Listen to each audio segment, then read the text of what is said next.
12 p.m. on the East Coast, 9 a.m. in the West. Only on Bloomberg Television, your global business authority.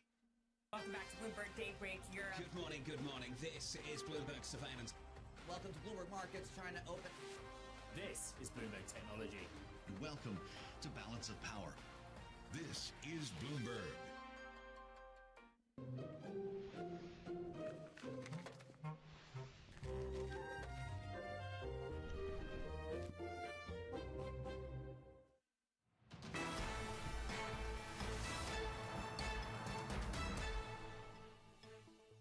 This is the European market open, everyone. A minute to go until the start of cash equity trading. Good morning, everyone. I'm Francine Lacqua here in London. Now, the ECB raises rates to the highest level in 2 decades, while President Lagarde says inflation pressures and economic uncertainty make a July hike likely. The yen continues to slip after the Bank of Japan keeps its ultra-loose monetary policy, while Governor Ueda repeats the BOJ is ready to add stimulus if needed. Plus, Bloomberg understands that Micron is nearing a $1 billion investment in India. The U.S. chip maker has also announced expansion in China, despite Beijing cracking down on its chips. Now, let's take a look at the futures. We're seeing actually a bit of gains. There was a bit of fluctuation. We started the day lower, certainly in Asia. And now, just remember, there's triple witching. This is when the expiry later of unusually big pile of options, estimated around $4.2 trillion this time round. So traders will have to decide whether to chase some of the recent gains via bullish derivatives or hedge with bearish bets. So you could see some kind of quirky movements in markets this morning. The other thing we're trying to figure out is, of course, inflation. It feels like every 2 days, markets worry that how central banks are dealing with inflation will mean a downturn. A lot of focus, of course, on China. Not only are we expecting stimulus when it comes to infrastructure, but a lot of concern about the in China. Now, a lot of these equity indices are just opening. IBEX in Spain, you can see gaining some 0.3%, and then we get a bit of data from the Eurozone a little bit later on. Now, let's also look at treasuries. A couple of things we need to watch out for there. Now, look, a yield curve inversion could be explained because of a number of things. One of the yield curves inversions that we're looking at is a U.S. 2-year versus the German yield, and we are seeing that divergence and that inversion at the highest since March. That was just before the U.S. banking crisis. At the moment, we also look at yen 140.98. Governor Ueda still talking. Now, the Bank of Japan has capped off a big week for central banks, keeping its stimulus in place. Joining us now is Tim Graff. He's State Street's EMEA Head of Macro Strategy. Thank you so much for joining us. When you look at, it's been a big week for central banks. What do you worry about the most in the markets right now? Good morning, Francine. I'd worry that the health of the labor market, particularly in the Eurozone and the U.S., keeps those second-round inflation effects quite elevated. You know, we don't think the Fed is going to do much more. We don't think the ECB is going to do much more than another 50 basis points. But if you start to see those second-round effects from still elevated wages continue to come through in the inflation numbers, it does suggest that the big surprise for markets will be to have to price significantly. Nå har jeg litt annen strategi på hvordan jeg skal trede det kortet, for jeg så jævlig før markedet hele tiden, så jeg prøver å So, Tim, what does it mean for, is it regional? I know there's also a lot of concerns on China, and what does that mean for the rest of the world? Is it deflationary, or could we have a real big problem with how they stimulate the economy? Yeah, I think our take on China right now is that it's going to be pretty inwardly focused and therefore potentially not as inflationary for the rest of the world as past policy cycles might well have been. You know, those that were aimed at investment spending in particular, and the knock-on effects that had for commodity demand and then the inflationary pressures that created. That's not really, I don't think, the worry. I think, look, there is stimulus coming. It's already been in place, but it is much more, I think, going to be oriented to the domestic consumer and have a little bit less ripple effect on the world. As I say, I think it's more about tightness of labor markets in the Western world, particularly the US and Europe. That's, for us, is the inflationary pressure that is... Da skal du være litt forsiktig, for i dag går kontrakter som går ut, så du kan få veldig rare bevegelser i dag. Say anything that was life-changing, but how do you play Japan right now? I think it's still going to be one where rates lag the rest of the world. I don't think by too much, because we are getting to levels in dollar yen in particular that will start to get some notice, and particularly if you have discontinuous moves higher in dollar yen, that will bring back, I think, potentially the force of intervention if you get to the high 140s and you do so particularly with a rate of speed. So say getting there in the next 2 to 4 weeks. That I think will be of a bit of concern, because then you start to worry about imported inflation, keeping those pressures high. But do we understand? I mean, do you have a better understanding now, Tim, of actually what the new governor will be like? So he said things like, central banks says it's necessary to pay attention to FX. Of course, it's repeated. It's ready to add stimulus if needed. What kind of governor will he be? So far, he's a continuity governor. Nothing he has said in the last 3 months or so has betrayed any thoughts of. Den bryter ned på, ser som han kommer til å bryte litt ned på 100-chartet. As they did when Kuroda was still governor. It's all about how the next couple of months of inflation pressures pan out. Of course, there's still. Det var litt tidlig på den her nå. There's a belief, as there is elsewhere, that they'll start to roll over and base effects will do a lot of heavy lifting for them. I think it's probably the Q4 period when, if you're going to start to look for a policy change, that will be why, and that will probably be when. Tim, when you look at the Fed, if they want to hike, why did they not hike this time? Are they worried about second round effects? Yeah, I'm a little bit mystified, as I think everybody else is on that, with the forecast revisions and the upbeat talk on the economy, and then not hiking. I think the aim here is to buy themselves more time. They've effectively said as much. Ta gevinsten nå snart. And it is this belief that some of the strong inflation numbers from Hvis last han year ikke bryter ordentlig ned, så ta gevinsten. some belief that the service sector, particularly housing-related inflation, will continue to cool and do some of the work for them. But not wanting to give the impression that they're done, or that particularly that they're ready to start cutting rates. So I think the language around that and why they didn't hike is, I think they truly believe they don't have to do it again. But what they don't want is markets to price some sort of pronounced easing cycle the way that they have. Ta snart gevinst, for her har han støtteområdet. This year. Ja. All right, Tim, hold it right there. We're just getting some breaking news out of the Bundesbank president, Mr. Nagel, saying that the ECB may need to keep raising interest rates after the summer break. Now, it's very clear what we heard from Christine Lagarde, that actually they do want to do more. After hiking 25 basis points as expected, the ECB president says the July increase is, quote, very likely. Now, the Bund curve flattened, with German two-year yields nearing the highest level in a decade. So let's also get in Maria Tadeo, who joins us from Brussels. Maria, the latest from the ECB, Mr. Nagel saying, look, they may need to keep raising rates after the summer break. So that's Han må bryte ned, hvis ikke så kommer han opp igjen. Treden faller videre. Faen, han var for tidlig. Jeg tok gevinst litt for tidlig. She not only hiked rates as expected, but also now guided markets to another rate hike in July. Remember, she said it was very likely that they would increase rates again in July. She said it once, she said it twice. Of course, how can you not? When you look at those forecasts that came out yesterday, Francine, when you look at the medium term, Her kan man faktisk gå på en long. Ser han litt her nå? Not be below 2%. So obviously there's that bias that plays into this. I think what we hear from the German Central Bank today also feeds into the message that Madame Lagarde really hammered down in that press conference yesterday, where she said, we're on this journey, we're not at our destination. She shut down any debate, any possible debate about a skip, a pause. She said none of that was applicable to the European Central Bank because they had not even thought about it. And the journey, of course, now continues. So we're in June. Ser ut som skal videre ned. Then September. Jeg har ikke gjort denne, jeg har tatt gevinst, sitter rolig og følger med. Yes, and Francine, at this point, because she's already guided markets so well to July, the conversation is almost now moving to September, so you could argue goodbye to your holidays. We're going to be talking about this on the beach, and in fact, yesterday our wonderful team in Frankfurt, already had a story that suggested in July the Governing Council is expected to have a heated debate as to what happens in September. And I had a flurry of calls yesterday, my emails, some of them, some banks suggesting, obviously July is now for granted, September is a very close call, ING, well, all the way to saying it would take, quote, an economic earthquake not to hike in September. I think the other issue that we should point to is that yesterday she did say that Governing Council decision Se om jeg klarer å bryte opp, hvis ikke så går jeg short igjen med en gang. Han har bitte litt støtte her. Bitte litt støtte her. to put it mildly, a lively session from the European Det Central ser Bank tungt as we ut. enter what seems to be now the end game. But the question is always, is it too much or too little? Yeah, there are several factors, of course, here in play. I guess decisions that follow depend on the effectiveness of the action taken so far on trying to return inflation to 2%.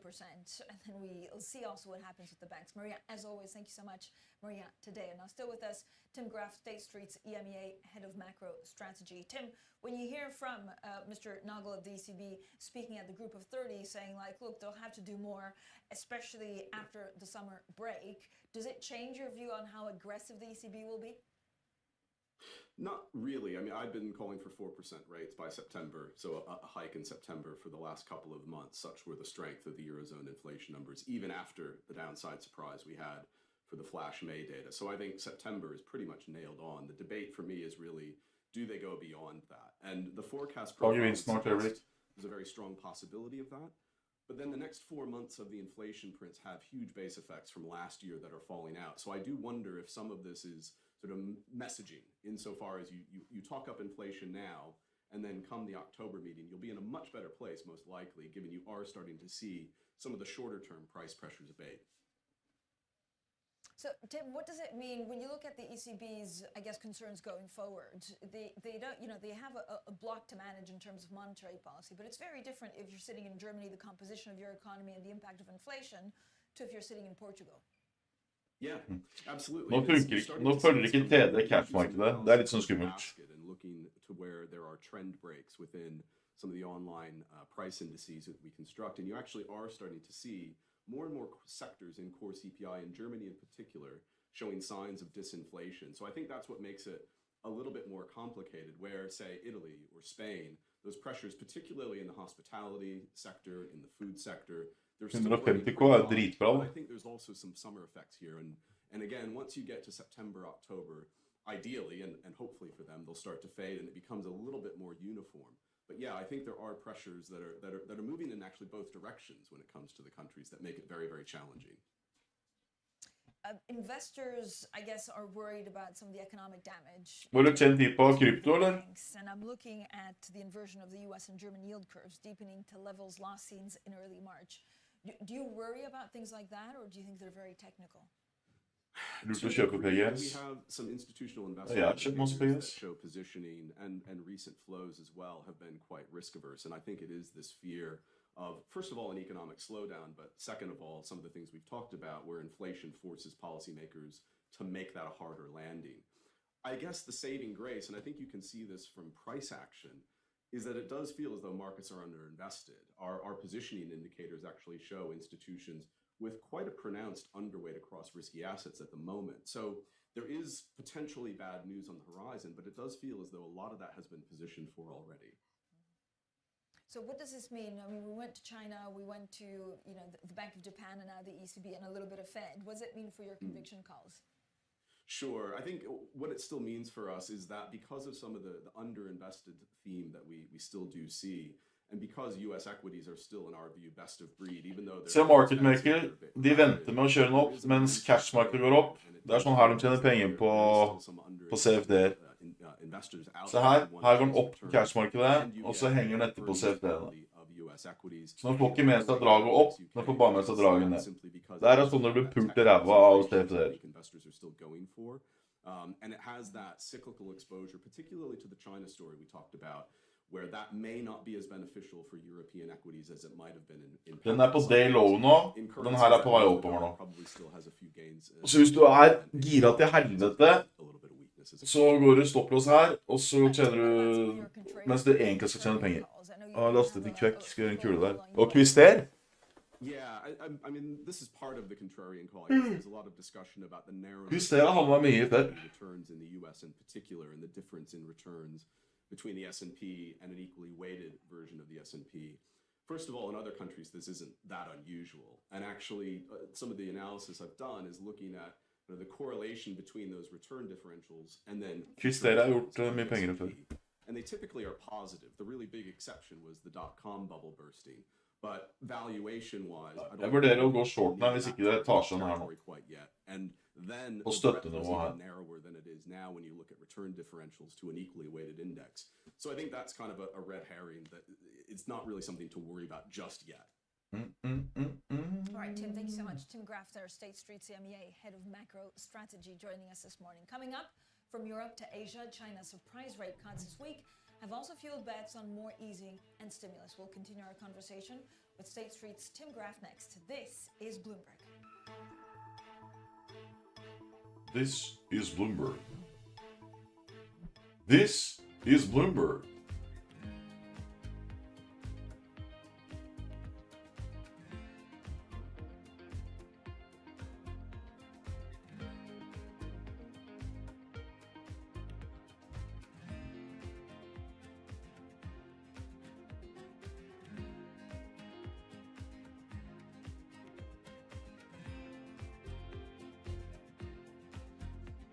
Se der, det her er cash-markedet. Den går rett opp, og så ser dere CFD-en.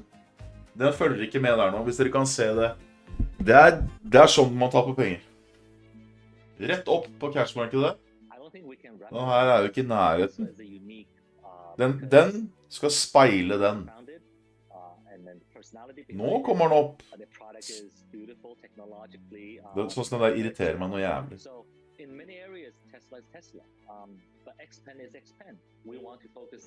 Nå skal den her egentlig være her oppe.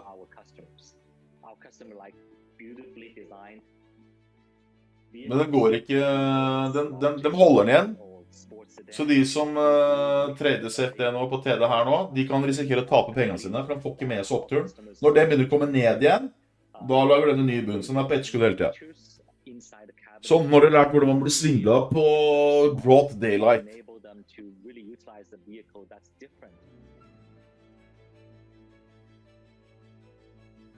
Se, nå går den rett opp, og den henger etter fortsatt. Nå skulle jeg hatt masse gevinst. Nå har jeg bare bitte litt gevinst. Se. Den er på day high. Den skal ikke være her oppe nå.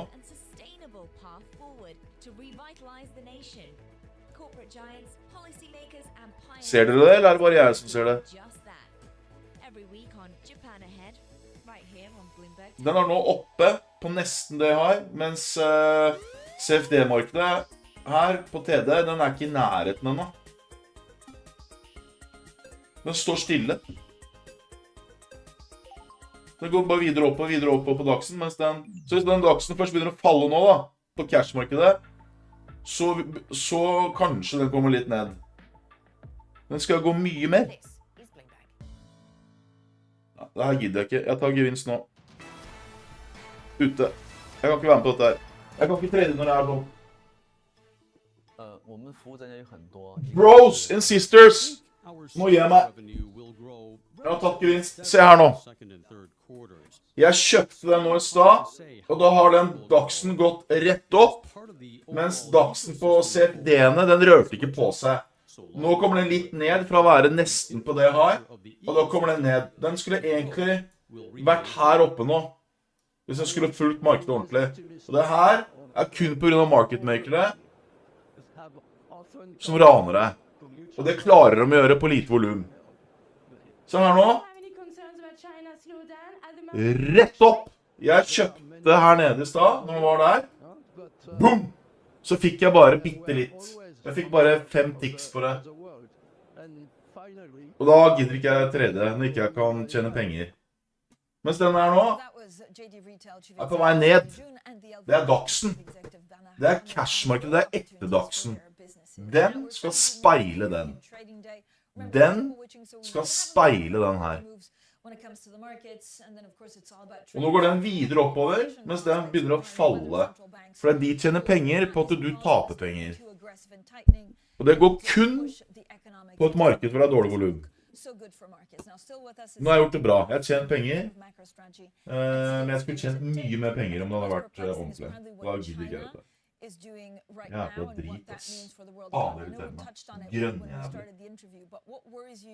The most about the composition of China. We're looking at some employment, charts also for China. Det går videre oppover på cash-markedet, mens dagsen på CFD-ene faller. Skjønner dere det?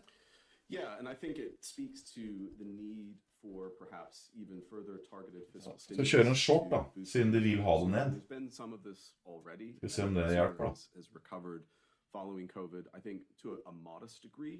But as you say, it is a little bit worrying, particularly given the high levels of youth unemployment.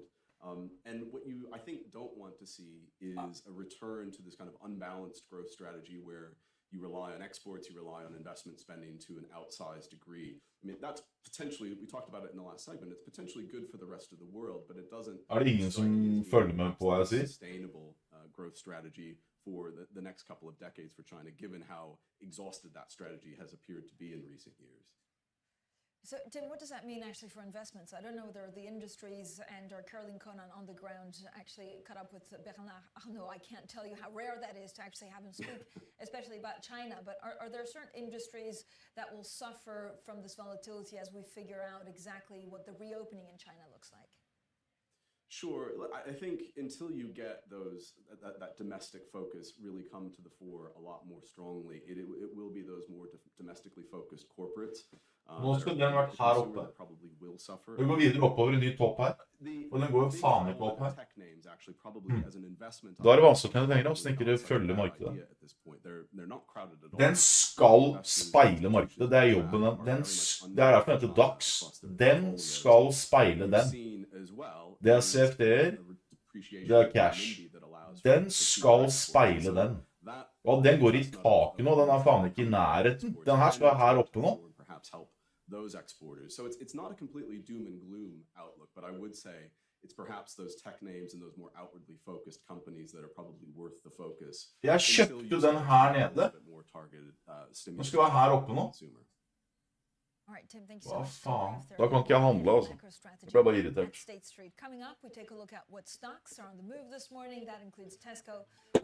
Jeg gidder faen ikke å handle når ikke det funker. Selv om jeg treffer å tjene penger. Det er så lite.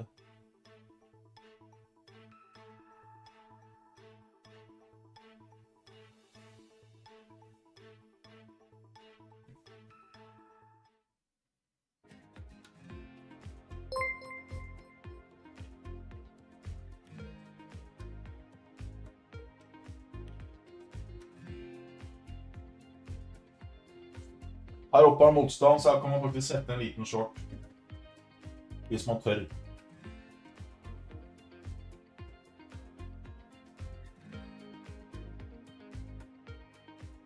Satt en liten short bare for moro skyld.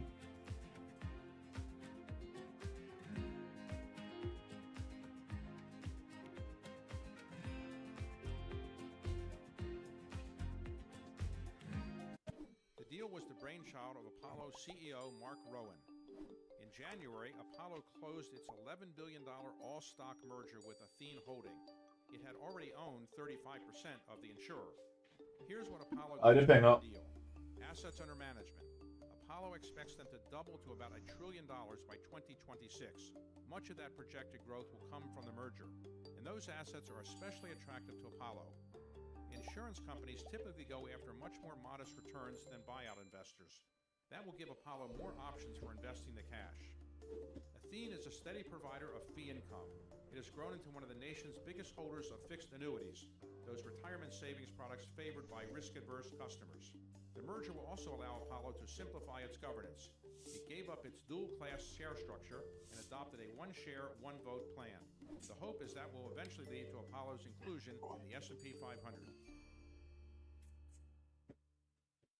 People ask me all the time, what is the key to being a really good investor? I tell them, det er sommerferie, det er sånne rare bevegelser. Best investors you can find. On Bloomberg Wealth, I'm going to take you to meet the greatest investors in the world, the people that I would like to have managing my money.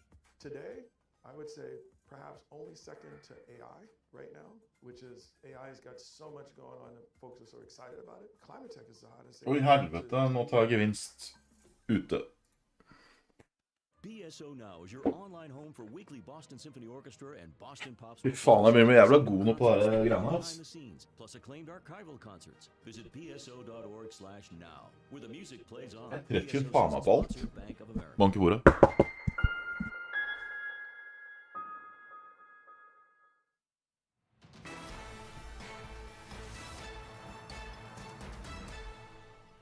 The Fed Se nå. Nå skal den her falle mye mer. Cashmarkedet ramler. Den holdes igjen. Da er det market maker som tjener penger. Jeg gidder ikke handle det her sånn. Så nå skal jeg game med PlayStation, og så skal jeg handle klokka 3:30 når USA er oppe, for da er det mye mer volum. Da klarer ikke market maker å kødde til så jævlig. For det som er greia her nå, da, er at når du skal lære dere noe, når du handler cashmarkedet og handler aksjer, så er det motpart som gir deg penger. På CFD-er så fighter du huset.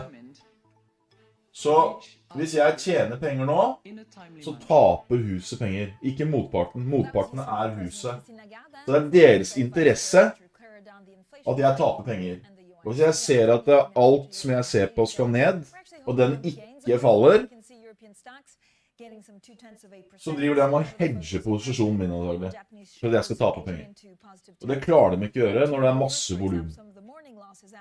We heard from the Bank of Japan that they will keep its negative rate and yield curve control unchanged. And then, of course, here in Europe, the focus is not only on some of the triple witching that we'll see in the US, which could lead to some quirky moves, but of course, inflation data coming up in Europe. Let's also check on some of the... Så Trader Tom, som er en av de råeste indekstrederne, han har jo tatt så inn i helvete med pengene de siste 2 månedene. Han også har bare sagt, funker ikke nå. From those food prices. They are doing a bit of discounting now as well, trying to match Lidl and Aldi, saying they are trying to bring down their prices. However, that's really been blown out of the water by Travis Perkins, the DIY retailer, owner of Wix that it spun off. They've put out a profit warning. They're saying they haven't seen recovery in the DIY and retail market that they're expected to see at this point in the year. And we're seeing a whole bunch of stocks dropping in London. We've also got Kingfisher, that was down around 3%. It's come up a bit now, only down around 0.9. Also we've got Grafton, the Irish one as well. As I mentioned, Wix, that dropping, really taking the shine off Tesco's report and sending the retail shares lower. Tesco itself dropping 1.2%, even though that sales report was pretty strong, I think, Fran. Maersk, so it's about trade and shipping. Exactly, so Maersk, the big shipping company, the world's biggest shipping company, dropping about 2% today. This is as Handelsbanken, the Swedish bank, initiates the stock at sell. They say you should be getting rid of Her har du litt motstand, så man kan faktisk kjøre en liten short der.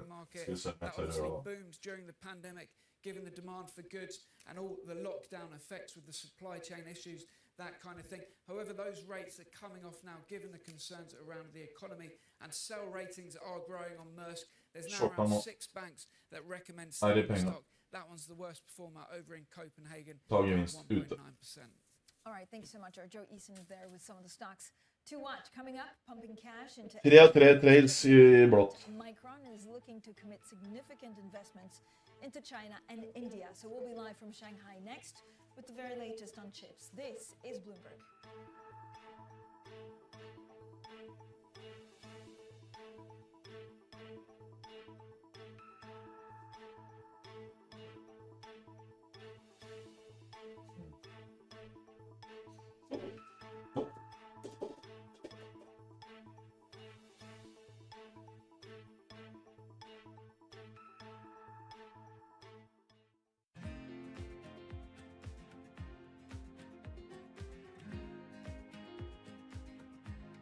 Nei, 4 av 4 trades er blått.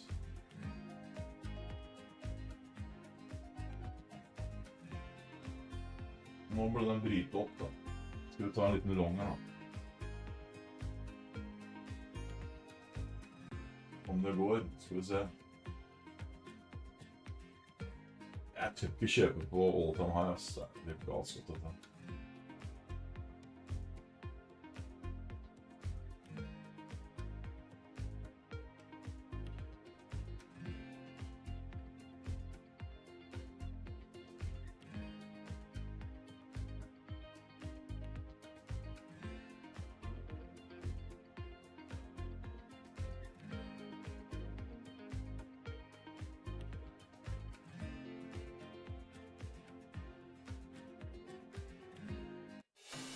From the world of politics. We're not going to be relying upon upon countries whose values we don't share. To the world of business. It's all about corporate power at the end. Balance of Power. Live from Bloomberg's Washington headquarters. We couldn't be more excited what's in store for you. How long will it take? How many years? Why don't we take this one day at a time? Good luck. Everybody has a perspective. Every weekday at 5 p.m. Eastern Time. Join hosts Anne-Marie Hordern. It's the one area, really, of bipartisanship. I think we're getting more of it. That's optimistic. And Joe Matthew. The debt ceiling is looming. How close are we going to get to the line before you start to worry? Alongside Kaylee Lyons. The door was Shorta for nå. regulators to do more, and that puts the Fed between a rock and Litt skummelt. Først shorten akkurat oppe hvor man kan faktisk snu hele sentimentet. Man kan bryte opp her. Insight. We can both invest in law enforcement and also make sure that communities feel safe in their own skin. And analysis. I think your audience will get this more than most. Det penger allerede. It allows him to do what he did so successfully in Nå gikk det 2020, penger. which is run against crazy. From and about politics' biggest power players. This was the zombie case, and it's now more than well alive. That's for sure. With two more potentially to come. Så kjøper man bolig og har lagt inn bud 350 000 under takst når sessen går gjennom. Bra for deg, ikke bra for økonomien. Balance of Power. Every weekday at 5 p.m. Eastern. Only on Nå har jeg penger igjen. Your global business authority. Nå faller jeg. Ja, nå har jeg penger. Ta gevinst ute. From the financial centers of the world. Bloomberg. Kan falle videre. Men jeg tar bare korte stunts her nå, for den har liksom ikke... Real-time numbers. Real-time analysis. Weekdays. Nå kan det skikkelig rase her, liksom.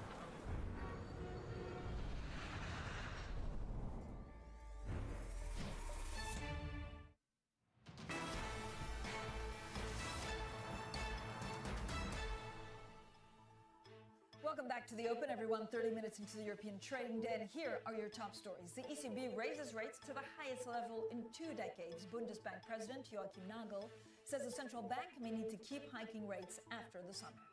The yen continues to slip after the Bank of Japan keeps its ultra-loose monetary policy. Ueda repeats the BOJ is ready to add stimulus if needed. Plus, Bloomberg understands that Micron is nearing a $1 billion investment in India. The U.S. chip maker has also announced expansion in China despite Beijing cracking down on its chips. Now, we're following very closely the press conference of the new governor of the Bank of Japan, Mr. Ueda.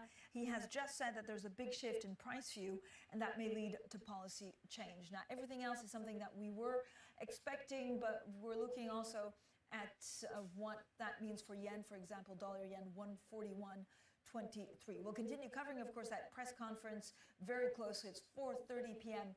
in Tokyo, and we'll bring you any more breaking news from that. A couple of other things. When you look at the markets overall, so they're trying to shift and really trying to absorb the big week for central banks we've had. The other two stories I would watch out for is one, the inverted yield curve between the US and the German 2-year yields. It's nothing huge. We don't look at it very often, but the inversion is 2 levels that we saw back in March. That could be significant because it was just before the banking crisis in the US. And then just remember, it's triple witching. So you could have, of course, a lot of big positions. I think it's 4.2 trillion that are coming at for option expiries. If you look at the groups that are moving the most, so I don't know where retail is. It's kind of somewhere in the middle, but that's one of our biggest stories, certainly here in the UK with Tesco. There you go. Retail as an index gaining some 0.3%. We have industrials that are unchanged. Everything else is gaining top of the leaderboard. Healthcare gaining 0.7%. Now onto chips, and Micron has promised to invest another $600 million in a Chinese chip packaging plant. Now the news from the largest US chip maker comes after Beijing imposed curbs on the use of its semiconductor. So for more, let's go to Bloomberg's Alan Wang in Shanghai. Alan, thank you for joining us. So what do you make of this new planned investment in China by Micron? Like I said, it's very intriguing given the fact that you're right. I mean, China banned Micron chips just last month because of so-called cybersecurity concerns. But if you look at even the way the information was presented, I mean, it came in a posting on WeChat. So you can say it was directed primarily at a domestic audience.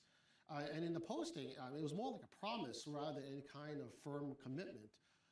It talked about investing $600 million in an existing chip packaging plant in Xi'an, buying new equipment and bolstering some of the facilities there. But one of the most interesting things about it too was it talked about creating 500 new jobs, 500, right? which would go a long way towards creating more goodwill at a time when China's economy is slowing quite a bit, and jobs is a big issue here in China with the youth jobless rate at a record high. So, Alan, we also got news this morning that Micron will pump cash into India. What does that tell us? Well, I think that India is hedging his bets a little bit. Når først kjøper bolig, men jeg forventer en tøff budrunde havner rundt. Is close to agreement to invest at least $1 billion. Men det er jo sånn nå. Nyboligsalget har falt med helt vanvittig. That amount could actually rise to $2 billion. And one of the reasons Det gjør nok et bra kjøp på sikt uansett. Just because given the US-China tensions, it wants to expand its geographic footprint a little bit. And also, it's a win for Indian Prime Minister Modi as well for his Made in India plans. And this announcement can be made actually next week when Prime Minister Modi visits the U.S. So going forward, Alan, how will this actually shift also geopolitics? I'm sorry, can you repeat that again? How does it change, when you look at some of these big investments in India, how does it change the perception? Does it actually change, if it's such a big investment, if not politics, does it change the way that the two countries treat each other?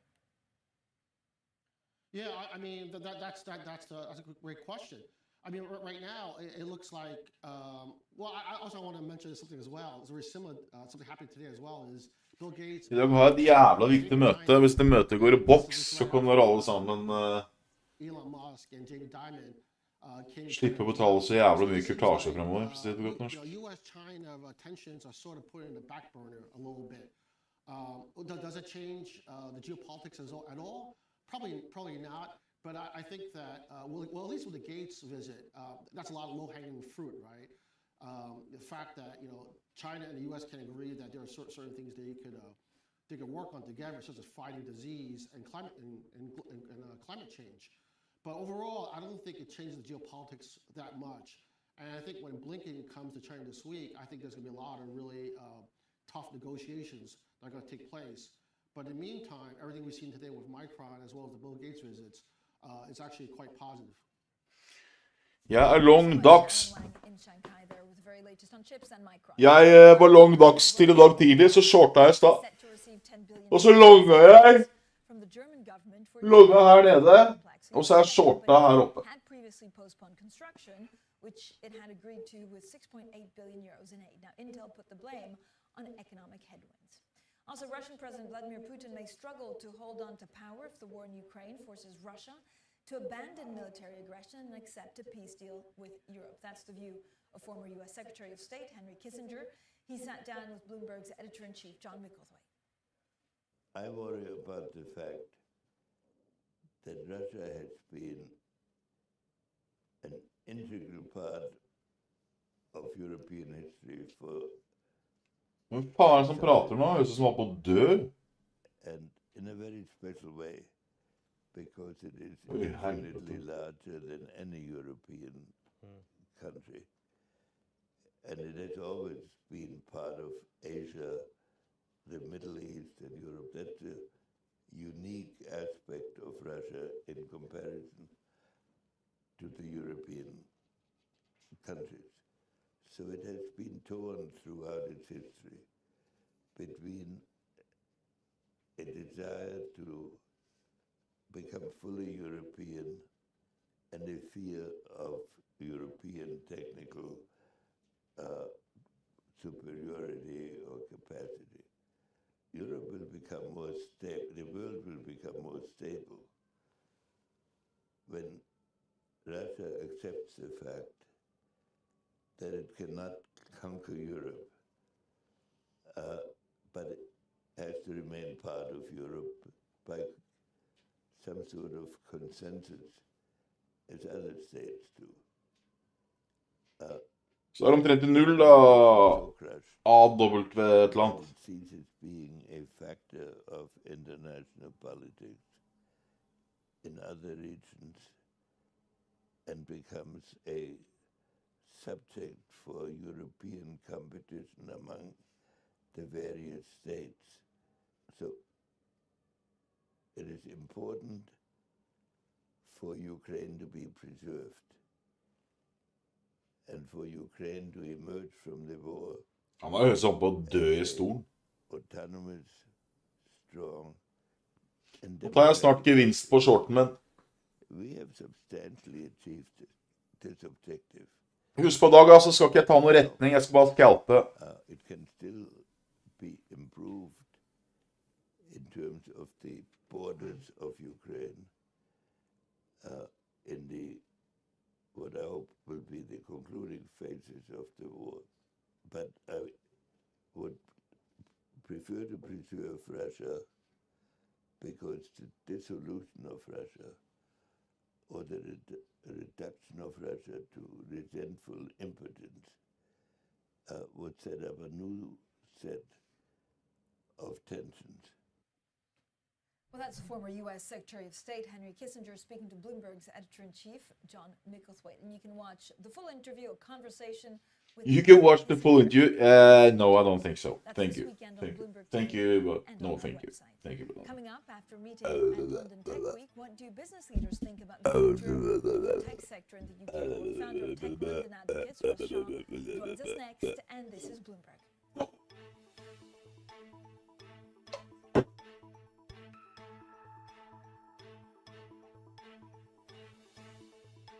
Aksjeplukker og fokusere på Kvister. Hva er det som du synes er sexy med Kvister?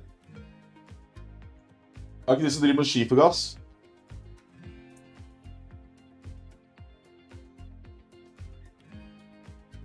Skifergas.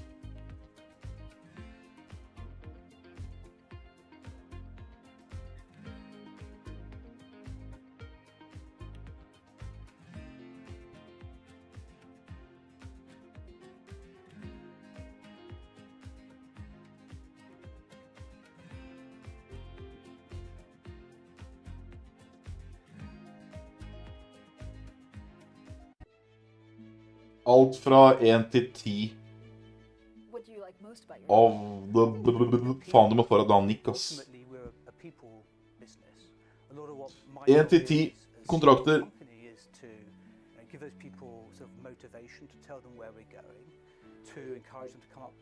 I dollar.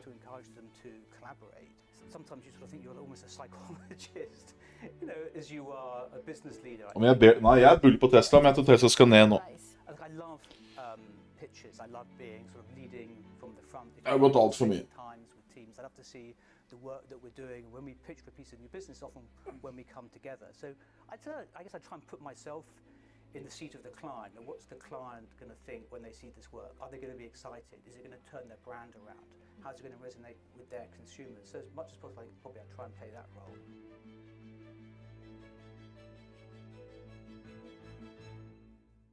Business Week Radio. Live weekday afternoons at 3 p.m. Eastern. We got a little bit of talking. Are you guys ready? Harnessing the power of Bloomberg Business Week. Carol Messer and Tim Stenevec bring you the latest news from the worlds of business, technology, politics, and more. How does the Fed play into this and what the Fed does potentially? This is so exhausting and this is so all-encompassing. Listen on Bloomberg Radio and streaming on YouTube. Ja, jeg tror Tesla blir reprisa til tech-aksjer. Det vil si at jeg tror den kommer til å stå mye, mye høyere enn hva han gjør i dag. You trust everything you need to get set for the start of U.S. trading. Watch Bloomberg The Open with Jonathan Ferro. Weekdays on Bloomberg.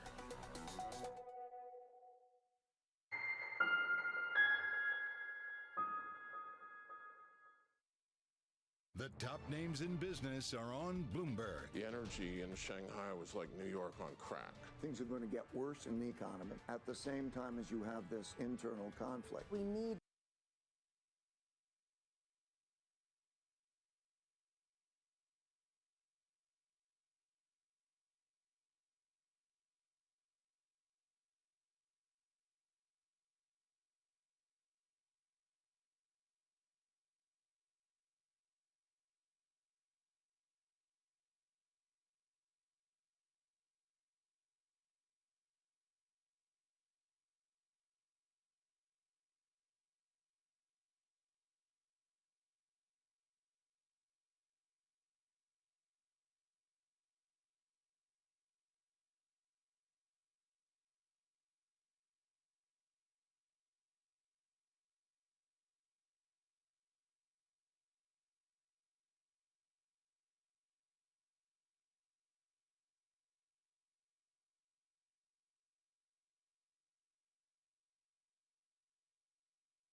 Ja, det var fra Konkurransetilsynet.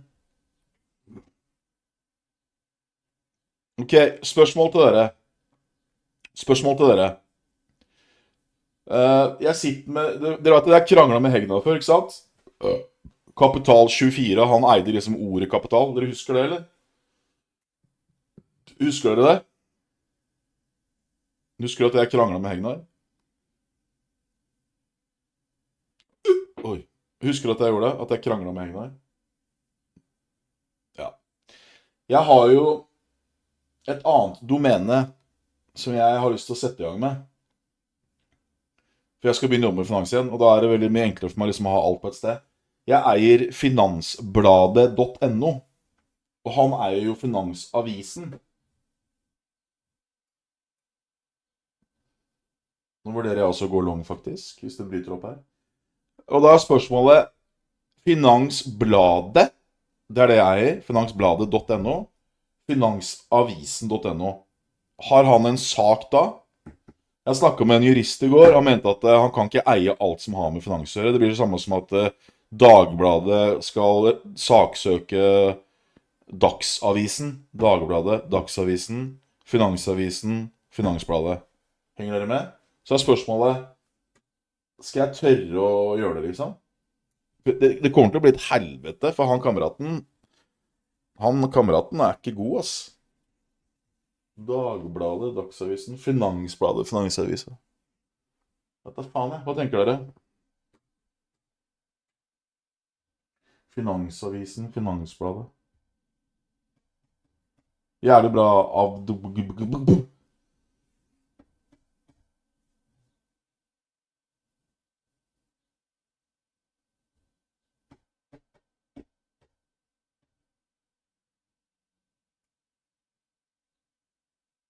Den er på, og den går i tak i cashmarkedet, mens TD, her er han fortsatt, han er ikke på det high her engang. Her er han på det high.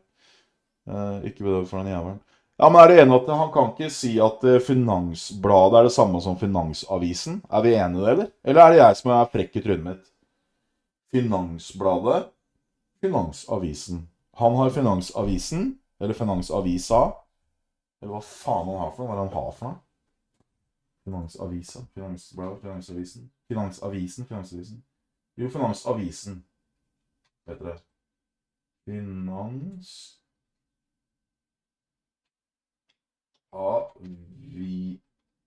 Hvem er det som har Finansavisa? Han har det også. Finansavisen, Finansavisa. Hvis jeg har da Finansbladet,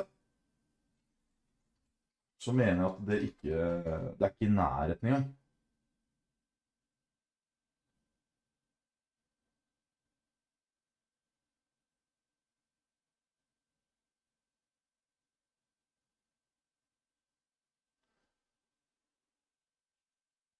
Hva gjør vi ikke da? Finansbladet, Finansavisen, det er liksom ikke samme Finansbladet, liksom.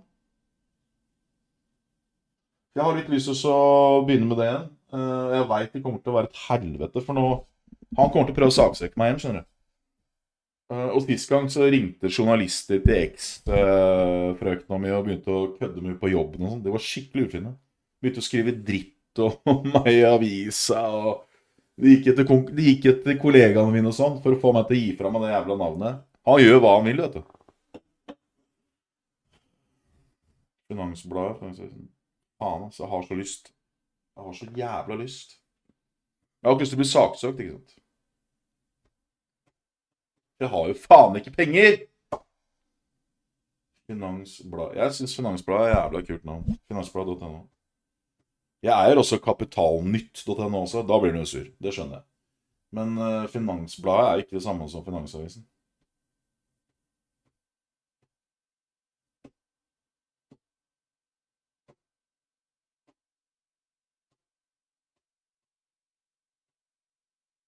Nei, han truet med å skrive drit om avisa. Det var det han gjorde.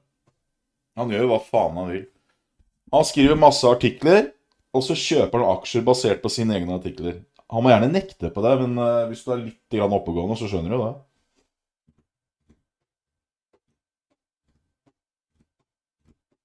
Ja, jeg er fortsatt short.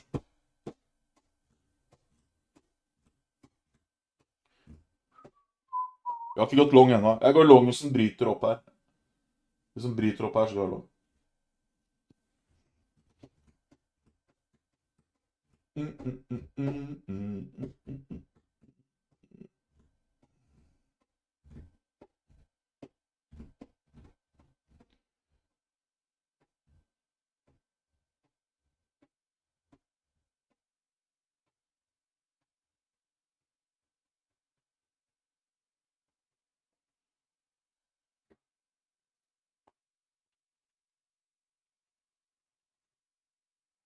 Han Hegnar, ass. Jeg liker Hegnar, vet du.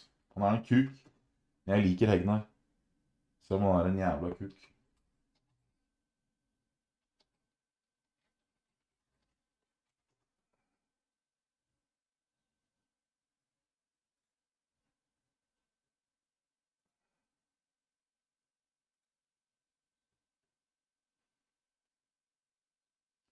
Finansmagasinet er jo tatt. Jeg har jo da finansbladet.no. Finansbladet.no.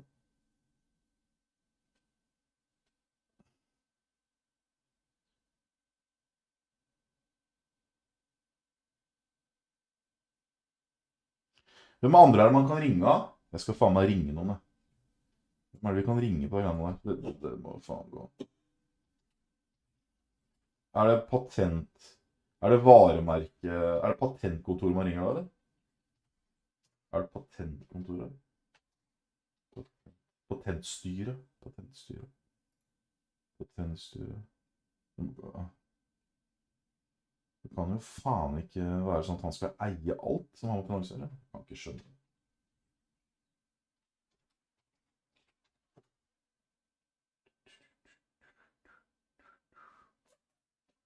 Bryt opp eller ned da, din biatch. Patent. Patent. Ok, nå ringer vi patentstyret, så hører vi hva faen er greia for noe.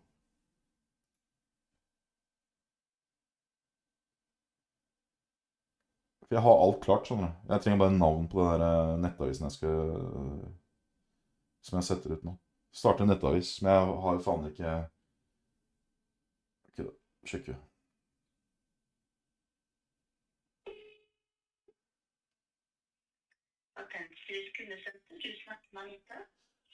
Hei, du, jeg lurte på om... har du en annen jurist jeg kan snakke med eller noe sånt nå, eller? En rådgiver som har et par spørsmål? Ja, hva gjelder spørsmålet ditt?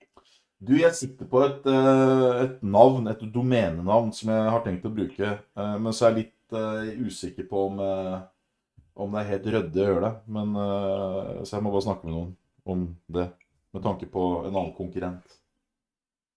Ja, hva slags, er det noen andre som har det varemerket, eller? Nei, det greier at jeg har et domen som heter finansbladet.no, og så er det han Trygve Hegnar som er i Finansavisen.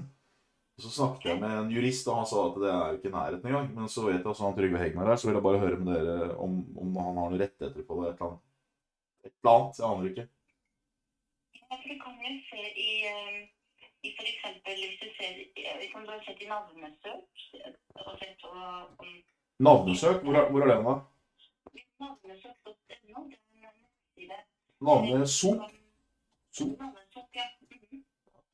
Er navnet ledig, og så skriver jeg Finansbladet.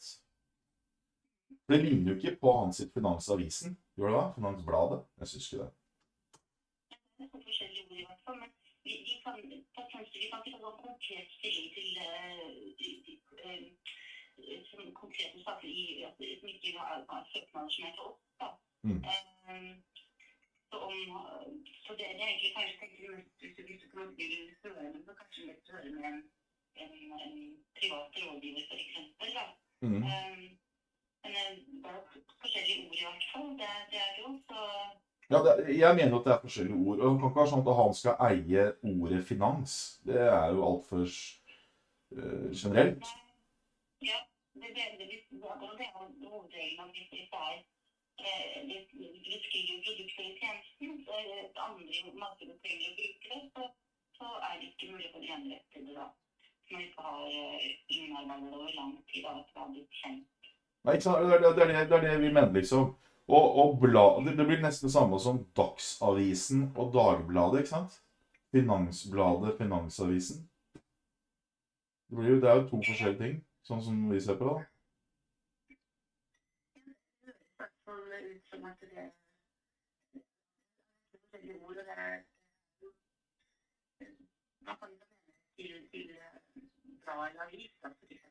Nei, ikke sant? Da er vi enige. Ja, men da skal jeg tørre, for jeg har litt...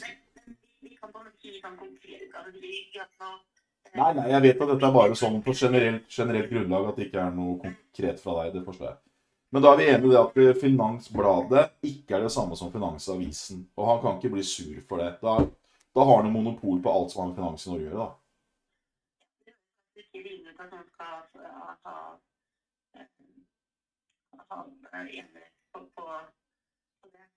Ja.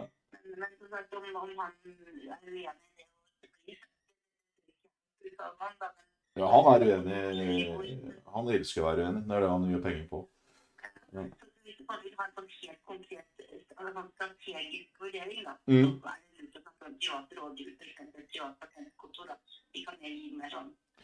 Privat patentkontor? Ja, for eksempel en side som heter ITRL, altså IPR. Ja. Ok. Vi kan ikke anbefale en business, men det er jo kontakt med flere hører hva de kan vise og hva de kan ja, for dere offentlig og de her er privat? Vi er offentlig, altså vi kan på en måte ikke, vi kan skrive det for en standard for oss, eller vi kan forundersøke, så vi kan ikke ta til det markedet om de, hva som er greit i markedet, at det må markedet regulere da. Ok, ja. Så hvis jeg sier på han er uenig, så det kan ikke vi uttale oss om, men jeg kan si at det generelt sett, så er hvis det er betydende ord, så har man ikke enerett til det. Men hvis han altså sånn som Finansavisen han har det. Han har Finansavisen, og jeg har Finansbladet. Ja, så Finansavisen, hvis han har brukt Finansavisen i mange år, og sånn at det blir sin arbeid, det har han jo. Kan han rekke til det navnet i forbindelse med men det er et annet ord enn det du har da. Finansbladet, ja. Ja, men da tenker vi ganske likt. Tusen hjertelig takk for hjelpa. Ja, bare hyggelig. Ha fortsatt flott dag. Ha det. Ha det bra.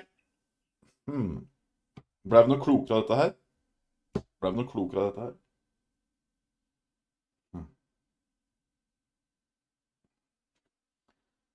klokere av dette her? Finansbladet, Finansavisen. Hun mente at det er to helt forskjellige ord, men hun var jo livredd. Ville at jeg skulle ringe en privat aktør. Hvorfor har du offentlig aktør hvis du skal ringe en privat aktør? Det er også noe spesielt.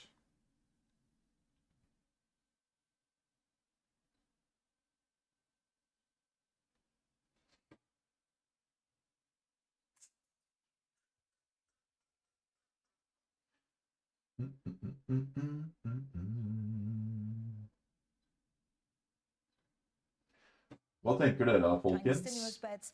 But also maybe pausing because of the exuberance that we saw in certain artificial intelligent stocks. Now, U.S. two-year yield 46906. Our Valerie Teitel was talking to us about the inversion, of course, about German and U.S. two-year yields. What that means, you could say, look, it's technical because of some of the adjustments. You could also say we haven't seen this inverted since right before the U.S. banking crisis over in March. And then euro-dollar 109.40. We not only had a pretty hawkish Christine Lagarde, we also heard from Mr. Nagel of the Bundesbank saying that the ECB may need to keep raising rates after the summer break. So that's a look at the markets. It has been, we know, we survived just about. It's Friday, a big week for central banks, capped off by the ECB raising its key lending rate to 25 basis points and the BOJ actually keeping policy in place. Utgjort. Tror du det blir fight da? At den eier, jeg er Finansbladet, han eier Finansavisen. But the markets are really focused on some of the other things that they said shortly. Yeah, it's about the nuances of their language when they talk about their inflation outlook. But thankfully, there were no surprises when it comes to their yield curve control program. It always keeps the market on tether hooks, even though nothing is expected from the Bank of Japan. We know yield curve control is likely to be dropped in almost a surprise move. We didn't get that today because they maintain their view that inflation will slow over the coming months. And if we flip on, I can concentrate on some things we heard from Ueda in his press conference. One of which is that he actually expects inflation to slow by the end of 2023. If we don't see a different kind of language from Ueda when he talks about inflation, we know he's likely to be sticking with this yield curve control, with the easy monetary policy when it comes to their rate decision. And also he said their wage outlook is the uncertainty around wage inflation remains quite high. Remember, the Bank of Japan really wants inflation to be sticky. They want to make sure it's entrenched before they let go of yield curve control, before they hike rates, and we didn't get a hint that's coming anytime soon. Det var jævla kult å poppe der til, da. Så kommet med masse info og fått tak i alt og fått ordentlig bra artikler og ikke sånne der påvirka drittartikler.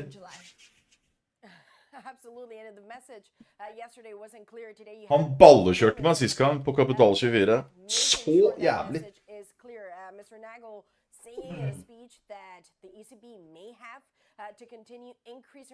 Sendt meg til grisen for å sjekke når den kommer. Det har vært jævla kult, da. Jeg er i hvert fall Finansbladet. Jeg skal skrive her, så vet dere det. Finansbladet, han er Finansavisen.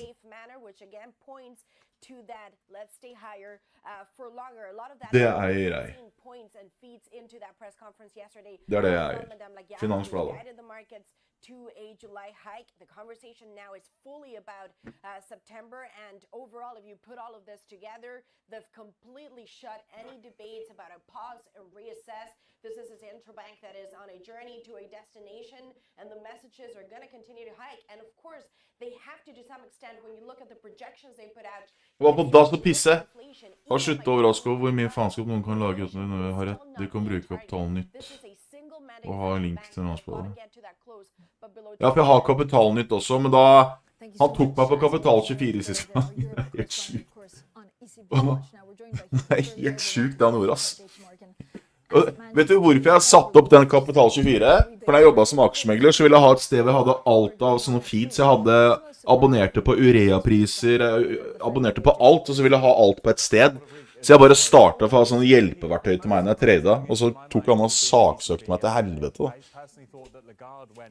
Pretty much as far as she possibly could in nailing the colours to the mast for a hike in July. And that to me means that the prospect of 4% interest rates in the Eurozone now is a very real one. I think the ECB, had they wanted to retain more flexibility, more data dependency, they had the option yesterday, but instead the message was very clear. The start of the press conference in particular, we are on a journey and we're nowhere near finished. So why? And I don't know whether it goes back to, what we also heard from Bank of Canada and the RBA, is that inflation is slowing down, but it's sticky and it could be there for longer. Yeah, so two factors here, I think. First of all, the wage data is probably the most important of anything that we're tracking at the moment, because it's the strength of wage growth and the tightness of the labour markets which is really feeding the stickiness of core inflation that the central banks are looking at. So at the moment, the ECB felt, I think, a lot more comfortable 6-9 months ago, but now you update the story and you look at lots of the wage negotiations that have been taking place, they are starting to become more concerned about a tightening labour market leading to that persistent inflation over time. The second point, I think, is that they are very concerned, all central banks here, about undoing lots of the work that they've done over the past 18 months. Yeah. And therefore, the message from me couldn't be clearer from both the Fed and the ECB. They are determined to see growth weaken to bring inflation back under control. How much pain does that mean for Europe? And again, this is a more complicated task because you have different countries that are frankly at different cycles. And so the growth prospects in some of them could be really weak. So I still think it's important to stress that we're looking at a relatively mild downturn ahead. We do not see a recession of the scope or magnitude of the financial crisis. That feeds through into a market view as well, where we think that earnings do need to pull back over the next 6 to 12 months, but it's likely a milder contraction in earnings than you would see in a typical recession. But still, I think really the key macro question everyone has to answer at the moment is it possible to see inflation come back to target without a slowdown in growth? And in our view, the answer to that is just no. Hugh, we're just getting some breaking news from Mattis Muller. Of course, he's a governing council, member of the European Central Bank. He's saying, look, ECB rates have not yet reached peak. They're on message. Also saying that inflation is still too fast. Again, so is this, to exactly your point, is that it's wishful thinking in the markets continuing to say, like, look, the inflation could come down as quickly as went up? Exactly. I mean, Madame Lagarde yesterday was saying it was a relatively harmonious discussion for the ECB, which is not something we've always heard, but I think the consistency of message here is absolutely on point. And when you look at how markets have been reacting, both in bond markets and in equity markets, there's an element here that feels a little too good to be true. You look at the market reaction to Jay Powell on Wednesday night saying, well, actually, we just don't believe you that you're going to hold rates through the course of 2024. The most significant thing I took away from that press conference was his statement, rate cuts really are a 2025 story now, not even just next year. Okay, but Hughes, this is so bizarre for the market. So the markets think that central banks will be a lot softer, right, or not as hawkish as they're going to be. And we're seeing a lot of bizarre equity moves every 2 days as they try and figure this out. Is there a worry that we could see like a strong credit crunch or something actually fall off a cliff because interest rates have risen so fast so quickly? So credit conditions are clearly a big factor here. We know they've been tightening. We expect them to tighten further, and we expect that to be a drag on growth over the next 12, 18 months. Again, important to stress here that we think this is a relatively slow drag. Lots of the stimulus and really the lending that was in the system prior to all of the banking stress that kicked off in March will continue to fuel growth over the coming months. So that recession view is being pushed out and still looks relatively mild. But I find it hard to see with lending standards at these kind of levels that economies can dodge recession. So how does it play out, actually? Are we going to see banks under pressure? What does it mean for how you construct your portfolio? Of course. So this, for me, is a time where you're looking at all the different options, really, to add ballast into an equity portfolio. And so the first one of those is strong balance sheets. I think there's a danger here. Everyone is always talking about high-quality stocks as something they'd like to own. But the key point is that it's in weaker periods of the economy where attention towards the strength of balance sheets really, really pays off. And so that would be number one. The other is around dividends. We think that in a relatively mild earnings slowdown, there's really not going to be much need at all for dividends to be cut back. And so that takes you to some of the more defensive sectors. You look at the utility sector as a good example. You look at healthcare, where steady payouts can continue, and you have a relatively low beta in the market. So defensive cyclicals, but really quality above all else. Hugh, thanks so much. Hugh Gimber, global market strategist at JP Morgan Asset Management. Coming up, it was the biggest jump in 6 weeks. We discussed what drove the crude price higher yesterday. And of course, we also discussed the outlook for oil. That's next, and this is Bloomberg.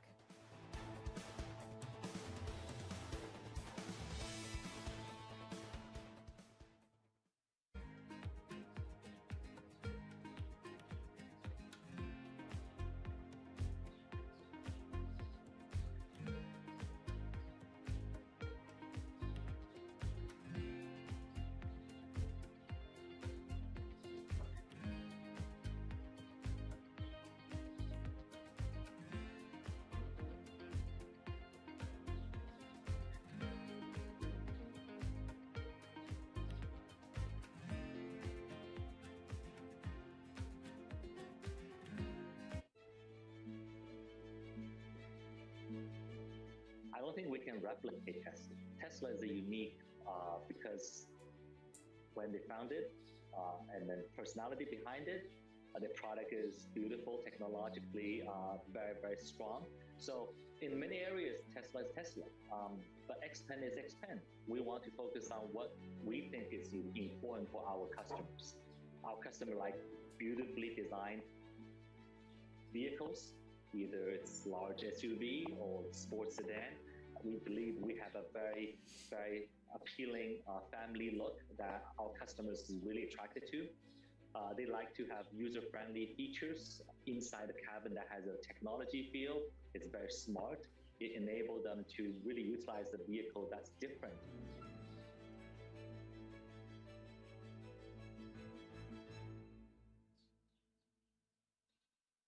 Bloomberg has enhanced search on the terminal to deliver what you need when you need it. Now, you can simply type phrases in everyday English in the command line. Compare financials. Find people. Analyze markets. You can enter phrases or ask questions. What do you want to know today? Ask a question or visit SearchGo to find answers now.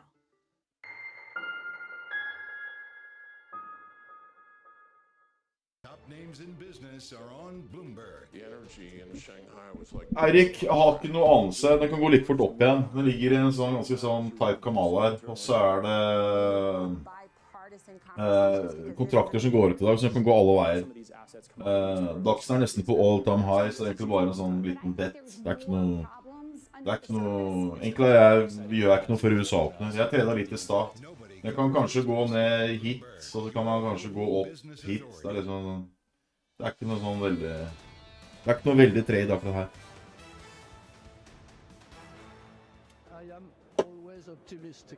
Og det er ikke fugler og fisk. Have often concerns which are not materializing. So you don't have any concerns about China's slowdown at the moment for luxury?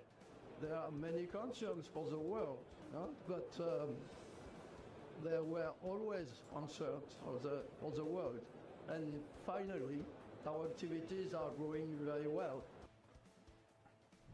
Well, that was the LVMH Chief Executive, Bernard Arnault, discussing the outlook for the company in the wake of China slowdown. Now, we're just also getting some breaking news out of some of the companies that want to spend money to actually build their chip factory capabilities. Poland says that Intel actually will spend some 20 billion zloty on a new plan. So you can see on the back of that, Intel gaining some 0.6%.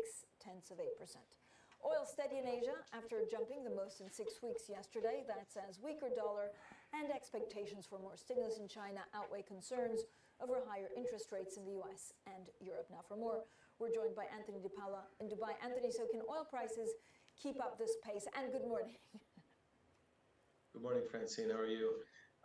Yeah, I mean, it's kind of the China aspect of that picture is what the market has really been waiting for in terms of supporting those oil prices. We saw those gains yesterday. And as you said, it's on an expectation that there'll be some additional stimulus, some additional work there that will help. Jævlig bra. Faen, det fucka navn, ass. If we do see that, then the expectation ja, men liksom... from the market is that will shore up oil and keep those gains moving forward. But that, as I said, has been the missing piece in the market because traders have really been waiting to see some evidence that China is coming back. All the expectations from the traders that we're talking to, from OPEC+, from the International Energy Agency, and many of the analysts are for a very tight second half based on that growth from China. But so far it's been elusive, and that's why we've seen some of those concerns about recession and interest rates in the United States taking over more of that narrative. So if we do see this growth, the opinion is that will support those prices going forward, Francine. So, Anthony, European gas jumped this week. Give us the details also of the Dutch field that's set to close. Yeah, I mean, that's another big volatile market there, given the situation in Europe over the last roughly year and a half. So normally a smallish and declining gas field in the Netherlands closing down might not be that big a news, but we are in this period of scarcity and some supply shortages that the Europeans are taking serious steps to remedy by bringing in liquefied natural gas and gas receiving terminals that allow them to get natural gas by ship. They're moving to other sources. They've had to reuse some coal plants, which is obviously a negative for the European green agenda. But over the long term, the European countries, the European Union wants to move away from things like gas, wants to get to a greener future. So this is also a step in that direction. It's a long-term view that's having these short-term implications in terms of the immediate-term gas supply that's been exacerbated by the war in Russia and Ukraine. Of course, they are still getting limited amounts of Russian gas through Ukraine. But this is another wrinkle in that picture that Europe's going to have to deal with, Francine. Anthony, thank you so much. As always, Anthony Di Paola there in Dubai on the latest with energy. Coming up, British MPs are set to vote on whether or not to punish the former Prime Minister Boris Johnson after a damning report into pandemic-era parties. So we'll have more on that next. And this is Bloomberg.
Han bryter nå NT063. Han har vært oppe og testet her 5-6 ganger. Here's what Apollo gets out of the deal. Assets under management. Apollo expects them to double to about $1 trillion by 2026. Much of that projected growth will come from the merger, and those assets are especially attractive to Apollo. Insurance companies typically go after much more modest returns than buyout investors. That will give Apollo more options for investing the cash. Athene is a steady provider of fee income. It has grown into one of the nation's biggest holders of fixed annuities, those retirement savings products favored by risk-averse customers. The merger will also allow Apollo to simplify its governance. It gave up its dual-class share structure and adopted a one-share, one-vote plan. The hope is that will eventually lead to Apollo's inclusion in the S&P 500. Our studios in New York and San Francisco. Our expert hosts of the data and analysis about the companies you know and the startups to watch. Plus, the interviews you don't want to miss. Watch Caroline Hyde and Ed Ludlow on Bloomberg Technology, the only daily business show dedicated to tech, right in the middle of the trading action. 12 p.m. on the East Coast, 9 a.m. in the West. Only on Bloomberg Television, your global business authority. In a multi-trillion-dollar industry, there's a lot of ground to cover. We indeed have a rally. We're talking a lot of dividends. We're talking income. We'll show you what's happening in ETFs like no one else. Bloomberg ETF IQ, Monday on Bloomberg.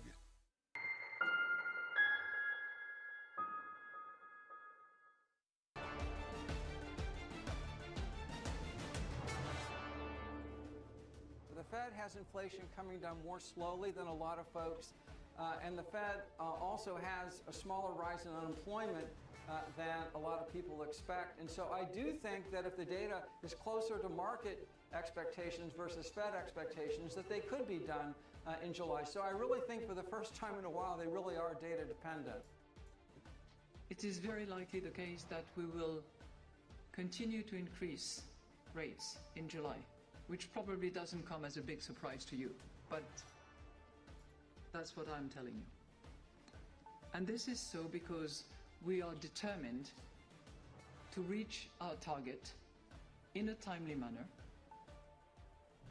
Well, that was ECB President Christine Lagarde and the former Fed Vice Chair Richard Clarida on the inflation fight in Europe and the US. Now, we do have a couple of chip stories. First of all, Intel. Poland is saying that Intel will spend 20 billion zloty. That's about $5 billion on a new plant. We know that Germany is also spending quite a big number on trying to get their chip manufacturing in the country to where it needs to be, which is just a lot bigger. Now, the former U.S. Secretary of State, Henry Kissinger, is warning that China could end up in a military conflict with the U.S. over Taiwan. Speaking to our editor-in-chief, John Micklethwaite, he says he still holds out hope for dialogue that will lead to de-escalation. Well, on the current trajectory of relations, I think some military conflict is probable. But I also think the current trajectory of relations must be altered. And for the weeks preceding our discussion, there have been signs on both sides of trying to end them. They have not yet actually engaged in the sort of dialogues that I suggested, but I think they're moving towards it. And I leave my mind open in relation to the outcome. The other thing which has happened is that China has got more involved in things beyond its traditional region. You know, you've seen China talking to Zelensky. You saw China brokering a kind of truce between Iran and Saudi Arabia. It should be an inevitable part of these discussions that both sides explain to each other what their core interests are and determine how to handle situations in which their core interests clash. And I would hope to resolve interests in which core interests clash without conflict, or manage to avoid situations of clashing core interests. Well, you can watch the full conversation with the former U.S. Secretary of State, Henry Kissinger, on Bloomberg TV and on our website this weekend. Now, the UK Deputy Prime Minister Oliver Dowden says the government is focused on the task in hand, despite another week of political turmoil involving the former Prime Minister Boris Johnson. Well, he spoke to Lizzie Burden exclusively. The message that I have for business is that three things. First of all, I can assure you the government remains absolutely focused on the job at hand. Secondly, that we have worked to bring back that stability to the UK economy, which people rely on, and you have. And thirdly, you have in the Prime Minister, in the Chancellor, indeed in me as Deputy Prime Minister, people that want to ensure that stability, who get tech, who get the opportunities, and are determined we seize them to drive the prosperity of the nation. So the person who did that interview joins me now, and we're delighted to have Lizzie Burden. Lizzie, when you look at, of course, I mean, it's been not dull, to put it very diplomatically. Like, what struck you the most? Well, obviously, Oliver Dowden did not want to talk about Boris Johnson and Partygate. He's casting this long shadow over the government, and really they want to get away from these distractions. Oliver Dowden's message to business was that they are getting on with the job, that Rishi Sunak knows what he's doing when it comes to tech. He called him a tech bro. And they're excited to be hosting this global AI summit in December. We thought it was going to be in the autumn. Now we know that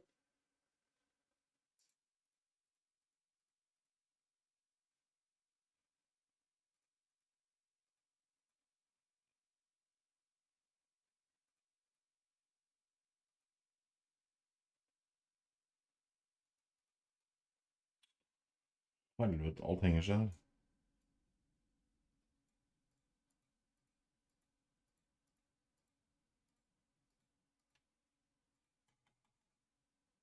it's going to be in December. And really sticking to the priority of halving inflation by the end of the year, not just saying that they're going to reduce it, even though that was the language that Rishi Sunak had been using at Prime Minister's questions, but that against a backdrop of inflation that's sticky, growth that's anemic, and it looks like we're going to get another Bank of England rate hike next week at the meeting. Yeah, that probably will help with inflation. I don't know how you have inflation. I don't even know what that means. We'll get you back on to talk about that. Lizzie, thanks so much. Lizzie Burden there, our UK correspondent. Coming up 3 months after the collapse of SVB, how are the banks holding up? We'll be joined by Hugh Van Stevens. This is Bloomberg.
what do you like most about your job? I think the people. I mean, ultimately, we're a people business. A lot of what my job is as CEO of the company is to give those people sort of motivation, to tell them where we're going, to encourage them to come up and do their best work, to encourage them to collaborate. Sometimes you sort of think you're almost a psychologist, as you are a business leader, I think, sometimes. And so what's your best piece of advice? I love pitches. I love being sort of leading from the front, if you like, and spending times with teams. I love to see the work that we're doing. When we pitch for a piece of new business, often when we come together. So I guess I try and put myself in the seat of the client. What's the client going to think when they see this work? Are they going to be excited? Is it going to turn their brand around? How's it going to resonate with their consumers? So as much as possible, I try and play that role.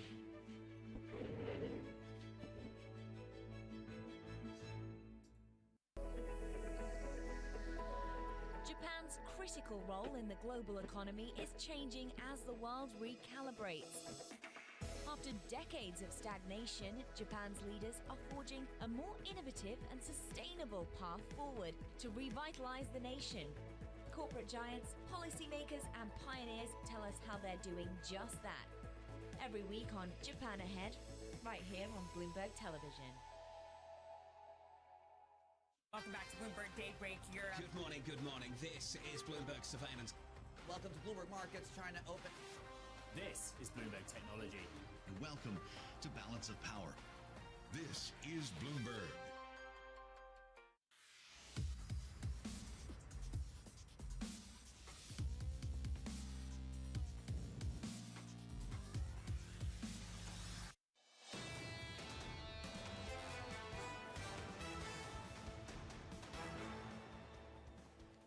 The ECB raises rates to the highest level in 2 decades. President Lagarde says a July increase is very likely, and the Bundesbank president hints at more hikes. The yen drops as the Bank of Japan keeps its ultra-loose monetary policy and says it's ready to add stimulus if needed. Plus, the former U.S. Secretary of State, Henry Kissinger, tells Bloomberg the weakening of Russia risks stoking new tensions. Well, good morning, everyone, and welcome to Bloomberg Surveillance Early Edition. I'm Francine Lacqua here in London. Now, the U.S. banking regulator is reportedly seeking bids for the sale of the collapsed Silicon Valley Bank's German assets. According to Reuters, bidders have until next Monday to submit offers to the FDIC for the $460 million portfolio. Now, the news comes as the Justice Department probes the role of Goldman Sachs' role in SVB's final days before its demise. Now, to talk about the banking sector, some of the things that were well done in the UK, or question marks around it. Hugh Van Steenis, he's vice chair of Oliver Wyman, plus Bloomberg Opinion's Paul Davies, who's been, of course, covering the banking story for a very long time. So thank you both for joining us. Hugh, I mean, it's kind of amazing, actually, that, 4 months on, everything was okay, and then suddenly we had SVB, and then we had Credit Suisse. When you think about it, like 3 months on, could we have done things differently? Oh, I'm sure we can. So thanks for having me on, Francine. I mean, look, I think the good news is the large banks sail through this without much of a scrape. They risk manage themselves properly. And I think in 3 months on, if you look at the 4 banks which failed, it looks more and more like individual idiosyncratic risk. They took some dumb risk decisions, and there was also some supervisory failures. So I think in retrospect, more action should have happened probably 6 to 12 months earlier, and it was the preparation rather than the panic. But are we going to see more regulation? I mean, are we just at the beginning of trying to understand what happens next because of what we've lived through? Yeah, so, I mean, in the US, certainly we're going to see more regulation. I think Michael Barr, the vice chair for supervision, is due to, I mean, there's a bunch of stuff about to come out from US regulators, but I think it's going to be later in the summer, towards the autumn, when he's going to release some of the changes that they're going to make for some of the smaller banks, which were particularly vulnerable in this recent crisis. And that will be, changes to Du har slått på 1633, ikke sant, på forrige topp. A closer look at their liquidity and how they manage their most liquid assets, and things like this. And all of this is designed to address, the kind of the 2-tier regulation that we ended up with between sort of the very largest banks that were regulated very properly and the smaller banks that maybe weren't. So are we going to see, is there anything else like that coming? I know there's like, big Wall Street titans here and there saying we could see more distress in some of the smaller banks in the US. We have questions about Greek and Italian banks, the smaller ones, again, because of the TLTROs that are due. Yeah, so, I mean, obviously, Europe is somewhat further behind the US in terms of the contraction of the money supply and the competition for deposits among banks. I mean, the great defense for Europe is that the amount of money in the system, the deposit levels didn't grow nearly as quickly in the first place as they did in the US during the COVID crisis, and they don't have so far to shrink. But we will have these big TLTRO repayments coming due at the end of this month. And, you know, I guess people are slightly concerned that towards the edges of the system, among some of the smaller banks, especially in Italy, is the place where we might see some strains, you know, beginning to show. But there's really not been the same level of, you know, deposits moving around the system or competition for funding in Europe as we saw in the US in March. When we look at this period in time, will that be like peak worst banking in 2023, or do you think there's something ugly that could be about to happen? I think it's look, at one level it's a very difficult market. If even Stan Druckenmiller says it's the toughest market for 30 years, then it's a tough call. Yeah. Look, what's fascinating is if you take the last 50 years, there was almost 5% deposit outflows in March. That's the worst in 50 years. So it's almost strange that 3 months on, how placid things are. I mean, the cocoa market reopened this week. We've had the 4th set of downgrades from the US mid-cap banks. Stocks hardly moved. So kind of it's now sort of it appears to be more in the price. No, I think that I think the good news, and hopefully Paul will agree, is the largest banks sailed through this pretty well. Yeah. And in a way, it is Mike, I was at the Milken conference and Mike was telling me, in some ways this is like the 70s and 80s. The narrowest banks who reached to the top shelf are the ones who fell over. But does it mean that right now we have to take a bet on saying, like, look, it's either because there's resilience in the markets and the banks, and actually so we can weather whatever's coming, or whether we're just delaying some kind of ugly event? So I think we need to distinguish between the chronic and the acute. So I think the acute phase is over. Okay. But if there was one thing I'd watch for the next 2 months, it would be with the flood of issuance of T-bills in the States, where are they going to get funded? Is it going to come out of the $5 trillion of money market funds and the sort of overnight reverse repo facility, or from deposits? And I know there's a couple of senior bankers who worry if it comes from the bank deposits, that could set off another chain. But the chronic is the one I worry about. We've got the most, post the Fed's move yesterday, we have the most inverted yield curve in decades. And that's gruel for a bank. Yeah. You can't make money on your common and garden business. And so I think it's the earnings bleed rather than the acute phase that I'd be more focused on now. And Paul, so everybody now knows what an AT1 is, and I know not many people talk about it anymore, but I know you're focusing on it. Like, how does it change the way that banks will fund themselves going forward? I mean, I'm not sure it will that much in Europe. I mean, you know, the problems that we saw and the confusion that we saw over what happened with Credit Suisse is probably really a very a Swiss issue in the sense that they had kind of slightly different rules from others, and also obviously after the Swiss authorities decided to write down the Credit Suisse CoCo, the AT1 bond, as part of its rescue sale.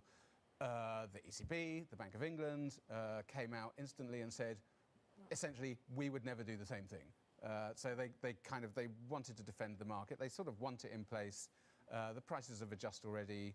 You know, some investor told me quite early on, markets have a very short memory. I think we've discovered that markets have possibly the shortest memory that we ever imagined that they could possibly have over this issue. So, I mean, you know, the pricing levels are slightly different from where we came into this crisis, but you know, interest rates have moved. You know, credit spreads generally have widened across a lot of different you know, types of credit. So that's sort of understandable, really. I mean, that episode also seems to have faded, and regulators want those bonds, banks want those bonds, so I think they're going to stay there. I like that, short memory. Do you think they'd have this shorter memory? I mean, you're also looking at AT1s, well, and what that means. So I think in a way, well, look, remember, it took 3 years for the Greek market to reopen after their delinquency. It took 3 months for CoCos. Now, obviously, it's different because the banks are more profitable. No, I think one thing really is changing when I engage with governors of central banks. Yeah. It's obviously we need CoCos, or we don't want extra sort of insurance packages around the equity, but fundamentally you want a diversified, profitable bank. And I think if we really look back at this, we had quite narrow banks fail and very unprofitable ones. And there's a real reappraisal. You know, let's think about it. We've now had, you know, JP Morgan was allowed to take over a bank breaching the 10%. I think the pennies dropped. Large, diversified banks are the better way through. And I think that's the more tricky thing which the regulators are wrestling with, because that's what they tried to stop, you know, 13 years ago. The thing is that if they're too big, then they're too big to fail. I mean, you know, can they even be regulated if they get that big? Well, it depends. I mean, they obviously need to be exceptionally well managed and supervised, but at the end of the day, that diversification provides strength. So, it will take a good team. Paul, what else are you working on? I know a lot of the big questions is actually whether what we've lived through changes the banking models of certainly some of the European banks, because it changes the way that they have to treat depositors. Sorry, in what sense, sorry? In the sense that actually if interest rates go up, then they have to give more to people that deposit money with, and that changes their banking models. They're going to be less profitable. Yeah, yes, they are going to be less profitable. I mean, I guess there's a difference between banks in different parts of Europe in particular. You've got, in the south in general, a lot of loans that they make, the rates that they charge on them can adjust much more rapidly, especially when it comes to mortgages, versus in the north where you've got a lot of kind of very long-term fixed rate mortgages, and it's kind of, the squeeze there could be difficult. But, going back to one of the things that Hugh was saying about the wave of treasury issuance in the US and the role of money market funds in sort of funding markets and where people put their cash, Europe just doesn't have that same kind of complex to anything like the same degree, and there isn't really... And deposits don't really flow around between countries within Europe either. So the level of competition for funding is just not nearly as... it's not so much of a contact sport in Europe as it is in the US, perhaps. Okay, Paul, thank you so much. Bloomberg Opinions there, Paul Davies, Oliver Wyman. Hugh Van Steenis stays with us, and we'll talk about the UK shortly. Also coming up, Russia's war in Ukraine has changed the geopolitical landscape in Europe and Asia. We'll bring you a little bit of our interview with the former U.S. Secretary of State, Henry Kissinger. This is Bloomberg.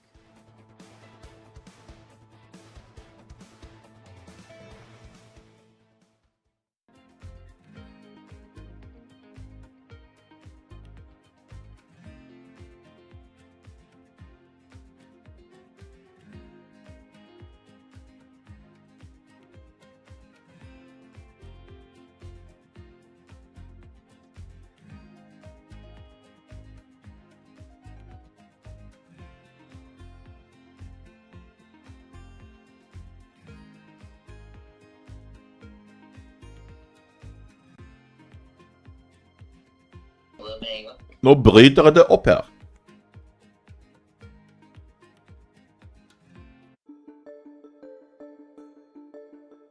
Would you say race relations in the United States are much better than when you were growing up in Mississippi, or do you think we've made less progress than you think we should have made? Both. I think that much better than when I was growing up.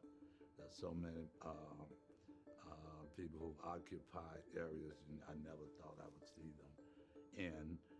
But I would have hoped it would be better. It's certainly been a lot of progress, and somehow we're in an era now where, in spite of the progress, race relations in certain areas has become very scary. Some of the things that one reads about now remind me of growing up in Mississippi.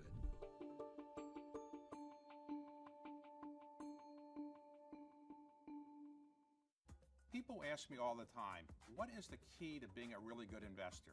And I tell them it's to surround yourself with and work with the best investors you can find. On Bloomberg Wealth, I'm going to take you to meet the greatest investors in the world, the people that I would like to have managing my money. Today, I would say perhaps only second to AI right now, which is AI has got so much going on that folks are so excited about it. Climate tech is the hottest area to be in.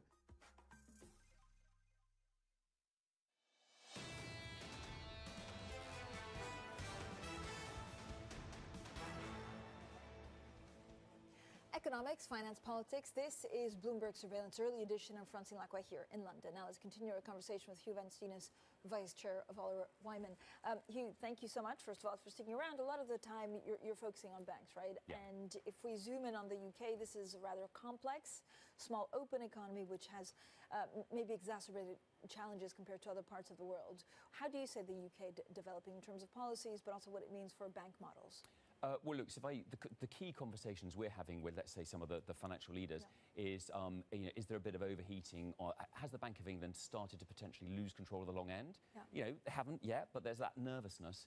And as a result of that, as inflation becomes more embedded, rates will have to go up even more. And so certainly the banks and the investors are worried, well, what does this mean for the housing market? What does it mean for UK loan growth? It just feels quite more challenging than it does certainly in the Eurozone or the US at the moment. But the Bank of England hasn't done a bad job. I mean, they were behind the curve, and now they're playing catch up. But there's not much more that they could do, or is there? No, look. In a way, everyone was behind the curve, so they had, if you like, they were in common ground with the Fed and ECB as well on this. No, I think the challenge in some ways is is obviously 70% of our food is imported. There's not much the Bank of England can do about the fact we have import frictions now in the post-Brexit world. So I think some of the structural issues are tougher, but it's not necessarily that monetary policy is the right solution to that. So I think you may end up with slightly more elevated rates. And I think that's certainly what the financiers are worried about. Are you expecting a lot of distress in the UK, either companies, zombie companies, or companies that we haven't really quite heard about, not being able to refinance themselves, and what's happening with shadow banking? So I think there's a sort of what you can see in the next 3 to 6 months, and there's what's beyond. All of the kind of high-frequency data and conversations is actually the next 6 months looks pretty benign. I've yet to see a bank who's starting to really worry. They don't have much commercial real estate, unlike the US mid-cap banks. They're not very big in leverage lending, so the obvious kind of grey spots, black spots, they're not there. The nervousness is that strange? Well, it comes back to what you and Tom used to talk about, the longer variable lags, isn't it? Like, what happens next year? Will that, a lot more people we had 13 years of free money, so there's a lot of money got baked in cheap. There's also a lot of savings from the financial from the pandemic. Maybe it just takes a lot longer for monetary policy to transmit.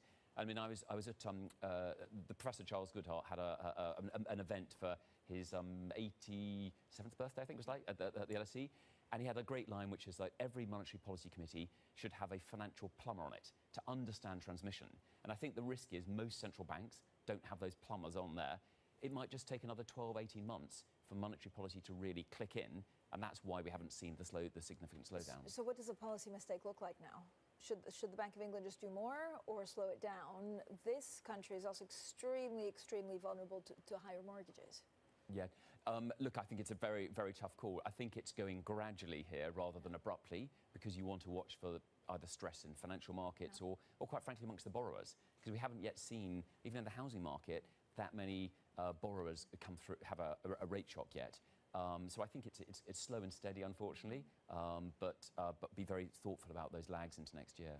When you look at the UK and actually its place in the world in terms of regulation, but in terms of attractiveness of capital and capital flows, will it get better in the next 12 to 14 months?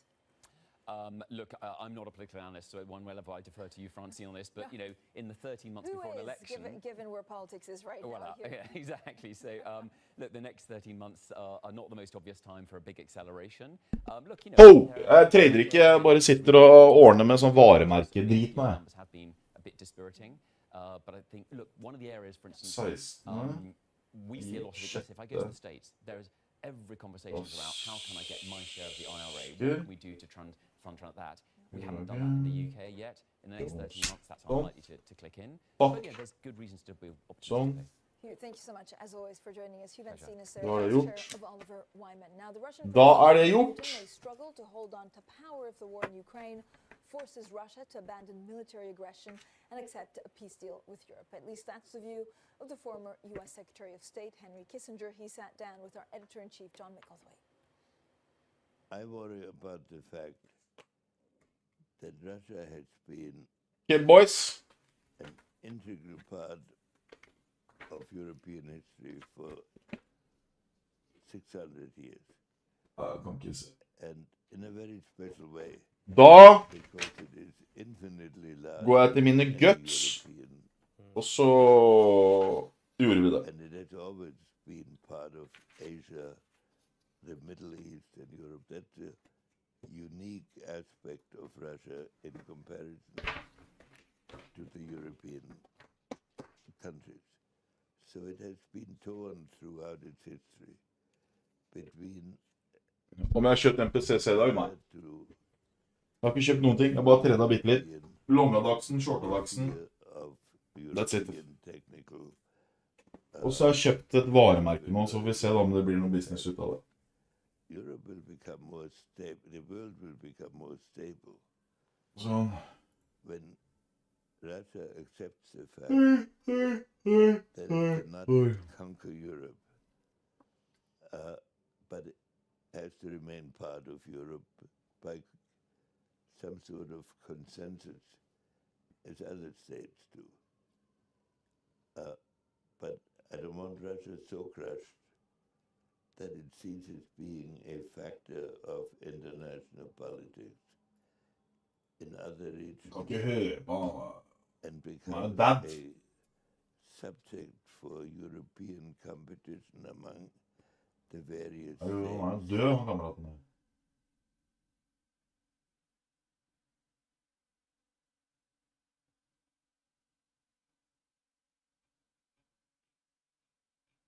Hvor faen er sin besenger da? Har vi ikke sin besenger da, vel?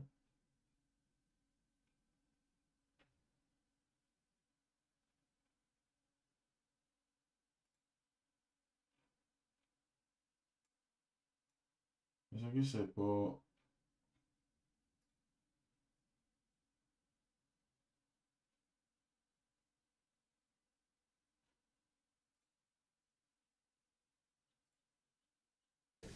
I was chicken. I couldn't do it. I called Tom, and I told Tom that the door is locked, and he said that he would... 2018, an American couple and their two kids. Our first one, we were doing this wave. We have our space in Venice that's open today. We are also planning Chicago, Vancouver, Markedet i dag. and then we have some really Bullish på tanke på hva som skjedde i går, men du skal være litt forsiktig, for det er sånn quadruple i dag, så det kommer til å være rare bevegelser. Amenitized charging experience for people to be able to not just charge their Rivian, grab a snack, let your family relax, that kind of thing. So you mentioned charging. A lot happening in Quadruple that witching. right now. I imagine the charging will be an experience here at these spaces. Are you guys trying to make, like, I know you guys have the charging network, the Adventure Charging Network. Is it going to be focused on more lifestyle and have space for people to hang out? Is that the deal for future of charging for your Rivian? For some of them. So for these charging outposts, absolutely. I think, you know, charging is one of the major sort of barriers for EV adoption. And so we want to do our part to be able to ensure that like our customers can go everywhere that they want to. Do you think you'd ever have the Tesla NACS charging port at a Rivian space? I have no idea. had to ask. But so, well, anyway, I want to talk to you about that. I think the Yosemite experience kind of struck me as a very interesting sort of, you know, we're talking about in the depths of nature. Yeah. You're going to have an actual facility there and a charge, right? That's right. So we're super excited because we think about that as almost the physical manifestation of our brand. It will be an incredibly sustainably designed site. You will see, you know, passive cooling. It's a net zero building. A lot of thought went into how we can make this space truly circular. And also, I mean, just it is an old gas station that we are converting into like the future of electrification, and we just think that's so compelling to who we are. So from a future space build out, what do you envision? Do you see sort of trucks with the overlanding tents set up and people can kind of climb around and play in them? Or is it more of a spot to hang out and then also maybe have some of your partners whose books, backpacks, t-shirts, that sort of thing? Both, eventually, hopefully both of those things. I think Groveland specifically is probably going to fall more into the latter, but there will be no shortage of Rivian owners, and I'm sure it will become a place where owners clubs will want to meet up before they head to Yosemite, and so it will still be able to build that community for us. Well, I think I want to visit that Yosemite station when that's opened up. So Denise, Cherry, thanks so much for joining us. Wanted to clarify we're actually in the Pagan District of Manhattan. The next new facility will be in Williamsburg, Brooklyn. Meantime, thank you so much, Praz. Let's stick with the auto sector, if you will. Shares of Carvana higher today. Gains persisting after a mix of last week's strong second quarter guidance and used car prices rising. So a little bit, partly surprised by this, not completely surprised by this, especially when we look at like the sales numbers we saw today, used car sales rising, looking at shares of Carvana up over double digits over the past couple days, extending their gains. But look, some analysts say, I mean, this stock is overvalued. So, but it's not playing out in terms of the numbers today. Investors joining in on Carvana. It's not just the risk on trade. I mean, one of the data points that we looked at recently, Brad, was about the amount of time people were holding on to their cars. And the data showed it was at a record at around 12 years now, which it used to be, I guess, 9 to 11 years, and 11 years was kind of unheard of. I've held on to my car is 8 years old, so I'm heading there. I think 7 or 8 years old, something like that. Okay, yes, that's so solid. I'm heading there. I've got the itch now, and but I don't know that I'm going to Carvana. But investors piling into that one today. Yeah, and taking a look at, I'm glad we have the year-to-date view of this stock because it perfectly shows how much of a rebound has had to be necessary just for analysts to resume their coverage of this company. You look back to the year that was 2022 for Carvana, this was Yahoo Finance's worst performer of the year. And you're taking a look at kind of that longer-term scale and how far from grace this company has fallen. And so over the past 2 years, still down by about 90%. Still got a lot of work to get back into good graces of investors, but that's really going to come back into the resumption of when people are looking to get more of the hands on the used vehicles and when more used vehicles come onto the market as well. Indeed, and also the interest rate environment. Absolutely. Yeah. Well, since the beginning of 2022, construction spending on new factories has more than doubled, with the latest data showing $189 billion was spent in the last year. So what caused this jump? Yahoo Finance's Rick Newman, he's got his hard hat on, and he's got this story. All right, he doesn't have his hard hat on. I didn't mean to purport that, Rick. Hey, let me get my props lined up, man. Give me some fair warning. This is a pretty remarkable story that seems to be developing here, to be honest. Presidents going back 10, 15, 20 years have been trying to do this, which is establish more domestic manufacturing, create incentives for companies to build more stuff in the United States and, if possible, relocate some of their factories from overseas back to the United States. That's known as reshoring. That's been a buzzword for a decade or more. President Obama tried to do it, didn't really work. President Trump tried to do it, didn't really work. Now it seems to be happening under President Obama, and we're seeing this in the data for the construction of manufacturing facilities, as you pointed out, Brad. It is booming. It is up by the most ever on record in data going back to 2002. And as a percentage of all construction activity, manufacturing construction is now the highest as a percentage of all activity since 1993, and that's when those records begin. So something big is happening here, and it almost certainly is related to 3 big bills that Democrats passed when they controlled Congress during Obama's first 2 years that Obama signed. It was that big infrastructure bill in 2021, and then in 2022, we had the CHIPS Act for semiconductors and the Inflation Reduction Act with green energy incentives.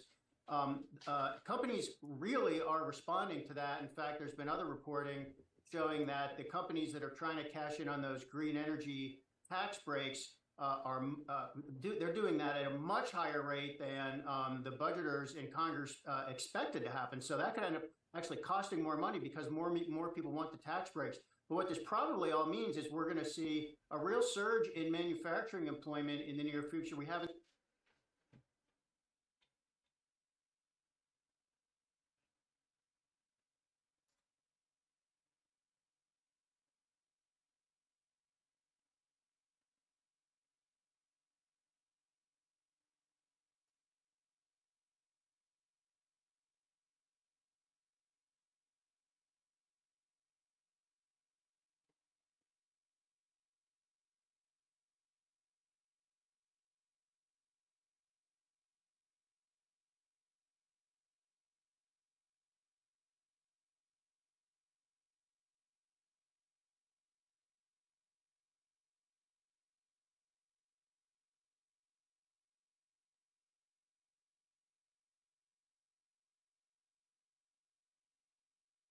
Splitting.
haven't seen it yet, but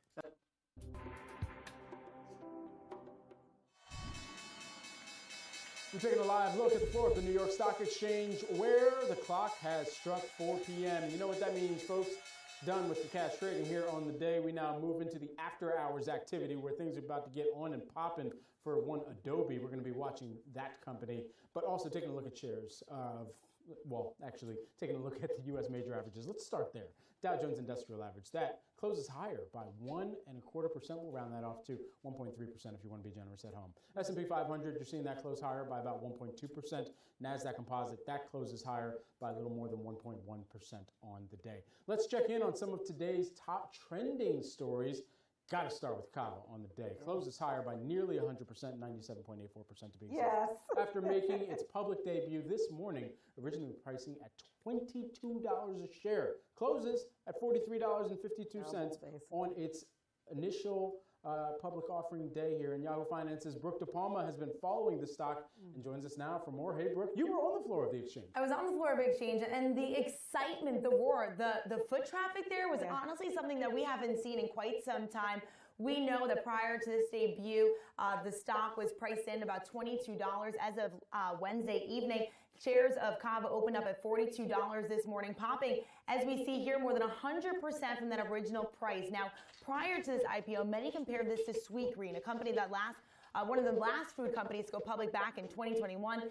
Their shares too popped on their IPO day, up to $52 per share, originally priced at $28 per share. And now, as you see here, shares are priced in at got a bit of a boost in midday trading today, but priced in about $11, $10.42 closing right now. But Kava here, they're saying that they're focused on their long-term vision. And earlier today, as we noted, we spoke with CEO Brett Schulman at the New York Stock Exchange and asked if he was worried that the valuation was perhaps too high here. Here's what he had to say.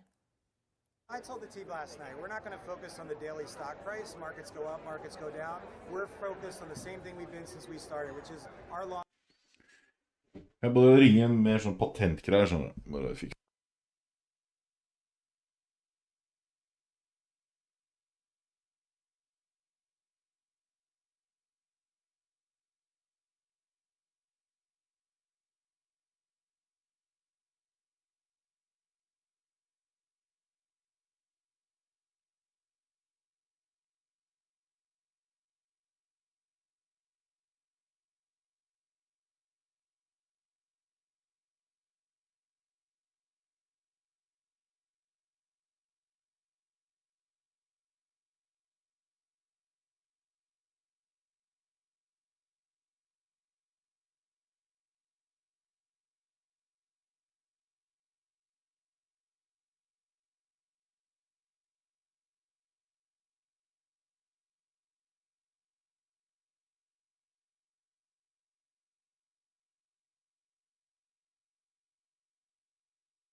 trillion now for Microsoft. So, they're hot on their heels. They are that not just open AI, the generative AI play right now. So investors piling back into that one as well. And they have the client base too. Yes. They have the cloud client base for sure here. Let's also talk about Tesla here on the day. We've been watching this one. Tesla shares closing the day lower. Back to life, back to reality, back-to-back losses here. After the EV giant saw 13 straight days of gains. Look, it was a hot streak. Earlier this week, Bank of America analysts, though, they estimated that the U.S. electric vehicles market will drop to 18% by 2026. For more on the EV space, we welcome in Ross Gerber, Kawasaki Wealth Investment Management CEO. Ross, great to speak with you here today. Even as we kind of look at this win streak that Tesla has had, you have been one of the more vocal names around Tesla shares, whether it's thinking that Elon Musk should give up the reins to somebody else, or whether it's just how they're able to make sure that they're locking in margins for the longer term. You look at a win streak like we saw, net happy, net sad that it's snapped. What goes through your mind? Well, I'm certainly not sad when you own 420,000 shares of Tesla that have it go up substantially and make my clients, I don't know, $50 million, pretty happy.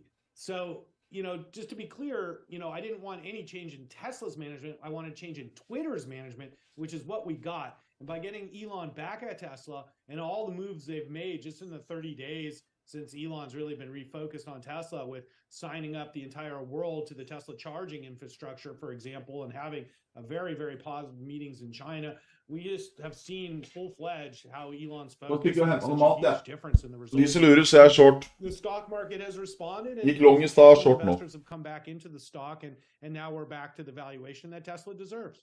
So, Ross, Diane here, with regard to both of you had been bullish on Tesla way before the rest of the market has caught up. But previously you were pushing for a board seat. Are you happy with how Tesla is being run now? Well, I mean, pretty much everything I was pushing for, they've done. So, yeah, I'm thrilled. Once again, Tesla was never really against any of the ideas that I was presenting. It was really just Elon. And so I think there was just a period of time that it took for several of these things to sort of percolate into his mind, into existence. And now things are moving in very much the direction that I had hoped. I feel a lot more confident about the succession plan and management. The changes in the board with JB Straubel, I was very much for. So I'm happy to have JB and Tom Zhu on the board, which really represent operational, players for Tesla, but also just the investor day I thought was super illuminating, followed by a shareholder day that was also very illuminating to what's happening with the company and their focus. So when you look at Tesla as a whole, obviously there's many challenges they face over the next year, but with Cybertruck launch imminent and the economy hopefully looking like we're through the worst of it and of the rate cycle hike. So hopefully we won't have a recession, and going into 2024, you have to be very bullish on EV makers like Tesla.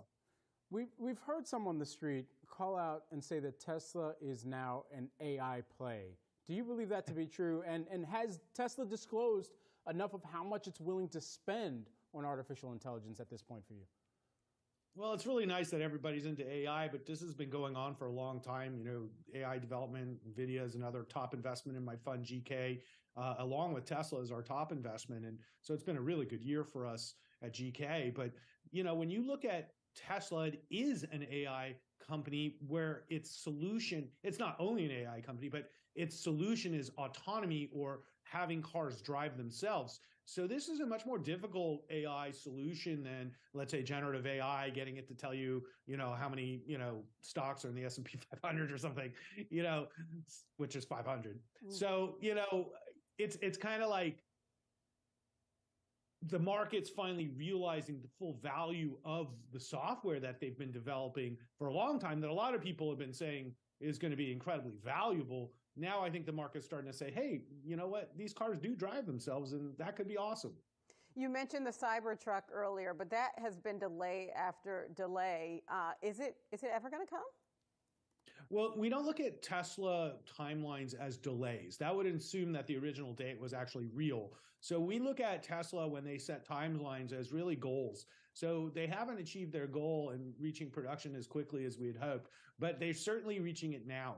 So we're now at the beginning of, can they make these in scale, and how much pain will they go through making these in scale? And we'll see in the next probably 3 to 6 months how successful they'll be at scaling Cybertruck production. So we're hoping for the best. And I was just in Austin, and they're employing incredible new technologies to build this truck. So it'll be quite a challenge. So it's great to have Elon back on the factory floor really working at Tesla. Well, I like the vehicles. I'm on the fence about the Cybertruck, but thank you so much for joining us, Ross Gerber. We appreciate your insight as per usual. Thank you. Coming up, earnings from software giant Adobe, hot off the press. You're looking at them pop in after hours. We've got the numbers on the other side. Stay with us.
Shares of Adobe trading higher in after-hours trading by nearly 4% here as the company just reported earnings here. Taking a look at some of the figures that the company has announced for its fiscal second quarter of 2023.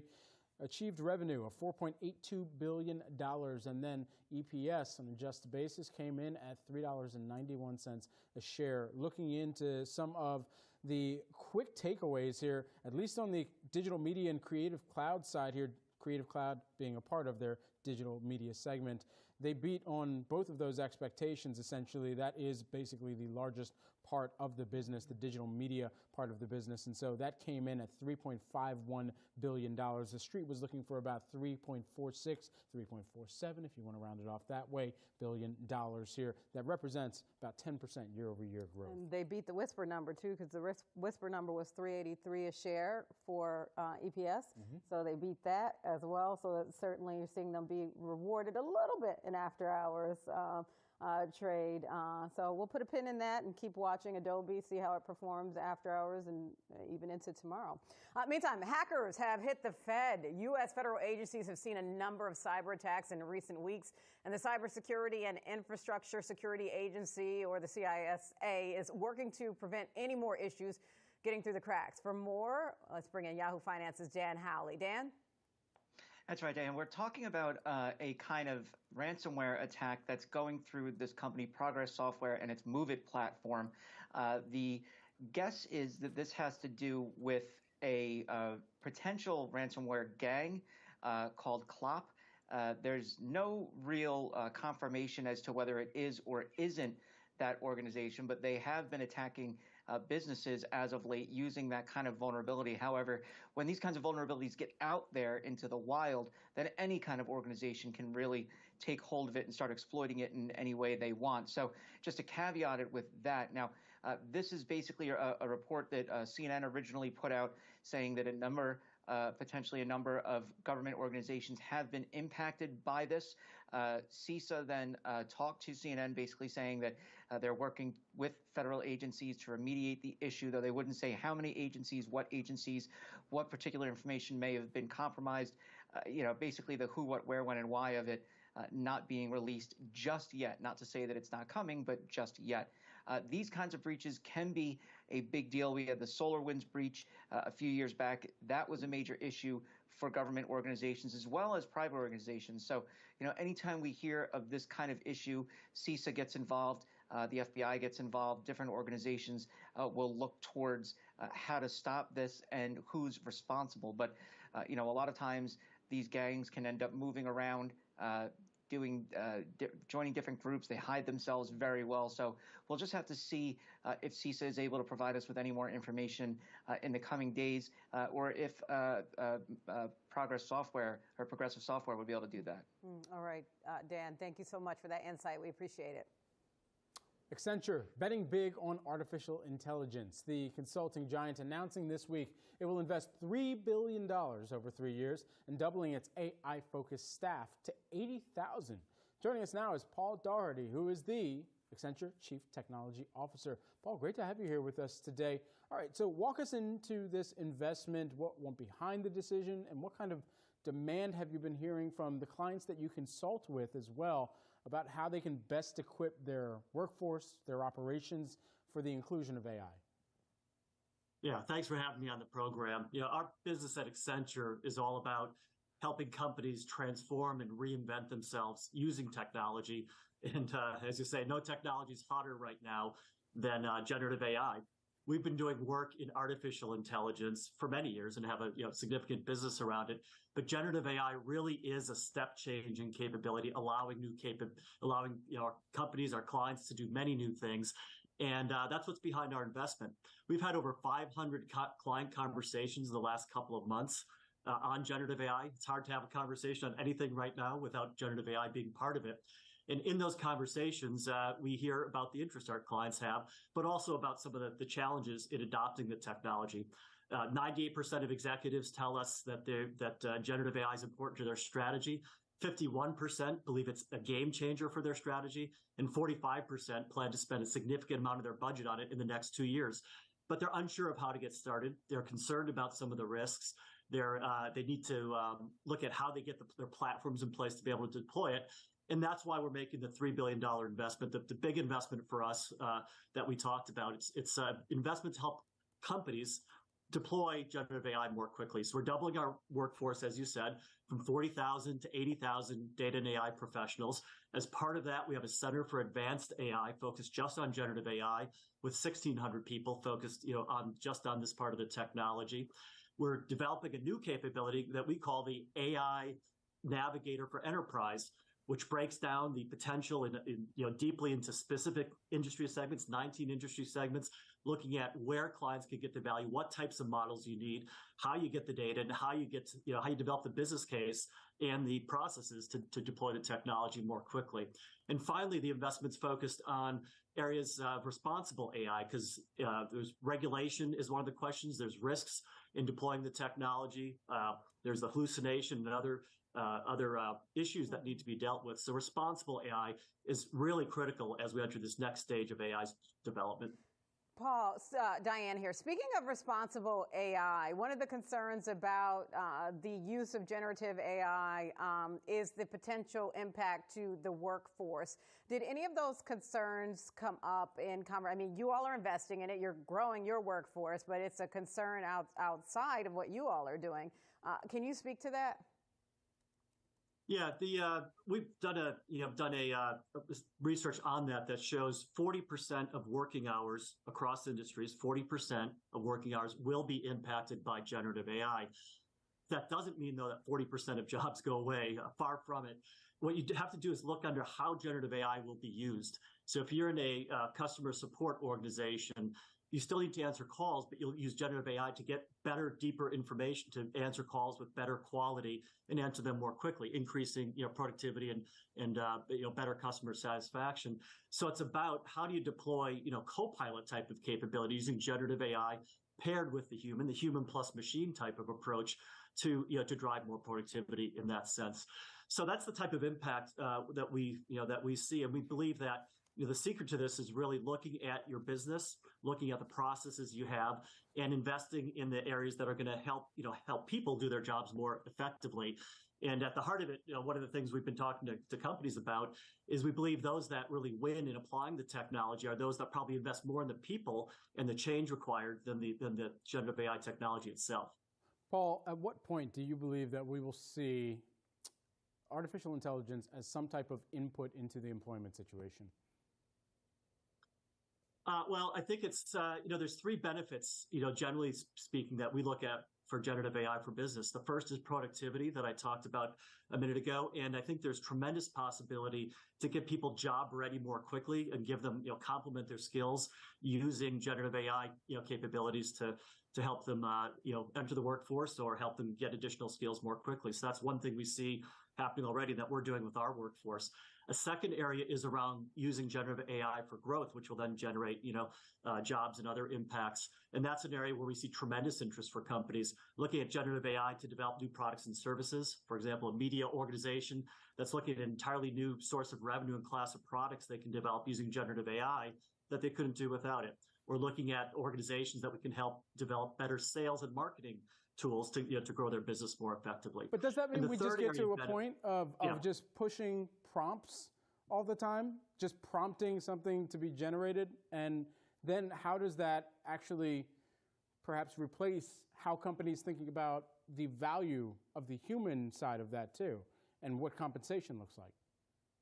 Yeah, well, I think it's well beyond the prompt engineering, prompts and prompt engineering. I think that's one element of it, but it really, the way we see it in action as we work with the technology, it kind of enriches and allows the people to do more. And again, a customer service organization, the agent is able to deal with more complex problems and answer more effectively. So their skill level actually goes up. Their ability to handle more complex cases goes up. So it increases, the human capability and it allows them to acquire new skills more quickly. And I think this kind of human plus machine and additive effect is what we expect to see more of as we look at the rollout of generative AI. Paul, really interesting stuff. Thanks so much for joining us here today. Paul Doherty, who is here with us and breaking down where Accenture is making its latest investments into generative AI. Appreciate it. Thank you. Coming up, Bitcoin below 25,000 for the first time since March. It struck that today. Right now, back above it by a little itty bitty bit. We take a dive into the world of crypto on the other side. Stick around. Bonjour. The French Riviera may be famed for playing host to an annual star-studded film festival, beautiful aquatic scenery, and fine cuisine. But for 1 week, hundreds of billions of advertising dollars are at stake. It's the biggest gathering in marketing, media, and tech space. Cannes Lions and Yahoo Finance will be there, talking with C-suite execs from the household brands we all know and love. We'll also speak with some of the biggest profiles in entertainment, such as Cannes Lions 2023 Entertainment Person of the Year, Kevin Hart. Plus, international music artist and producer, will.i.am. 3 big themes coming your way. 1, generating demand during a discretionary spending downturn. 2, leading a values-driven brand through a polarized society. And 3, the role of artificial intelligence in advertising. Join us at the Cannes Lions Festival all week on Yahoo Finance. Taking a look at crypto, Bitcoin in particular. It's been fluctuating today, a little up, a little down. It dropped below 25,000 for the first time since March this morning, but got a boost following news from BlackRock. It's being reported that the world's biggest asset manager is close to making an application to create a Bitcoin ETF, and it will use Coinbase for the market data. Now, that comes as the digital finance world faces much broader issues, with the SEC filing lawsuit after lawsuit throughout this year, the latest being against Binance and Coinbase, calling into question the regulation around several popular coins, deeming them crypto asset securities. Here to discuss more is Scott Melker, the host of the podcast Wolf of All Streets, not just Wall Street, All Streets. All right, Scott, let's get into it. First, let's talk about kind of BlackRock coming into this picture. We've heard buzz about this before. What does this say to you about the state of crypto, Bitcoin in general? Is it becoming even more mainstream with that kind of news? I think it has been becoming more mainstream for quite a long time. And this isn't BlackRock's first foray into the space. They've already been working with Coinbase to allow their high net worth clients to have access to Bitcoin and other crypto assets. So there's nothing really new here. Listen, after the FTX collapse, I actually sent a tweet out that said, watch, Wall Street's about to sweep in and buy up our industry for pennies on the dollar. And it seems that what we have now is legislators and regulators pushing this industry into the comfortable hands of Wall Street and getting rid of the crypto incumbents like Coinbase and Binance that they view as a threat. So as good as this may be for institutional adoption of the space, it kind of violates the ethos. It's a bit of a dishonest push away from the people who actually built the crypto industry in the United States. We've already seen a number of spot ETFs rejected over and over and over again. It's being litigated with Grayscale in the courts right now against the SEC. I wouldn't be surprised to now see BlackRock move from the back of the line to the very front very quickly. Right, and so that's what I was going to ask, actually. When it comes to some of the Bitcoin ETFs that we've already seen filed for review and approval, we've seen it for multiple years. They get filed, there's a hefty comment period. It essentially just ends up on the cutting room floor somewhere, or just kind of gets held in obscurity or purgatory, whichever way you want to look at it. At the end of the day, you've got companies like Gemini, Van Eck, Grayscale as well that have put one forward. So if you see a BlackRock now moving forward with this, aren't they destined to take some type of legal action unless BlackRock's is, I guess, materially different? I would think so, but legal action and crypto go hand in hand at this point. I think we can see that we've seen regulators coming after the crypto industry going after the regulators. So yes, I think that would be par for the course. I can't imagine how they can justify approving a BlackRock ETF without the others. And as I mentioned, Grayscale is currently in litigation to get their GBTC Bitcoin trust moved and transferred and converted into an ETF, which has been strangely rejected. There's no rational reason that we should not have a spot ETF for Bitcoin. That would actually protect consumers, which is the mandate of the SEC. It would be a great move forward. But they gave us a futures ETF, which is an inferior product that was approved, a year and a half ago. We have a couple of those that basically just don't track spot accurately and are much worse for the consumers. So it's a real head scratcher why this hasn't happened.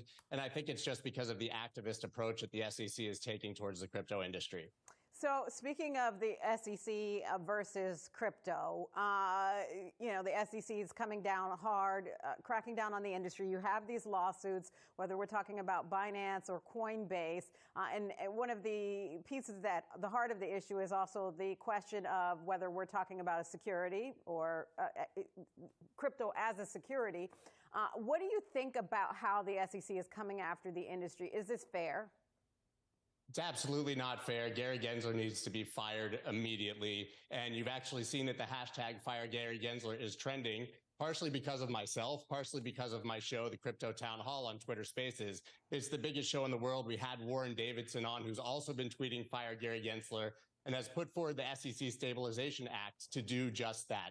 Listen, Gary Gensler is embarrassed about his relationship with Sam Bankman-Fried, that he platformed FTX, was working with them on regulation, that he was going to give them a pass outside of this legislation that they were going to pass. And so he's embarrassed and he's overcorrecting massively in the opposite direction, trying to take an activist approach against the entire industry. It's absurd. It's unfair. It's probably illegal, and that will also be litigated in court. But the SEC is way out over their skis. It's Congress's job to determine what these assets are. And Gary Gensler can't even sit on the Congress floor and give the simple answer of whether Ethereum is a commodity or security when that question is pointed directly at him repeatedly. He refuses to give guidance because he would rather be vague and then just go ahead and deem everything a security without actually going after any of those platforms and protocols. It's completely absurd, and he needs to go.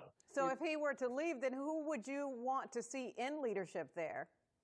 Well, it's hard to know if the replacement would be better, but we know what we're working with, and we know that he's not acting in good faith. There are SEC commissioners who are extremely rational and have been in favor of freedom and doing the right thing for years. Hester Peirce is one of them. She's proposed for years the idea of safe harbor, which would allow any project to come in, register with the SEC, and they would have a 3-year period to prove that they're sufficiently decentralized and no longer a security before they can launch and be listed.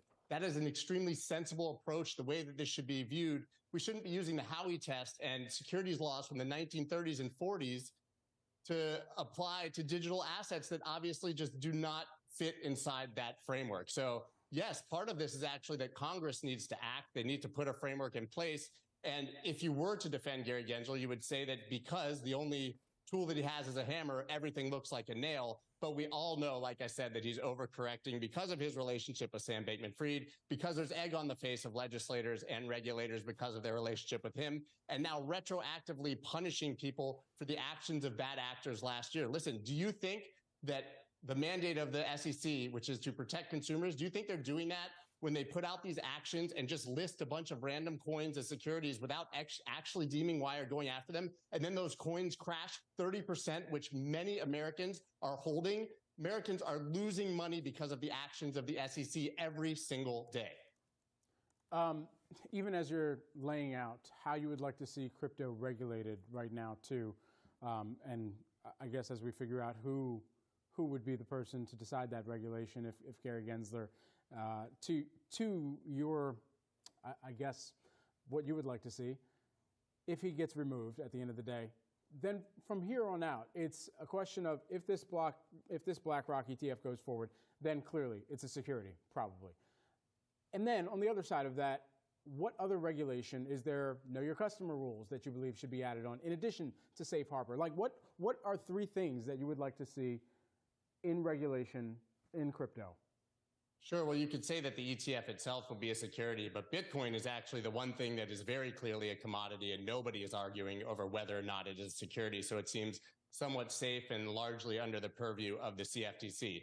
Safe harbor is a very reasonable thing. I think that we should see some of the great ideas that were proposed in the Lummis-Gillibrand bill last year, which apparently is coming back leaner and meaner, some stablecoin regulation, how stablecoins should be allowed to be backed, because those are one of the killer use cases of crypto. KYC AML is already a huge thing in the crypto space. That problem has largely been solved. I can tell you that Americans largely are not able to register on platforms like Binance that are overseas. These are things that they're being accused of from 2018, 2019, when those things were much easier. The fact is, there's never been regulatory guidance in almost any jurisdiction for this industry. So it was either get started and then come into compliance or do nothing at all. And I think that most of these companies, platforms, exchanges are trying to do the right thing now when it's very obvious. They have the eyes of the world on them. They're not trying to, participate in illegal activity and do things that are non-compliant. So I would say absolutely KYC, AML are very, very important for these exchanges. Safe harbor is an exemplary idea, and getting some definition of what's a commodity and what's a security would certainly help. Just very quickly, we got to go. Is Robinhood next? We've already seen Coinbase. We've already seen Binance get under the spotlight of the SEC. Is Robinhood next? I'm terrible with my crystal ball, and I don't like to guess who might likely be next, but I will say Robinhood is clearly getting ahead of this by delisting the very coins that were listed as securities in the Binance and Coinbase suits.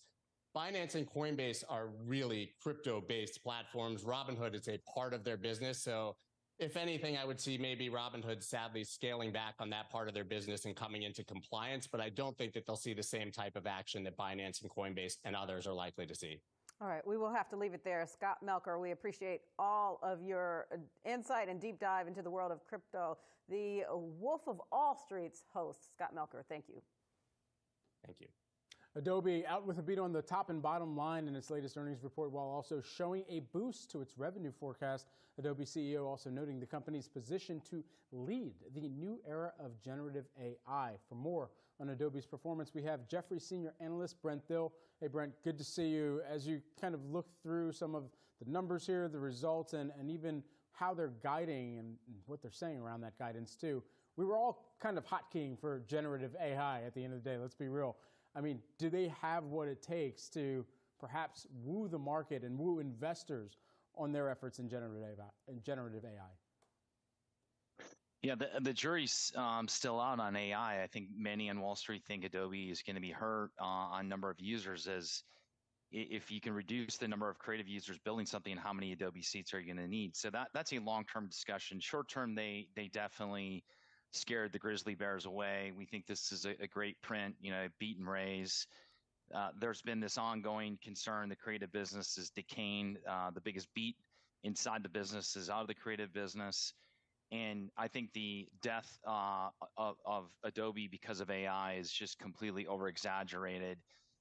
So we think, Adobe has been showing AI for many years. Investors seem to not been listening to them. And so all the bears in camp are like, AI is going to crush them. And we're not seeing that. I think long-term, the debate is still out there. Obviously, we still have to get the Figma deal closed, which they overspent, $20 billion, but will certainly help their creative process if they get this closed. And then, all eyes, once we get past that, are going to turn to Canva, which is, a threat at the low end of the market. But as we like to say, great stocks have great controversy, and Adobe's had great controversy. We're very bullish, and we think ultimately the good news is when you do the work, you talk to the users, the creatives aren't running away from Adobe. They're embracing Adobe. Yes, they're going to use companies like Midjourney, which are great AI tools to help them in the creative process, but they're not going to not use Adobe at this point. So we still think the story has legs. Now you have the stock up over 45% year to date. That's our only concern given the magnitude of the recent run back.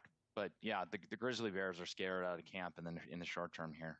So you have a price target of over $500 a share. I lost the exact number there, $530 a share. It's a ways away from that. Do you think today's results or the results released today will get you there? Yeah, I mean, it's not a ways away. I mean, we're not that far. It's breaking 500 in the after hours. So I don't believe that's an issue at all. We've continued to have a bullish stance on Adobe since the stock was $30. Oh, wow. So we continue to believe, when you think about, there's been a lot of controversy short term about AI, and that's been the big overhang. The same controversy existed way back when Steve Jobs was alive, bashing Adobe, Flash, saying Flash is dead, and everyone thought Adobe was dead, and that wasn't the case, and the stock was 30.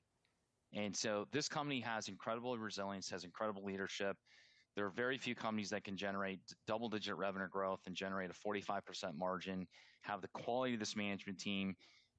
I've always said that this is a company that has an incredible team, and the users love their product. And most of the users we talk to would pay 10x for their products.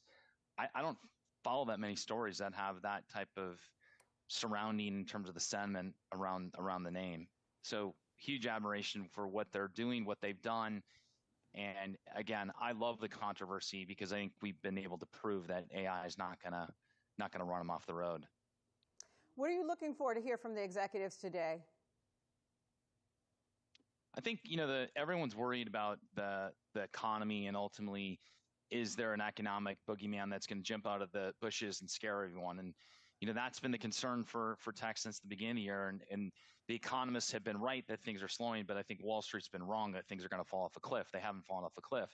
In many ways, Adobe's business has gotten stronger now in the second quarter than even the last quarter.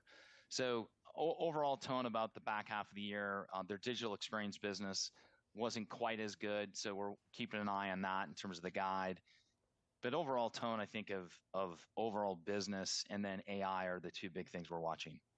Brent, I want to switch gears here. We've been keeping tabs on Microsoft, of course, closing at a new all-time closing high for Microsoft, moved higher by a little more than 3% during today's trading activity, and over the course of this year, holding on to gains of about 45%. One of the mega cap tech companies that first really generated a lot of fanfare for its investment in OpenAI and kind of kicked off this FOMO trade, if you will, within generative AI as well. Where do you believe the stock goes from here? I mean, is this just a continued trend that we can expect for the near term while the melt up, while the FOMO trade continues to be tossed around? Stock's going higher. It's going to $400. We have been very bullish on this name for a long time.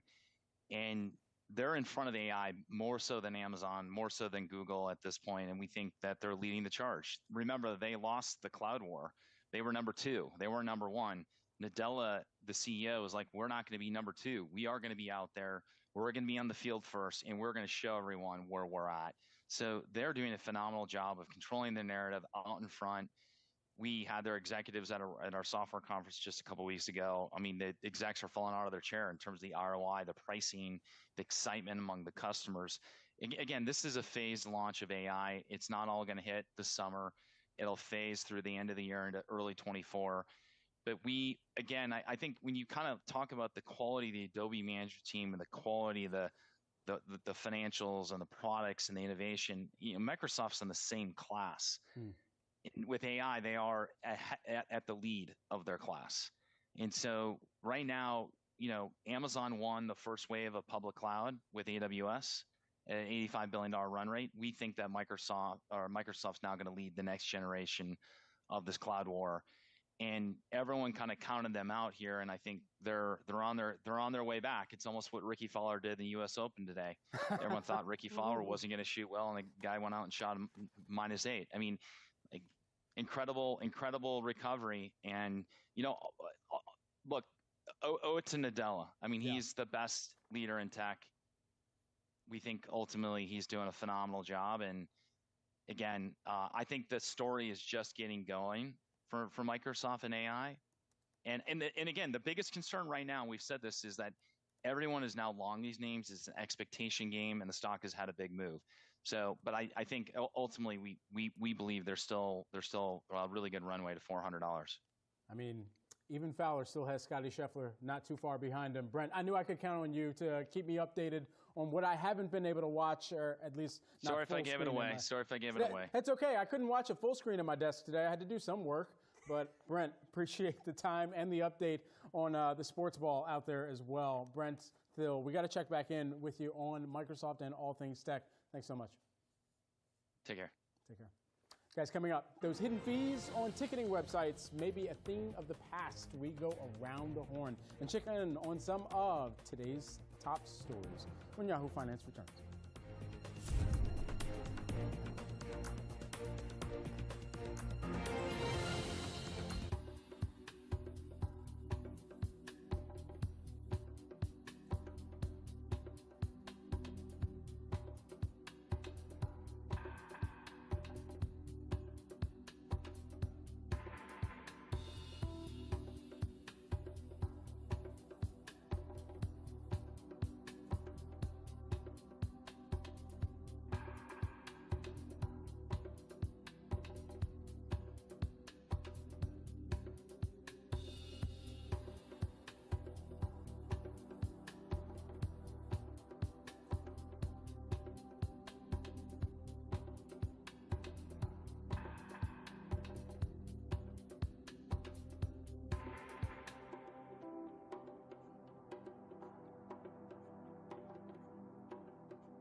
Welcome back, everyone. Let's take a look at some of the top trending stories of the day here. We've got Brooke De Palma and Alexandra Canal.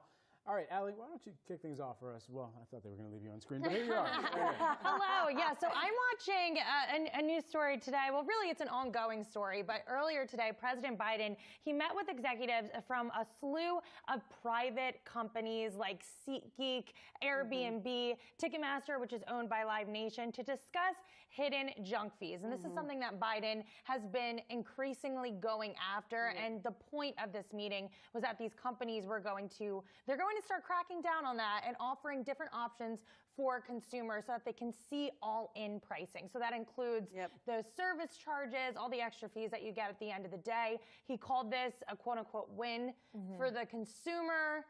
So that's the story here. But will it really change the needle? I think that's a big question. And of course, this all comes after the aftermath of the Taylor Swift Ticketmaster fiasco that we saw last year. Exactly, right? I mean, I guess it's all about transparency. And this is that junk fees thing that Biden talked about cracking down on. I'm a fan of this because, look, when you go online and you look at the price and it tells you it's $100, I know they're more than that. Like if you're going to a Taylor Swift or more than Beyonce, that. I know. Oh my gosh.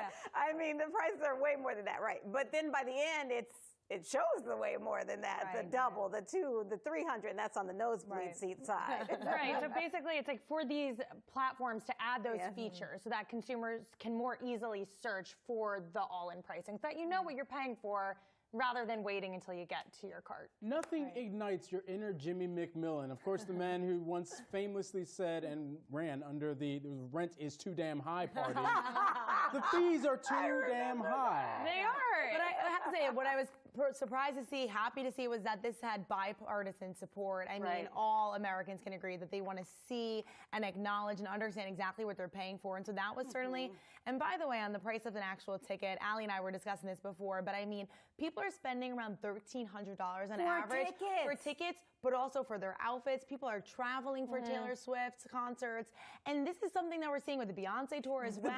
Beyond I mean, so it's beyond just the ticket price here. And so the sitting fees being seen. I've written down a couple. But like, we also need to bring the fees down though, right? Transparency is one thing, but at the end of the day, if I'm still paying the same amount, I'm not going to be too happy about that. Well, the artist would probably say, well, it's for all of us. If you really love us, you'll pay this. We'll see.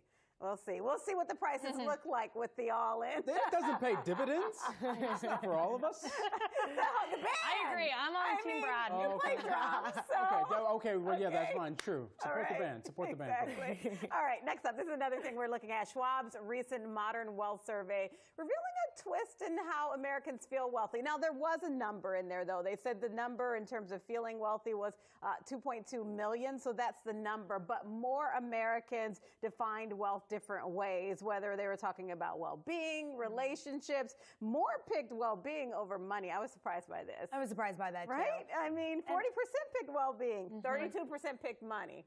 But what I also was surprised about was the difference of younger generations, how they perceive wealth and how they're going.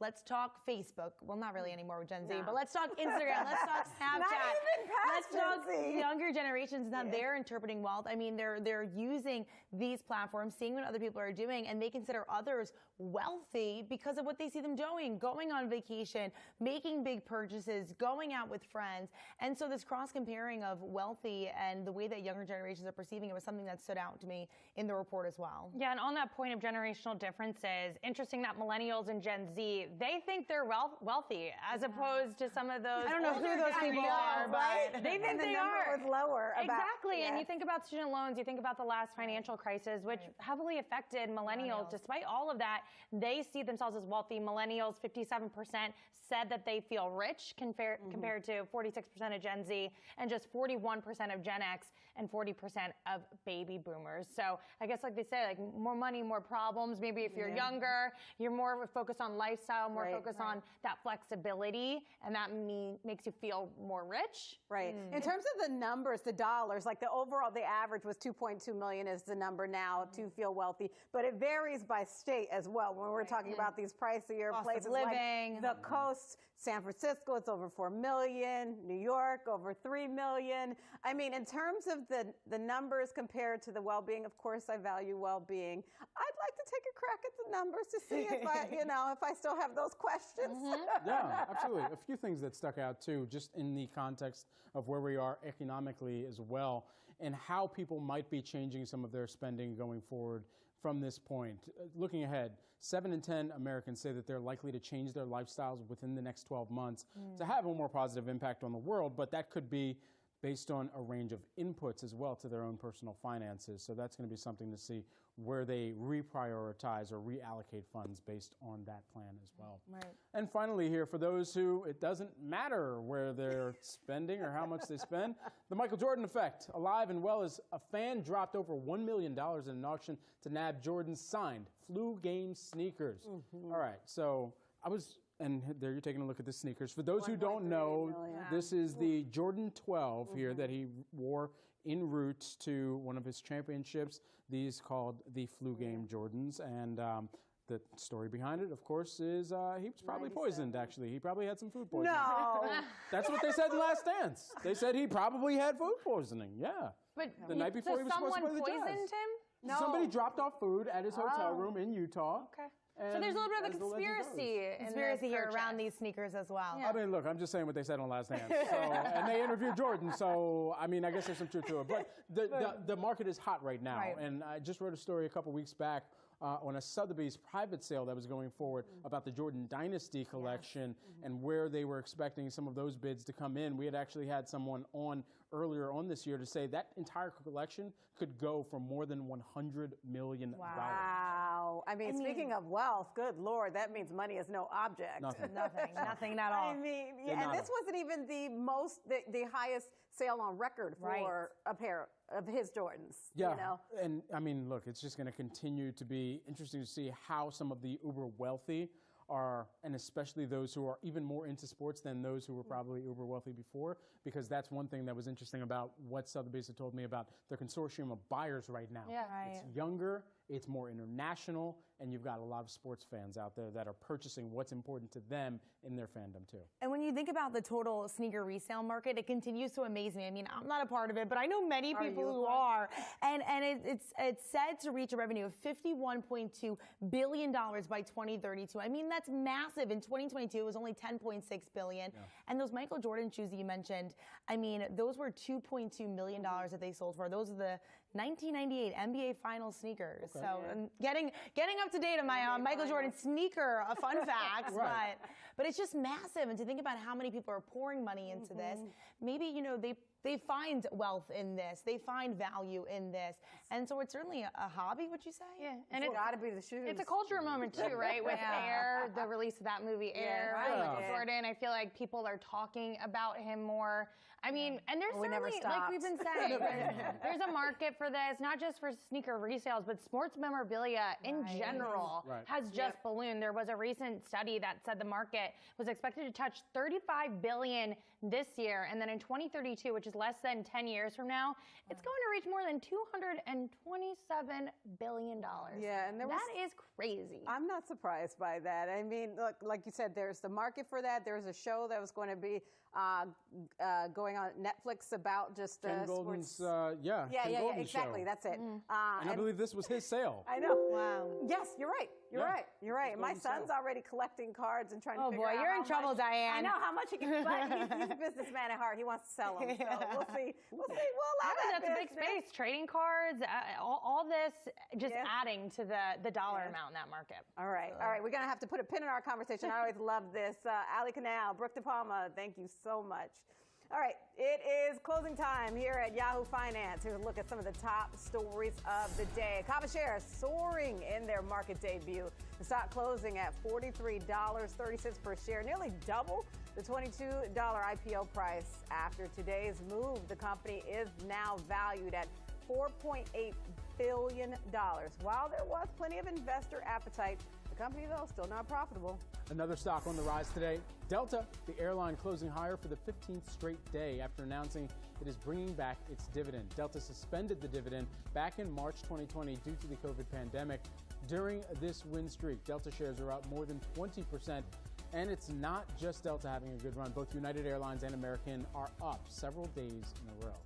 And some breaking news to close out after the close. Disney CFO Christine McCarthy stepping down. She is taking family medical leave and will serve as an advisor while Disney searches for a successor. She served as CFO since 2015 and has been with the company since 2000. Kevin Lansbury, who is currently the finance chief for the parks business, will fill in on an interim basis. Well, that'll do it for today's Yahoo Finance Live. Be sure to come back tomorrow, 3 p.m. Eastern, for all of your coverage leading up to and after the closing bell. For Diane King Hall, Brad Smith, and the entire team, peace.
And take it to what's going on with retail, because it seems inflation has not fully stopped consumers from spending.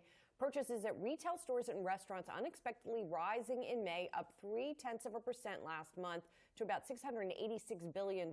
That's according to Census Bureau data. Chris Versace is still with us, Tematica Research Chief Investment Officer.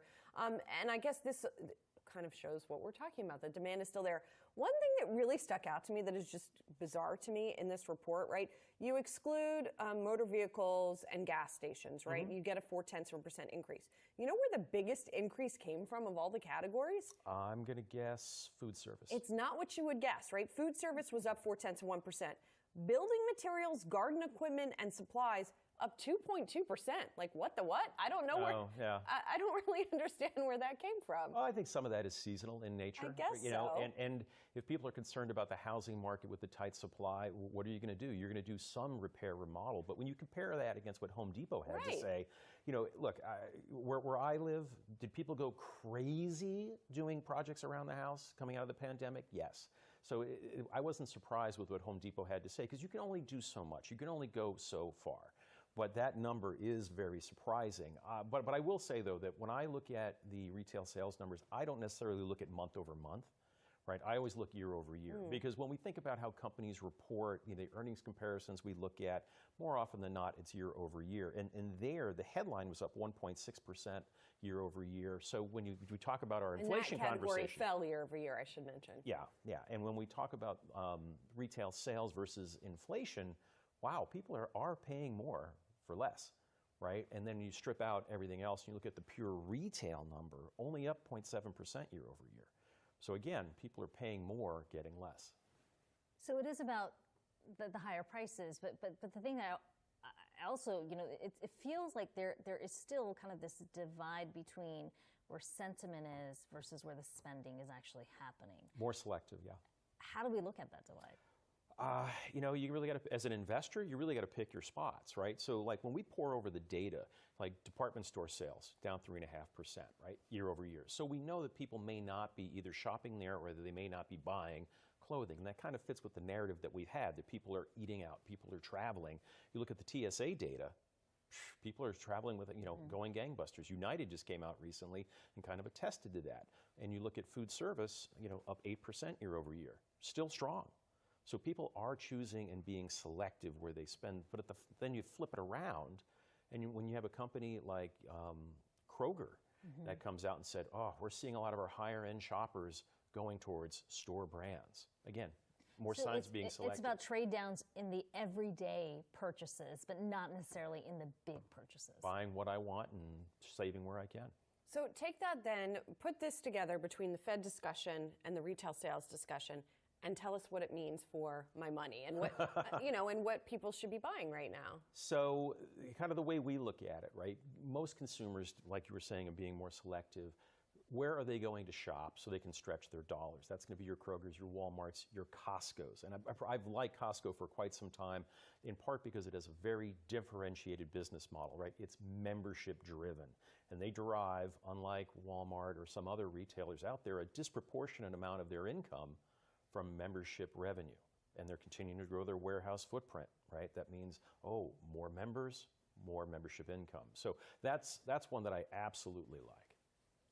Any other names here? I mean, it feels like it has been consistently about the value play. If we're talking about sort of those everyday items, Costco is one. We heard that from the other big name retailers like a Walmart as well as a Target. I mean, how do you feel about some of those names in light of elevated prices? So Walmart, absolutely. I mean, to me, one of the things that stands apart with Walmart is it's actually the largest grocery chain in the U.S., right? So people are coming in more frequently, so they can kind of, lean into that. The Walmart in terms of taking advantage of their everyday low pricing. Target, I think, has a tougher chance.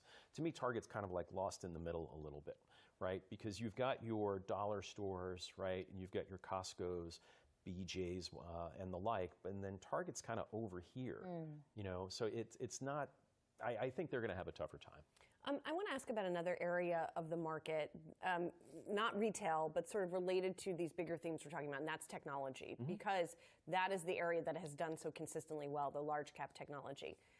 If we're looking at a Fed that may be raising once, maybe twice again by year end in the face of this strong consumer spending, among other factors, what does that imply for tech stocks? So I think we've got to step back a second, right? And I'm sure you guys have talked about this, but it bears repeating. When you look at how the technology market has exploded this year, really outperforming for the NASDAQ, it's only a handful of stocks that are really doing it, right? And it's really driven by AI-related headlines. So whether it's Microsoft, Google, to some extent Apple, Amazon, or NVIDIA, of course, all AI. And every day we continue to hear more news about AI. Even this morning, Google announcing some AI tool that allows people to virtually try on clothing. Right? Kind of interesting, but just the notion that we're continuing to see more of this. But I think your point is well taken about higher rates, because technology stocks typically, they're categorized, particularly small, medium-sized ones, borrowing. So their incremental cost goes higher, right, to do that. So the questions become, okay, now what am I going to pay for this valuation? But at the same time, too, just skirting back to the consumer, we've, $1 trillion in credit card debt with rates, according to the New York Fed, that are the APR rates that are the highest they've ever seen since '94, and they're going to go higher. That's another headwind for the consumer, too. Are you buying into the AI boom? Indirectly. So in the Action Alerts Plus portfolio that I manage for the street, we have a position in Marvell. So the way that we kind of think about it, Marvell is a digital infrastructure play. If we think about AI, mixed reality, augmented reality, and all these other things that are driving this virtuous circle of content creation consumption, AI is just another factor that's going to drive network capacity higher, fostering upgrades to the network.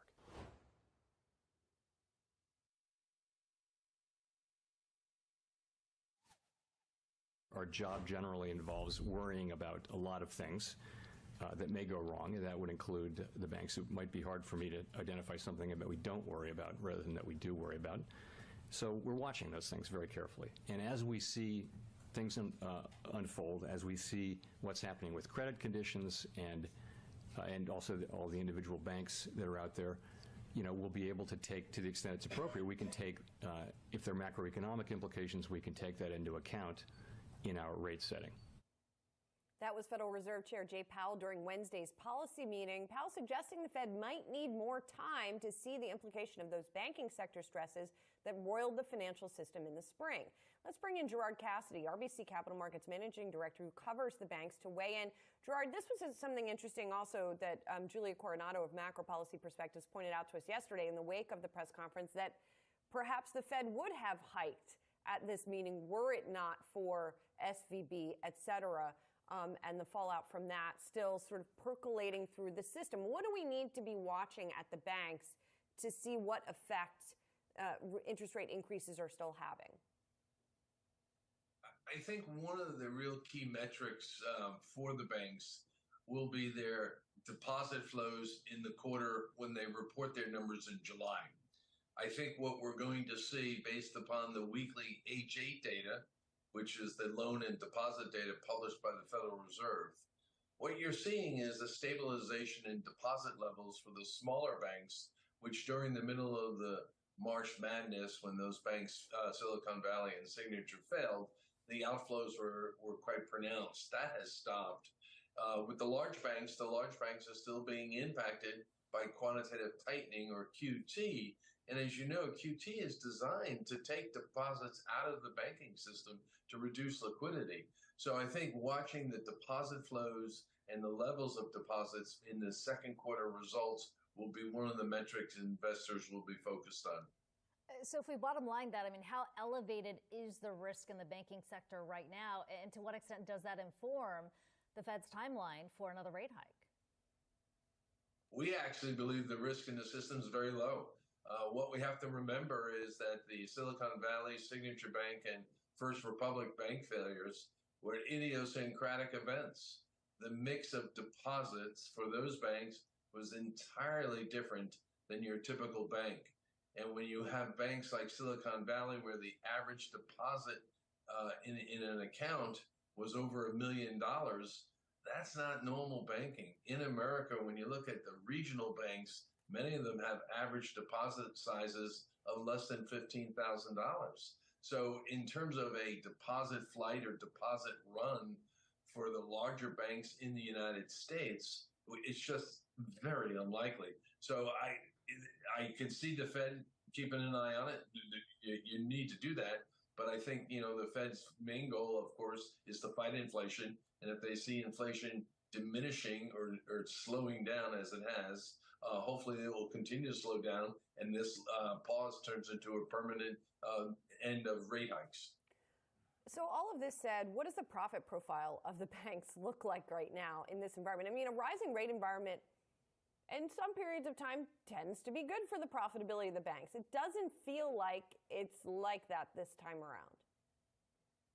It's interesting. It's a really interesting question, because when you look at the benefits of rising rates, it was quite dramatic in 2022 and in the first quarter of 2023. The FDIC put out the first quarter profitability numbers for the industry, and they were record levels. So the profitability of rising rates has been incredible for the banks. Now we're at the juncture, however, where the rising rate starts to work against the banks, because they have to now raise deposit rates more aggressively than they did in the past 12 months. The failures of these three banks have heightened the need to raise deposit rates as people are taking a closer look at their deposits. So as we go forward, the profitability of the group is probably reached its peak in the first quarter of 23, and we expect it to diminish. But the bank stocks have, we believe, oversold in anticipation of greater challenges, and on a relative basis of lower profitability. We agree with you. There are stocks, there are many that look very inexpensive. You talk about rising rates starting to work against some of these banks. It's been particularly so in the smaller names. Are we likely to see more consolidation? The short answer is yes. The longer answer, however, is it's on a pause. You might recall in the start of the 1980s, we had over 18,000 banks and thrifts in this country. We're down to about 4,700 today. The deal with First Horizon and Toronto Dominion being canceled by the regulators was a dark cloud on M&A. So right now, the Washington regulators are not in agreement on consolidation. We would suggest the Federal Reserve is very supportive of it, along with the Treasury Secretary, Yellen, but the FDIC and Controller of the Currency and the Consumer Financial Protection Bureau are not. So they all have to get on the same page, and they eventually will. But we think it's going to take a little while for that to happen. In consolidation, we expect to see it accelerate after all the new regulations, which are coming starting the end of the month.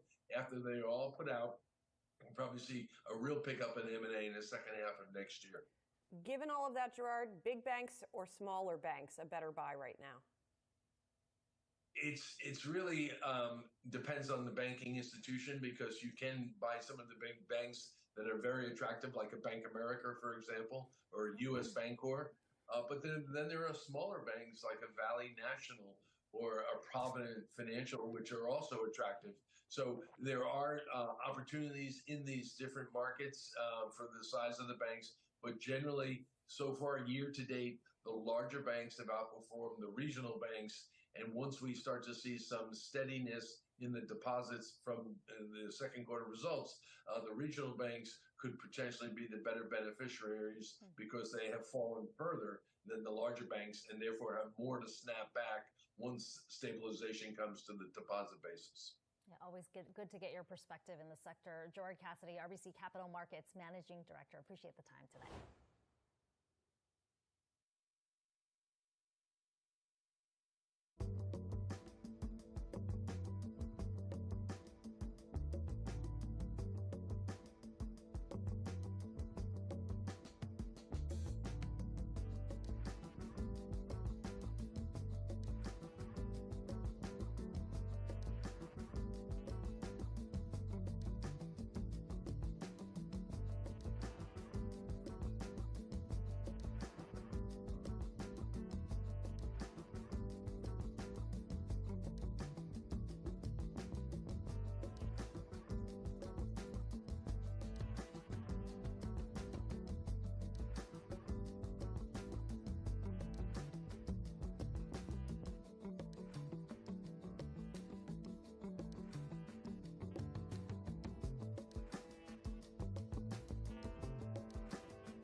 Taking a look at Carver shares now, currently trading at about $43 as it started its IPO today, open trading at $42. That's 91% above its IPO price. That's after making its public debut this morning, after, as we mentioned, they're originally pricing at $22 a share. Let's get to Yahoo Finance's Brooke DePalma on the floor of the New York Stock Exchange for more on this. Hey, Brooke.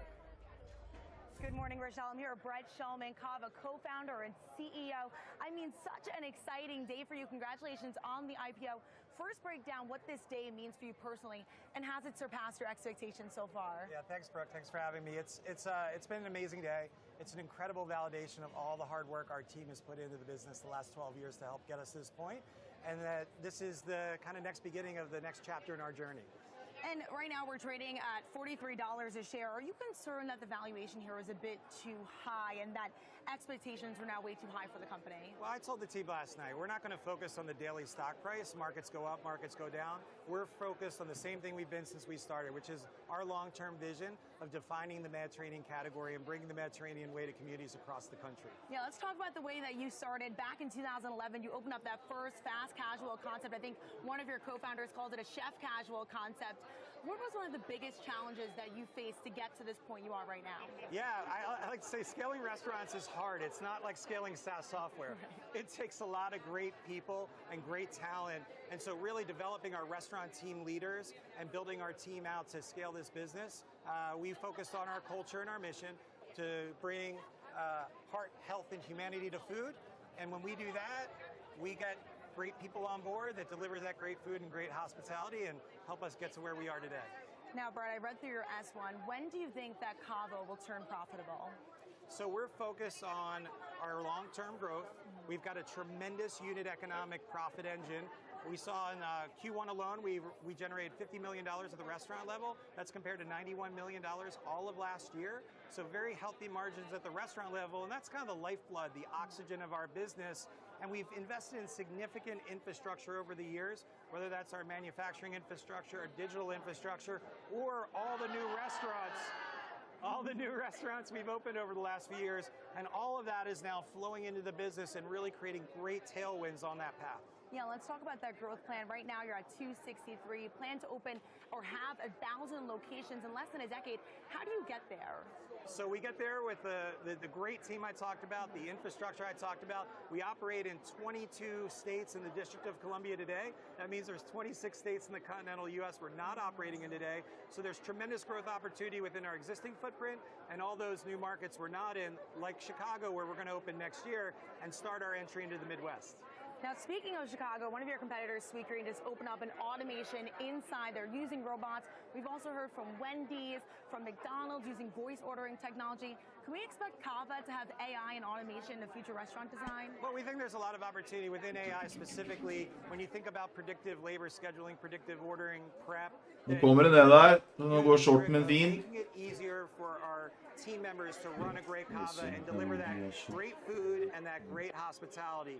That's when things are working well for us. And you're investing heavily in digital. I believe more than 50% growth in digital sales last year. How does that customer change in terms of how much they're purchasing and just how much potential there is in the digital consumer? Yeah, we do see a 27% higher check average in the digital channel, but what we try to do is create basically a multi-channel platform where you can choose the channel you want to engage with us on. Because if it's an urban consumer or a suburban consumer, a young single or a family, that need state may be very different. So we want to basically put the control in your hands to say, I want to engage and I want to digital order and pick up off the shelf at Cava, or I want to come in with my family and sit down in the dining room and eat a meal, or I want to come in my car and pick up my order out of one of our drive-through pickup lanes, which we now have 20 of and growing. Right. And in addition to that, right now, inflation is the name of the game, especially when it comes to not just Cava and your food products, but also when it comes to American consumers choosing where they're going to go. What sort of customer do you attract, and how do you get maybe that McDonald's customer that's looking for value to try out Cava? Well, there's two things, Brooke. There's the fact that our food has an incredibly broad appeal and diverse appeal. When you look at our gender mix, 55% female, 45% male, great generational mix, and great income mix. You know, we're able to compete down income brackets because of our value proposition. We needed to lean into that value proposition. I talked about that infrastructure we've invested in over the years. That now allows us to really leverage into in the business and not have to raise price as much as maybe some of our peers have. So last year, less than 5% in restaurant pricing, even as we expanded restaurant level margins. So really trying to put our best foot forward to our guests and make sure we can invite everyone to our table. And can customers expect another price increase to happen later on this year or perhaps next year? We have no planned price increases for the remainder of the year. And in addition to that, I mean, Jeg holder shorten fortsatt. Jeg skal bare game litt. Jeg tror det skal falle til helvete. In terms of drive-through concepts, engage with customers in a different way. When you think about your future store footprint, and you think about the size of that, of course, that's a bigger footprint. Does it come at a higher cost? And are you worried about that? Yeah, we have seen some developmental inflationary costs the last few years, but that's embedded in our model. We have a core format that we create derivations of, again, to meet the needs of the guests in that specific trade area. Whether it's one of our drive-through lanes, whether it's a unit here in Manhattan that has no seats in the dining room and multiple digital order make lines, or a restaurant in the suburb that has 80 seats in the restaurant. Right, and lastly, CPG is something that you guys started with. You had your dips and your spreads available at 650 locations, including Whole Foods. How big is that business today, and do you plan to scale it after this IPO? Yeah, it's a very small piece of the business today. A lot of our manufacturing capacity goes to support the growth of our restaurants, but there is that option in the future that if we think that there's opportunity there to lean into it, and we have the bandwidth as an organization, we have a lot of restaurants to open, that's there for us to go after in the long term. And Brett, I have to ask, is roasted red pepper hummus and crazy feta still your go-to sides? You got to get a scoop of crazy feta no matter what bowl you order at Cava. Wonderful, wonderful. Crazy feta is my favorite too. Brett Shulman, Cava co-founder and CEO. Thank you so much. Back to you, Rochelle. Thanks, Brooke. All right, a big thank you to our very own Brooke DePalma there, who was joined there by Cava CEO Brett Shulman on the floor of the New York Stock Exchange. Thank you to you both.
Let's do a quick check on the new indicated open for Carver as we await that IPO. Now expected to open at $38 to $40 a share after originally being priced at $22 a share.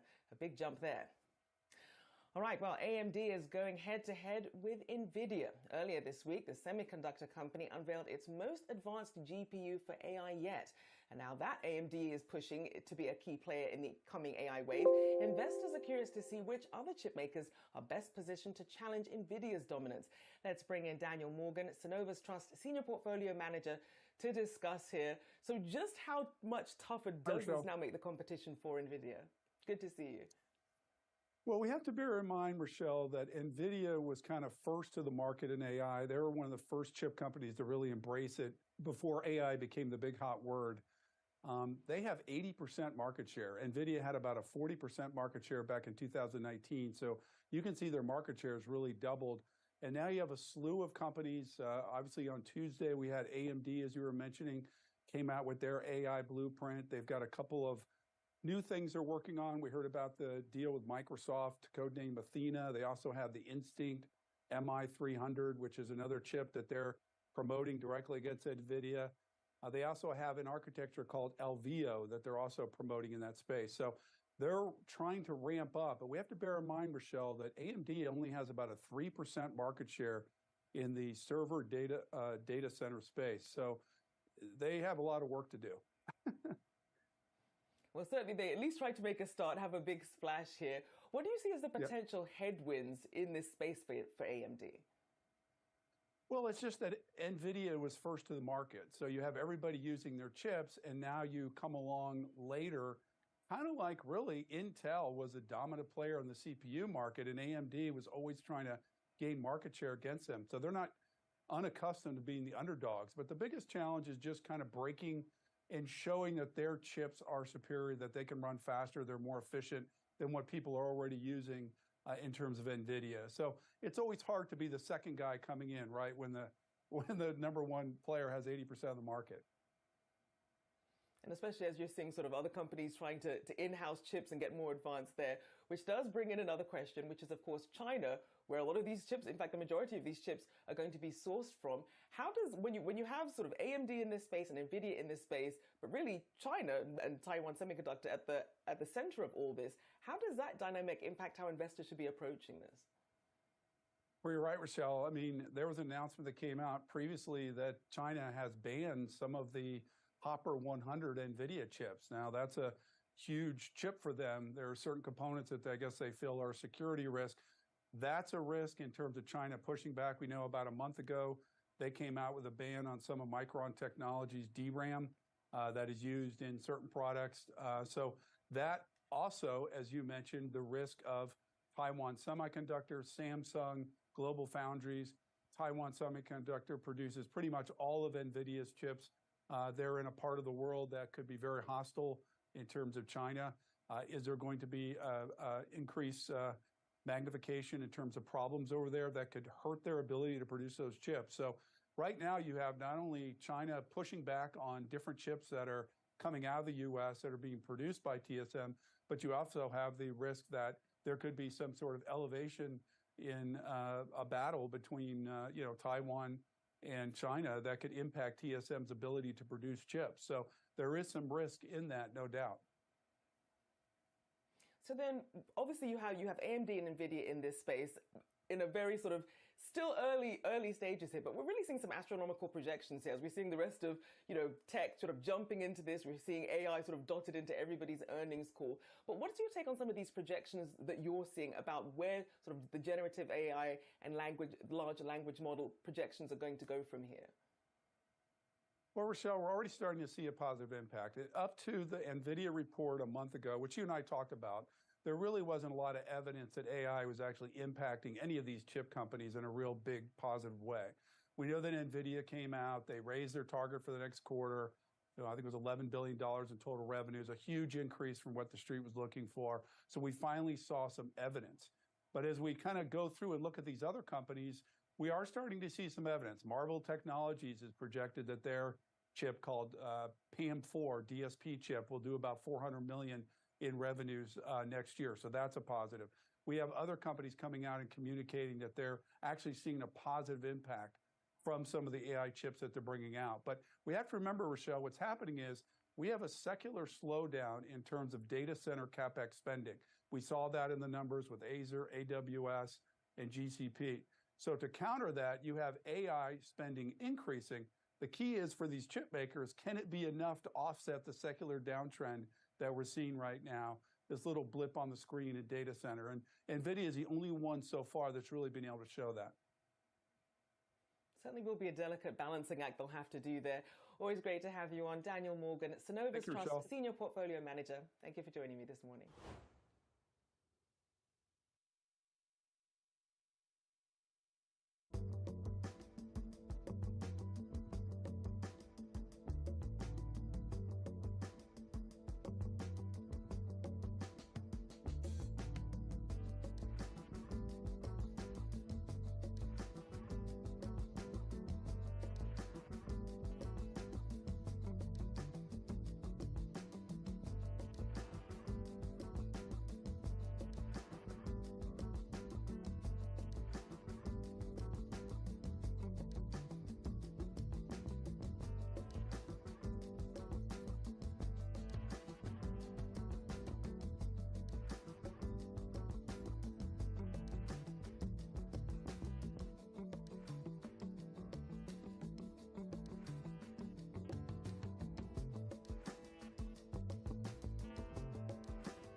So AMD has thrown down the gauntlet. The California-based semiconductor maker this week unveiled its most advanced GPU for AI yet. It's being seen as perhaps the biggest threat to NVIDIA's dominance. Earlier this week, CEO Lisa Su told Yahoo Finance Live the technology is transformative, and the unveiling was a special day. Everyone has, sort of captured this whole idea of chat GPT and generative AI and co-pilot functions, using AI to help us in our businesses, in our personal lives, making us more productive and more capable.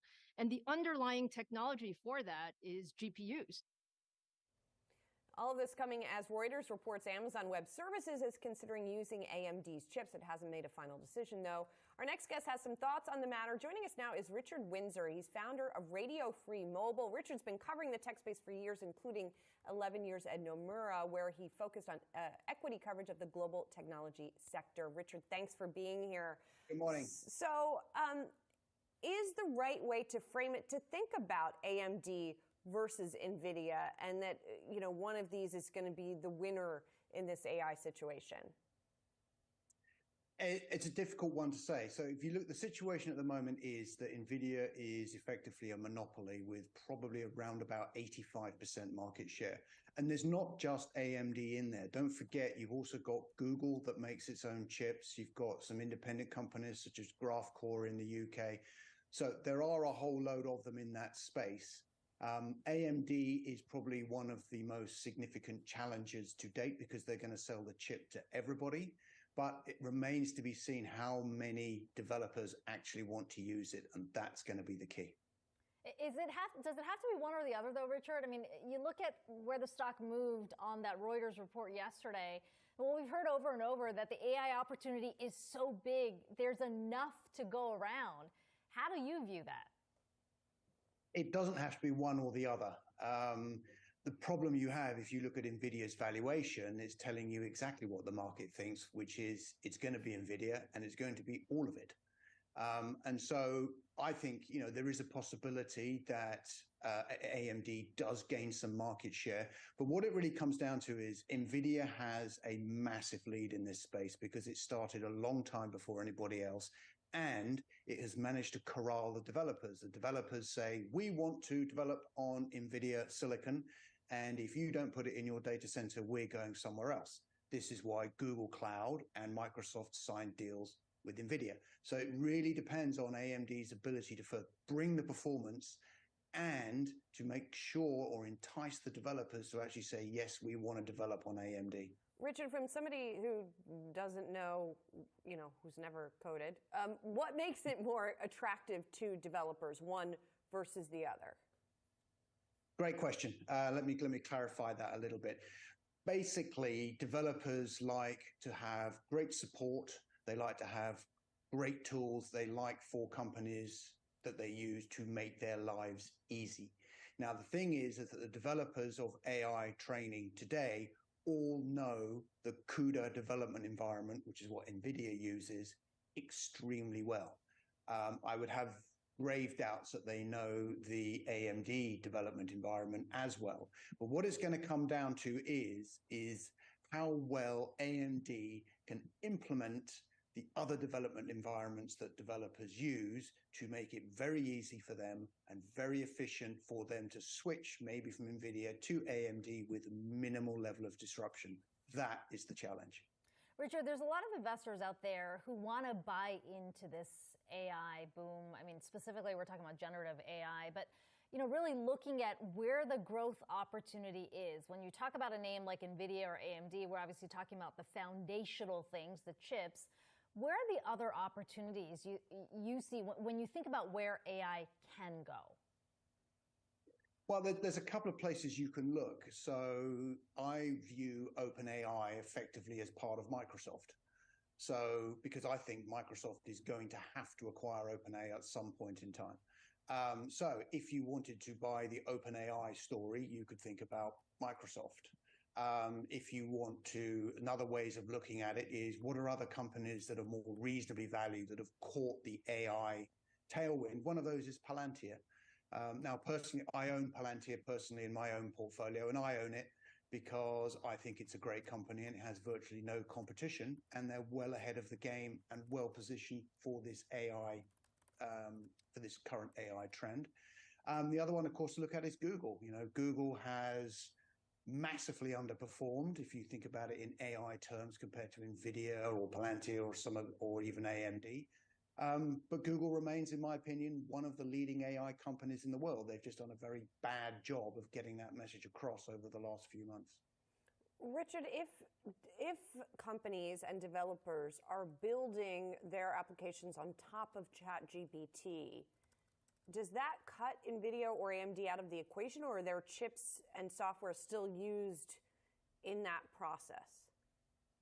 The answer is potentially. And the reason being is it comes back to that relationship with the developer that I mentioned to you before, is if everyone shifts from developing directly onto NVIDIA or AMD and they go, well, we'll just develop for ChatGPT, like a number of companies have done, there's 140 different plugins that you can use to spread ChatGPT functionality across your app. If people go there, what happens is it moves the control point.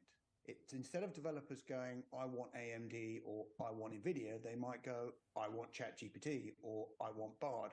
And what that does is it weakens NVIDIA's grip over that control point. It moves the control point further up the stack. And that is a potential negative for NVIDIA and also potentially AMD, because it would bring competition back much more into the silicon space, and those 70% gross margin that NVIDIA does a great job of printing quarter in, quarter out would come under some considerable pressure. Okay, a lot of things to consider in the space there. Richard Windsor, Radio Free Mobile founder. Good to talk to you today.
All right, let's dig deeper into shares of the fast casual restaurant Cava. That stock soaring, as Jared mentioned, up nearly 100% after its IPO this morning. The Mediterranean chain went public at $22 a share after raising its pricing expectations at the start of the week. For more market reaction on the news, we turn to Tom Hayes, Great Hill Capital chairman and managing member. So, Tom, let's dig into this. Yeah. I'm sorry, you're going to get a bunch of puns with this one. I'm with you. So the appetite is there. Another one, sorry. 2 for 1. But is this just kind of the brand new shiny thing? Shiny objects we are in need of. It's been a long 18 months. The market's been dead for new IPOs. And I don't know if the buoyant market is better for Cava or Cava is better for the buoyant market. But I can tell you one thing. Those bankers are not going to be laying on a beach in the Hamptons this summer. They're going to be back out on the street doing deals. There's probably a couple dozen waiting to go. There's huge amount of demand. And the old saying go, when the ducks are quacking, feed them. And the ducks are quacking. You're seeing this thing up. There was indication of interest, maybe $19, $20 or earlier this week. It's came out at 22. It's up almost 100%. They're not making any money, but it shows the pent-up demand from 18 months. And now with the Fed probably out of the way, I think risk is back on, and you're seeing it reflected today. We've broken through one of the tops that we had seen for the markets, for the S&P 500 at least, and we've continued to move higher since the course of the end of May. Does this move that we're watching in Cava today signal that the environment is more favorable for IPOs to finally get into the fray and that it's game on now for more of the deals? It's absolutely game on. And this is not only going to be good for the markets, this is going to be good for investors. This is going to be good for bank earnings. You know, if you look at the big banks, they've kind of been lethargic, particularly since the mini crisis in March and April, if you remember. Now you've got this whole avenue of income that they haven't had for 18 months. These bankers have been playing a lot of golf. That game is over. They're going to get back to it, and you're going to see deal after deal, you know, whether it's Fuego de Chao, whether it's Shutterstock, many waiting, and I think they're going to get them out as quickly as possible. Which Fogo would be a re-IPO, if you will. Exactly.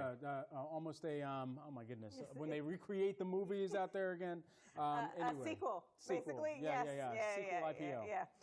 But just getting back to Cava, like we talked a little bit about this offline. I mean, and we saw this, the path to profitability. I mean, last year their loss widened. So is this, you know, for Cava itself, so sure the IPO environment now is hot or setting up to be hot. For Cava itself, is this just kind of a flash in the pan? Well, for the business, it remains to be seen. You have people on two sides of the spectrum. One is this is the next Chipotle, which I'm a little bit skeptical about. The other is it's the next Potbelly, which could be not a good situation. I think it's somewhere in the middle, the truth. I think they're kind of in the sweet spot of healthy, fast, casual, reasonable prices, decent quality food, fresh every single day. So I think overall it was the right thing at the right time. But the name of the game is they control the supply of the stock, right? So you've got this 18 months of demand for stock. The bankers put out a small amount of supply. Everyone wants that supply. They want to get the pops. There's a performance chase now because managers are still in excessive cash. They're underweight the market. So when something like this comes out, everyone wants to get a piece so they can make these quick gains. I mean, we're talking about a lunch play right now, and I know we got to move on, but we're talking about a lunch play versus a company that you could see go public in ARM as well later on this year, perhaps. So if you kind of compare and contrast someone who's trying to get your lunch dollar or maybe your dinner buck versus a company that, quite frankly, has much larger contracts that it could go after in tune of the multi-billion-dollar type of level here. Yeah, this is a test of the water. I think the bankers wanted to see what is the climate like? Is the market as hot as we think? And what we found out is the market is hotter than we think. An excess amount of demand, a limited amount of supply. It's a perfect combination. You got to stock up 100%. So expect these things to be oversubscribed. Leading into the big one of the year is going to be ARM. That's probably the most important IPO this year. So let's widen this out a little bit and let's talk about the Fed and the context, the market rallying and the context of the Fed's moves yesterday. I mean, they largely telegraphed what was going to happen. Like we were expecting this skip, if you will, because especially when we see what the dot plot showed, there's no expectations of any rate cuts this year. Is the market getting ahead of itself right now? No. I think the Fed is actually done.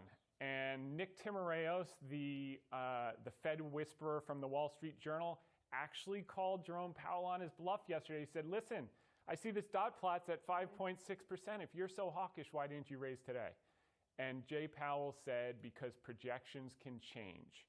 And what everyone knows about the inflation numbers coming in, the base effects this summer, year on year, the owner's equivalent rent is going to drop off a cliff in the month of July, and the next Fed meeting isn't until July 25th, 26th. So I think they're buying time to confirm that inflation is going to come down to the low threes, headline inflation. And if that's the case, they're going to skip again, and that's going to turn into a pause. They will keep rates elevated. There's no question about it, because they want to keep the economy from getting too hot. But keep in mind, we've got 120% debt to GDP. The last thing you want is deflation. We have to run growth a little hot to inflate our way out of 120% debt to GDP like we did after World War II. Okay. So does that put you in the cut camp? Because you said remain elevated, but you didn't say I am surprised. You surprised me with you that. You didn't say until when, Tom? Yeah. I think a good analog for thinking about this would be 1995. So they did do one or two cuts. I'm not in the cut camp. I think they're going to hold it at this level as long as they can. Yeah. But the Fed funds rate stayed between 5 and 6% from 1995 all the way till 2000. So they were able to keep rates elevated, and the economy was able to grow above trend. And I think that's the formula they're looking for this time. A little bit above trend inflation, definitely above trend nominal growth. We need that growth to bring down debt to GDP. And I think all the pieces are coming together. I am surprised by your call. I mean, I'm still in a state of shock. Also, going back to the 90s, I'm like, you don't look old enough to reflect on the 90s. I'm technically old, but I wasn't paying attention enough to that. So again, I'm surprised by this call. And then, so you're saying that the market is not getting ahead of itself, that it's just it's game on in terms of market action now. I think it's game on in terms of market action. We're seeing pockets of some stocks that are overbought, some indicators that are overbought. You could see a little bit of chop, but I think as far as the IPO game, I think you're going to see a lot of supply in the next few months, and you're going to see it quickly.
Retail sales from May showing a sign of resiliency. Sales coming in higher than expected, however. The pace of growth cooling off amid the Federal Reserve's efforts to ease demand and lower inflation. Joining us now, we've got Michelle Meyer, MasterCard Economics Institute Chief U.S. Economist. Michelle, we've been looking forward to this conversation all day. Just help us put some type of context on why this resiliency that we're seeing. I think it is actually somewhat simple in that it has a lot to do with the labor market. When you think about the consumer and its ability to spend, it's dictated by its path of income. And we are seeing still labor market conditions that are strong. The last jobs report, surprised to the upside, showed quite robust hiring. Income growth is still running pretty strong. Wage growth is hovering at high levels relative to normal. So the consumer has purchasing power. And if the consumer has purchasing power, we're going to see it in terms of these retail sales numbers like we did this morning. Michelle, Diane here. And speaking of the consumer purchasing power, one of the standouts was car sales. What do you make of that? Yeah, that was a standout. That was a bit of a surprise because the recent trend had been weaker. And when you think about the Federal Reserve and what they're trying to do in terms of increasing interest rates, they're trying to transmit that tighter monetary policy through the interest-sensitive sectors, autos being one of them. And it looked like it was working. Auto sales have been weakening. And then this last month, it looked like it popped higher. And that followed on the CPI report that showed used car prices also rose. So we'll see if it's a trend. It may be, more noise than signal. I still believe, broadly speaking, that an environment where interest rates are high and maybe increasing further, sectors like the housing market and autos are going to be a bit more problematic than in others where you don't necessarily have that same sensitivity to interest rates. And Michelle, consumers know a few things right now. They know that things have been costing more over an extended period of time. They also know that there's some profit-led inflation that's also out in the water as well. We see that in discussion. But then they also know that the Fed is on a tightening pathway too. And to the extent that they factor that in, if at all, is that showing up? Is the average consumer on an everyday purchase sitting there thinking to themselves, you know what, I'm not going to buy this because Fed Chair Jay Powell, he's got some very hawkish tenor that's still in his conversation and on his lips.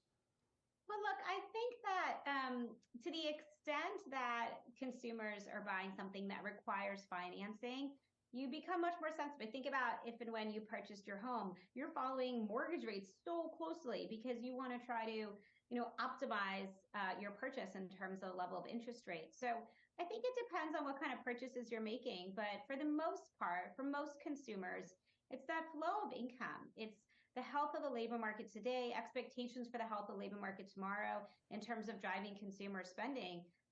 We have seen some greater sensitivity in terms of pricing. Overall inflationary pressures are starting to come down, which shows both on the supply side with the cost pressures being reduced, but also maybe on the demand side with consumers making a bit more choices and, trying to navigate what had been a very high inflationary environment. But I think, for me, focus again just on that labor market. That's going to be critical. Michelle, I got to ask, so there definitely seemed to be overall more strength than expected and more strength than weakness. Was there anything concerning about the data to you? Really not in this report. And when we look at, what we're seeing in terms of our spending pulse insights, the data that we're examining, we are also seeing a consumer that's out there spending. And particularly in things like experiences. So lodging spending is very strong. Restaurants are very strong in terms of spending growth. Travel is remaining quite robust. We recently published a pretty comprehensive report on global travel, which shows this extraordinary increase in travel across the world, not just here in the U.S. So I think for the most part, the consumer, is spending, maybe prioritizing certain types of items, but they have the ability to make those decisions right now. Michelle, you have such a cool job. And I'll be honest, I'm kind of jealous sometimes because you've got access to this data, at least I perceive from the outside looking in, that a lot of people would love to just index or comb through, sift through to see how the consumer behavior is shifting at different times of economic cycles. And particularly as we think about what you were just saying with the services spending and the experience economy spending. If I go to a PGA Tour event, they're saying, hey, you can get X% off if you've got your MasterCard that you present. I wonder for what you're seeing within even some of those experiences where there might be some moderation out there, even inside of some of those services or experiences spends. Yeah, well, I'll follow up on your first comment. I agree. I do think I have a pretty cool job as well. And a lot of that is because of the ability to leverage timely insights and timely data. I think right now, when you look at the broad experience category, there's still a very robust picture, double-digit growth in terms of year-over-year nominal spend. And I would say what's been really standing out is, as you noted, recreation type spending and lodging. Those have been really quite persistent.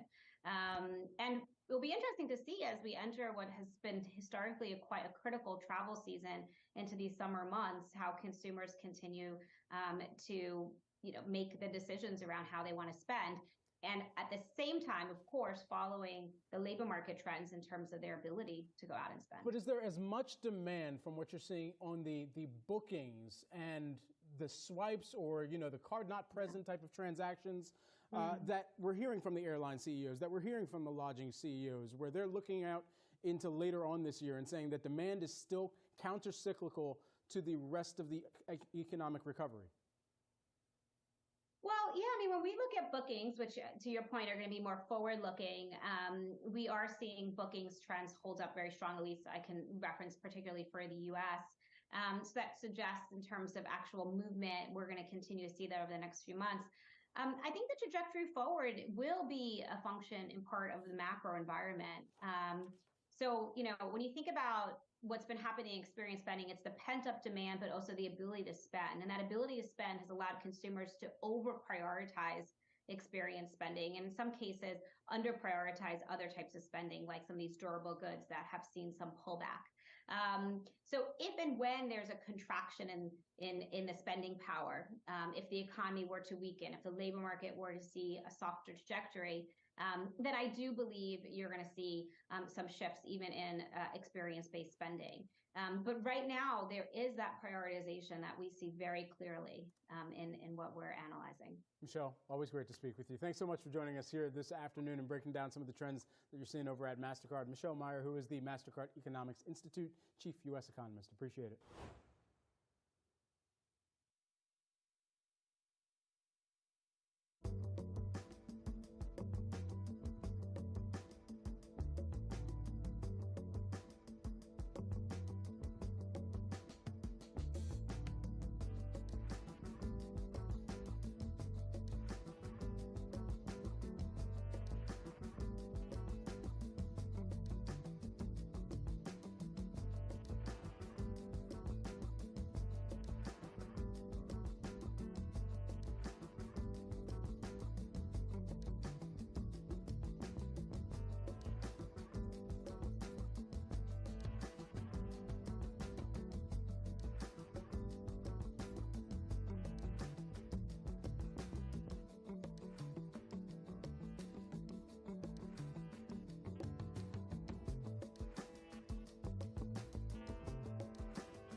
And take it to what's going on with retail, because it seems inflation has not fully stopped consumers from spending.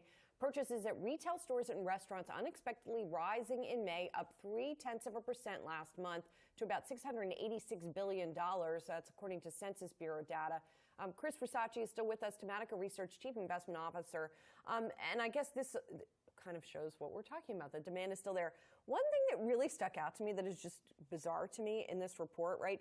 You exclude motor vehicles and gas stations, right? You get a 0.4% increase. You know where the biggest increase came from of all the categories? I'm going to guess food service. It's not what you would guess, right? Food service was up 0.4%. Building materials, garden equipment, and supplies up 2.2%. Like, what the what? I don't know where. Yeah. I don't really understand where that came from. Well, I think some of that is seasonal in nature. I guess so. And if people are concerned about the housing market with the tight supply, what are you going to do? You're going to do some repair remodel. But when you compare that against what Home Depot had to say, look, where I live, did people go crazy doing projects around the house coming out of the pandemic? Yes. So I wasn't surprised with what Home Depot had to say, because you can only do so much. You can only go so far. But that number is very surprising. But I will say, though, that when I look at the retail sales numbers, I don't necessarily look at month over month. Right, I always look year over year, because when we think about how companies report, the earnings comparisons we look at, more often than not, it's year over year. And there, the headline was up 1.6% year over year. So when we talk about our inflation and that category conversation, fell year over year, I should mention. Yeah. And when we talk about retail sales versus inflation, wow, people are paying more for less. Right? And then you strip out everything else and you look at the pure retail number, only up 0.7% year over year. So again, people are paying more, getting less. So it is about the higher prices, but the thing that I also, it feels like there is still kind of this divide between where sentiment is versus where the spending is actually happening. More selective, yeah. How do we look at that divide? You really got to, as an investor, you really got to pick your spots, right? So like when we pour over the data, like department store sales down 3.5%, right, year over year. So we know that people may not be either shopping there or they may not be buying clothing. And that kind of fits with the narrative that we've had, that people are eating out, people are traveling. You look at the TSA data, people are traveling with, going gangbusters. United just came out recently and kind of attested to that. And you look at food service, up 8% year over year, still strong. So people are choosing and being selective where they spend, but then you flip it around, and when you have a company like Kroger that comes out and said, we're seeing a lot of our higher end shoppers going towards store brands. Again, more signs being selective. It's about trade downs in the everyday purchases, but not necessarily in the big purchases. Buying what I want and saving where I can. So take that then, put this together between the Fed discussion and the retail sales discussion, and tell us what it means for my money and what, and what people should be buying right now. So kind of the way we look at it, right? Most consumers, like you were saying, are being more selective. Where are they going to shop so they can stretch their dollars? That's going to be your Krogers, your Walmarts, your Costcos. And I've liked Costco for quite some time, in part because it has a very differentiated business model, right? It's membership driven.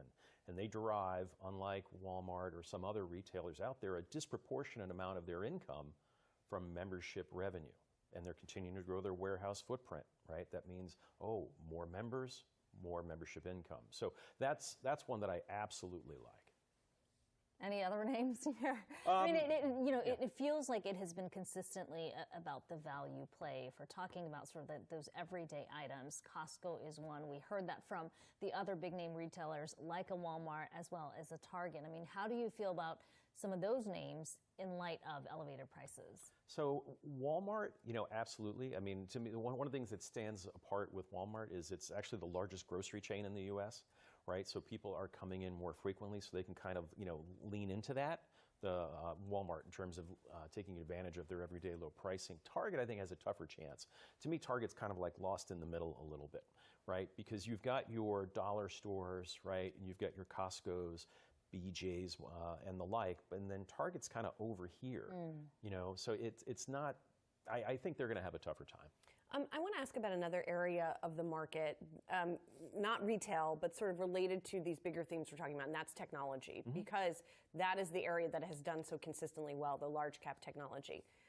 If we're looking at a Fed that may be raising once, maybe twice again by year end in the face of this strong consumer spending, among other factors, what does that imply for tech stocks? So I think we've got to step back a second, right? And I'm sure you guys have talked about this, but it bears repeating. When you look at how the technology market has exploded this year, really outperforming for the NASDAQ, it's only a handful of stocks that are really doing it, right? And it's really driven by AI-related headlines. So whether it's Microsoft, Google, to some extent Apple, Amazon, or NVIDIA, of course, all AI. And every day we continue to hear more news about AI. Even this morning, Google announcing some AI tool that allows people to virtually try on clothing. Right? Kind of interesting, but just the notion that we're continuing to see more of this.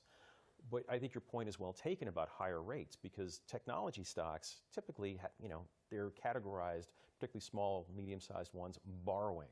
So their incremental cost goes higher, right, to do that. So the questions become, okay, now what am I going to pay for this valuation? But at the same time, too, just skirting back to the consumer, we've, $1 trillion in credit card debt with rates, according to the New York Fed, that are the APR rates that are the highest they've ever seen since '94, and they're going to go higher. That's another headwind for the consumer, too. Are you buying into the AI boom? Indirectly. So in the Action Alerts Plus portfolio that I manage for the street, we have a position in Marvell. So the way that we kind of think about it, Marvell is a digital infrastructure play. If we think about AI, mixed reality, augmented reality, and all these other things that are driving this virtuous circle of content creation consumption, AI is just another factor that's going to drive network capacity higher, fostering upgrades to the network.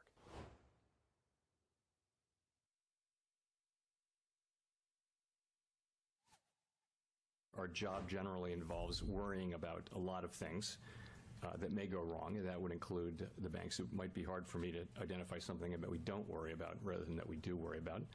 So we're watching those things very carefully. And as we see things unfold, as we see what's happening with credit conditions and also all the individual banks that are out there, we'll be able to take, to the extent it's appropriate, we can take, if there are macroeconomic implications, we can take that into account in our rate setting. That was Federal Reserve Chair Jay Powell during Wednesday's policy meeting. Powell suggesting the Fed might need more time to see the implication of those banking sector stresses that roiled the financial system in the spring. Let's bring in Gerard Cassidy, RBC Capital Markets Managing Director, who covers the banks, to weigh in. Gerard, this was something interesting also that Julia Coronado of Macro Policy Perspectives pointed out to us yesterday in the wake of the press conference, that perhaps the Fed would have hiked at this meeting were it not for SVB, et cetera. And the fallout from that still sort of percolating through the system. What do we need to be watching at the banks to see what effect interest rate increases are still having? I think one of the real key metrics for the banks will be their deposit flows in the quarter when they report their numbers in July. I think what we're going to see, based upon the weekly H8 data, which is the loan and deposit data published by the Federal Reserve, what you're seeing is a stabilization in deposit levels for the smaller banks, which during the middle of the March Madness, when those banks, Silicon Valley and Signature, failed, the outflows were quite pronounced. That has stopped. With the large banks are still being impacted by quantitative tightening, or QT. And as you know, QT is designed to take deposits out of the banking system to reduce liquidity. So I think watching the deposit flows and the levels of deposits in the second quarter results will be one of the metrics investors will be focused on. So if we bottom line that, how elevated is the risk in the banking sector right now? And to what extent does that inform the Fed's timeline for another rate hike? We actually believe the risk in the system is very low. What we have to remember is that the Silicon Valley, Signature Bank, and First Republic bank failures were idiosyncratic events. The mix of deposits for those banks was entirely different than your typical bank.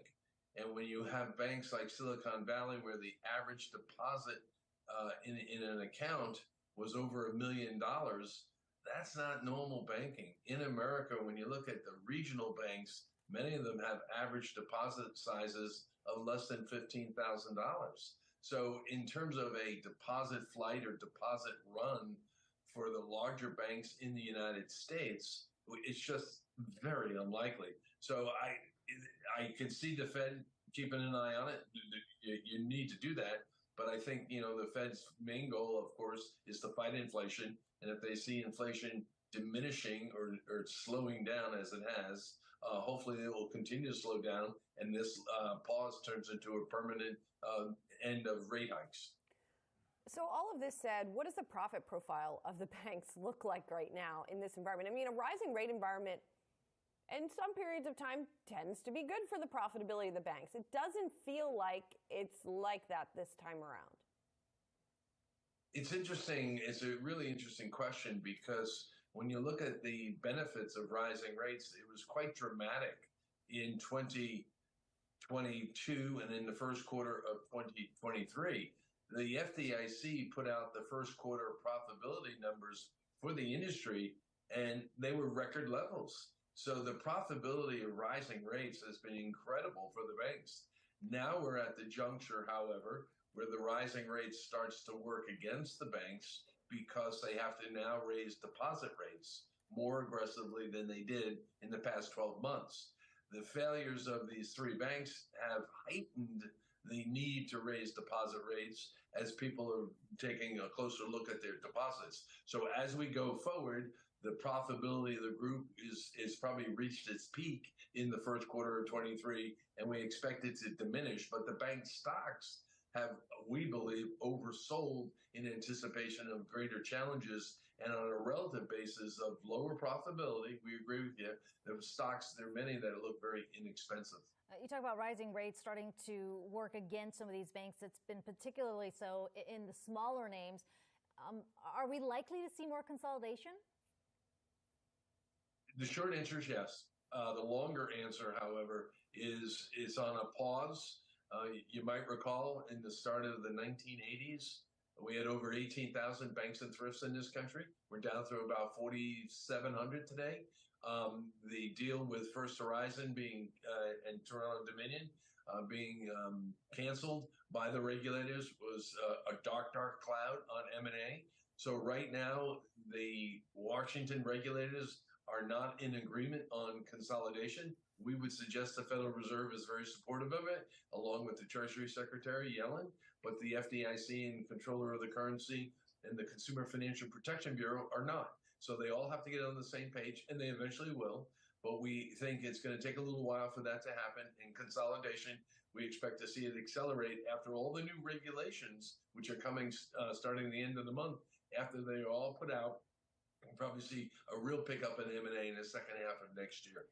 Given all of that, Gerard, big banks or smaller banks a better buy right now? It's really depends on the banking institution, because you can buy some of the big banks that are very attractive, like a Bank America, for example, or U.S. Bancorp. But then there are smaller banks like a Valley National or a Provident Financial, which are also attractive. So there are opportunities in these different markets for the size of the banks. But generally, so far, year to date, the larger banks have outperformed the regional banks. And once we start to see some steadiness in the deposits from the second quarter results, the regional banks could potentially be the better beneficiaries because they have fallen further than the larger banks and therefore have more to snap back once stabilization comes to the deposit basis. Yeah, always good to get your perspective in the sector. Gerard Cassidy, RBC Capital Markets Managing Director. Appreciate the time today.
Taking a look at Kava shares now, currently trading at about $43 as it started its IPO today, open trading at $42. That's 91% above its IPO price. That's after making its public debut this morning, after, as we mentioned, they're originally pricing at $22 a share. Let's get to Yahoo Finance's Brooke DePalma on the floor of the New York Stock Exchange for more on this. Hey, Brooke. Good morning, Rochelle. I'm here with Brett Shulman, Kava co-founder and CEO. I mean, such an exciting day for you. Congratulations on the IPO. First, break down what this day means for you personally, and has it surpassed your expectations so far? Yeah, thanks, Brooke. Thanks for having me. It's been an amazing day. It's an incredible validation of all the hard work our team has put into the business the last 12 years to help get us to this point, and that this is the kind of next beginning of the next chapter in our journey. And right now we're trading at $43 a share. Are you concerned that the valuation here is a bit too high and that expectations are now way too high for the company? Well, I told the team last night, we're not going to focus on the daily stock price. Markets go up, markets go down. We're focused on the same thing we've been since we started, which is our long-term vision of defining the Mediterranean category and bringing the Mediterranean way to communities across the country. Yeah, let's talk about the way that you started. Back in 2011, you opened up that first fast casual concept. I think one of your co-founders called it a chef casual concept. What was one of the biggest challenges that you faced to get to this point you are right now? Yeah, I like to say scaling restaurants is hard. It's not like scaling SaaS software. It takes a lot of great people and great talent. And so really developing our restaurant team leaders and building our team out to scale this business, we focused on our culture and our mission to bring heart, health, and humanity to food. And when we do that, we get great people on board that deliver that great food and great hospitality and help us get to where we are today. Now, Brett, I read through your S1. When do you think that Kava will turn profitable? So we're focused on our long-term growth. We've got a tremendous unit economic profit engine. We saw in Q1 alone, we generated $50 million at the restaurant level. That's compared to $91 million all of last year. So very healthy margins at the restaurant level. And that's kind of the lifeblood, the oxygen of our business. And we've invested in significant infrastructure over the years, whether that's our manufacturing infrastructure, our digital infrastructure, or all the new restaurants we've opened over the last few years. And all of that is now flowing into the business and really creating great tailwinds on that path. Yeah, let's talk about that growth plan. Right now, you're at 263. You plan to open or have 1,000 locations in less than a decade. How do you get there? So we get there with the great team I talked about, the infrastructure I talked about. We operate in 22 states in the District of Columbia today. That means there's 26 states in the continental U.S. we're not operating in today. So there's tremendous growth opportunity within our existing footprint and all those new markets we're not in, like Chicago, where we're going to open next year and start our entry into the Midwest.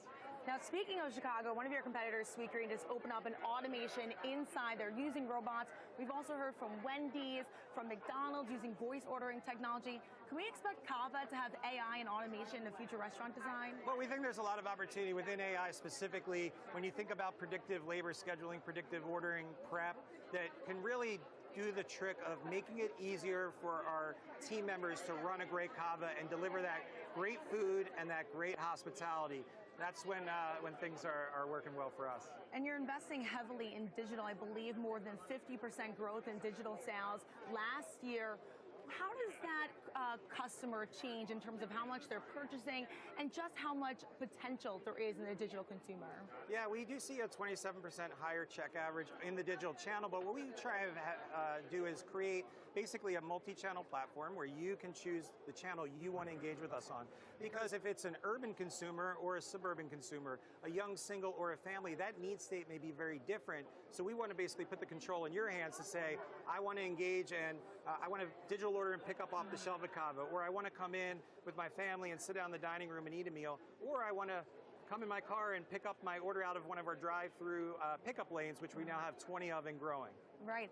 And in addition to that, right now, inflation is the name of the game, especially when it comes to not just Kava and your food products, but also when it comes to American consumers choosing where they're going to go. What sort of customer do you attract, and how do you get maybe that McDonald's customer that's looking for value to try out Kava? Well, there's two things, Brooke. There's the fact that our food has an incredibly broad appeal and diverse appeal. When you look at our gender mix, 55% female, 45% male, great generational mix, and great income mix. You know, we're able to compete down income brackets because of our value proposition. And one thing we did to lean into that value proposition, I talked about that infrastructure we've invested in over the years. That now allows us to really leverage into in the business and not have to raise price as much as maybe some of our peers have. So last year, less than 5% in restaurant pricing, even as we expanded restaurant level margins. So really trying to put our best foot forward to our guests and make sure we can invite everyone to our table. And can customers expect another price increase to happen later on this year or perhaps next year? We have no planned price increases for the remainder of the year. And in addition to that, I mean, we're also seeing sort of companies go in terms of drive-through concepts, engage with customers in a different way. When you think about your future store footprint, and you think about the size of that, of course, that's a bigger footprint. Does it come at a higher cost? And are you worried about that? Yeah, we have seen some developmental inflationary costs the last few years, but that's embedded in our model. We have a core format that we create derivations of, again, to meet the needs of the guests in that specific trade area, whether it's one of our drive-through lanes, whether it's a unit here in Manhattan that has no seats in the dining room and multiple digital order make lines, or a restaurant in the suburb that has 80 seats in the restaurant. Right, and lastly, CPG is something that you guys started with. You had your dips and your spreads available at 650 locations, including Whole Foods. How big is that business today, and do you plan to scale it after this IPO? Yeah, it's a very small piece of the business today. A lot of our manufacturing capacity goes to support the growth of our restaurants, but there is that option in the future that if we think that there's opportunity there to lean into it, and we have the bandwidth as an organization, we have a lot of restaurants to open, that's there for us to go after in the long term. And Brett, I have to ask, is roasted red pepper hummus and crazy feta still your go-to sides? You got to get a scoop of crazy feta no matter what bowl you order at Cava. Wonderful, wonderful. Crazy feta is my favorite too. Brett Schulman, Cava co-founder and CEO. Thank you so much. Back to you, Rochelle. Thanks, bro. All right, a big thank you to our very own Brooke DePalma there, who was joined there by Cava CEO Brett Schulman on the floor of the New York Stock Exchange. Thank you to you both.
Let's do a quick check on the new indicated open for Cava as we await that IPO, now expected to open at $38 to $40 a share after originally being priced at $22 a share. A big jump there. All right, well, AMD is going head-to-head with NVIDIA. Earlier this week, the semiconductor company unveiled its most advanced GPU for AI yet. And now that AMD is pushing it to be a key player in the coming AI wave, investors are curious to see which other chip makers are best positioned to challenge NVIDIA's dominance. Let's bring in Daniel Morgan, Synovus Trust Senior Portfolio Manager, to discuss here. So just how much tougher does this now make the competition for NVIDIA? Good to see you. Well, we have to bear in mind, Rochelle, that NVIDIA was kind of first to the market in AI. They were one of the first chip companies to really embrace it before AI became the big hot word. They have 80% market share. NVIDIA had about a 40% market share back in 2019. So you can see their market share has really doubled. And now you have a slew of companies. Obviously, on Tuesday, we had AMD, as you were mentioning, came out with their AI blueprint. They've got a couple of new things they're working on. We heard about the deal with Microsoft, codenamed Athena. They also have the Instinct MI300, which is another chip that they're promoting directly against NVIDIA. They also have an architecture called Alveo that they're also promoting in that space. So they're trying to ramp up, but we have to bear in mind, Rochelle, that AMD only has about a 3% market share in the server data center space. So they have a lot of work to do. Well, certainly they at least tried to make a start, have a big splash here. What do you see as the potential headwinds in this space for AMD? Well, it's just that NVIDIA was first to the market. So you have everybody using their chips, and now you come along later, kind of like really Intel was a dominant player in the CPU market, and AMD was always trying to gain market share against them. So they're not unaccustomed to being the underdogs. But the biggest challenge is just kind of breaking and showing that their chips are superior, that they can run faster, they're more efficient than what people are already using in terms of NVIDIA. So it's always hard to be the second guy coming in, right, when the number one player has 80% of the market. And especially as you're seeing sort of other companies trying to in-house chips and get more advanced there, which does bring in another question, which is, of course, China, where a lot of these chips, in fact, the majority of these chips are going to be sourced from. How does, when you have sort of AMD in this space and NVIDIA in this space, but really China and Taiwan Semiconductor at the center of all this, how does that dynamic impact how investors should be approaching this? Well, you're right, Rochelle. I mean, there was an announcement that came out previously that China has banned some of the Hopper 100 NVIDIA chips. Now, that's a huge chip for them. There are certain components that I guess they feel are a security risk. That's a risk in terms of China pushing back. We know about a month ago, they came out with a ban on some of Micron Technology's DRAM that is used in certain products. So that also, as you mentioned, the risk of Taiwan Semiconductor, Samsung, Global Foundries. Taiwan Semiconductor produces pretty much all of NVIDIA's chips. They're in a part of the world that could be very hostile in terms of China. Is there going to be increased magnification in terms of problems over there that could hurt their ability to produce those chips? So right now you have not only China pushing back on different chips that are coming out of the U.S. that are being produced by TSM, but you also have the risk that there could be some sort of elevation in a battle between Taiwan and China that could impact TSM's ability to produce chips. So there is some risk in that, no doubt.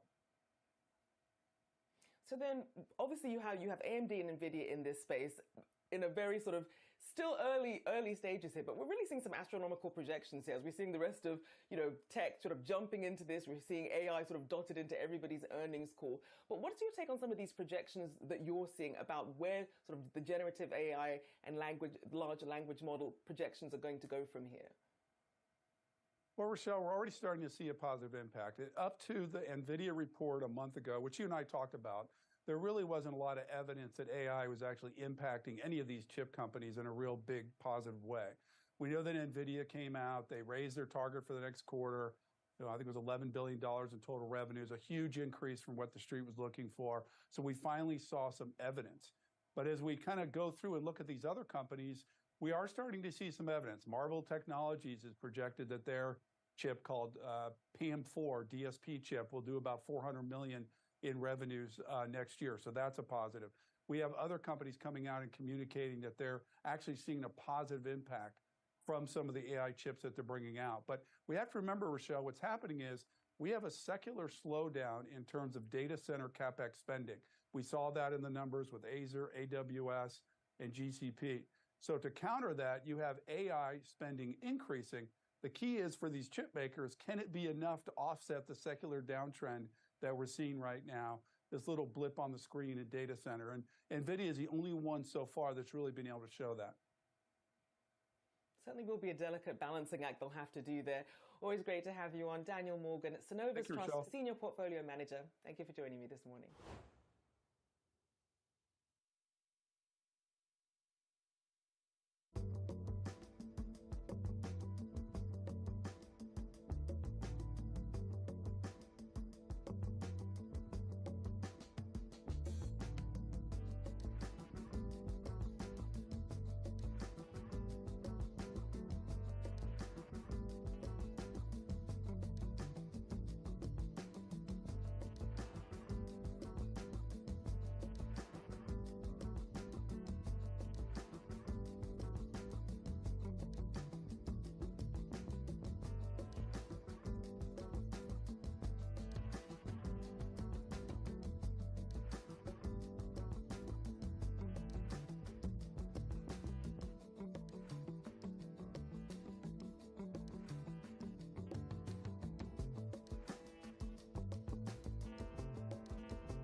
So AMD has thrown down the gauntlet. The California-based semiconductor maker this week unveiled its most advanced GPU for AI yet. It's being seen as perhaps the biggest threat to NVIDIA's dominance. Earlier this week, CEO Lisa Su told Yahoo Finance Live the technology is transformative, and the unveiling was a special day.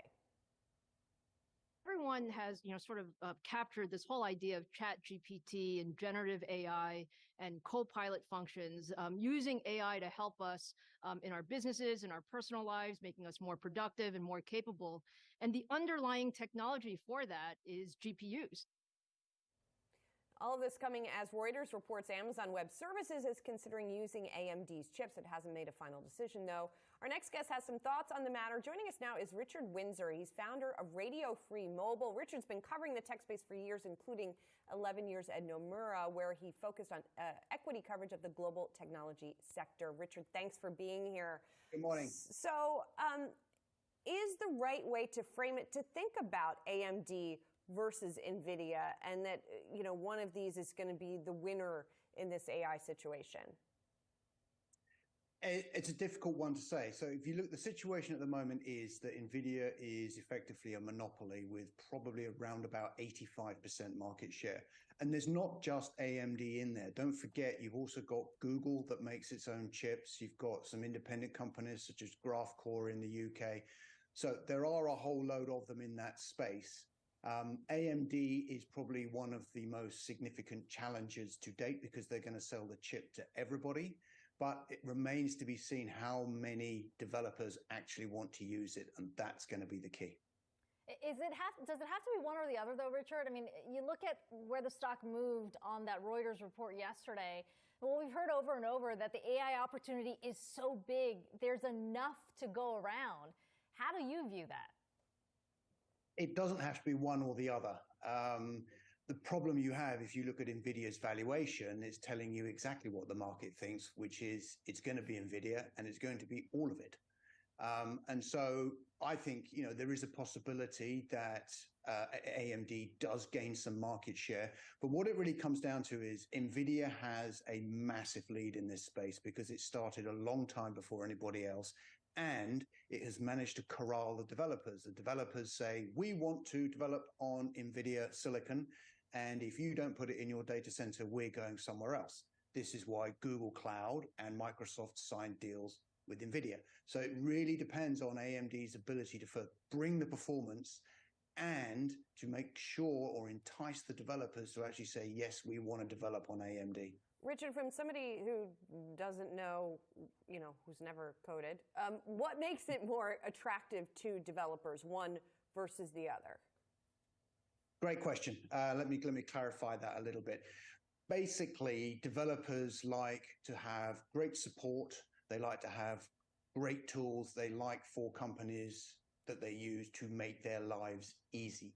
Now, the thing is that the developers of AI training today all know the CUDA development environment, which is what NVIDIA uses, extremely well. I would have grave doubts that they know the AMD development environment as well. But what it's going to come down to is how well AMD can implement the other development environments that developers use to make it very easy for them and very efficient for them to switch maybe from NVIDIA to AMD with minimal level of disruption. That is the challenge. Richard, there's a lot of investors out there who want to buy into this AI boom. I mean, specifically, we're talking about generative AI, but really looking at where the growth opportunity is. When you talk about a name like NVIDIA or AMD, we're obviously talking about the foundational things, the chips. Where are the other opportunities you see when you think about where AI can go?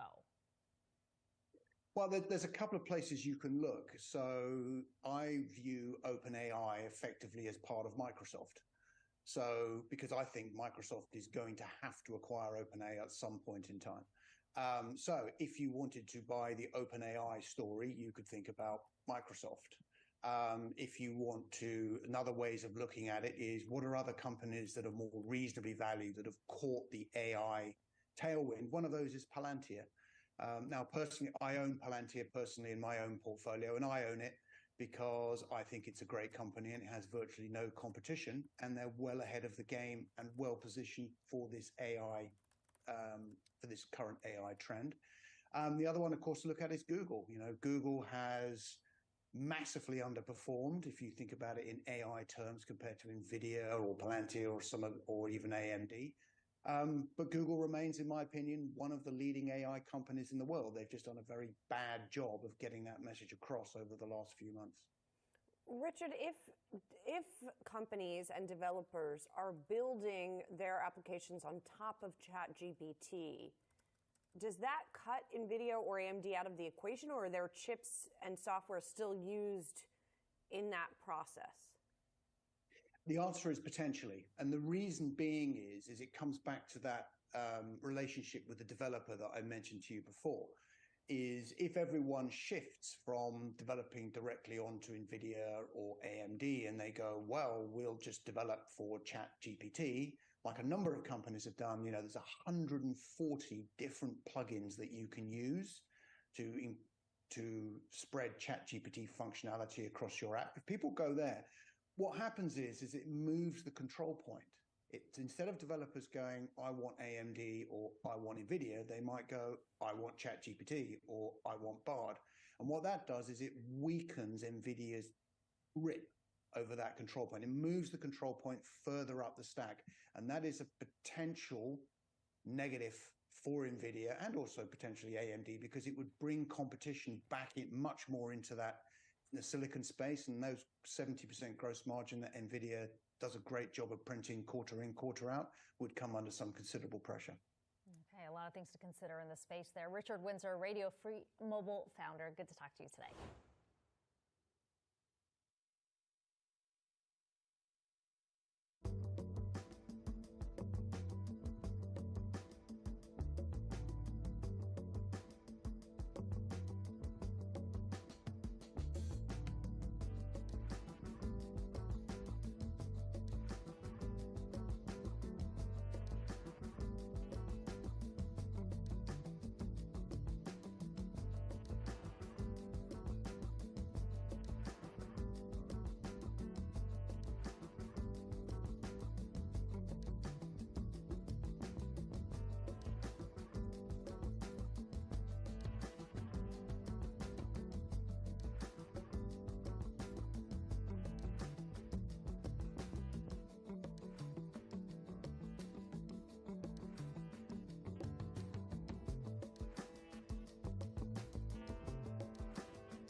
All right, let's dig deeper into shares of the fast casual restaurant Cava.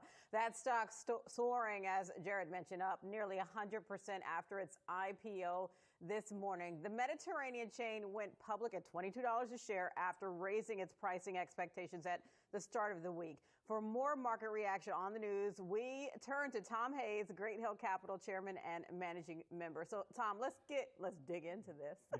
Yeah. I'm sorry, you're going to get a bunch of puns with this one. I'm with you. So the appetite is there. Another one, sorry. 2 for 1. But is this just kind of the brand new shiny thing? Shiny objects we are in need of. It's been a long 18 months. The market's been dead for new IPOs. And I don't know if the buoyant market is better for Cava or Cava is better for the buoyant market, but I can tell you one thing. those bankers are not going to be laying on a beach in the Hamptons this summer. They're going to be back out on the street doing deals. There's probably a couple dozen waiting to go. There's huge amount of demand, and the old saying go, when the ducks are quacking, feed them, and the ducks are quacking. You're seeing this thing up. There was indication of interest, maybe $19, $20 or earlier this week. It's came out at 22. It's up almost 100%. They're not making any money, but it shows the pent-up demand from 18 months. And now with the Fed probably out of the way, I think risk is back on, and you're seeing it reflected today. We've broken through one of the tops that we had seen for the markets, for the S&P 500 at least, and we've continued to move higher since the course of the end of May. Does this move that we're watching in Kava today signal that the environment is more favorable for IPOs to finally get into the fray and that it's game on now for more of the deals? It's absolutely game on. And this is not only going to be good for the markets, this is going to be good for investors. This is going to be good for bank earnings. You know, if you look at the big banks, they've kind of been lethargic, particularly since the mini crisis in March and April, if you remember. Now you've got this whole avenue of income that they haven't had for 18 months. These bankers have been playing a lot of golf. That game is over. They're going to get back to it, and you're going to see deal after deal, you know, whether it's Fuego de Chao, whether it's Shutterstock, many waiting, and I think they're going to get them out as quickly as possible. Which Fogo would be a re-IPO, if you will. Exactly. Almost a, oh my goodness, when they recreate the movies out there again. Anyway. A sequel, basically. Yeah, yes. Sequel IPO. Yeah. But just getting back to Kava, like we talked a little bit about this offline. I mean, and we saw this, the path to profitability. I mean, last year their loss widened. So is this, you know, for Kava itself, so sure the IPO environment now is hot or setting up to be hot.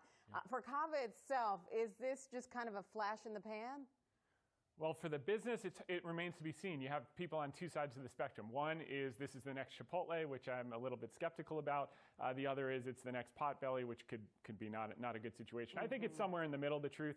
I think they're kind of in the sweet spot of healthy, fast, casual, reasonable prices, decent quality food, fresh every single day. So I think overall it was the right thing at the right time. But the name of the game is they control the supply of the stock, right? So you've got this 18 months of demand for stock. The bankers put out a small amount of supply. Everyone wants that supply. They want to get the pops.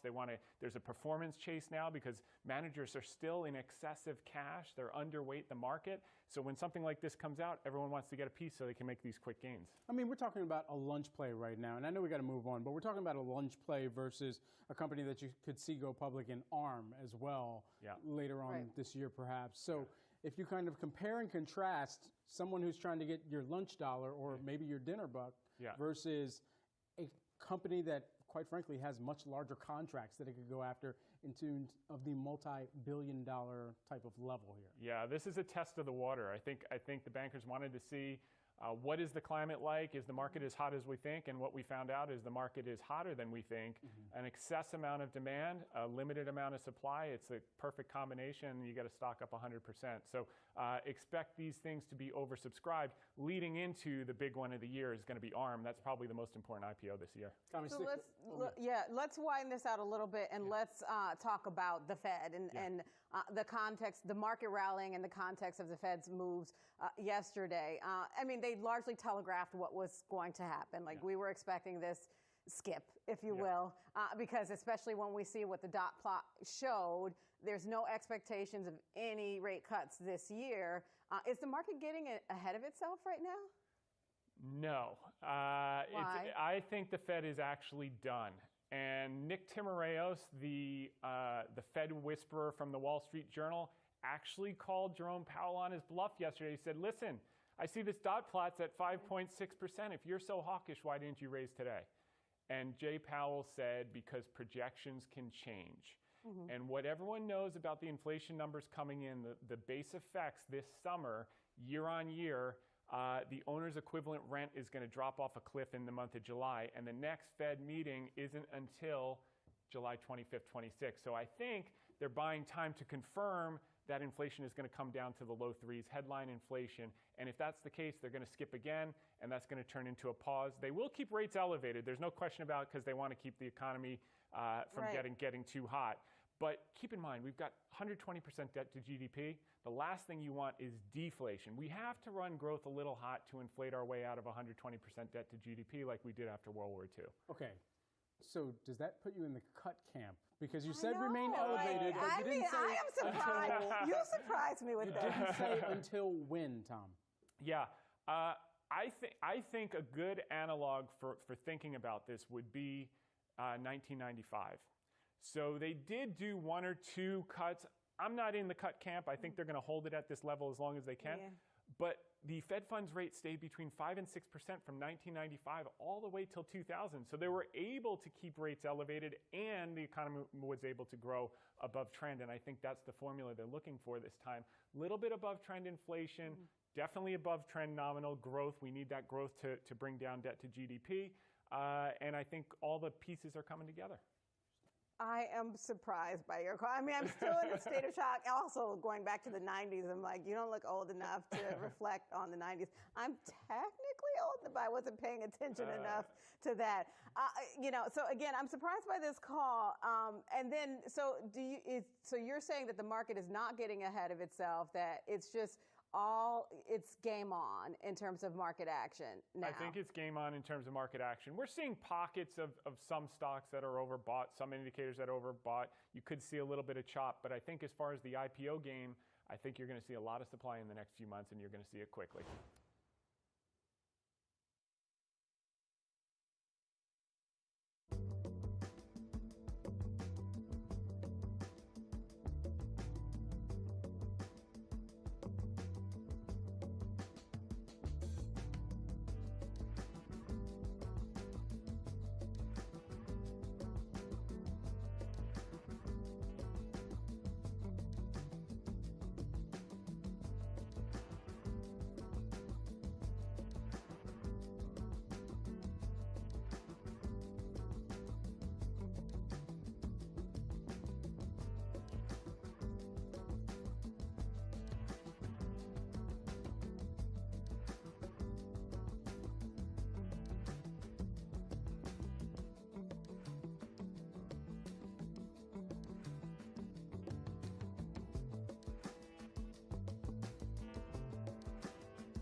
Retail sales for May showing a sign of resiliency. Sales coming in higher than expected, however. The pace of growth cooling off amid the Federal Reserve's efforts to ease demand and lower inflation. Joining us now, we've got Michelle Meyer, MasterCard Economics Institute Chief U.S. Economist. Michelle, we've been looking forward to this conversation all day. Just help us put some type of context on why this resiliency that we're seeing. I think it is actually somewhat simple in that it has a lot to do with the labor market. When you think about the consumer and its ability to spend, it's dictated by its path of income. And we are seeing still labor market conditions that are strong. The last jobs report, surprised to the upside, showed quite robust hiring. Income growth is still running pretty strong. Wage growth is hovering at high levels relative to normal. So the consumer has purchasing power. And if the consumer has purchasing power, we're going to see it in terms of these retail sales numbers like we did this morning. Michelle, Diane here. And speaking of the consumer purchasing power, one of the standouts was car sales. What do you make of that? Yeah, that was a standout. That was a bit of a surprise because the recent trend had been weaker. And when you think about the Federal Reserve and what they're trying to do in terms of increasing interest rates, they're trying to transmit that tighter monetary policy through the interest-sensitive sectors, autos being one of them. And it looked like it was working. Auto sales had been weakening. And then this last month, it looked like it popped higher. And that followed on the CPI report that showed used car prices also rose. So we'll see if it's a trend. It may be, more noise than signal. I still believe, broadly speaking, that an environment where interest rates are high and maybe increasing further, sectors like the housing market and autos are going to be a bit more problematic than in others where you don't necessarily have that same sensitivity to interest rates. And Michelle, consumers know a few things right now. They know that things have been costing more over an extended period of time. They also know that there's some profit-led inflation that's also out in the water as well. We see that in discussion. But then they also know that the Fed is on a tightening pathway too. And to the extent that they factor that in, if at all, is that showing up? Is the average consumer on an everyday purchase sitting there thinking to themselves, you know what, I'm not going to buy this because Fed Chair Jay Powell, he's got some very hawkish tenor that's still in his conversation and on his lips? Well, look, I think that to the extent that consumers are buying something that requires financing, you become much more sensitive. Think about if and when you purchased your home, you're following mortgage rates so closely because you want to try to, optimize your purchase in terms of the level of interest rate. So I think it depends on what kind of purchases you're making. But for the most part, for most consumers, it's that flow of income. It's the health of the labor market today, expectations for the health of the labor market tomorrow in terms of driving consumer spending. We have seen some greater sensitivity in terms of pricing. Overall inflationary pressures are starting to come down, which shows both on the supply side with the cost pressures being reduced, but also maybe on the demand side with consumers making a bit more choices and, trying to navigate what had been a very high inflationary environment. But I think, for me, focus again just on that labor market. That's going to be critical. Michelle, I got to ask, so there definitely seemed to be overall more strength than expected and more strength than weakness. Was there anything concerning about the data to you? Really not in this report. And when we look at, what we're seeing in terms of our spending pulse insights, the data that we're examining, we are also seeing a consumer that's out there spending. And particularly in things like experiences. So lodging spending is very strong. Restaurants are very strong in terms of spending growth. Travel is remaining quite robust. We recently published a pretty comprehensive report on global travel, which shows this extraordinary increase in travel across the world, not just here in the U.S. So I think for the most part, the consumer, is spending, maybe prioritizing certain types of items, but they have the ability to make those decisions right now. Michelle, you have such a cool job. And I'll be honest, I'm kind of jealous sometimes because you've got access to this data, at least I perceive from the outside looking in, that a lot of people would love to just index or comb through, sift through to see how the consumer behavior is shifting at different times of economic cycles. And particularly as we think about what you were just saying with the services spending and the experience economy spending.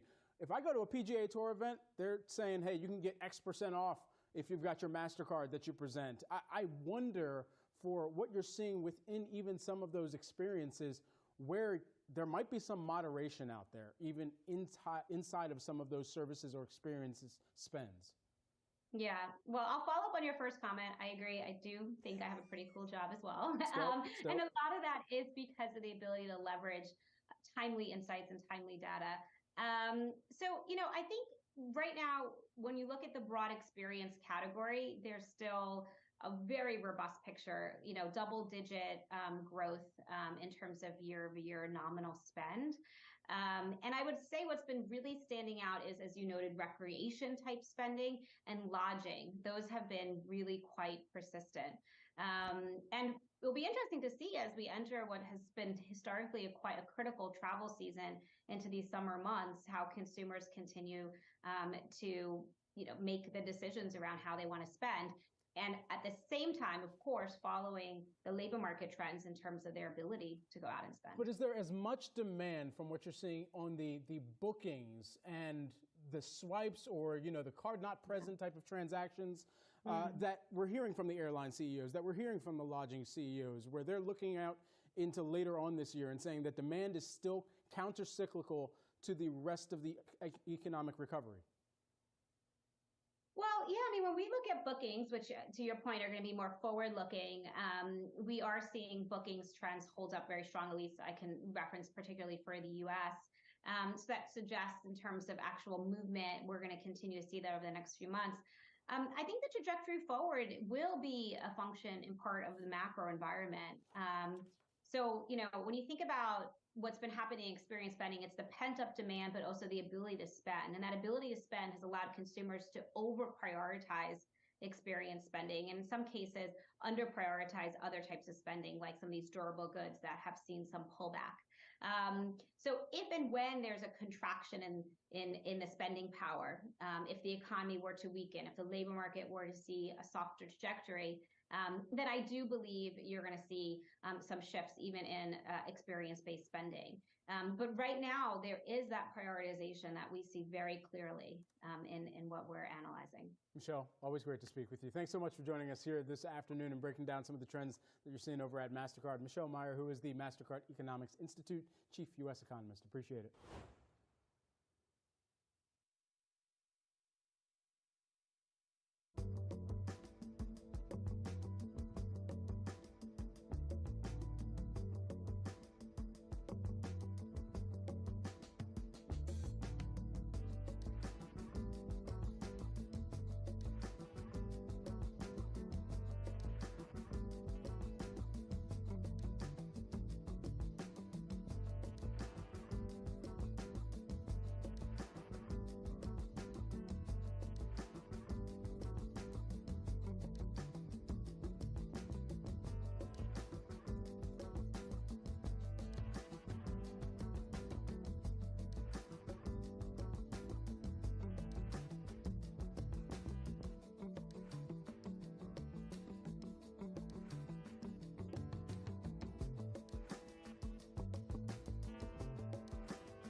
And take it to what's going on with retail, because it seems inflation has not fully stopped consumers from spending.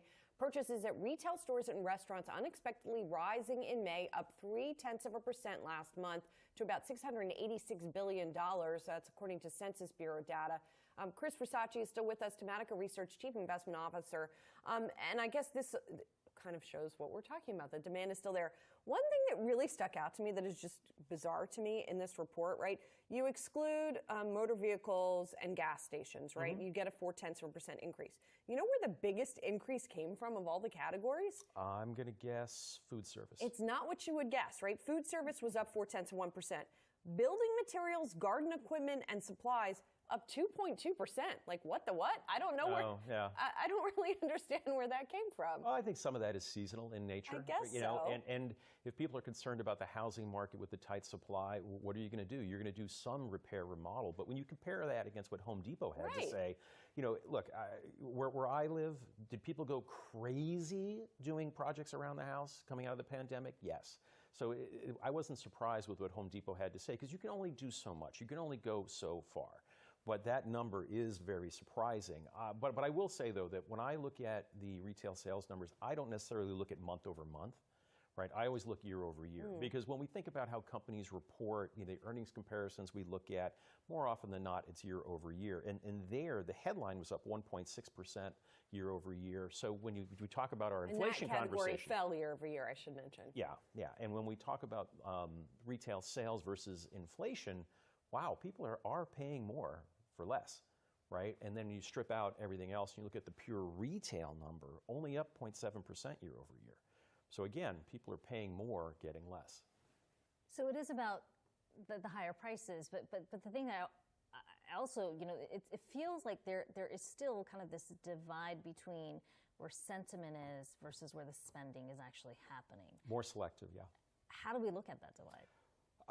You really got to, as an investor, you really got to pick your spots, right? So like when we pour over the data, like department store sales down 3.5%, right, year over year. So we know that people may not be either shopping there or they may not be buying clothing. And that kind of fits with the narrative that we've had, that people are eating out, people are traveling. You look at the TSA data, people are traveling with, going gangbusters. United just came out recently and kind of attested to that. And you look at food service, up 8% year over year, still strong. So people are choosing and being selective where they spend, but then you flip it around, and when you have a company like Kroger that comes out and said, oh, we're seeing a lot of our higher end shoppers going towards store brands. Again, more signs being selective. It's about trade downs in the everyday purchases, but not necessarily in the big purchases. Buying what I want and saving where I can. So take that then, put this together between the Fed discussion and the retail sales discussion, and tell us what it means for my money and what, and what people should be buying right now. So kind of the way we look at it, right? Most consumers, like you were saying, are being more selective. Where are they going to shop so they can stretch their dollars? That's going to be your Kroger's, your Walmart's, your Costco's. And I've liked Costco for quite some time, in part because it has a very differentiated business model, right? It's membership driven.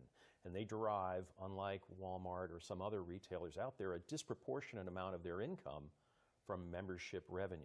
And they're continuing to grow their warehouse footprint, right? That means, more members, more membership income. So that's one that I absolutely like.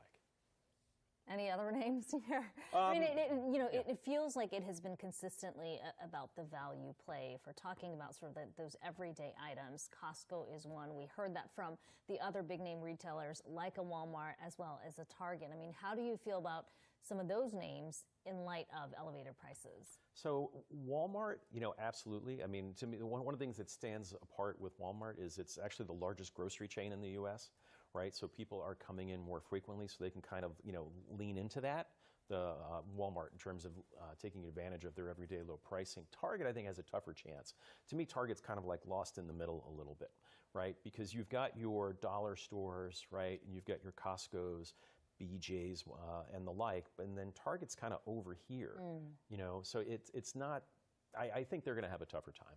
I want to ask about another area of the market, not retail, but sort of related to these bigger themes we're talking about, and that's technology, because that is the area that has done so consistently well, the large cap technology.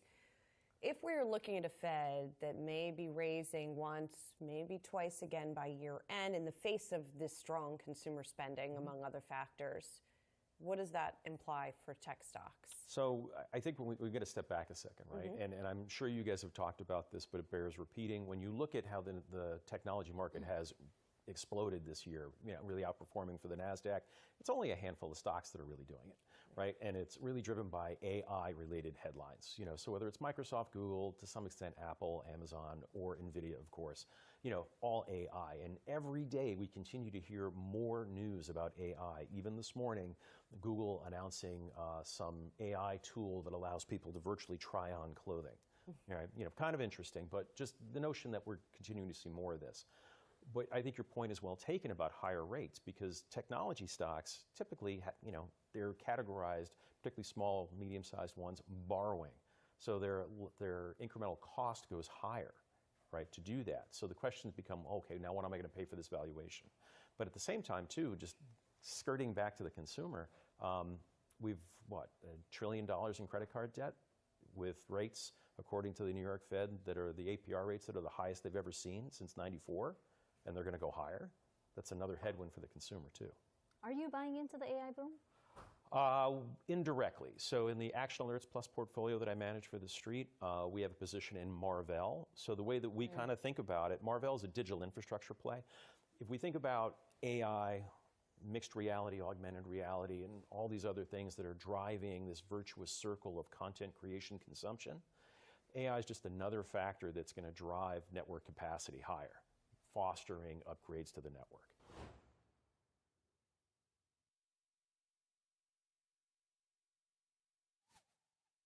Our job generally involves worrying about a lot of things that may go wrong, and that would include the banks. It might be hard for me to identify something that we don't worry about rather than that we do worry about. So we're watching those things very carefully. And as we see things unfold, as we see what's happening with credit conditions and also all the individual banks that are out there, we'll be able to take, to the extent it's appropriate, we can take, if there are macroeconomic implications, we can take that into account in our rate setting. That was Federal Reserve Chair Jay Powell during Wednesday's policy meeting. Powell suggesting the Fed might need more time to see the implication of those banking sector stresses that roiled the financial system in the spring. Let's bring in Gerard Cassidy, RBC Capital Markets Managing Director who covers the banks, to weigh in. Gerard, this was something interesting also that Julia Coronado of Macro Policy Perspectives pointed out to us yesterday in the wake of the press conference, that perhaps the Fed would have hiked at this meeting were it not for SVB, et cetera, and the fallout from that still sort of percolating through the system. What do we need to be watching at the banks to see what effect interest rate increases are still having? I think one of the real key metrics for the banks will be their deposit flows in the quarter when they report their numbers in July. I think what we're going to see based upon the weekly H8 data, which is the loan and deposit data published by the Federal Reserve, what you're seeing is a stabilization in deposit levels for the smaller banks, which during the middle of the March Madness, when those banks, Silicon Valley and Signature, failed, the outflows were quite pronounced. That has stopped. With the large banks are still being impacted by quantitative tightening, or QT. And as you know, QT is designed to take deposits out of the banking system to reduce liquidity. So I think watching the deposit flows and the levels of deposits in the second quarter results will be one of the metrics investors will be focused on. So if we bottom line that, I mean, how elevated is the risk in the banking sector right now? And to what extent does that inform the Fed's timeline for another rate hike? We actually believe the risk in the system is very low. What we have to remember is that the Silicon Valley, Signature Bank, and First Republic bank failures were idiosyncratic events. The mix of deposits for those banks was entirely different than your typical bank. And when you have banks like Silicon Valley, where the average deposit in an account was over $1 million, that's not normal banking. In America, when you look at the regional banks, many of them have average deposit sizes of less than $15,000. So in terms of a deposit flight or deposit run for the larger banks in the United States, it's just very unlikely. So I can see the Fed keeping an eye on it. You need to do that. But I think, the Fed's main goal, of course, is to fight inflation. And if they see inflation diminishing or slowing down as it has, hopefully it will continue to slow down, and this pause turns into a permanent end of rate hikes. So all of this said, what does the profit profile of the banks look like right now in this environment? I mean, a rising rate environment in some periods of time tends to be good for the profitability of the banks. It doesn't feel like it's like that this time around. It's interesting. It's a really interesting question, because when you look at the benefits of rising rates, it was quite dramatic in 2022 and in the first quarter of 2023. The FDIC put out the first quarter profitability numbers for the industry, and they were record levels. So the profitability of rising rates has been incredible for the banks. Now we're at the juncture, however, where the rising rate starts to work against the banks, because they have to now raise deposit rates more aggressively than they did in the past 12 months. The failures of these three banks have heightened the need to raise deposit rates as people are taking a closer look at their deposits. So as we go forward, the profitability of the group is probably reached its peak in the first quarter of 23, and we expect it to diminish. But the bank stocks have, we believe, oversold in anticipation of greater challenges. And on a relative basis of lower profitability, we agree with you, the stocks, there are many that look very inexpensive. You talk about rising rates starting to work against some of these banks. It's been particularly so in the smaller names. Are we likely to see more consolidation? The short answer is yes. The longer answer, however, is on a pause. You might recall in the start of the 1980s, we had over 18,000 banks and thrifts in this country. We're down to about 4,700 today. The deal with First Horizon being and Toronto Dominion being canceled by the regulators was a dark cloud on M&A. So right now, the Washington regulators are not in agreement on consolidation. We would suggest the Federal Reserve is very supportive of it, along with the Treasury Secretary, Yellen, but the FDIC and controller of the currency and the Consumer Financial Protection Bureau are not. So they all have to get on the same page, and they eventually will. But we think it's going to take a little while for that to happen. In consolidation, we expect to see it accelerate after all the new regulations, which are coming starting the end of the month. After they're all put out, we'll probably see a real pickup in M&A in the second half of next year. Given all of that, Gerard, big banks or smaller banks a better buy right now? It's really depends on the banking institution, because you can buy some of the big banks that are very attractive, like a Bank America, for example, or U.S. Bancorp. But then there are smaller banks like a Valley National or a Provident Financial, which are also attractive. So there are opportunities in these different markets for the size of the banks. But generally, so far, year to date, the larger banks have outperformed the regional banks. And once we start to see some steadiness in the deposits from the second quarter results, the regional banks could potentially be the better beneficiaries because they have fallen further than the larger banks and therefore have more to snap back once stabilization comes to the deposit basis. Yeah, always good to get your perspective in the sector. Gerard Cassidy, RBC Capital Markets Managing Director. Appreciate the time today.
Taking a look at Kava shares now, currently trading at about $43 as it started its IPO today, open trading at $42. That's 91% above its IPO price. That's after making its public debut this morning, after, as we mentioned, they're originally pricing at $22 a share. Let's get to Yahoo Finance's Brooke DePalma on the floor of the New York Stock Exchange for more on this. Hey, Brooke.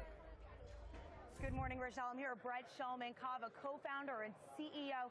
I mean, such an exciting day for you. Congratulations on the IPO. First, break down what this day means for you personally, and has it surpassed your expectations so far? Yeah, thanks, Brooke. Thanks for having me. It's been an amazing day. It's an incredible validation of all the hard work our team has put into the business the last 12 years to help get us to this point, and that this is the kind of next beginning of the next chapter in our journey.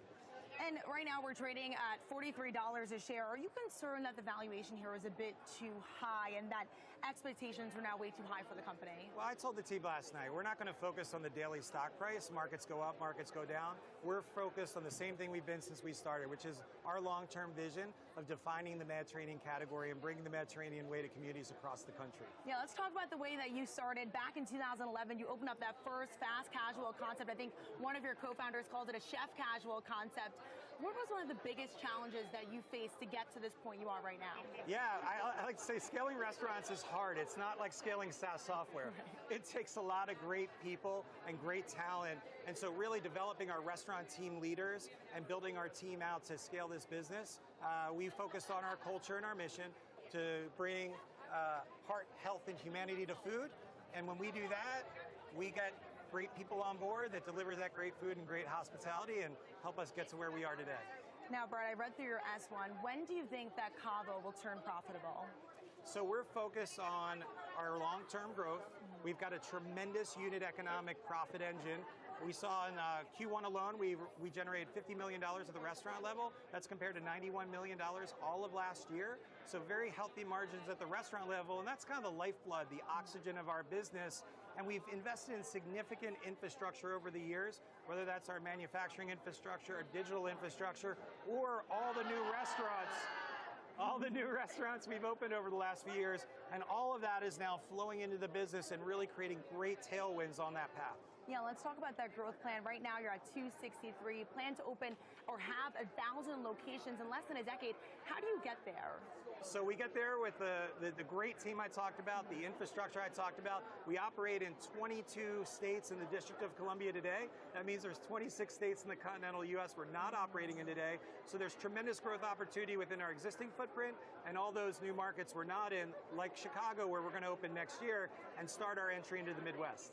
Now, speaking of Chicago, one of your competitors, Sweetgreen, just opened up an automation inside. They're using robots. We've also heard from Wendy's, from McDonald's using voice ordering technology. Can we expect Kava to have AI and automation in the future restaurant design? Well, we think there's a lot of opportunity within AI specifically when you think about predictive labor scheduling, predictive ordering, prep, that can really do the trick of making it easier for our team members to run a great Kava and deliver that great food and that great hospitality. That's when things are working well for us. And you're investing heavily in digital. I believe more than 50% growth in digital sales last year. How does that customer change in terms of how much they're purchasing and just how much potential there is in the digital consumer? Yeah, we do see a 27% higher check average in the digital channel, but what we try to do is create basically a multi-channel platform where you can choose the channel you want to engage with us on. Because if it's an urban consumer or a suburban consumer, a young single or a family, that need state may be very different. So we want to basically put the control in your hands to say, I want to engage and I want to digital order and pick up off the shelf at Kava, or I want to come in with my family and sit down in the dining room and eat a meal, or I want to come in my car and pick up my order out of one of our drive-through pickup lanes, which we now have 20 of and growing. Right.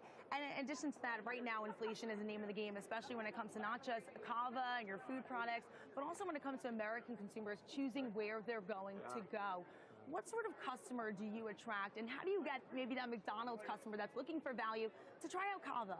Well, there's two things, Brooke. There's the fact that our food has an incredibly broad appeal and diverse appeal. When you look at our gender mix, 55% female, 45% male, great generational mix, and great income mix. You know, we're able to compete down income brackets because of our value proposition. And one thing we did to lean into that value proposition, I talked about that infrastructure we've invested in over the years. That now allows us to really leverage into in the business and not have to raise price as much as maybe some of our peers have. So last year, less than 5% in restaurant pricing, even as we expanded restaurant level margins. So really trying to put our best foot forward to our guests and make sure we can invite everyone to our table. And can customers expect another price increase to happen later on this year or perhaps next year? We have no planned price increases for the remainder of the year. And in addition to that, I mean, we're also seeing sort of companies go in terms of drive-through concepts, engage with customers in a different way. When you think about your future store footprint, and you think about the size of that, of course, that's a bigger footprint. Does it come at a higher cost? And are you worried about that? Yeah, we have seen some developmental inflationary costs the last few years, but that's embedded in our model. We have a core format that we create derivations of, again, to meet the needs of the guests in that specific trade area, whether it's one of our drive-through lanes, whether it's a unit here in Manhattan that has no seats in the dining room and multiple digital order make lines, or a restaurant in the suburb that has 80 seats in the restaurant. Right, and lastly, CPG is something that you guys started with. You had your dips and your spreads available at 650 locations, including Whole Foods.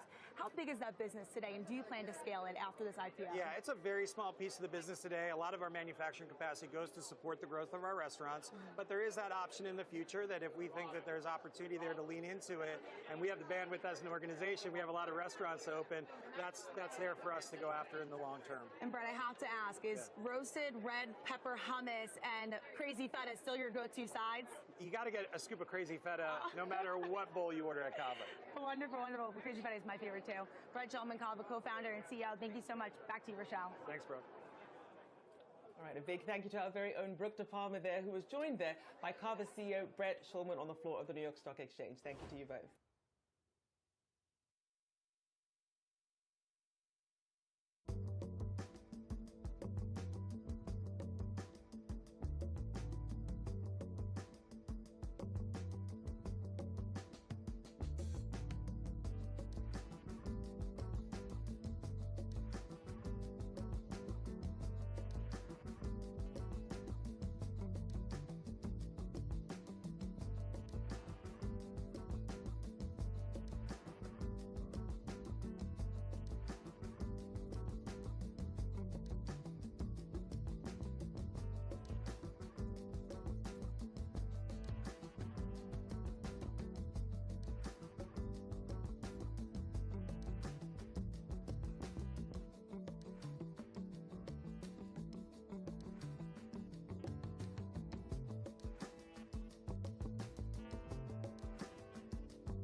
Let's do a quick check on the new indicated open for Cava as we await that IPO, now expected to open at $38 to $40 a share after originally being priced at $22 a share.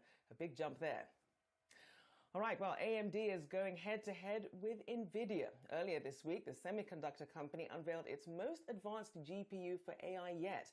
And now that AMD is pushing it to be a key player in the coming AI wave, investors are curious to see which other chip makers are best positioned to challenge NVIDIA's dominance. Let's bring in Daniel Morgan, Synovus Trust Senior Portfolio Manager, to discuss here. So just how much tougher does this now make the competition for NVIDIA? Good to see you. Well, we have to bear in mind, Rochelle, that NVIDIA was kind of first to the market in AI. They were one of the first chip companies to really embrace it before AI became the big hot word. They have 80% market share. NVIDIA had about a 40% market share back in 2019. So you can see their market share has really doubled. And now you have a slew of companies.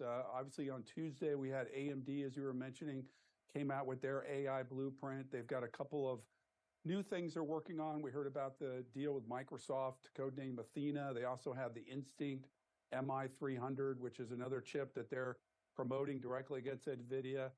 They also have an architecture called Alveo that they're also promoting in that space. So they're trying to ramp up, but we have to bear in mind, Rochelle, that AMD only has about a 3% market share in the server data center space. So they have a lot of work to do.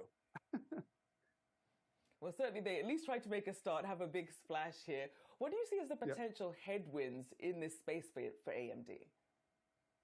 Well, it's just that NVIDIA was first to the market. So you have everybody using their chips, and now you come along later, kind of like really Intel was a dominant player in the CPU market, and AMD was always trying to gain market share against them. So they're not unaccustomed to being the underdogs. But the biggest challenge is just kind of breaking and showing that their chips are superior, that they can run faster, they're more efficient than what people are already using in terms of NVIDIA. So it's always hard to be the second guy coming in, right, when the number one player has 80% of the market. And especially as you're seeing sort of other companies trying to in-house chips and get more advanced there, which does bring in another question, which is, of course, China, where a lot of these chips, in fact, the majority of these chips are going to be sourced from. How does, when you have sort of AMD in this space and NVIDIA in this space, but really China and Taiwan Semiconductor at the center of all this, how does that dynamic impact how investors should be approaching this? Well, you're right, Rochelle. I mean, there was an announcement that came out previously that China has banned some of the Hopper 100 NVIDIA chips. Now, that's a huge chip for them. There are certain components that I guess they feel are a security risk. That's a risk in terms of China pushing back. We know about a month ago, they came out with a ban on some of Micron Technology's DRAM that is used in certain products. So that also, as you mentioned, the risk of Taiwan Semiconductor, Samsung, Global Foundries. Taiwan Semiconductor produces pretty much all of NVIDIA's chips. They're in a part of the world that could be very hostile in terms of China. Is there going to be increased magnification in terms of problems over there that could hurt their ability to produce those chips? So right now you have not only China pushing back on different chips that are coming out of the U.S. that are being produced by TSM, but you also have the risk that there could be some sort of elevation in a battle between Taiwan and China that could impact TSM's ability to produce chips. So there is some risk in that, no doubt. So then, obviously, you have AMD and NVIDIA in this space in a very sort of still early stages here, but we're really seeing some astronomical projections here as we're seeing the rest of, tech sort of jumping into this. We're seeing AI sort of dotted into everybody's earnings call. But what's your take on some of these projections that you're seeing about where sort of the generative AI and large language model projections are going to go from here? Well, Rochelle, we're already starting to see a positive impact. Up to the NVIDIA report a month ago, which you and I talked about, there really wasn't a lot of evidence that AI was actually impacting any of these chip companies in a real big positive way. We know that NVIDIA came out, they raised their target for the next quarter. I think it was $11 billion in total revenues, a huge increase from what the street was looking for. So we finally saw some evidence. But as we kind of go through and look at these other companies, we are starting to see some evidence. Marvell Technologies has projected that their chip called PAM4 DSP chip will do about $400 million in revenues next year. So that's a positive. We have other companies coming out and communicating that they're actually seeing a positive impact from some of the AI chips that they're bringing out. But we have to remember, Rochelle, what's happening is we have a secular slowdown in terms of data center CapEx spending. We saw that in the numbers with Azure, AWS, and GCP. So to counter that, you have AI spending increasing. The key is for these chip makers, can it be enough to offset the secular downtrend that we're seeing right now, this little blip on the screen in data center? And NVIDIA is the only one so far that's really been able to show that. Certainly will be a delicate balancing act they'll have to do there.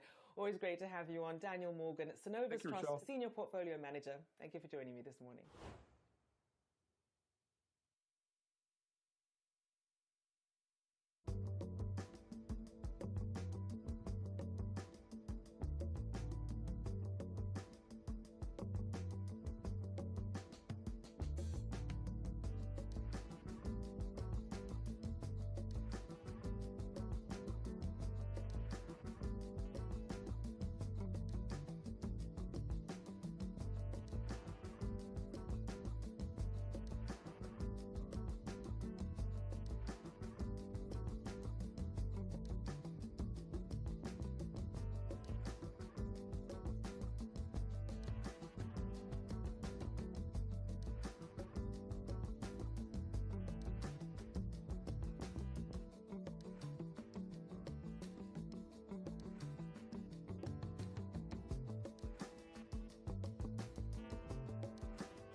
So AMD has thrown down the gauntlet. The California-based semiconductor maker this week unveiled its most advanced GPU for AI yet. It's being seen as perhaps the biggest threat to NVIDIA's dominance. Earlier this week, CEO Lisa Su told Yahoo Finance Live the technology is transformative, and the unveiling was a special day. Everyone has, sort of captured this whole idea of chat GPT and generative AI and co-pilot functions, using AI to help us in our businesses, in our personal lives, making us more productive and more capable. And the underlying technology for that is GPUs. All of this coming as Reuters reports Amazon Web Services is considering using AMD's chips. It hasn't made a final decision, though. Our next guest has some thoughts on the matter. Joining us now is Richard Windsor. He's founder of Radio Free Mobile. Richard's been covering the tech space for years, including 11 years at Nomura, where he focused on equity coverage of the global technology sector. Richard, thanks for being here. Good morning. So, is the right way to frame it to think about AMD versus NVIDIA, and that, one of these is going to be the winner in this AI situation? It's a difficult one to say. So if you look, the situation at the moment is that NVIDIA is effectively a monopoly with probably around about 85% market share. And there's not just AMD in there. Don't forget, you've also got Google that makes its own chips. You've got some independent companies such as GraphCore in the UK. So there are a whole load of them in that space. AMD is probably one of the most significant challenges to date because they're going to sell the chip to everybody. But it remains to be seen how many developers actually want to use it, and that's going to be the key. Does it have to be one or the other, though, Richard? I mean, you look at where the stock moved on that Reuters report yesterday. Well, we've heard over and over that the AI opportunity is so big, there's enough to go around. How do you view that? It doesn't have to be one or the other. The problem you have, if you look at NVIDIA's valuation, is telling you exactly what the market thinks, which is it's going to be NVIDIA and it's going to be all of it. And so I think, there is a possibility that AMD does gain some market share. But what it really comes down to is NVIDIA has a massive lead in this space because it started a long time before anybody else. And it has managed to corral the developers. The developers say, we want to develop on NVIDIA silicon, and if you don't put it in your data center, we're going somewhere else. This is why Google Cloud and Microsoft signed deals with NVIDIA. So it really depends on AMD's ability to bring the performance and to make sure or entice the developers to actually say, yes, we want to develop on AMD. Richard, from somebody who doesn't know, who's never coded, what makes it more attractive to developers, one versus the other? Great question. Let me clarify that a little bit. Basically, developers like to have great support. They like to have great tools. They like for companies that they use to make their lives easy. Now, the thing is that the developers of AI training today all know the CUDA development environment, which is what NVIDIA uses, extremely well. I would have grave doubts that they know the AMD development environment as well. But what it's going to come down to is how well AMD can implement the other development environments that developers use to make it very easy for them and very efficient for them to switch maybe from NVIDIA to AMD with minimal level of disruption. That is the challenge. Richard, there's a lot of investors out there who want to buy into this AI boom. I mean, specifically, we're talking about generative AI, but really looking at where the growth opportunity is. When you talk about a name like NVIDIA or AMD, we're obviously talking about the foundational things, the chips. Where are the other opportunities you see when you think about where AI can go? Well, there's a couple of places you can look. So I view OpenAI effectively as part of Microsoft. So because I think Microsoft is going to have to acquire OpenAI at some point in time. So if you wanted to buy the OpenAI story, you could think about Microsoft. If you want to, another ways of looking at it is what are other companies that are more reasonably valued that have caught the AI tailwind? One of those is Palantir. Now, personally, I own Palantir personally in my own portfolio, and I own it because I think it's a great company and it has virtually no competition, and they're well ahead of the game and well positioned for this AI, for this current AI trend. The other one, of course, to look at is Google. You know, Google has massively underperformed if you think about it in AI terms compared to Nvidia or Palantir or even AMD. But Google remains, in my opinion, one of the leading AI companies in the world. They've just done a very bad job of getting that message across over the last few months.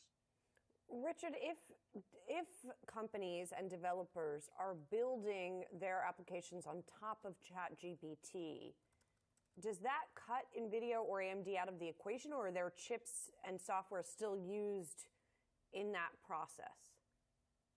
The answer is potentially. And the reason being is it comes back to that relationship with the developer that I mentioned to you before, is if everyone shifts from developing directly onto NVIDIA or AMD and they go, well, we'll just develop for ChatGPT, like a number of companies have done, you know, there's 140 different plugins that you can use to spread ChatGPT functionality across your app. If people go there, what happens is it moves the control point. It's instead of developers going, I want AMD or I want NVIDIA, they might go, I want ChatGPT or I want Bard. And what that does is it weakens NVIDIA's grip over that control point. It moves the control point further up the stack. And that is a potential negative for NVIDIA and also potentially AMD, because it would bring competition back much more into the silicon space, and those 70% gross margin that NVIDIA does a great job of printing quarter in, quarter out would come under some considerable pressure. Okay, a lot of things to consider in the space there. Richard Windsor, Radio Free Mobile founder. Good to talk to you today.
All right, let's dig deeper into shares of the fast casual restaurant Cava.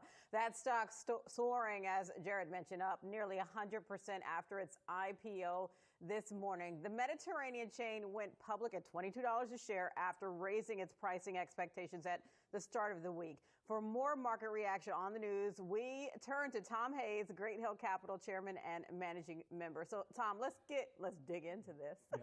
Yeah. I'm sorry, you're going to get a bunch of puns with this one. I'm with you. So the appetite is there. Another one, sorry. 2 for 1.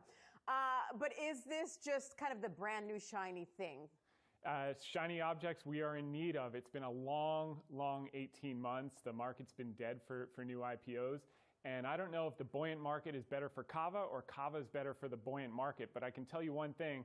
those bankers are not going to be laying on a beach in the Hamptons this summer. They're going to be back out on the street doing deals. There's probably a couple dozen waiting to go. There's huge amount of demand, and the old saying go, when the ducks are quacking, feed them, and the ducks are quacking. You're seeing this thing up.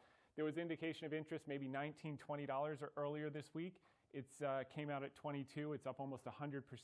They're not making any money, but it shows the pent-up demand from 18 months. And now with the Fed probably out of the way, I think risk is back on, and you're seeing it reflected today. We've broken through one of the tops that we had seen for the markets, for the S&P 500 at least, and we've continued to move higher since the course of the end of May. Does this move that we're watching in Kava today signal that the environment is more favorable for IPOs to finally get into the fray and that it's game on now for more of the deals? It's absolutely game on. And this is not only going to be good for the markets, this is going to be good for investors. This is going to be good for bank earnings. You know, if you look at the big banks, they've kind of been lethargic, particularly since the mini crisis in March and April, if you remember. Now you've got this whole avenue of income that they haven't had for 18 months. These bankers have been playing a lot of golf. That game is over. They're going to get back to it, and you're going to see deal after deal, you know, whether it's Fuego de Chao, whether it's Shutterstock, many waiting, and I think they're going to get them out as quickly as possible. Which Fogo would be a re-IPO, if you will. Exactly. Almost a, oh my goodness, when they recreate the movies out there again. Anyway. A sequel, basically. Yeah, yes. Sequel IPO. Yeah. But just getting back to Kava, like we talked a little bit about this offline. I mean, and we saw this, the path to profitability. I mean, last year their loss widened. So is this, you know, for Kava itself, so sure the IPO environment now is hot or setting up to be hot. For Kava itself, is this just kind of a flash in the pan? Well, for the business, it remains to be seen. You have people on two sides of the spectrum. One is this is the next Chipotle, which I'm a little bit skeptical about.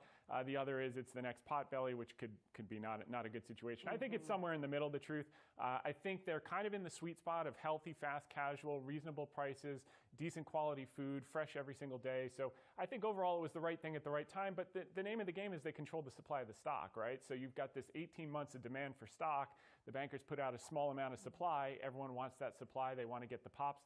There's a performance chase now because managers are still in excessive cash. They're underweight the market. So when something like this comes out, everyone wants to get a piece so they can make these quick gains. I mean, we're talking about a lunch play right now, and I know we got to move on, but we're talking about a lunch play versus a company that you could see go public in ARM as well later on this year, perhaps. So if you kind of compare and contrast someone who's trying to get your lunch dollar or maybe your dinner buck versus a company that, quite frankly, has much larger contracts that it could go after into of the multi-billion-dollar type of level here. Yeah, this is a test of the water. I think the bankers wanted to see what is the climate like? Is the market as hot as we think? And what we found out is the market is hotter than we think. An excess amount of demand, a limited amount of supply. It's a perfect combination. You got to stock up 100%. So expect these things to be oversubscribed. Leading into the big one of the year is going to be ARM. That's probably the most important IPO this year.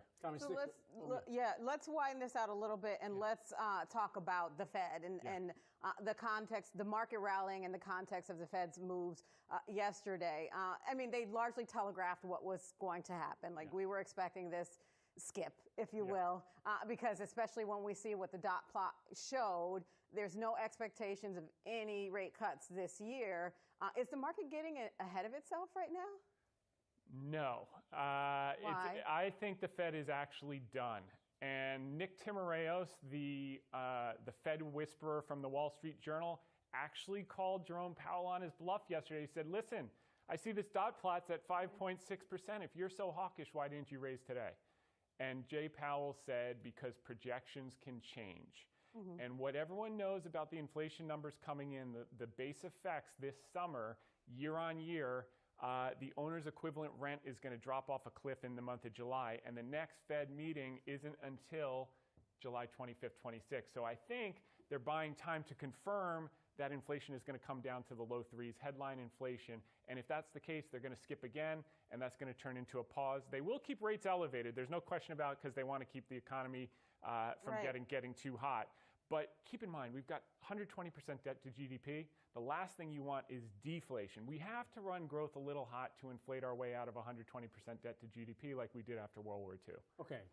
So does that put you in the cut camp? Because you said remain elevated, but I you didn't mean, say I am surprised. until- You surprised me with you that. didn't say until when, Tom? Yeah. I think a good analog for thinking about this would be 1995. So they did do one or two cuts. I'm not in the cut camp. I think they're going to hold it at this level as long as they can. Yeah. But the Fed funds rate stayed between 5 and 6% from 1995 all the way till 2000. So they were able to keep rates elevated and the economy was able to grow above trend. And I think that's the formula they're looking for this time. Little bit above trend inflation, definitely above trend nominal growth. We need that growth to bring down debt to GDP. And I think all the pieces are coming together. I am surprised by your call. I mean, I'm still in a state of shock. Also, going back to the 90s, I'm like, you don't look old enough to reflect on the 90s. I'm technically old, but I wasn't paying attention enough to that. So again, I'm surprised by this call. And then, so you're saying that the market is not getting ahead of itself, that it's just it's game on in terms of market action now. I think it's game on in terms of market action. We're seeing pockets of some stocks that are overbought, some indicators that are overbought. You could see a little bit of chop, but I think as far as the IPO game, I think you're going to see a lot of supply in the next few months, and you're going to see it quickly.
Retail sales from May showing a sign of resiliency. Sales coming in higher than expected, however. The pace of growth cooling off amid the Federal Reserve's efforts to ease demand and lower inflation. Joining us now, we've got Michelle Meyer, MasterCard Economics Institute Chief U.S. Economist. Michelle, we've been looking forward to this conversation all day. Just help us put some type of context on why this resiliency that we're seeing.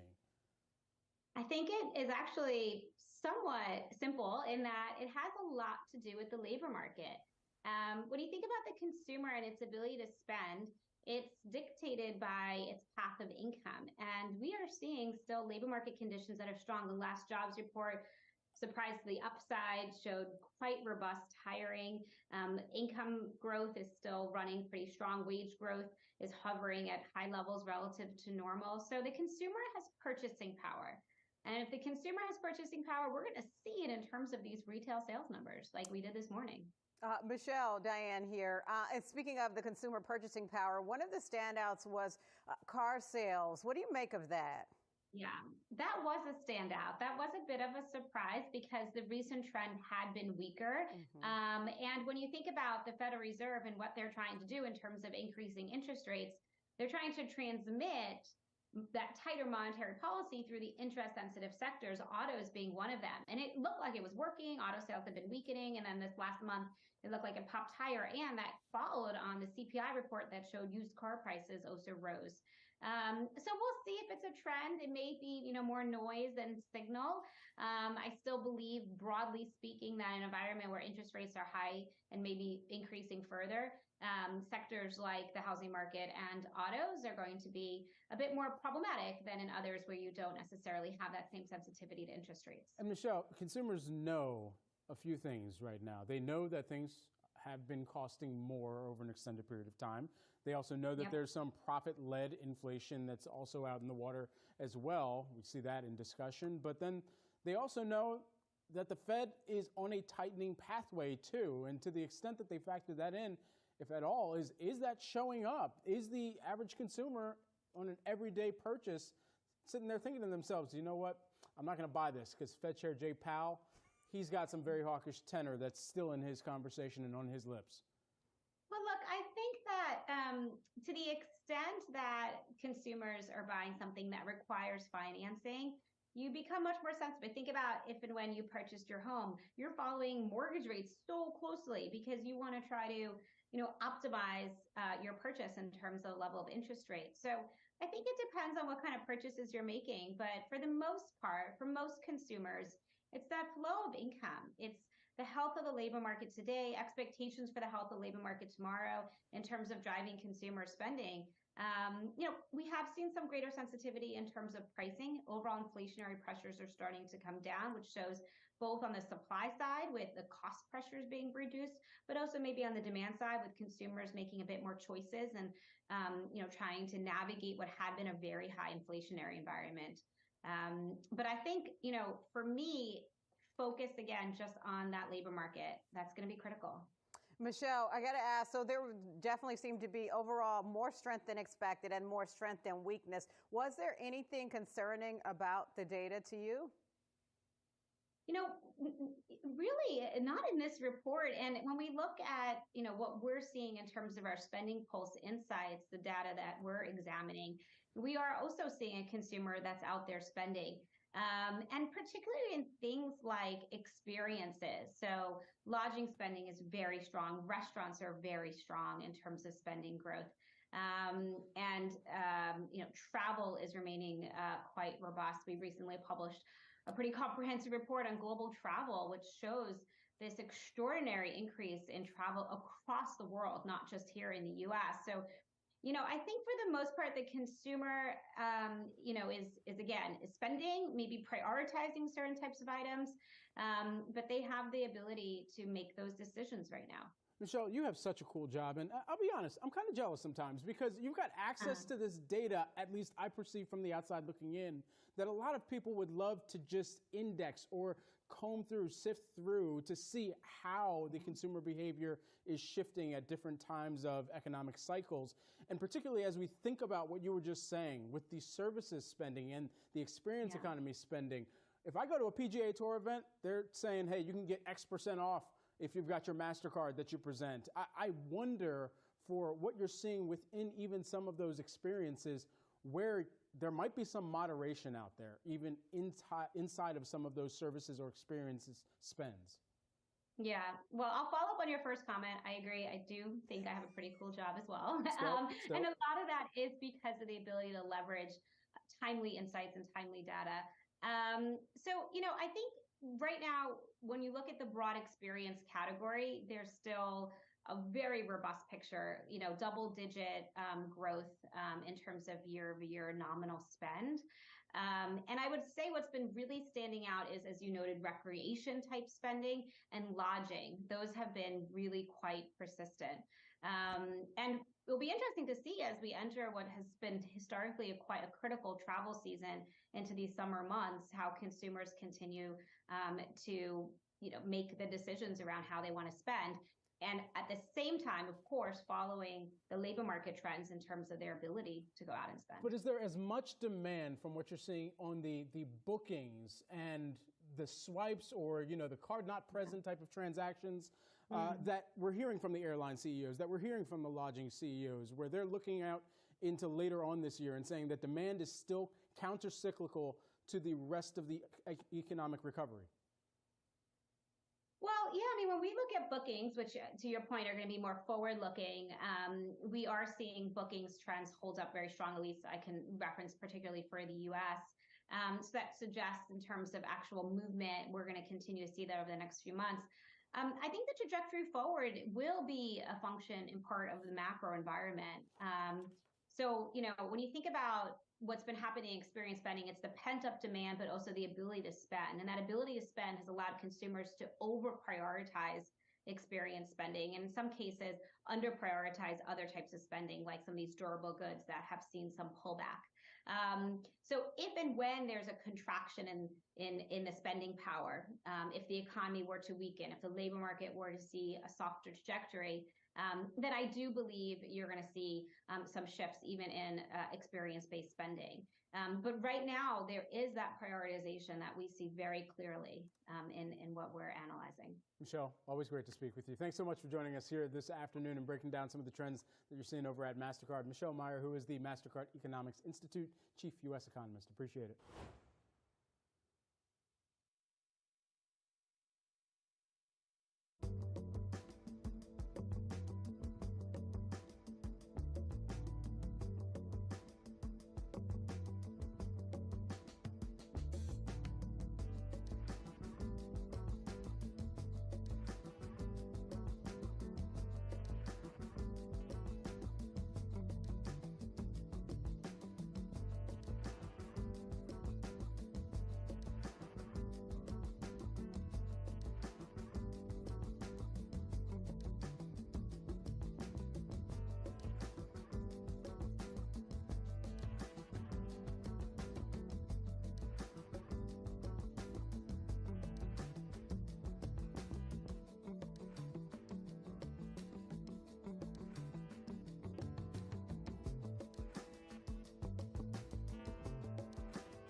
Good morning, everyone. It's 9 a.m. here in New York City. This is Yahoo Finance Live. I'm Brad Smith alongside Julie Hyman and Michelle Akufo.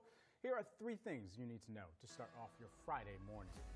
Global stocks look to close out the strongest week in 2 months on a high. The S&P 500 coming off of its 6th day of gains, and that's its longest winning streak since November of 2021. That's what it takes us back to. The AI-fueled NASDAQ also going gangbusters, now on pace for an 8th positive week in a row. There could be a test ahead today, however, with the expiry of $4 trillion worth of contracts tied to stocks and indexes. We're going to be watching for that closely. Plus, Adobe, they beat the street with earnings while issuing an upbeat forecast. Revenue came in at $4.8 billion for the fiscal second quarter, while it raised its full-year sales view to around $19.3 billion. That's the higher end of the estimates. The Photoshop maker has been doubling down its AI efforts, integrating the technology into products including Acrobat and Express. This month, the company said it would offer AI tool Firefly to its large business customers. Shares are up over 40% this year. And the big chip makers making some big moves. Intel planning to invest up to $4.9 billion to build a plant in western Poland. That as the semiconductor giant embarks on a multi-billion-dollar investment push across Europe. Now this is rival Micron reaffirms its commitment to China, saying it's going to invest over $603 million in the city of Xi'an over the next few years. Notably, the U.S. memory chip maker was effectively blacklisted by Beijing in May. Micron told investors that the ban could lead to a single-digit percentage point revenue loss. So we'll be watching that closely. Well, the only way is up for global stocks, maybe, it seems. The S&P 500 capping a sixth day of gains. The Nasdaq showing few signs of breaking its monster rally, now heading for its longest weekly winning streak since 2019. It's up for 8 straight weeks, by the way. Ben Amons is joining us now, New Edge Wealth Senior Portfolio Manager, Head of Fixed Income and Macro, and Brian Railing, Wells Fargo Head of Global Fixed Income Strategy. Guys, thank you both for being here. Yeah. Appreciate you coming into the studio. So it has been really interesting how we have seen this movement upward in stocks here, especially amidst a sort of confusing environment, I think we could say. Ben, we obviously heard from the Fed this week, and initially the rally sort of stuttered, but it doesn't seem to have fizzled out. No, not at all. And it's interesting to see that actually the hawks are outweighing the doves this week. If you take Australia and Canada hiking, ECB hiking, and the Fed actually putting a projection that looks very hawkish out there. And yet we're up 3% on the week. So I think what markets have taken is to say, this tightening is going to affect inflation. It's going to bring it really down. The central banks are right. The inflation moving their direction, their forecast may be met. And I think that's what equity markets in particular are pricing in. That means lower inflation is multiple expansion, and that's hard to stop. That momentum will go on top of what you're just describing with this AI. Every news item on AI is additional momentum behind the market. And so, Brian, why doesn't the market believe the Fed? I don't know. I think the market's just having a summer fling, honestly. We're in a stage right now where bad news is good news is good news. Any type of news that comes out, the market finds the silver lining and it just wants to go up. But, there will come a day of reckoning. It just may be maybe a few months down the road still. So, Ben, I want to bring you in here, Rochelle here. As you look at this equity rally, then, a lot of people are still staying on the sidelines here. At what point would you jump in? At what point does it make sense to jump in? I would say, Rochelle, you jump in now, right? If the underweight of equities is so significant, and as I just described, you have this momentum ongoing, then, you don't stay sidelined for that reason. Because the technicals are stronger, even though that if you look at big tech, that seems to be overbought, as they say in technical analysis terms. It seems that the rally is broadening. I think I really want to describe this too, that the recession is not really happening. Also, the feared liquidity drain that was out news a few weeks ago is not happening either. It's actually the opposite. And I think that's really the message of the Fed currently, that if you have an economy that's resilient and can withstand this higher rate or even higher rates, and take the housing market as a really good example of the rebound that's happening, even though you have 7% mortgage rates, then this is an unstoppable rally for this moment at least. So the technicals are very much behind the market. Is it though, Brian? It sounded like you think that maybe something could go wrong here. What would that look like? Like, what are the risks out there to the upward momentum? Yeah, in the very near term, clearly the market is in a really good mood. But you look out a little further into the fall, perhaps. You still have to have inflation come down. Now, it's going to be coming down much quicker just because of the base effect. But to get down to the Fed's target, that's going to be a challenge. So I believe the Fed at its word. I believe they are going to hit 2% inflation, and they are going to do what it takes to hit 2% inflation. And that likely means more rate hikes unless something breaks, right? We did have SVB back a couple months ago, come out of the blue, a little unexpected. Now the Fed jumped in and took care of that pretty quickly. But conditions are ripe for something to break, but I'm not predicting something breaks, Why have yields been so range bound, given that, the read is that the Fed is perhaps going to be more hawkish, for example? Yeah, if you look at the yield curve, obviously extremely inverted, and more so after this week's meeting. So we have been range bound in a sense, but it's a pretty big range. If you look at 10 years, back in October, we were at 4.25, got down to 3.25. So, that's a lot of price movement. But yes, pretty well behaved. I just think the bond market is trying to figure out exactly how high the Fed's going to go here, and it's just going to bring the yield curve up with it. So if the Fed goes another 50 basis points or 75 or even more down the road, we'll continue to see those long-term rates get pulled up. But that yield curve inversion, that is foreshadowing more difficult economic times ahead. It's the timing that's tricky. Does the Fed need to be active all the way until that 2% target, or can they get to, say, 3 and see that and say, you know what, now we're just going to let the market and the broader economy, rather, kind of play out and work itself down to 2 naturally? I don't think so. I think the hawks are in control of the Fed, and they're saying it's not 3%, it's 2%. And just take Chris Waller, he's at a conference in Norway with a speech out, making the same point again of like, there's not going to be a few regional banks that are going to change our policy. Pretty strong statement, I think, but it indicates that credit contraction is here and naturally should happen if you have higher rates, but it has to be 2% because that's their mandate, right? That's the price stability mandate. And you could argue with that because it's not that simple to get exactly a 2%. It's not that symmetric, but I think for markets, what it means is that they've already priced in 2% in the bond market, more or less. So if you keep that stable and you are going to be on this glide path with inflation down, yeah, that's your Goldilocks scenario. So again, it speaks to this sentiment in the markets that has caught on to that we're not in a recession, we're gliding down with inflation. Okay, you're having a Fed that will continue to tighten, but it's not going to be any surprise. Yeah, see, I don't think the markets necessarily believe the 2%, right? Because, I mean, there's a lot of people in the markets that are like, the Fed's going to stop at 3, the high 2s are going to be good enough. I mean, I just don't believe that. Well, and why don't they just change the 2%?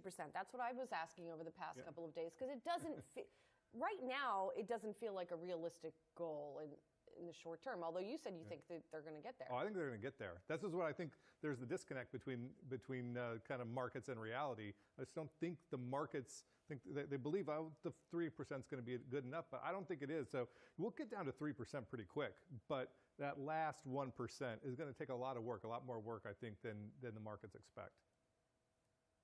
And clearly, if the markets aren't believing this at the moment, at least from the Fed, and sort of charging ahead, being that the Fed is looking at backwards-looking data, I want to ask you, because when we saw this Carver IPO coming in, sort of doubling on its debut, this idea of pouring into growth stories, do you think the Carver IPO is perhaps an outlier, or does this really signify sort of more risks that people are willing to take? Ben, for you. It looks to me like more risk for Shell because this was an extraordinary IPO, no doubt. And if you look at that IPO index from the S&P or the IPO Renaissance ETF, it's really ratcheting up quick, and that's because there isn't much IPO volume just yet. It's actually very low compared to a few years ago. That is the effect of the Fed.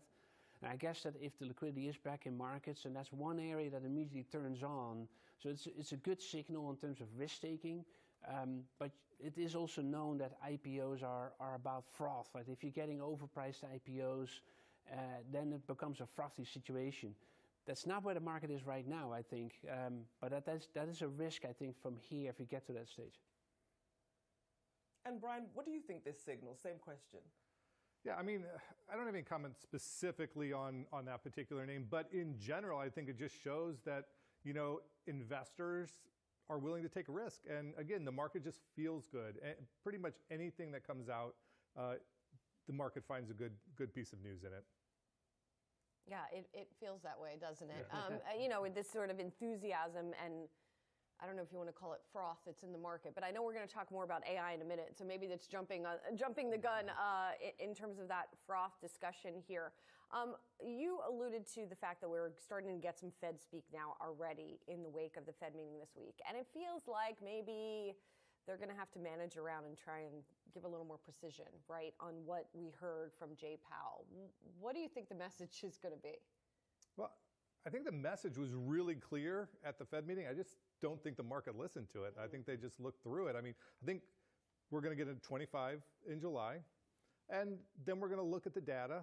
And I think it's likely that we're going to see additional rate hikes after that. But it's really data dependent. I do believe the Fed in that. But what do you have to see? You have to see the consumer weakening, right? You have to have people not have confidence in their employment, right? So they stop spending a little bit. Until that happens, I think it's going to be really difficult for the Fed to accomplish its goal. One of the interesting conversations that's been continued in terms of this third inflation wave, as at least one of the economists we spoke with classified it this week, is the profit-led inflation wave that we're seeing. Do you think that's something that's starting to fizzle out? Is it still strong from what corporations are putting forward, at least in their margins that they're trying to preserve? Yeah, you can pass on inflation, then it's a good thing, right? You keep your margins fat, so to speak. It is to be seen there. I think that we've had an extraordinary period for that reason.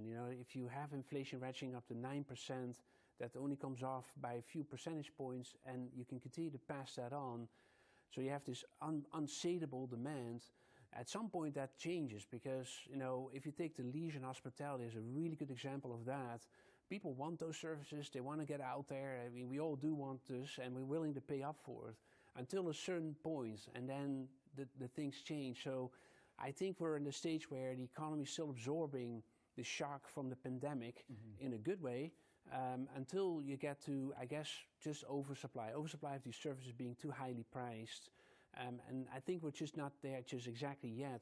One thing we want to keep in mind too is this is a global reopening, right? So China being fully reopened now, that's just still a big wave of demand for services coming at us, if you think of tourism or just in general. So I'll be closely watching this, because if that's the case too, companies can continue to pass on that inflation because, people are willing to pay for it. Yeah, in summary of the leisure and hospitality services, we outside, as the young kids would say right now. Stay with us, both Ben and Brian here. We've got much more to discuss this morning. Yes, as I alluded to, an AI discussion. It wouldn't be a day if we didn't have one of those. Adobe is the one that is in focus today in that department. The shares are moving higher, up 4.5% after the design software company delivered record second quarter revenue and beat the street's expectations after the close last night. The company also raised its fiscal year outlook and said it saw strong demand across its cloud segments. What's really moving the stock this morning is the AI buzz surrounding the company. Adobe Chief Executive Officer Shantanu Narayan saying in a news release, Adobe's groundbreaking innovation positions us to lead the new era of generative AI, given our rich data sets, foundation models, and ubiquitous product interfaces. So this is, just the latest example of what we have seen in terms of the AI enthusiasm. And it's not necessarily new to Adobe. The company had already sort of rolled out some new offerings here, but it is, again, the latest example of what we've been seeing. What's also interesting when it comes to Adobe is, this isn't one of those sort of bolt-on situations. It seems to make sense if you're dealing with graphic software that you are adding on generative capabilities. This one, I don't know why perhaps, but for me, I was a little perplexed because it could have been a toss-up. For Adobe and the product and the suite that they have, it could easily be a situation where, yes, you have generative AI that is a net positive for the creator community, but what does that mean for the number of people that would have had to purchase a lot of the suites that they have, whether that be Photoshop in the past, whether that be how you're doing video editing? And so I guess as long as they're able to show that core customer base, that they're able to infuse that within the product suite experience as well, then perhaps it's that net positive on a longer term basis, and that they won't miss out on opportunity.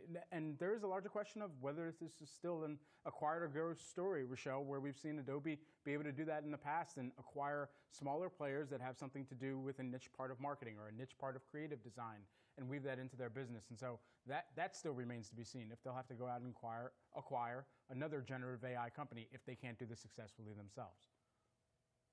That's true. I mean, they did seem optimistic, at least on the earnings call, on their ability to do that. And when you think about their commenting on the rich data sets, at the end of the day, generative AI, it's about the data that goes into it. So I do think Adobe is perhaps better positioned than others that are sort of tossing AI out there, whereas Adobe can at least build on some of its existing Creative Suite products.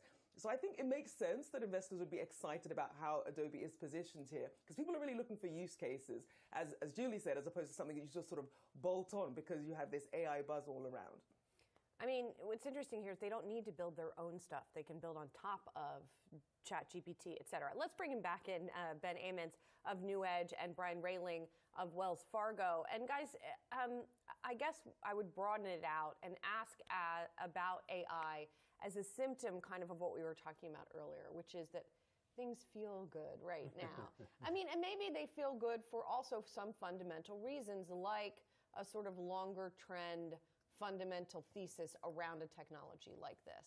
Yeah, I mean, AI is, of course, all the buzz right now, but AI has been around for a long time. It's just some of the natural language, ChatGPT, et cetera, that has really focused it and been a new innovation.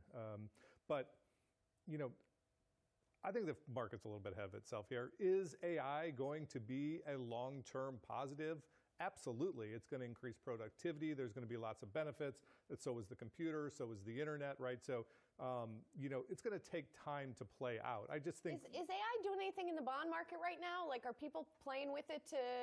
I don't know. I don't even know at this point.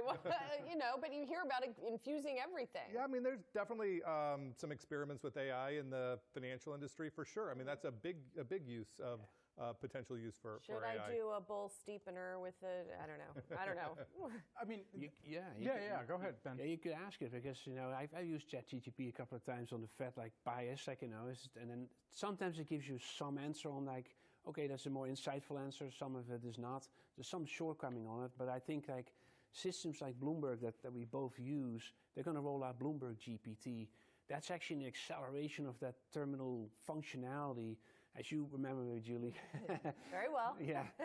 You know, as an example, so I mean, I find myself back a bit in the mid-90s as a 25-year-old logging on the internet first time and sitting on the trading floor, getting that new technology. That feels a little bit like this. It's like enhancement of what the previous technology gave us. You can move things faster, can digest information faster, make quicker calculations, and don't have to do different steps to the point of productivity. I think that's the major impact. So I think financial markets take the macro view of it, saying if this is increasing productivity, and there's some studies out there already that's trying to estimate that, yeah, that means that growth is going to stay a little bit higher at least until this presumptive recession does happen. So I think that's partly the reason why markets are so bubble-ish on us. Yeah, and I mean, for the productivity element, we've all seen that. If you go into ChatGPT and you put in a prompt that says, hey, come up with a couple topics for discussion for me, it can do that. If I want to, say, create images of all the Supreme Court justices in drag, it can do that via some other type of AI image generator. So the productivity is there. But where and how far are we away from this being a real element that shows up in the economic situation even, where we can say this is the next computer moment, if you will? Yeah, and it's about CapEx too, right? Investment in that technology, sure. Right? And that's, I think, you think back of what Greenspan accurately predicted of the productivity boom of the 90s, really was about that he saw like this is going to be leading to a major investment boom. And I think these examples of Adobe or whether you have other companies, yeah, that shows the tentative first stage of that CapEx boom. How far that will go, we'll see, because it, again, back to demand, right? And how much of demand will be there ultimately for AI. Maybe people find out that certain things are not that great that people thought it was. Think of ChatGPT, it has its shortcomings. It doesn't give you all the perfect answers. But that technology moment, the iPhone moment, the idea of that we have something completely brand new, that's right now here. That's the sentiment we're seeing in markets. And so, Brian, I know that you had mentioned that obviously it's still early days, not for AI, but at least for these large language models with generative AI. If you're an investor looking at this space then, Brian, how should you approach it when you're trying to determine which companies are the ones to sort of get in on versus where you should take a wait-and-see approach? Yeah, well, I'm in the fixed income guy more than the individual stock guy.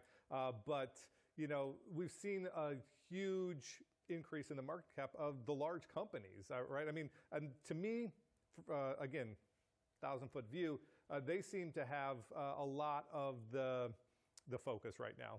They seem to be in acquisition mode. They seem to be, you know, in a way, trying to be the winners, bullying out the smaller players, but I'm sure there's small plays as well. I'm just not that familiar with them. All right, we're going to take a pause. Ben and Brian are both going to stay with us, and we're going to move on to another topic. Absolutely. That's right. After 2 years of negative readings, the Bureau of Labor Statistics, the BLS, as you know them in your hood, they reported a 0.2% increase in real hourly earnings. This gauge shows us that consumers are finally getting ahead of inflation. This, coupled with the resilient labor market, could help maintain consumer demand. We have Yahoo Finance senior columnist Rick Newman with us, who just slid into the chat. Yeah, I came down. I beamed in. My goodness. I like that. That's cool. New technology we have here. Yeah, that's the next wave after AI. It's transporting. So help us break this down, Rick. The most overlooked news of the week. 0.2% increase in real earnings. Did you guys feel it in your paycheck? I mean, did you notice that your paycheck swelled? No, you didn't. I mean, it sounds like nothing, 0.2%, and no ordinary people are going to notice that. But it's an important change in the trend because we've had negative real earnings for the last 2 years. That's because of inflation.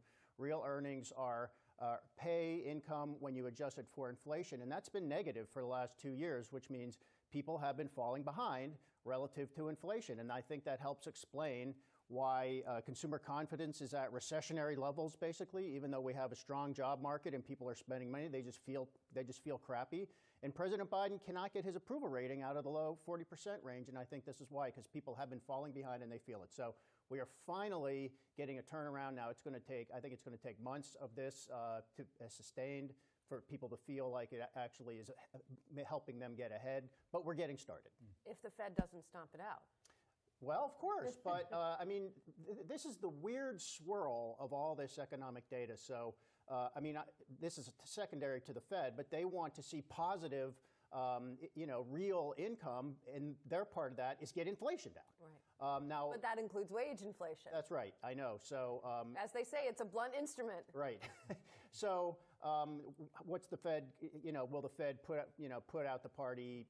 Who knows? I mean, we've been talking about this recession that's supposedly imminent for about a year and a half, and it still isn't here, and it still isn't imminent. So let's just let consumers start to feel a little bit better and stop beating them over the head with the recession that is going to arrive someday. Well, we are all consumers too, and we would like to all feel a lot better. It is Friday, by the way. I think it's okay to feel It's okay. It's all right. That's my message today.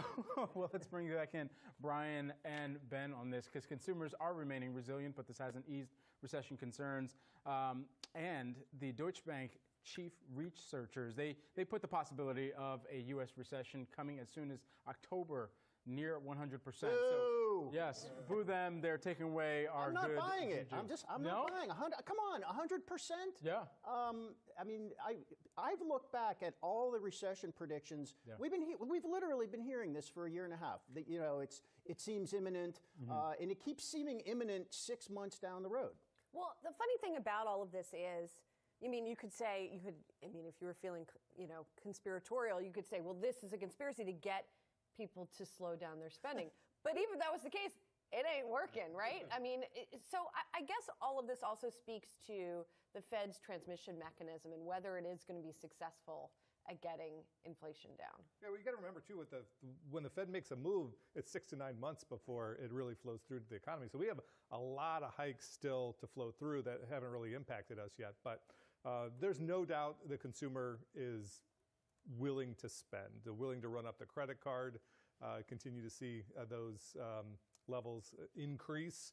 And, I don't think there's anything that's going to slow them down until they feel uncomfortable with their employment situation, right? If you're worried that you may not have a job tomorrow, that's when you start to cut back. But that could be 6 months, 9 months, 12 months. I'm very confident that a recession's coming. The inverted yield curve pretty much tells you that. Timing is everything, though. But timing is everything. The timing is extremely challenging. You never know what the event is that kind of tips. And I would say with the liquidity that's being pulled out of the system, and now, of course, the Treasury bulking back up their balance sheet, pulling more liquidity out of the system, it's not evident until it is evident. One thing we know is going to happen, though, which is that the excess savings that everybody accumulated during COVID, that is going to run out. So estimates are there's still about $500 billion of money in people's bank accounts that they saved above what they would have saved otherwise during COVID, because no one could go out, no one could spend the money.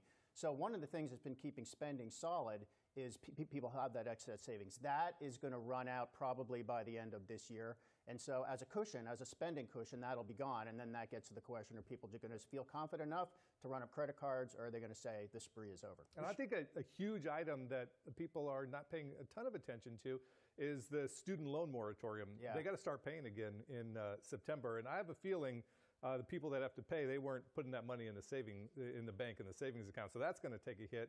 And then we may get a double whammy. We'll have to see the Supreme Court ruling sometime before the end of June whether there's going to be loan forgiveness there as well. Rochelle, hit us with the Beltway barometer. I mean, what are the consumers like down there in the DMV? DC consumers never stop shopping. I just feel like we never stop. I think DC is one of the places where you just don't see that showing up as much. But for people who are wondering in terms of fixed income, when they're taking a look at what's happening with the bond market there, Brian, where are the opportunities then for people who are wondering how long this rally is going to continue in fixed income? Well, the easy money is just in short-term fixed income. You can hang out there with very little to no risk. Clip 5.5%. Maybe even a little bit more than that, depending on your choice of product. What I think for the long term, we got very aggressive buying long-term bonds back in October, around 4.25. I believe the Fed is going to hit, in the long term, their 2% inflation target. So if I see long-term rates get back above 4, around 4.25, to me that is a great long-term buy, because that is a good long-term real return, in my opinion. Ben, I'm going to ask you to, and then we got to leave it, but you get last word on this. What do you think on that front? Yeah, there is a total return opportunities, we would say then. Meaning, if the Fed succeeds with that policy to get inflation towards 2%, then long-term bond yields will go towards where the Fed thinks the long-run rate is 2.5%. So think about it, if you just said, Brian, like 4.25, from 4.25 to 2.5 on, say, a 30-year bond, well, that's almost 20-25% total return.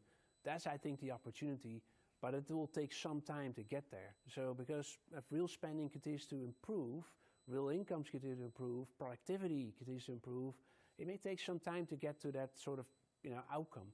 But it does look like that the bond market is giving the Fed a lot of credibility, because there's some risk measures on bonds that we call that term premium. Ironically, that's a negative currently, whereas bond yields are higher, and that difference tells you that the bond market, one, doesn't see surprise from the Fed, believes the Fed is going to hit its inflation target, but also believes that inflation probably really is towards the direction of 2%. We'll find out. Yeah. All right. Thanks, guys, for being here. Really appreciate it. Ben Ammons of New Edge and Brian Rayling of Wells Fargo. Really appreciate you spending a little time with us on this Friday morning. Have a great weekend, guys. Thanks. Thank you. All right, coming up next, we'll talk about the open of trading and shares of Virgin Galactic, which are soaring today. We'll find out what has investors excited about space again.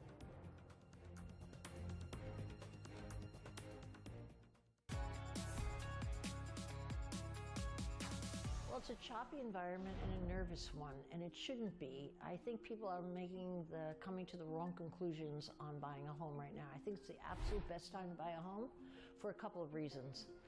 One, interest rates will come down again, and if you buy it now, you can refinance. And also, if you wait until interest rates come down, even by 1.5 points, I think all hell is going to break loose. Everybody will come charging the market, and you'll be paying another 10% for the house. So there's nothing in my logic that says it makes sense to wait. You ought to jump in now and get the house while you can when there's less competition, and it's still very competitive. Well, what dictates first-time home buyers, which is the inception of any market cycle, is really jobs. And there's been tremendous job growth. There's been very little unemployment. I think there was a survey I was reading last week where they said the typical home buyer is spending another 15% of their income on housing right now to keep up with it. No, I think we have a lot of growth. I think it's very hard to get into the market for the first time, and 2/3 out of all the purchases are all cash. You know that. So it's the rich people are buying now, but I think when interest rates come down again, the middle-class people who want to get their first house will jump into the market with fervor. I think Pittsburgh is a phenomenal market to be buying in. Prices are up about 20% a year. The youth is coming in there, the most educated population. People are real estate friendly. There's new development. You could pretty much live very well in Pittsburgh today.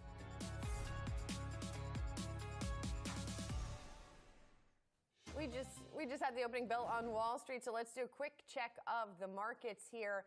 on this Friday morning. We are seeing the rally continue here. As we talked about, the NASDAQ in particular up for the 8th straight week and up about 3% on the week. Today, it's up about 0.5%. The S&P opening higher by 0.4%. The Dow up by about 1/3 of 1%. A lot of different things pushing markets higher this morning. I think among them, again, the sort of aftermath of the Fed, Brad, as people still try to digest what the Fed has said. Also, potential stimulus out from China not hurting matters here and leading to this continuation. Yeah, absolutely. I was checking my heart rate just as I'm taking a look at this past 5-day activity move here at the NASDAQ Composite. That's up by about 4.5% here over the past 5 days. Here out the gate, up 0.5%. Dow Jones Industrial Average, you're seeing a move higher there over the past 5 days, up by about 1.9%. Here today, 0.4%. So that's in the green. The NASDAQ's in the green, and rounding out the trifecta, the hat trick, the triple double, whatever you want to call it up for the S&P 500. It's up by about 0.4%. And over the past 5 days, good move there by about 3.4%. Let's take a look at some of the heat maps that we've rounded up for you here this morning as we get trading underway. First and foremost, 11 sectors in the S&P 500. We've got them loaded up here for you on screen. XLB, the lone laggard. It's flat, just barely to the downside here, so that's kind of messing up our Friday vibe here. We'll see if we can get right on the day, and it just did. Just swung into positive territory. Didn't like being called out like that. Real estate sector, you're seeing that up by about 0.7%. That seems to be leading the charge, just pretty much fractional gains across the board. We're going to need you to figure out what you want to do, XLB. All right, let's take a look at the NASDAQ Composite. You're seeing some of the major cap tech stocks here. On the week, there's been a ton of activity just around who's going to hit in the $3 trillion club. Well, Apple right now just flat, barely to the downside. We'll see what next week holds in store. But as of right now, hey, if we take a look at some of the market cap here on the day, Apple, all right, messed up my groove. Still just shy of it right now. But NVIDIA on the day, you're also seeing that percentage move. That's holding on to some gains. It's up by about 1.5% this week. A lot of news on chips this week, whether that's from Micron and Intel here on this Friday, and international moves, and then NVIDIA and also AMD as well, we should note. Yeah, I think Apple has to get up to around 190, is it maybe, to get to that $3 trillion marker once again. So we shall be watching that threshold. All right, let's watch another stock right now. Virgin Galactic announcing its first commercial space tourism flight. It's spiking the shares by 36%. The space flight called Galactic 1 is set to take off between June 27th and June 30th. Galactic 2 is going to follow in early August. The announcement exciting investors after the company lost over 2/3 of its share value last year from launch delays. And Rochelle, this launch date is pretty much in line with what the company had talked about, but I guess that they're confirming it is seen as a good sign. It is, and I think they could do with some good news. I mean, they had finished conducting the last of their pre-commercial test flights. I believe that was in late May. So we knew this was coming. Obviously, it's coming up very quickly here. And really, this is a bit of a boon. A lot of us wondering, when we were going to start seeing some of these commercial space flights coming up.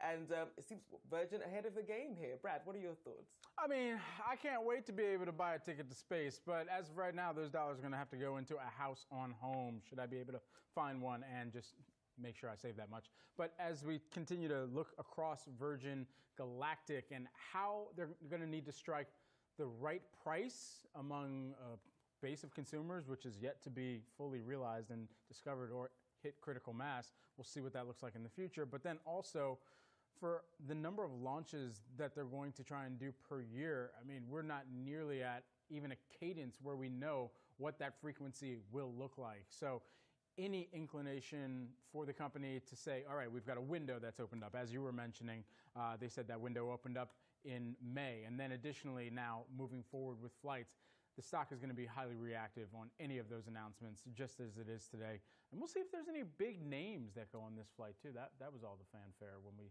started to see some of these test flights taking place. Yeah, we'll find out who has the cash to get on these things. Well, from outer space, we're going to bring it all the way down to the ground. We're talking iRobot, taking a look at that stock soaring after the UK approved Amazon's $1.7 billion purchase of the company behind the Roomba vacuum cleaner.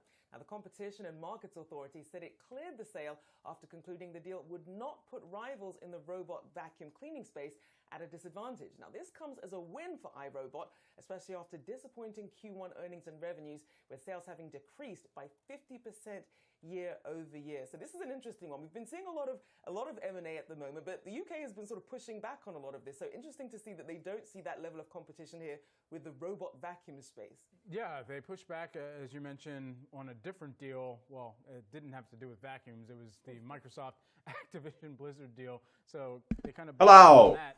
I mean, this one interesting because you think about shorten der oppe, jeg skal ta gevinsten nå. players that are out there that also sell into Amazon. Jeg bare scalper ned mot in Emma der. terms of making sure that they are still maintaining their positioning within rankings when people do searches, because now if this is a product that Amazon owns, it now becomes a larger issue of, okay, where are we positioning, or where in that marketplace are other competitors' products positioned when people start to do searches on that? Yeah, it's interesting because the UK authorities did seem convinced that Amazon was not going to advantage the iRobot Roomba products over competitors, and that there was enough competition in the market. One of the other areas that the competition authority didn't really Jeg tror det skal ned, som dere sikkert har skjønt. Amazon wanted them to was the data question, right?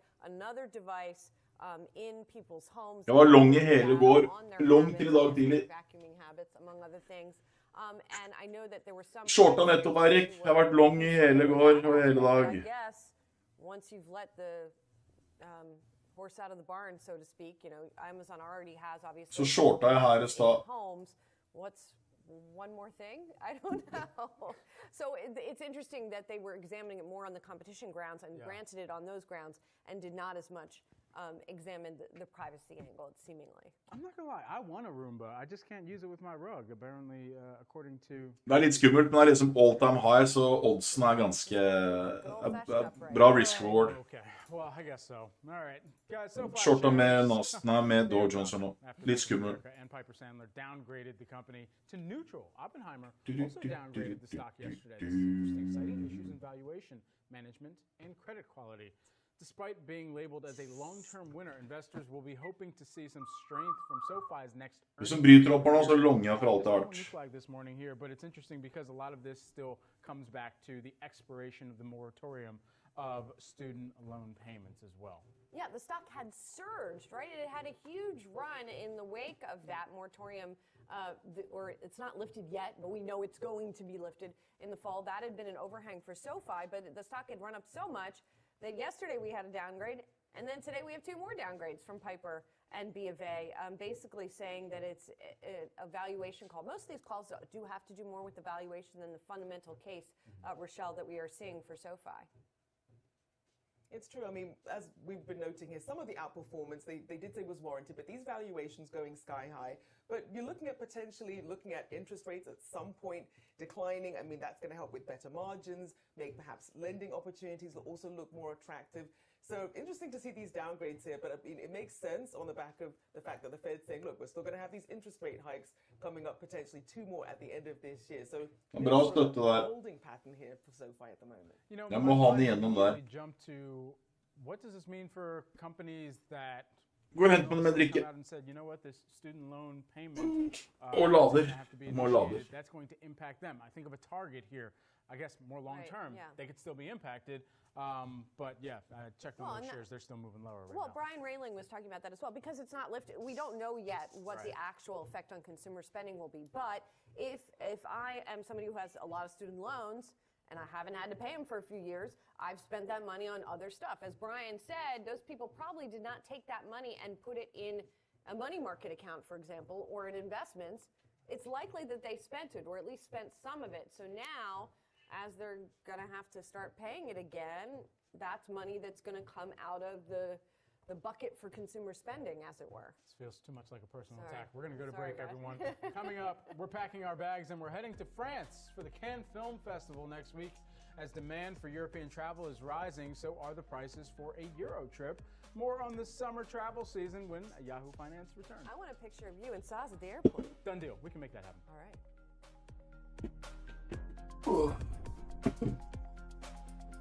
Sånn. Nå er vi litt i penger her. Bitte litt, så vidt det er i penger på shorten min på dagsen.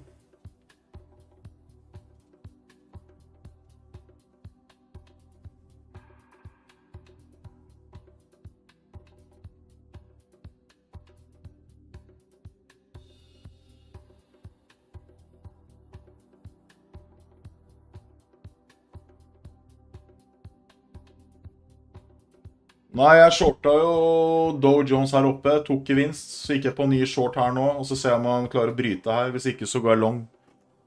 Så det er liksom ikke noe... Men i dag har det rare bevegelser. I dag vil du ha det.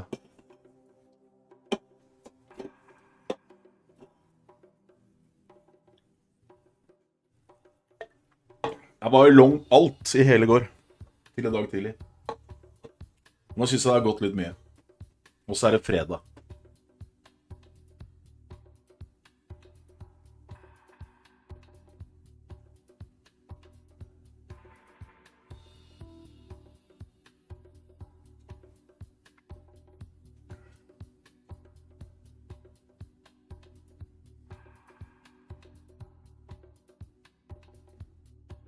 Sånn da, nå går jeg penger. Men folk vil jo ha det opp da, så det blir bare sånn små scalping. Det blir ikke sånn lange drag.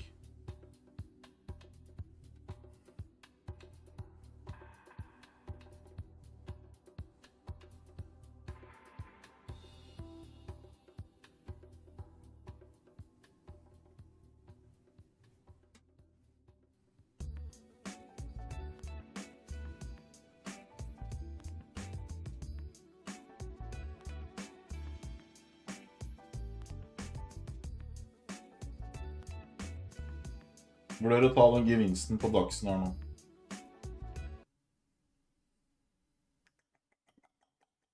Men jeg tror hun kan falle mye mer nå.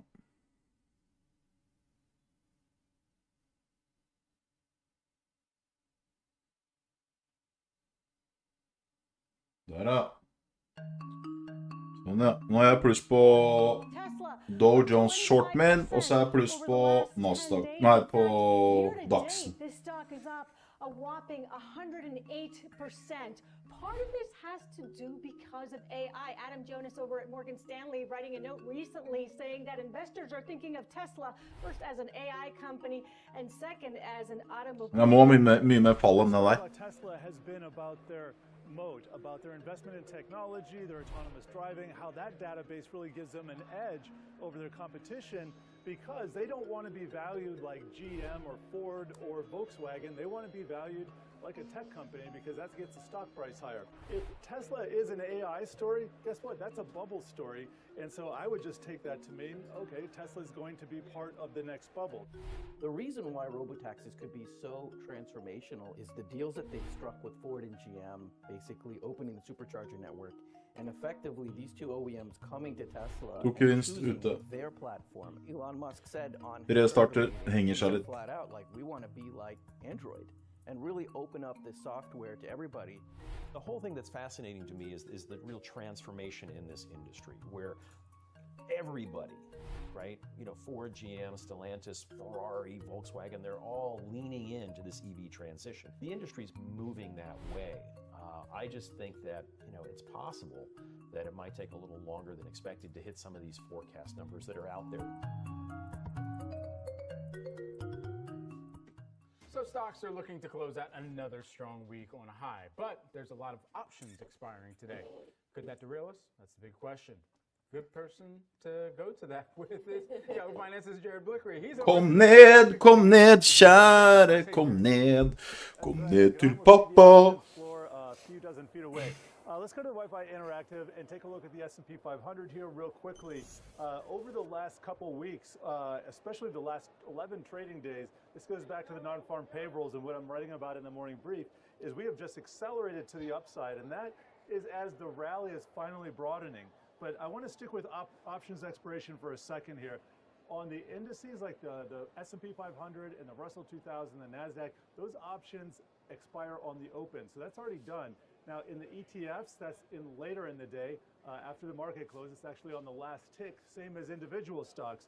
Nevertheless, by the end of the day today, a lot of gamma will have rolled off the market. Now, what does that mean? Gamma is something that builds up as the options volume increases, and as dealers have to hedge their positions, let's say they're buying or writing options, they have to... Nå har jeg penger på shortmen igjen. Tok gevinst på dagsen. Er short Dow Jones. Tror den kan falle ganske mye nå. Suffice to say, go back to the Wi-Fi Interactive here for a second. This is the sum of the S&P 500 Å ja, and SPY. i That's the helvete det S&P detter. 500, the biggest S&P 500 ETF. Gamma that's expiring within 1% of spot 6 months out. And you can see this peak right here. This is higher or just as high as just about anything we experienced in 2021. And that was at the height of the options and the GameStop frenzy right in there. And then you go back, some of the greatest, I would say, hiccups in the market, in the options market, were actually during the Volmageddon, and you can see a lot of volatility around there. What happens from here? Hard to say, but next week, at least in the very short term, markets should trade a little bit more normal. You're not going to have prices distorted by all these options effects. So that's a little bit of, you can say, good news or bad news. If options dealers are having to chase the prices of your favorite stock, it's probably working in your favor. Going back to the S&P, Oh, fy to faen! the Wi-Fi Interactive, just want to check the sector action over the last 5 days. Look at that, XLK up 5%, that's tech, followed by industrials and consumer discretionary. Those are a lot of retail stocks. We've seen consumer discretionary in the cruise lines, the airlines, the reopening trade. Well, those have exploded to the upside. And you take a look over the last 11 days, and remember, Nå er det litt på grådet. 11 trading days ago, it was at non-farm payrolls, and we got those job numbers where I saw good news becoming good news for the first time in a long time. Retail, consumer discretionary, XLY in the upper left corner, that just takes the show up over 8%. So are industrials up 8%, then materials. Tech also in the top row there. So really good to see a mix, a healthy mix of different sectors participating in this rally. Fy faen, så grådig jeg var nå. Finally, Det var I have dumme one more Mars. thing to show. Let's see if I can get it up. May not want to cooperate, but just in terms of the price action of some of the stocks that have led the S&P 500 over the last 11 trading days, what I've been writing about in the morning brief, cruise lines at the top there. Carnival up about 30%, Royal Caribbean, not actually Norwegian Cruise Line, not too far behind. And then you see other names like Stanley, Black & Decker up in there. So a really broad swath of stocks finally starting to break out here. Jared, thanks so much for the update there, and we're going to be watching into the close to see some of those ETF options expirations as well. Thanks so much. Well, summer travel season is in full swing. According to a recent survey from Hopper, 89% of its users plan to travel. Where are they going? Well, that graphic right there tells you Europe is the #1 destination for international travelers.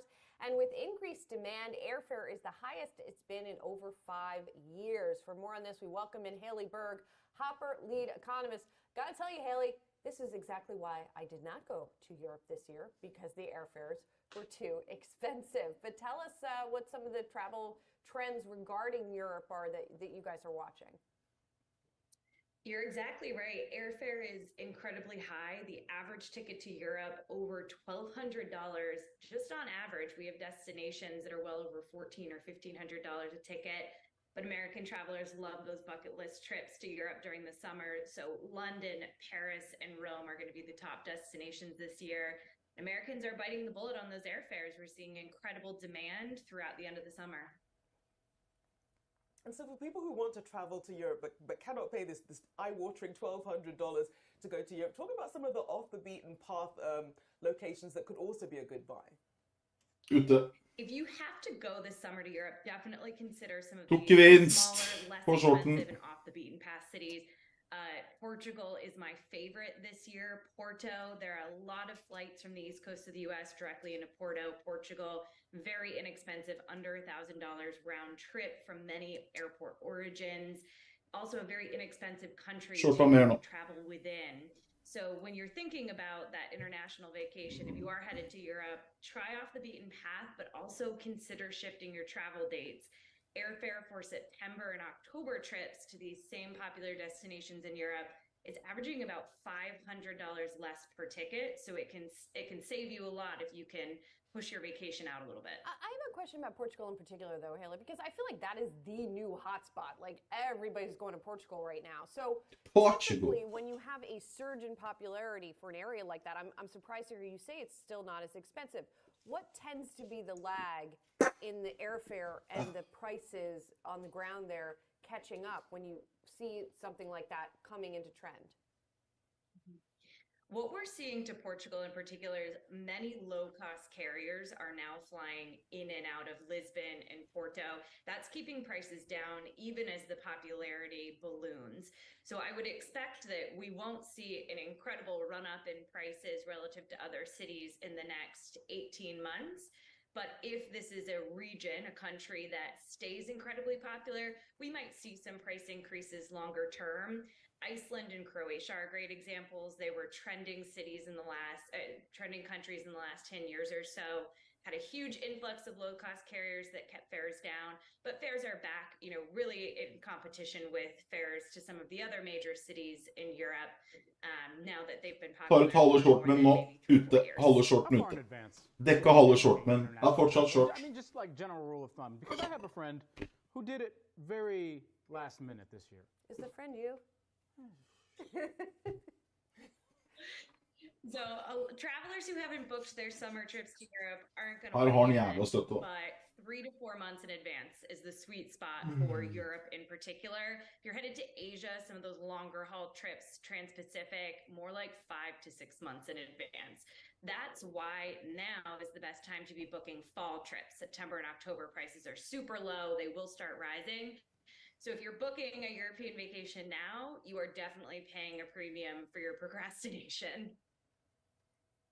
I want to ask you because we know that the last hot destination was Iceland. It basically promoted itself as saying, look, have your layover here. It was a good way to sort of boost tourism. But then this season, we're hearing a lot about skip lagging and whether or not you should do that, essentially sort of booking your flight and basically not doing the second part of your flight so that you can actually get the better deal on the destination that you land in. Talk a bit about that and sort of how Shorte that's dagsen playing out litt this mer. summer as well. Skip lagging is just one of many ways consumers try to find better prices on airfare. There are definitely some dangers that come with skip lagging. It's not something that airlines typically appreciate. So what we recommend at Hopper is look at things like hacker fares, which are essentially 2 one-way tickets combined to be a round trip or to get you from A to B. It's something that is very common in the airline industry. It's typically easy to get some super low prices, especially on those international trips if you do book one of these hacker fares. And the good news for consumers is you don't need to go out and do the math and create a spreadsheet and figure out the cheapest way to get from A to B. If you use an online travel agency like Hopper, we'll build those fares for you so that you can just book your trip as a regular round Shorte med trip. We'll nå. let you know that you have multiple airlines or multiple tickets. So I would always err on the side of go with what is easy and cheap, and that would be using an online travel agency like Hopper for some of those hacker fares if they are cheaper than the direct alternatives. Haley, let's zoom out a little bit because we have seen this strength in travel as one of the continuing bright spots in the economy, right? That this is a place where people are willing to spend. How long is that going to last? Are you guys seeing any sort of indications in your data? We always ask, for example, CEOs of food companies or that make other products, are you seeing any pushback against higher prices that would indicate a waning in demand? Are you guys seeing that anywhere? At Hopper, we are not. What we are seeing is deal-seeking behavior. Our users are saying, yes, we're going on vacation. Yes, we're tacking on an extra trip this year. Yes, we're going to spend more than we've paid in previous years. But they're also monitoring prices. They are coming back and checking the price of a flight, of a hotel, 50% more than they did pre-pandemic, even as their planning window, the time they're spending planning their trip before booking, is shrinking. So we do see price sensitivity, deal-seeking behavior, but it doesn't seem to be slowing down demand. Instead, it seems to be accelerating the ability to go on vacation as these travelers try to tack more days onto trips or slip in an extra domestic trip in the year.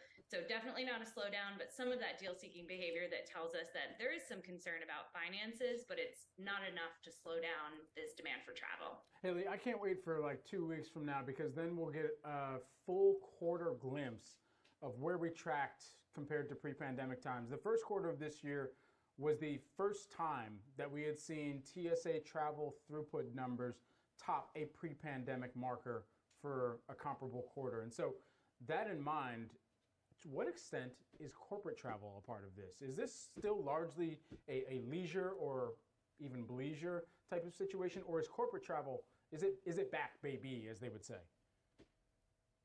We're hearing from airlines that corporate travel may not be back all the way, but we have heard estimates anywhere from 70 to 80% of that corporate demand is recovered. But you've nailed it on leisure. We're seeing a lot of travelers either tacking work onto a vacation through the flexibility of remote work, or tacking personal trips onto the end or the beginning of work trips.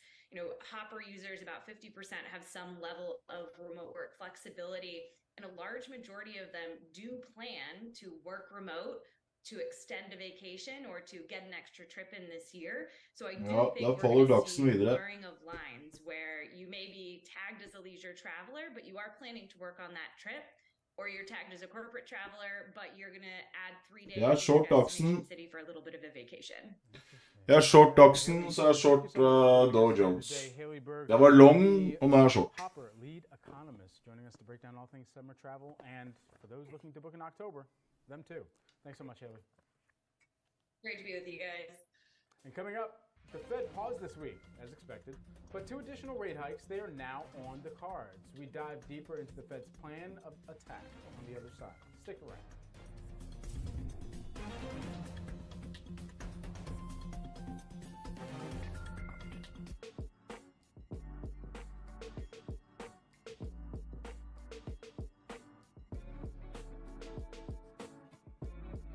Der ja, kom til pappa.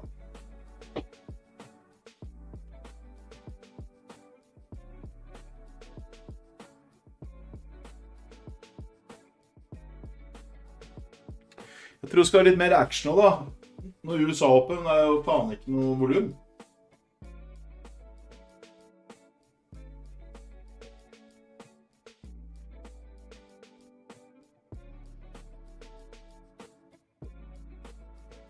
Det er jo nada volum her.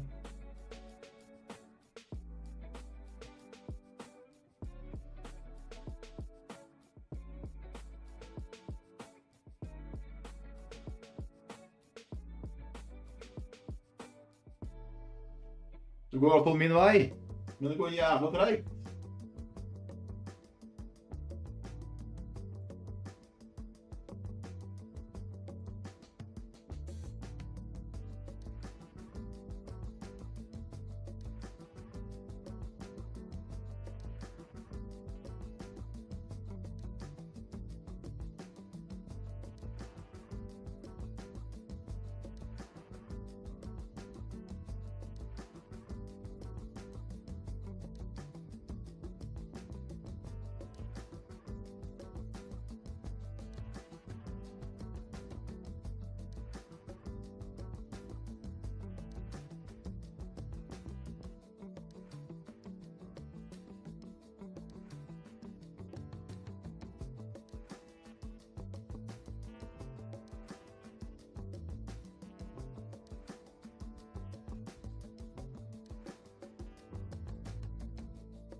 Der har du market makere som satt der stopplås. Oi.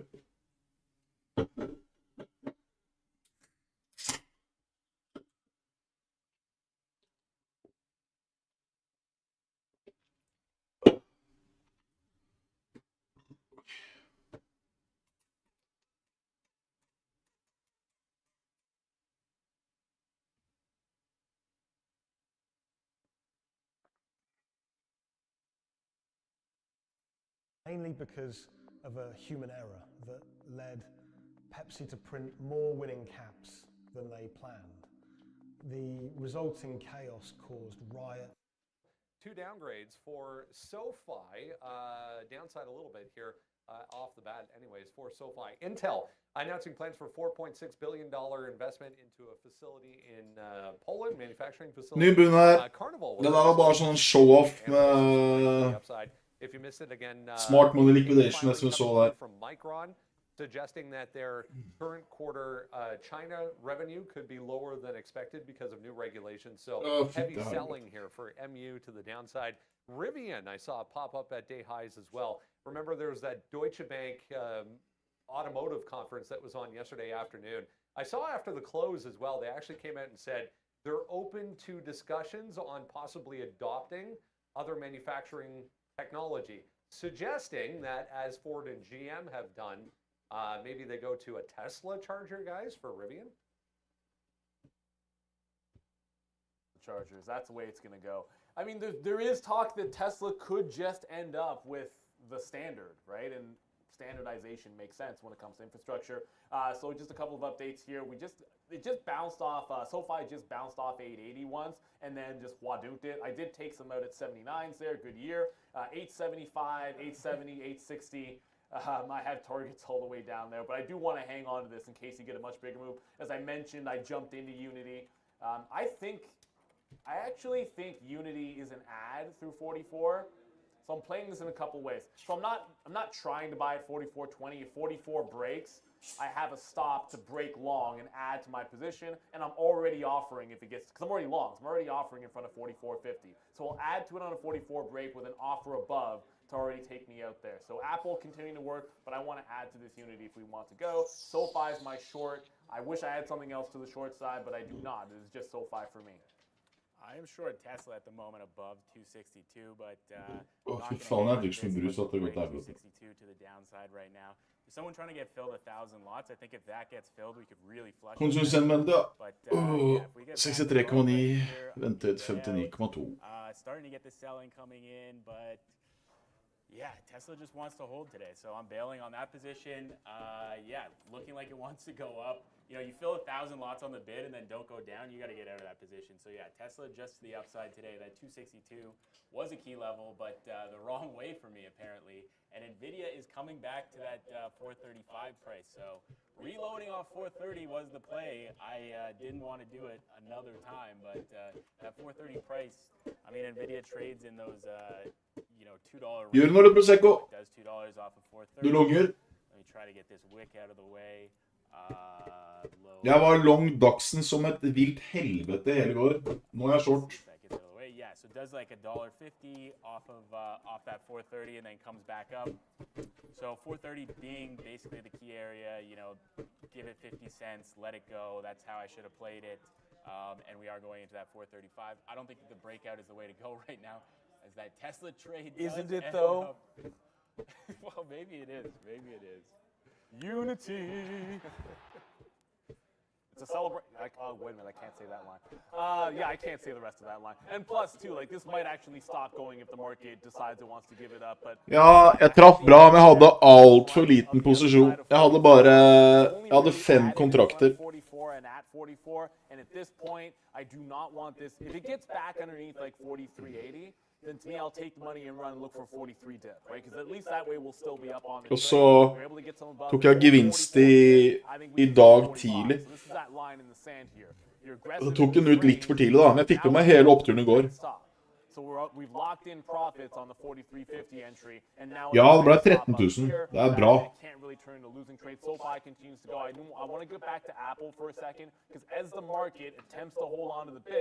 Apple gave another push to 185.50. Jeg var veldig fornøyd med Below this trade in front of 185, but there's only 40-50 cents off of this move.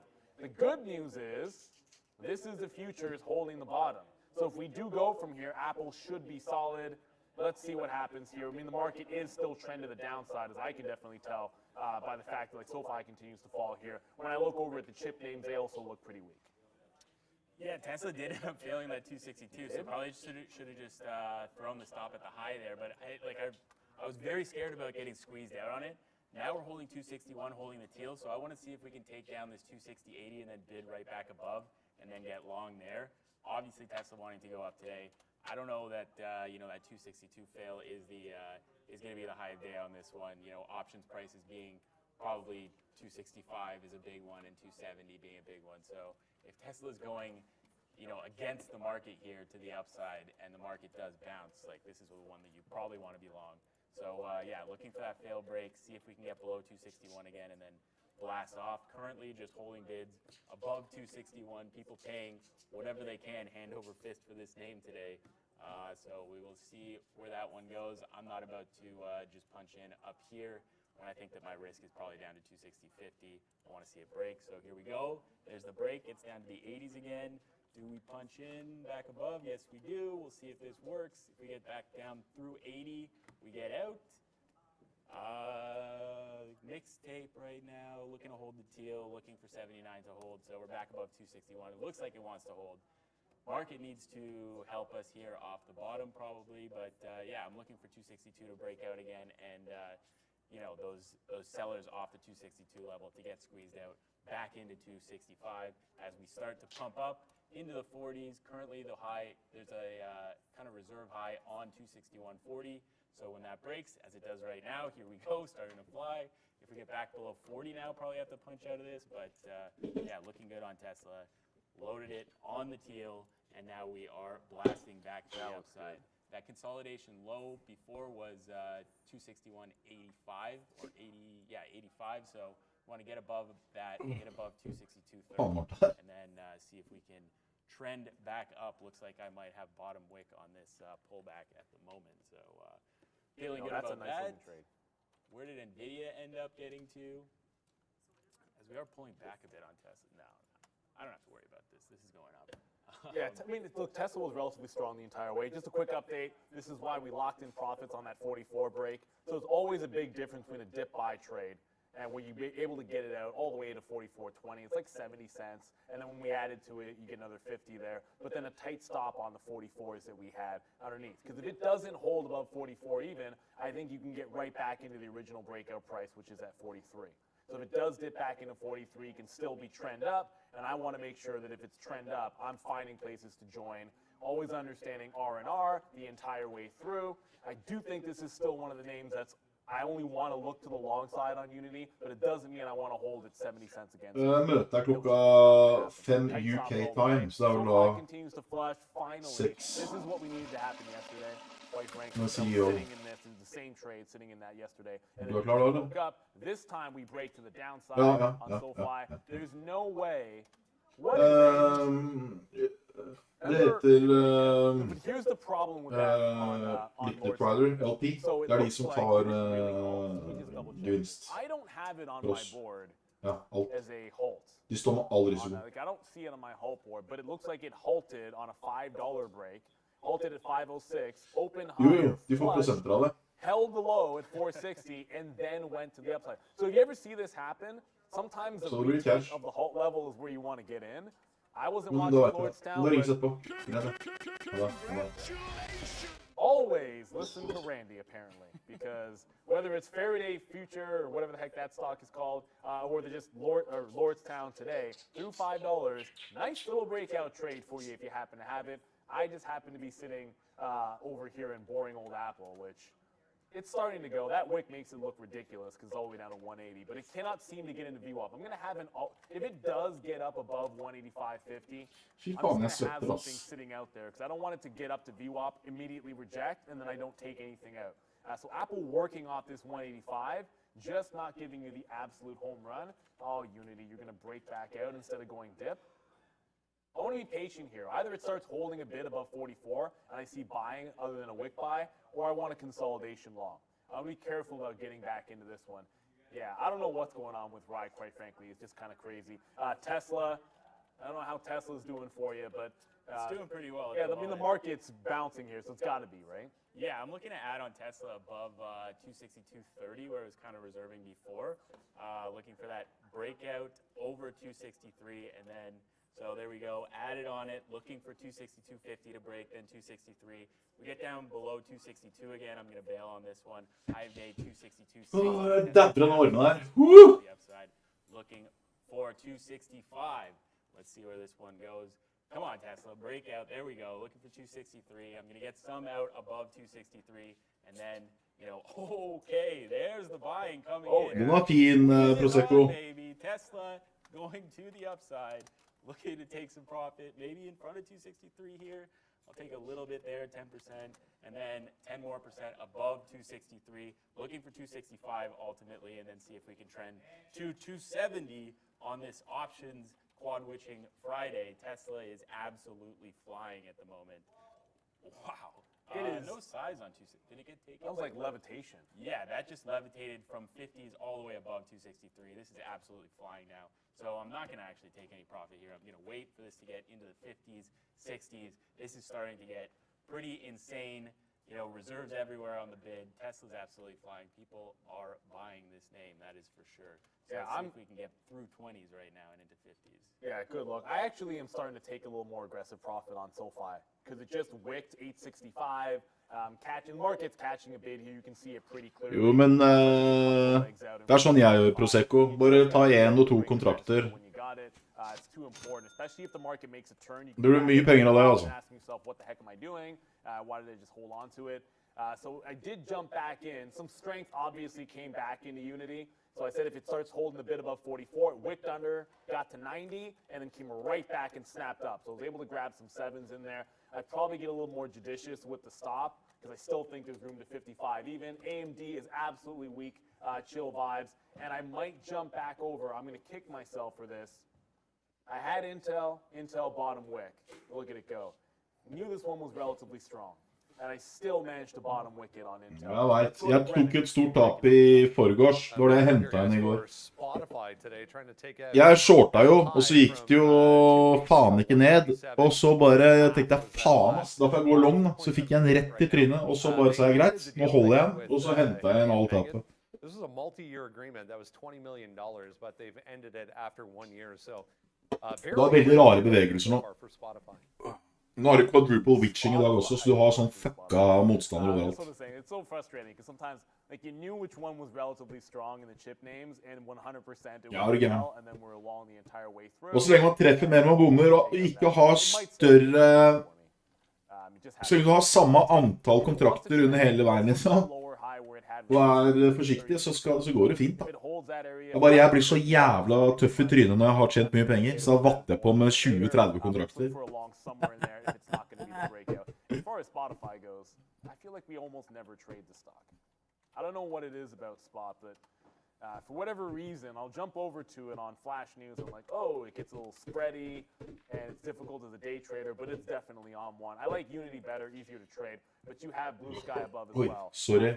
You just have overhead resistance at 160. Maybe let's see what happens at 160 before I were to get involved. Unity just gives, to me, more trading opportunities as a day trader than something like Spotify. Yeah, what? Oh, that NVIDIA just broke out day. Of course it did. 35 price. Was that breakout clean? No, it was not. But Jeg tror Dowen kan overraske alle dag. NVIDIA giving it 50 cents. So NVIDIA going for all-time highs again. Kulteren! Ja. Jeg har tatt gevinst 2 ganger nå. Jeg shorta Dowen der oppe, og så tok jeg gevinst på Nasdaqen. Nei, feil. På Daxen. Og så sitter jeg halve Daxen short enda. Så jeg har hatt en fin dag. Ikke sånn store summer, men litt. Og nå er jeg short Dow Jones. Jeg holder meg til strategien min. Jeg går long etterpå, så jeg ser at den bryter.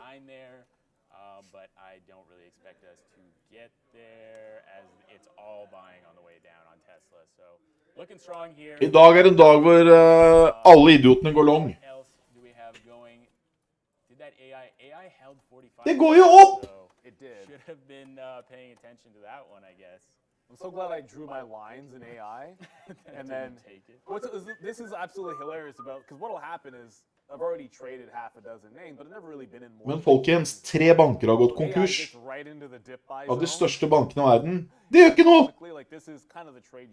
Det gjør ingenting! Okay. Men folkens, det den verste inflasjonen siden andre verdenskrig. Det gjør ikke noe! Det gjør ingenting! Biden president! Ja, men Vi har jo en boligkrise nå. Det gjør ikke noe! With the stop at that low of the day as well. So, Gjør ingenting! Vi skal på all time high! Ja, men det er den verste økonomien ever. Det går fint! Might have been too bam, bam, bam, bam, bam, on SoFi, as it looked like it was going to try to make a bounce, but that's where you make a decision. Like, I think you're always going to want to make a decision in that move, because it could bounce up to VWAP. It ends up holding consolidation, breaking down. No need to be bidding at 63 anymore. I just quickly cancel that, because now that it looks like you're laying down, let me go to the... Ja, det er sånn det er. Now that you look like you're breaking down and Og det er mer sånn på kontrakter enn aksjer, fordi kontrakten er så jævla gira, så du merker jo med en gang, ikke sant? I'm going to put bids in the 50 range.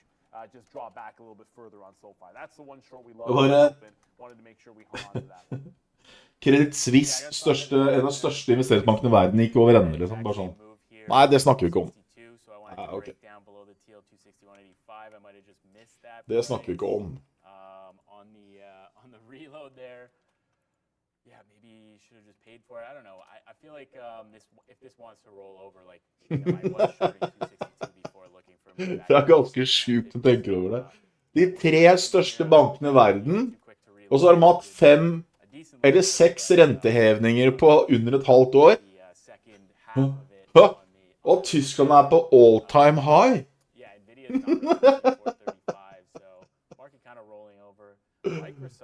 Fy faen. 345 to the penny on the bid, it looks like. So that is clearly the key price here on Microsoft. See if it's down there, there's some size there that we could play off of somehow. Maybe we do a little fail break on 345 and then move back up. Obviously, need the all time high på Tyskland. Og det har ikke vært verre tall siden andre verdenskrig.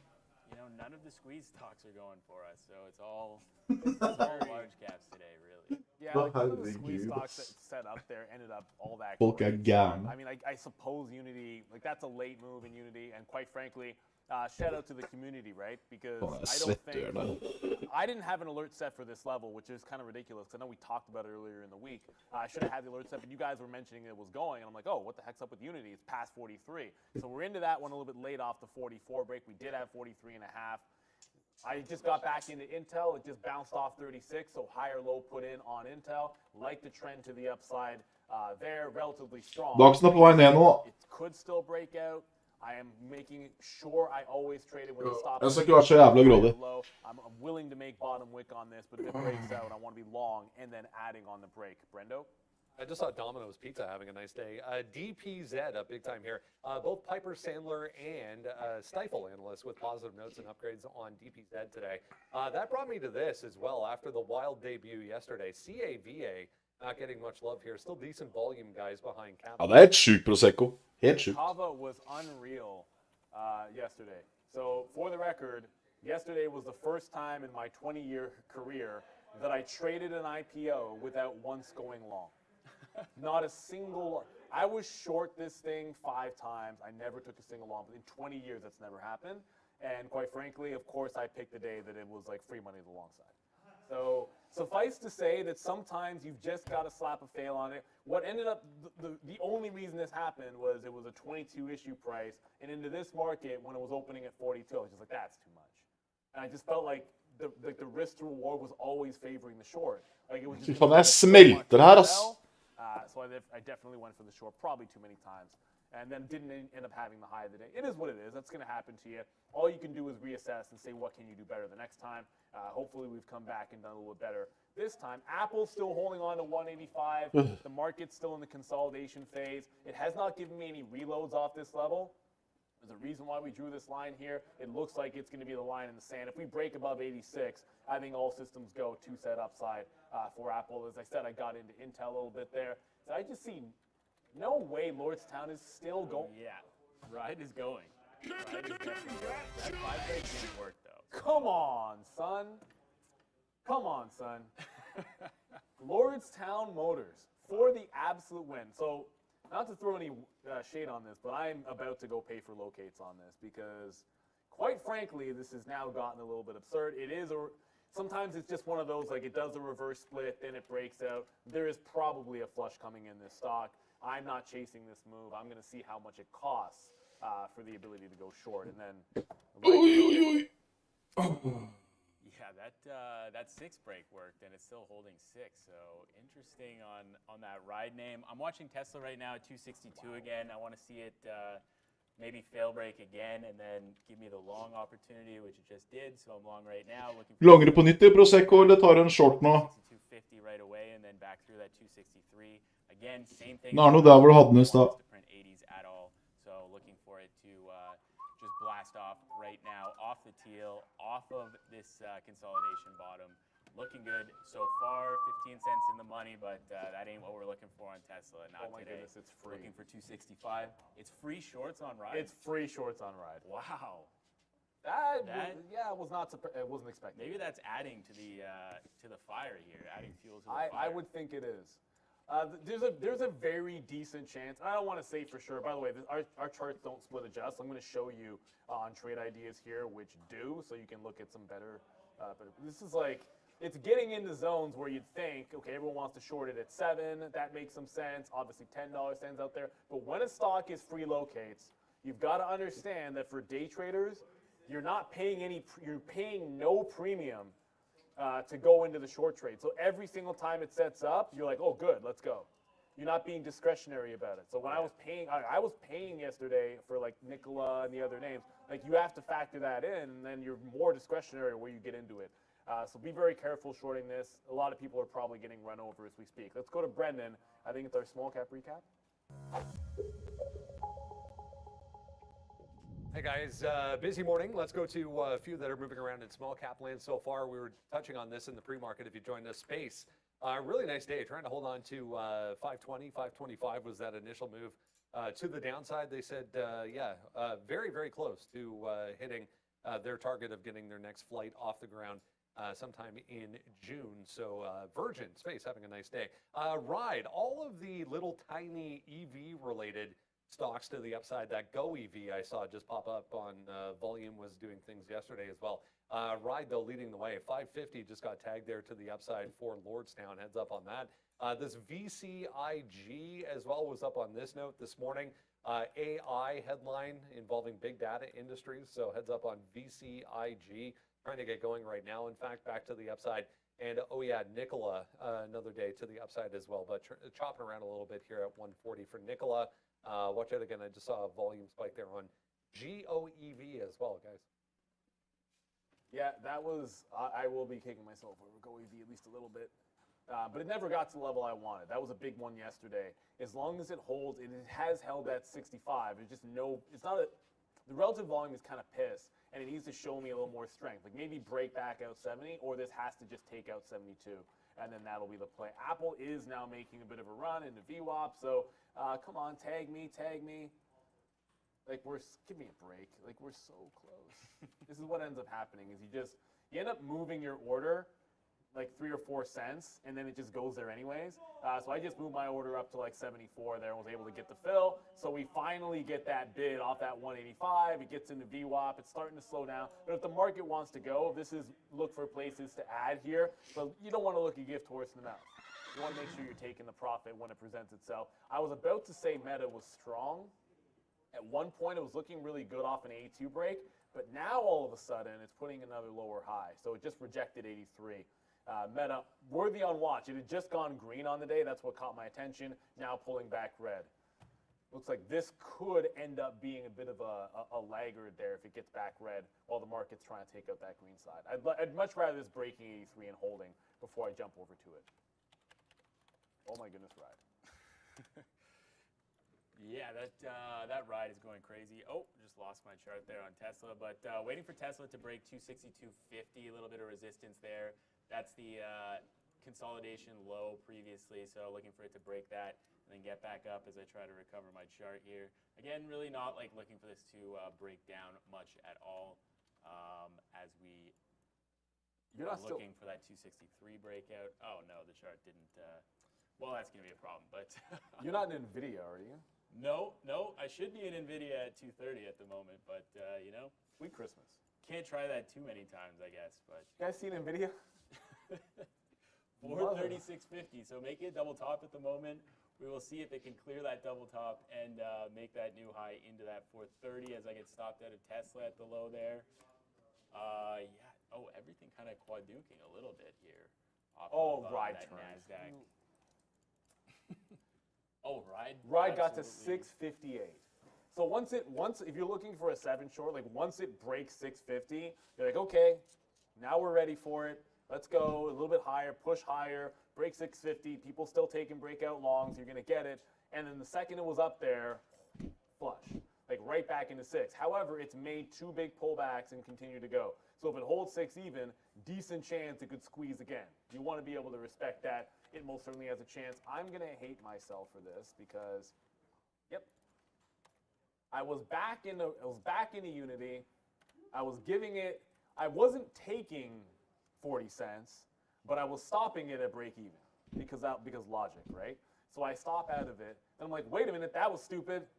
Try to get back in. There's Unity gone. So we had Unity good early, and then late it's been a mess for me. I'm kind of pissed off at myself over that one because this is the uptrending stock. If you don't have Unity, like, congratulations! This is the one that you want long, and there's no way that I'm not thinking about getting back in. The question is, do I just want to break out at 45?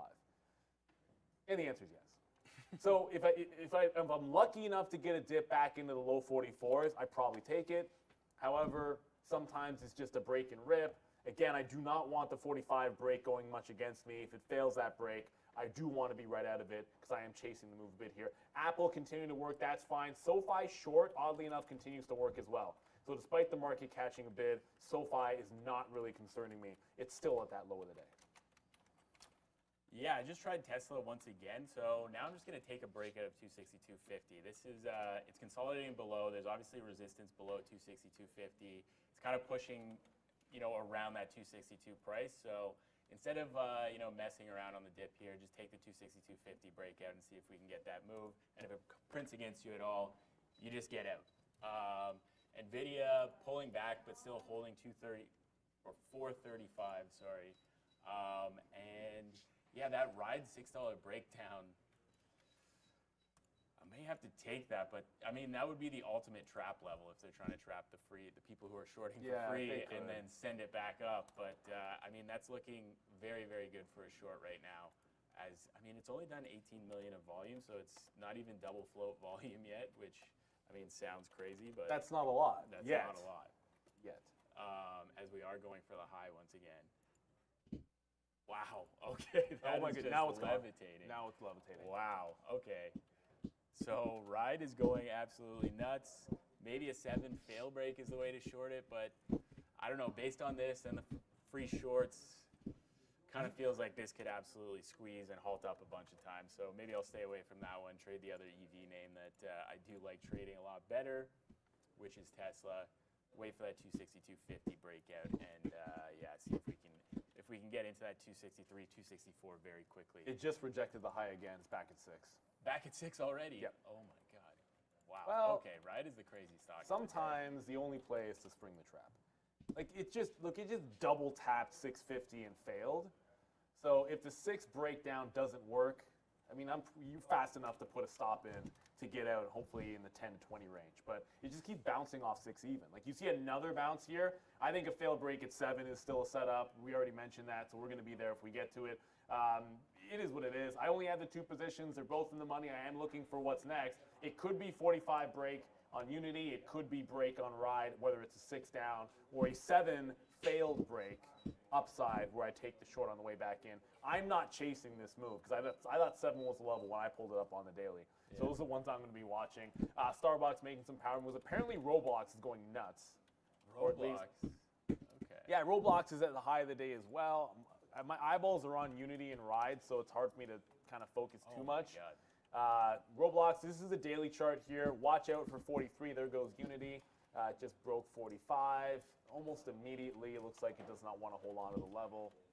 Now, that might be a fail break on Unity. I'm going to risk about 15 cents on it. But that's the big level there on 43. Yeah, Unity failed that break at 45. Took out for 15-cent hit. If it gets to 43, that's where I'd be looking for a break on Roblox. It's already at or close enough to resistance. I don't think you want to chase that move. The New reason high I was day on ride. the reason I was looking the other direction because I was getting that breakout in Unity, right? So I had to look away. Just in and out pretty quick there. If the break's going to go, it's got to go right away, or you look for a bit of a dip buy on that one. Ride, high of the day again. I only want it at 6 or 7. I don't want to trade it in the middle. Yeah, you want that. I mean, it's consolidating in a 10% range, which is kind of ridiculous. 6 to 660 is the. Ja, jeg kan gå live etterpå. Faen, det skjer jo ingenting her. Tesla does another little wick down here, so still waiting for the breakout on that. As we get back above 262 again, Nvidia just failed the high breakout. Did it get there? 436.50. No, so it didn't get to that opening range high yet. But Nvidia kind of failing. Doesn't want to do that. Doesn't want to do the big move yet. 435, just kind of consolidating in and around that price for now. Yeah, nothing really on my radar at the moment other than this Tesla trade. You know you want ride. What's C3 AI doing? Is that still AI trend? did hold 45.50, so that's a bit of a fail there. Trading at 47 now. I don't see a trade on it, unfortunately, unless we're like breaking 50. Yeah, probably should have just bought the dip there when I said I wanted to buy the dip, but I don't know. Like, it's so hard to buy a stock that's going down like that. You know, basically trends straight down. På PGS, ikke noe sommerferie, lite volum. On the price that you like. Folk har kjøpt for høyt, på noia, selger. The thing about it is, it's like, if there's a setup that you like, that works, you just take it. And understand that over the long haul, it might not look good in that moment, but if every single time you took a setup that's a positive expectancy for you, that's the way to trade. And a lot of times you'll look at it and be like, yeah, but it doesn't look great. Like for me, the example would be, well, I just had one and done and lost on ride, and then this morning, I had the exact same trade that looked like it was going to be one and done again. But then it's set right back up. So what are you going to do? Not take the trade? You can't do that. That's just not how trading works. You've got to be able to go right back over to it because that was the only short setup that was still available to me at that time, so you take it. Let's go to Brennan and get our crypto update and figure out what to do with Ride. Hey guys, yeah, this segment of the show brought to you by Riley Coin, the utility cryptocurrency used by the international organization, the Royal Court of East Breffni O'Reilly, as the method of exchange. Thanks to Riley Coin. Let's jump into a few things you need to know as far as crypto is concerned. Shout out to our friends over at OTC, Jeff Mendel and everyone at OTC Markets getting a little bit more volume. Crypto traders flocking to maybe some of those grayscale products that we've been discussing with Jeff Mendel when he comes on every other week.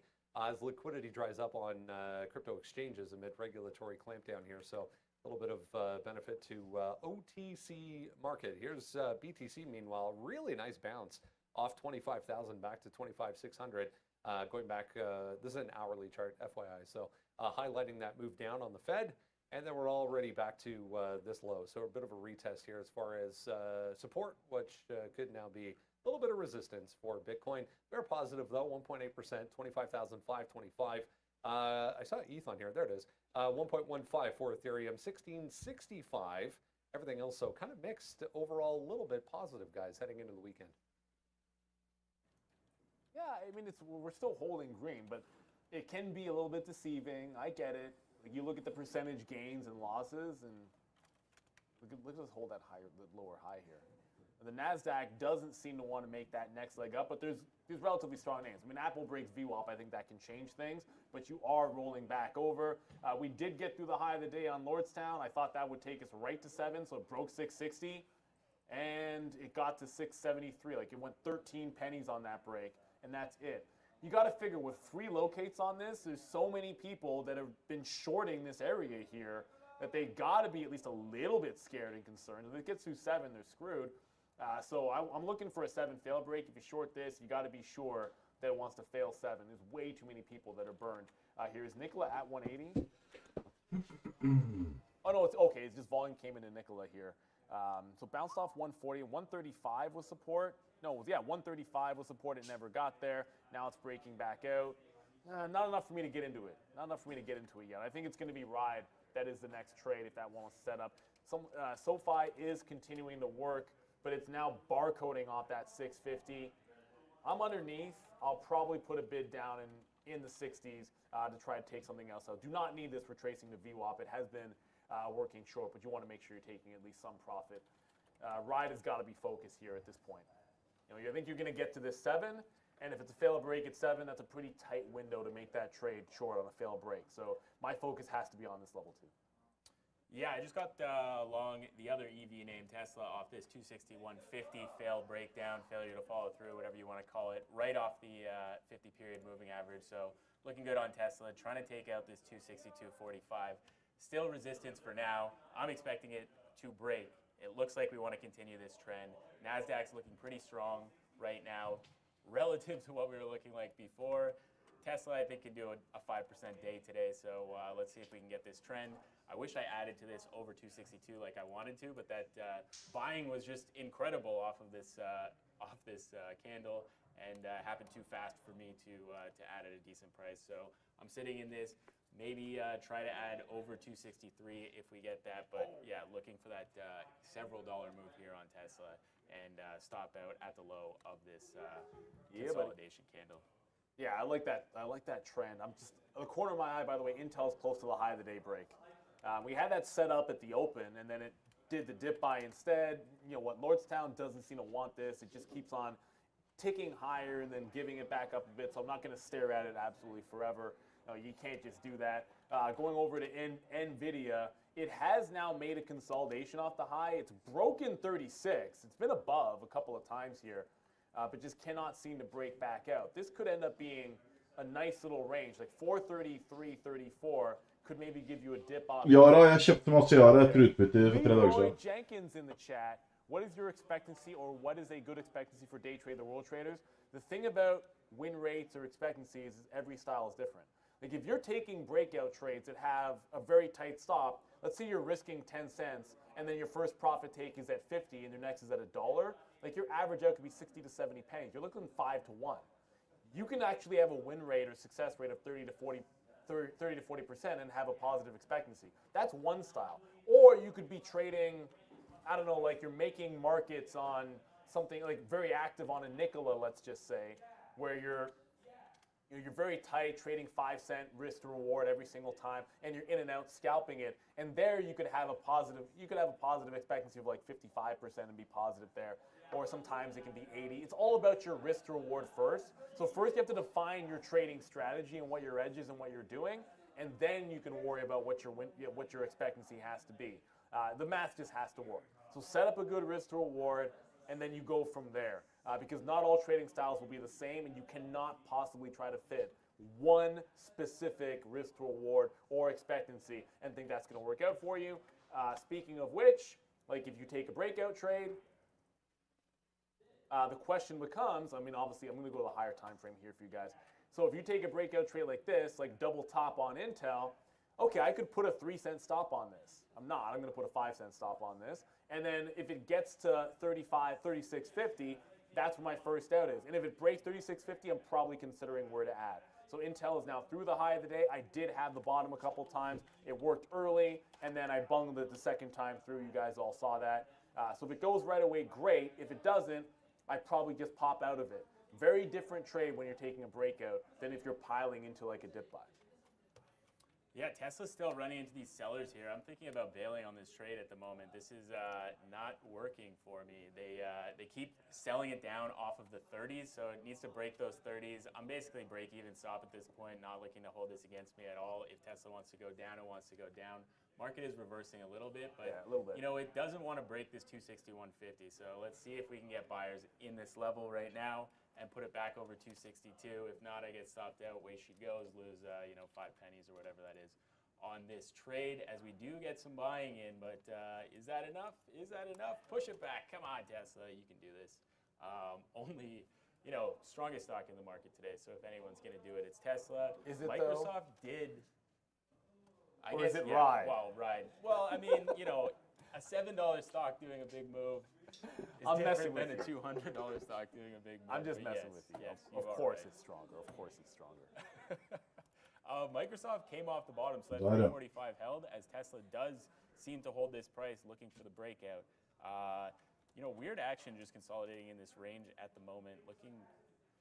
Anytime it gets above 262.30, there's a lot of sellers. So, whenever those sellers step back or get run over. That's what I'm looking for the breakout on. Microsoft also did end up holding, missing some data for whatever reason, but does end up holding that 245 price and now consolidating. I was thinking maybe it fail breaks 347, but no, it breaks out. Now we're looking for 348, looking for VWAP. That 350 price, obviously the key level on Microsoft. Going to be probably inflection today. If we do get back above that, we probably do trend, but we'll see on that one. As Tesla catching a 25-cent bounce off the bottom again. Der, ja! Yeah, Tesla, I feel like Nå har jeg penger på shorten min. not liking what I'm seeing as I just get stopped out of it. Yeah, I went for the breakout this week. I just talked to you guys about how tight stops on breakouts is different risk to reward R&R. So I had Intel up at the top. It doesn't work right away, so we jump out of it. It risked exactly 5 cents on the trade. It's still in an upward trend. I had played the curls, buying the dip. Kind of set that one up. It'll work, and then it'll flush. I had it the second time through. It stopped out without giving me a hold. So I'm going to look for a dip buy again. If it's going to be trend to the upside, I'll keep working the longs. I do not want to be short this name as long as it's holding higher lows and setting up that break. And I'll take the breakout again if I have to. SoFi did get to 860, so again, we ring the red. That's been flush city. We had to get stopped out first before getting that other turn. And watch out. Oh, even Apple's starting to come back down. So Apple could not hold on. I've been making sure to take profit on the 185 Oh, yes, long. I did. Do not want to reload anywhere. Oh, yes, I did. We go to Brendan for sector watch. Skal ha med hit. All right, guys, mixed board to wrap up the week here as we hold on to positive territory for the S&P overall. Just 0.1 right now for the S&P 500. As about as mixed as you're going to see this. Healthcare stocks, top left here, the most influential in the market currently. WST, I was trying to find... Euro. De største traderne har faktisk tatt pause I sommer, de. For det markedet her har jo ikke fungert I det hele tatt. Names in the equipment group, but overall negative right now for healthcare stocks, as are the banks, the individual banks leading. We've seen 2 or 3 days in a row here of strength coming back in, specifically for the regional banks. They're all downside right now, continuing that way. Nå er jeg short, og nå skal jeg ha den jævlen her helt ned hit, imot alle odds. Imot alle odds. Alle sa det skulle opp I dag. Coming primarily from Micron there, Enphase for solar, AMD all Og jeg går short. NVIDIA though, nice day, 2% plus side. Same story for Adobe off earnings, still 2.4% in the green. So tech is green, but only just. Domino. Jeg går long også da. Jeg bare tror det skal ned først. To the upside, 4.3% today. McDonald's here, I don't see that one up 1.2% very often, doesn't typically do much. Some travel weakness, once again, coming back into play today. Weakness as well for communication services, some material stocks down here, and then industrial and utilities upside. So overall, positive, but only just so far, 0.12 for the S&P. Okay, so C3AI, if you're following, remember we talked about that dip buy zone in C3AI and then I did not take the trade? Well, it's time to take the trade. I didn't get it the first time. Like, what's the point of saying, okay, this is where I think you can go for the, not a reload because we weren't in it at all. If you're trading yesterday, I guess it would be saying reload from yesterday's levels. It got in there, came out, gave you the play into VWAP, so I'm going to put the same trade on. Now, I won't give it all the way to 45. I want to give it to the local low here. That's 45.40. So stop is going in. It's a hard stop underneath that level, and I'm looking for VWAP here. So risking about 50 pennies. If we get to VWAP, we've done better than 1-to-1 at that point. So we take a little out in front of VWAP and then hold. If it breaks the top, all of a sudden you're in, pressing into the highs. So let's see what happens here. C3AI. We should have had this trade the first time, obviously. But you know what? Just because you miss a trade doesn't mean you can't jump back at it. I think it was a much better trade if it was like a false break of 45 even. That would have been a much better setup, more aggressive, probably more size there. But this one will set up as well to take it. I'm watching this ride coming back into $6. I'm wondering if it's the breakdown or if this is the trap. I'm thinking more on the trap side. If we pull back, that's VWAP right there. That's a 50 period.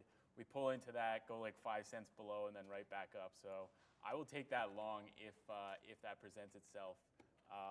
That's basically the only thing I'm watching. As NVIDIA is giving up the gains right now. So NVIDIA back down at 433.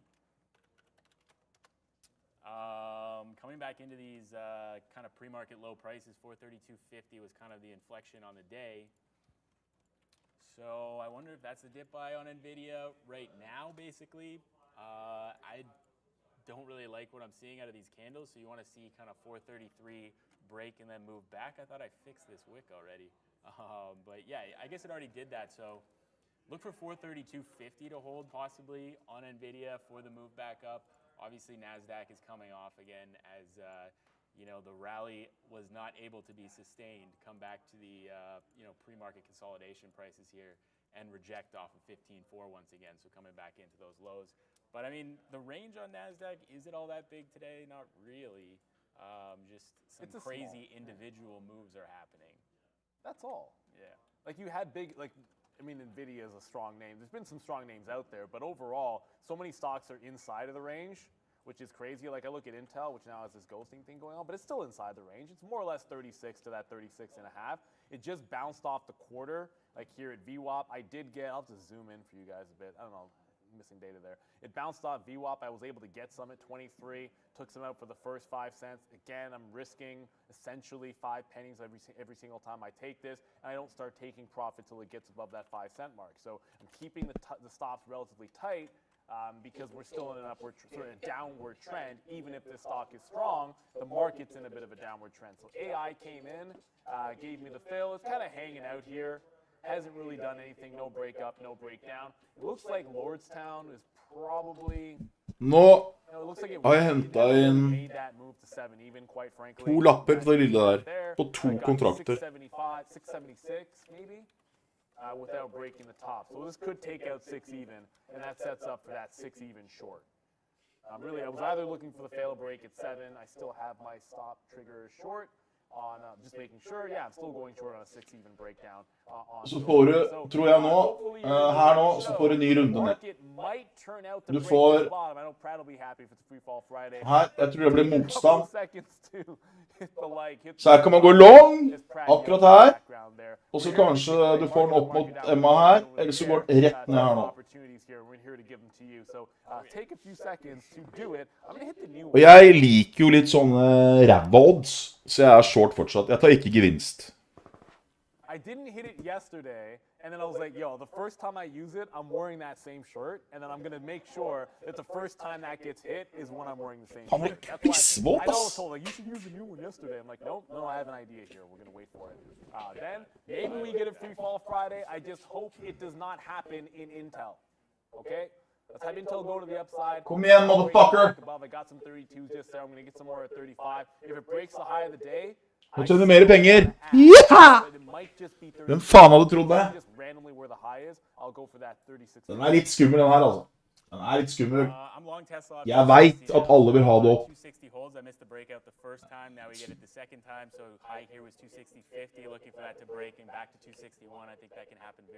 Men vi tjener penger. Det er det viktigste. Jeg må ha mer å drikke, for jeg smelter helt. Hei, jenter.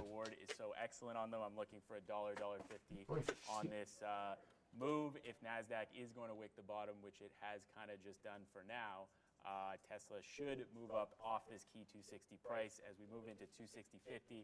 Somebody trying to sell 1,000 lots. I expect them to get filled in all of this crazy volume to the upside. So let's see if this can get through EV. Go EV. Oh, go EV. Sorry, yeah, I'm an idiot. It's fine. Whatever. I spent all afternoon talking about a setup on this stock, and I don't have the break, so that's kind of stupid. So 72's broken, double top on Go EV. I guess I'm looking for a dip buy at this point. If 65 had held, or actually gone down there, this is one I definitely like, but I should be in this, and there's now size off 62, so let's spring that trap while we're at it. I'll try to get 72.5, and if 72 breaks down, I guess I can get out just underneath there. I should have had this. Thank you in the chat for pointing it out. Go EV. I don't remember the last time I traded that Go EV. As Tesla consolidating just below VWAP right now, I feel like that, because VWAP is 260.50 basically. That's where that size is, so I'm thinking that breakout could be kind of explosive if we do get it. NASDAQ making a move up. Tesla volume to the upside once again. I feel like this is where it holds if it does hold. If we trade below 260, I feel like maybe Tesla's a short today. I don't know. I mean, there's levels that we can get down to that I thought we might get down to yesterday, like 245, if it doesn't want to go up. But yeah, let's see if we can get back into those higher volume areas up here of 260, 150, 262 kind of area. As we get back into those sellers up there. Market not really scared of those sellers, but doesn't want to print them for whatever reason, probably wanting them to punch out and then make it move up. But yeah, let's see if we can get through this 260.50 once again. Stop basically 259.99 on Tesla at the moment. Is that NASDAQ? Han prøvde seg. Han prøvde seg. Han kom ned. Så prøvde han seg. Okay, motherfucker. But the market holds the bottom, you gotta like it. I did get out of, we talked about the plan in AI there. It didn't make much of a bounce the first time through when it bounced off 45. Kind of got up to 46 when I had 80s. Ja. Nei, vi holder fortet. Vi gir oss ikke. So, you know, I should have 72. Go EV, not the other way around. There you go. So I should have 72s, but I don't because I didn't have my stop breakout. It then consolidated and broke the high, so I'm now into the long. So just update you guys in that position. There's a lot of room to the upside, but I'll show you the daily chart, which I should have last time. Han klarte ikke, han skal ned, tror jeg da. Oi, sorry. It might be an ad zone. Let's go to Brendan for Money Talks. Hey guys, more dollar downside movement so far today coming off this Michigan consumer sentiment number. If you remember, a little bit lower than expected for the overall consumer sentiment. The 5-year inflation expectation also downside the 1-year, basically in line with expectation. But this is a weekly chart once again for the DXY. So we are still holding on to a slight gain today. Bra Prosecco. Still pretty ugly as far as the week is concerned for the dollar. The euro, a bit of a pullback today as well after what we've seen over the past 3 days straight higher. So you can see a bit of a wick forming on the top of the weekly chart. Canadian dollar, however, has officially cleared this high from the beginning of the year. So we're now in fresh highs, or recent highs anyways, for the CAD. Pound, same story, back to the upside, 0.2%. We got above this high earlier in the week. It's been non-stop buying all week long, or non-stop strength anyways for the pound, back to 128, fresh 52-week highs, as I mentioned. Mostly red otherwise on this board, including at the bottom here. Ripple struggling today, 4%. Bitcoin and Ethereum, again, that's a 12-hour chart. Han kjører en liten long nå. 0.8, 12 hours, guys. Yes, sir. And by the way, I haven't even looked at this one just yet, and I have to. It's obligatory. Coinbase, as always, is a short every single pop situation. The question is, like, does it set up for you? Does it give you like an even level for fail break? It did today at 56. Up over 56, got to the quarter and said, nope, we're not going anywhere. We're coming back down. Now you're trending to the downside overall. It does look better on the daily. I'll grant you that because it has been in a slight upward trend. More of a squeeze stock than anything. Oh, this doesn't want to load. Okay, I'll go back to the daily chart. It has been trying to make this breakout back to the 50 period, but if this holds underneath 55, there's always room back down into 50. Every time it fails this break, I mean, the last few times it's failed this break, you kind of get back to 50. You get back to 50. That could easily happen today. I'm just in a few of the same names from earlier. There's Intel. Now the 15-minute no good. Bouncing back up toward the high. So we have this one. It's at VWAP. Next push has to get us into the high of the day. I want to add at the high of the day. Go EV is the new position that we just put on the break. If it breaks 75, I'm thinking more add at 75. Also at 72. If it holds 72, I want to go dip buying as well. So this is for me, a bit of an accumulation zone into 80. And then I want to get out into 80. Hallo, trader! Decision again at that 80 level. Jo, gått bra. As long as it wants to hold that 72. And Carvana, Går bra med meg. Houston saying in the chat, Vana, short is paying. That's through 25 even. Wow, that was a fail break on Carvana. Jeg var long som et helvete i går. Flaks for meg. Og så er jeg short nå. Jeg gir meg ikke med den shorten, ass. Looking for the bounce off 260. Just needs to print through 30s right now to kind of break out, but once again encountering some resistance below this VWAP price. Market's going up, so we'll see if Tesla can make that move once again as we approach that 11 o'clock hour. So yeah, it is almost, you know, midday time, almost reversal time on the market as I stop out of Tesla once again. So that'll be enough on Tesla for me today. Waiting for, yeah, I mean, if we get down to 257 again, I'll try the long. I'm not going to short this one. I mean, I did like the short off 262, so maybe I should have just kept that kind of idea. But yeah, I mean, can't predict, you know, anything that's going to happen on this day, and just got to kind of go with the flow and stick to your levels. Did you take that Lordstown short? I did. I ended up not all in, so I don't actually have full size on this or anything like that, because at this time of day, I generally don't love break-ups, breakdowns, you know, at 11 o'clock. I tend to think you want those earlier or like 1, 1:30, 2 o'clock, that kind of a thing. So I do have it. It actually printed right to 75, which was better than 1-to-1. I was really stopping it tight here, or sorry, at 1-to-1. And now I want to see it down into the 550 range before I take anything else out. If it breaks 75 again, I'm going to tighten up the stop, I do think. Because actually, no, I'm not going to move it. It's still above. Intel is screaming into the highs. Oh, I didn't have an offer up there? What am I doing? So high of the day here, 36.44 on Intel, 43.5. Okay, fine. I'll just go to 40. There we go. So take a couple of legs out there at 40. We're going to ring the register on that one if you happen to have it. The market is still trying to make a higher low. And if we break out... Har du kjøpt tech-aksjer, da, eller? AI? As we have 3 minutes to go, I'm still in Apple, but the frustrating thing about Apple is no breaky of VWAP, no reload at 185. So what the heck? Okay, that's a weird chart. This is my black chart. That's every time you see me look up or Max look off to the side, we have our own charts that we're using, and then we show you the white charts, which every now and then decide they don't want to load because we're flipping about too much.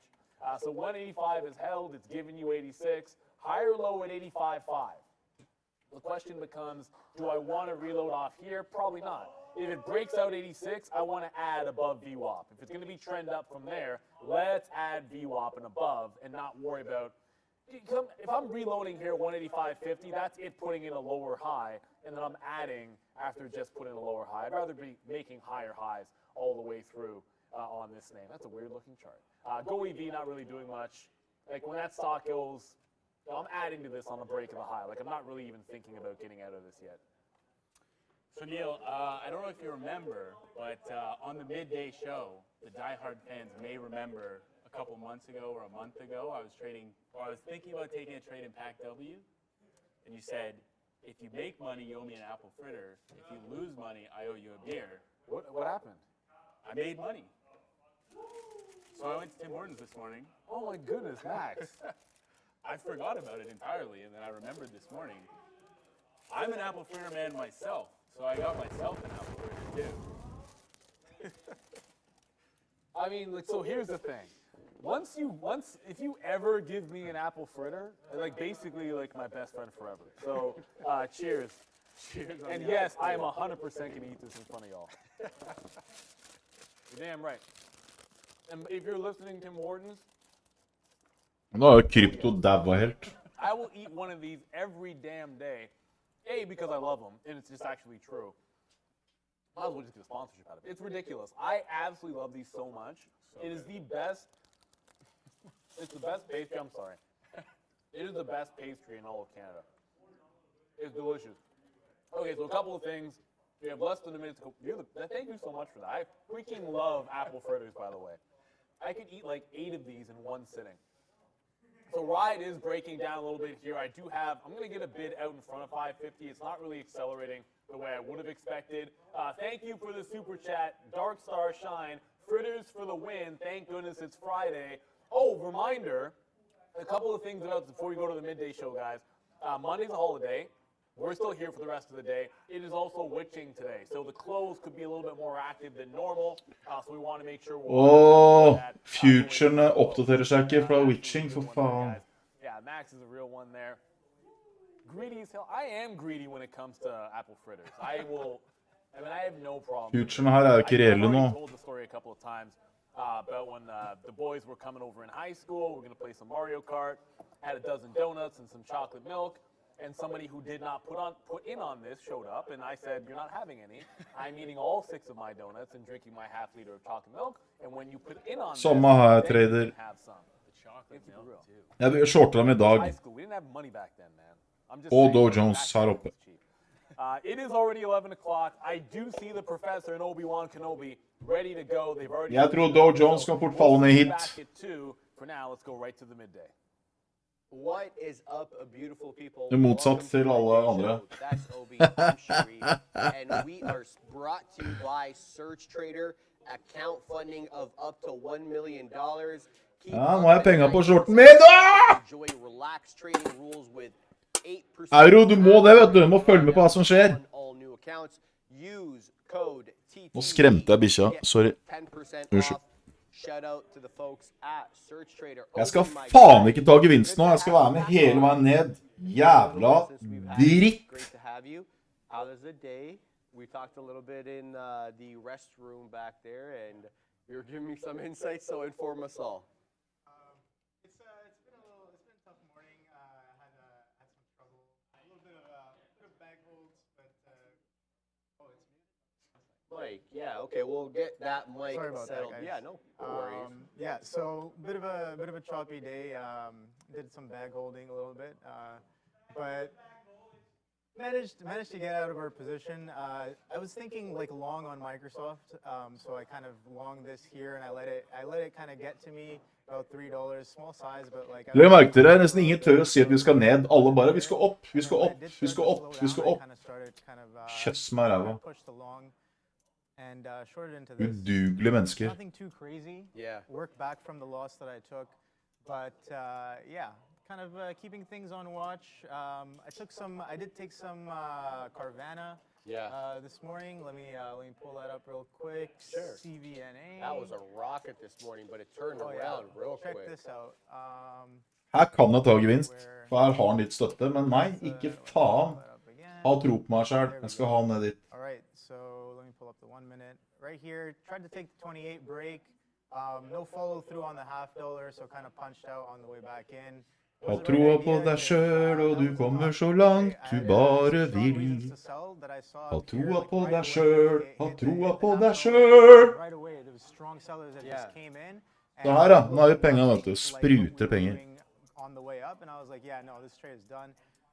There's a lot of bamboozlement there. Yeah, a lot of bamboozlement, but like you can. De bevegelsene fikk vi i går også da, trader. Reason to sell, whether you're long or short, like this was a reason. Quadruple witches.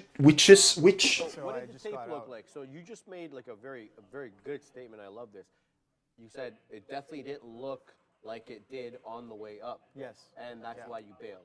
Yeah. So what did you see really that kind of caught your attention there? So like I take a lot of trades based off of like relative change of tape. So like you want to see, you want to feel it out, like are the buyers still in charge, are the sellers still in charge? So like what was happening here, the buyers were definitely in charge, right? You could see the bid being supported, but then this right here, this was the first moment where sellers kind of stepped. Nå har vi pluss på shorten her, så det spruter ut av tåren, liksom. Bare så det er sagt. Jeg vil bare si det. Here you could actually Jeg vil see bare si on the det. ask that they were kind of starting to step down and gain control over the got you. buyers, Yeah. and then it was very significant. It was change. an obvious and observable change. Okay. Yeah. Now, did you use the indexes at all for any entry or exit points or analysis on your boy there? Not necessarily on Carvana. Okay, Wow, so that is a bar on the ES. Oh, you know what? That's because this is the old contract. I'm like, Yeah, what I have happened to there? update this one right here. Well, here's the ES. Perfect segue. There we go. Let's chat about our friend, the ES. Okay, let's get to the chart, guys. Here we go. You could say an inside day, but what stands out to me immediately is the 44.71. Pardon me. Yesterday's close, and it's been an obvious area of support when we made that big move up, tried to break through. 4,500 didn't quite make it up there. 44.93, 3/4 is the high. We retrace, sure, we come down into 68s, but look where the closes are on these 5-minute charts, are all around 71. You have another buy-up opportunity. However, the deal is we're making lower highs here. So kind of feels like we're making lower highs with a flat bottom break brewing. Now, that is until we see maybe a higher high made here, a break of this 44.86 to show us, we're reclaiming the trend to the high side. Because so far, you got to say, there's been good buying around here, right? Like the dips around into 44.71 have been bought up. Fall litt mer, da. But I think, still, it's a suspect move. So I need to see more in and around here. I need to definitely see some curling up if we're going to look for some opportunities north. The NQ below 15.4 at the moment, but like you feel much like the ES, maybe a double bottom could be a brew here. Is that a word, Obi? A brew? Maybe Like it sounds brewing? like a word. Brewing? A brew, I like should probably something just set say a brew. brewing. Yeah, Like you yeah. set something in a brew. I don't know. Make up our words. I like that Curling. bottom as well. Like look at how that kind of corresponds on this Microsoft 345, right? Like that ES bottom, this consolidation. Bra, ass. 345. I like that. Short helt der oppe fra. Jeg vil ha den helt ned dit. Like determining where we push off on the day. Kanskje litt langt ned, men faen eller hvorfor ikke. What's really happening? Because like this past week has been a wild week for the market. Yeah. Right. Kava 40 break. Okay, let's take a look at that. I haven't even looked at that today. What's that been up to? I know it's coming in. Yeah, this. Fy faen! Nå trykker vi penger! Vi printer penger! Lovlig uten dop! Pretty solidly. So like I'm watching this 40 area to see what we do with it first, and then I'll react to whatever happens with it. But yeah, let's see. Let's see if this the defense kind of steps down. Jeg kan ta gevinst på halvparten, kanskje. Eller skal jeg ha baller og bare bli i værme? I don't know if my chart is still here. Let me pull it up from yesterday. I don't know if the arrows are going to show up. Let me just scroll back. Interesting area to get in the ES here. Yeah, so yesterday I played this like just quick dollar, 44 to 45, and then hard selling. The selling was so significant, but it was supported right here to the T on the 40s. So like again today, it's back down on the 40s. So let's see what the 40s have. Definitely a big move. 46 down to 40. Like I'm kind of getting a bit of FOMO, seeing that like we could have played this consolidation breakdown at 44 again, and then taking it back down into the 40. But you know what? Let's see. 40 is here. We could have more opportunities. Yeah. It's a Friday before the long weekend, so I bet. All right. Anything is possible. Yeah, let's do this. Okay, so in a couple of trades at the moment, I don't know why it says 0-0. Faen meg som Powell. Whatever, it's all good. We'll have a look there. Let's see what we do here on the future. Kind of double bottoming. I feel like the NQ a bit stronger than the ES at the moment. Curling. I see more green candles on the 5-minute chart here on the NQ as it curls towards 15.4. 15th mid 390s here as we come back to that level of resistance. We broke it earlier, but rejected immediately off that 412 level, 15.412. So we'll see what we do. Holding again that 44.71 bottom on the ES. Jeg kan være litt grådig nå, men faen heller. Hvis det ramler mer her nå, så gjør vi en kule da. Så jeg gir ikke ta gevinst. Jeg er kanskje litt grådig nå. That level, they're all being bought up and moving up here again. Let's see, we're in both of these. We're in the NQ and the S. So we'll see if we get, direction here and make new highs. Definitely looking for that 44.86 confirmation. We're a ways away from that now. So let's see if we can get good entries at these levels and see what's good. Obi. Yes, Stonkonia in the chat saying, calling us out, saying BOF is another food-related IPO today. I'm sure you've already looked into it, but wanted to share. No, thank you. Let's check that out. BOF, is it trading already? Not yet. Brand Cout Food Inc. Okay, thank you. Yeah, we'll definitely have this one on watch, and let's see what it can bring. This 40 level coming in here on Kava with 200, almost 300 lots on the bid. Akkurat nå så har jeg ikke noe stopp, nå bare følger jeg med. It does with the 40. We could potentially have a trade here if this goes. Yeah, we're going here, baby. Let's 15.4 incoming, Obi. Knocking on the door, 15.4 taken. Curling up aggressively here, beautifully, if you're long. like I am, on the NQ as we continue to dance with 15.4. But hey, it was a level before, and it could be a level again, right? And if we stop out here, it'll actually... Det er bra du kjører toppen på 10 ticks. Last time around, we got up to 15.412. So, all noise until, you know, we make that new high, I would say, and really confirm the direction of the trend. But yeah, holding lows, holding the lows on the ES and trying to dance with 15.4 on the NQ. So good movement here. I know I'm looking at the future because that's what I'm trading, but you know, a lot of it has to do with big cappers as well. So if the future is moving up, likely big tech probably taking a move up with it. Does the tail wag the dog or the dog wag the tail? And I present this to so many people, and I get so many different answers. Yeah, I think it's really, you can take it on a, wow, look at that, holy. What? 40 breaks, right away you print 39 tens. Wow. Talk about a sell-off, man. That 40 was definitely key. It gave you $1 instantly, right? Good luck getting filled. It literally teleported 70 cents below the dollar as soon as it... Hello, baby. That's crazy, Bradley's man. Let's see what this does. Yeah, I kind of missed that trade, but like I did not expect it to teleport that far. Yeah, Kava's pretty wild, guys. Let's see. 40 was a low yesterday. New levels, new IPO. Price discoveries going on. Market's turning up. Things are getting wild. What's going on, guys? We're in an absolute print factory. Yeah. I saw you were talking about that 5,400 on NQ, and we kind of consolidating on that, right? Now, I have a question for you. Yeah, go. Apple's pushing new highs, right? It is. It's breaking through. Microsoft is pushing like crazy. Like what? We're moving up here, OB. We're moving up here, OB. Is this the short squeeze on the whole markets? Like what's going on? I'm just playing the price action. I think that a lot of people might have been sitting short on top of the COVID tops, and they're getting a little sweaty, you know. Yeah. That bit of sweat can definitely be seen on the tape. I'll tell you that much. Yesterday was pretty wild, and we're kind of consolidating on Friday. So what am I looking for? I'm looking for 350 Microsoft to see if that'll do anything. If we can get back up there, that could be a thing. But this consolidation here, I like that. We're printing a bit of consolidation, so that a potential consolidation break mid to late day could potentially be a trade on Microsoft. Now, I did kind of trade this a little bit here. But again, just taking chops, working back from losses.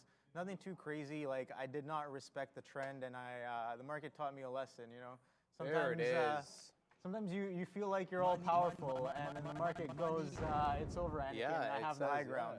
So you know, gives you a different opinion. It is what it is. And you have an immediate response to whether you're right or wrong, which is other areas in the world, you know, you don't have that immediacy. Yeah, you'll know right away. Yeah, you know immediately if you've been.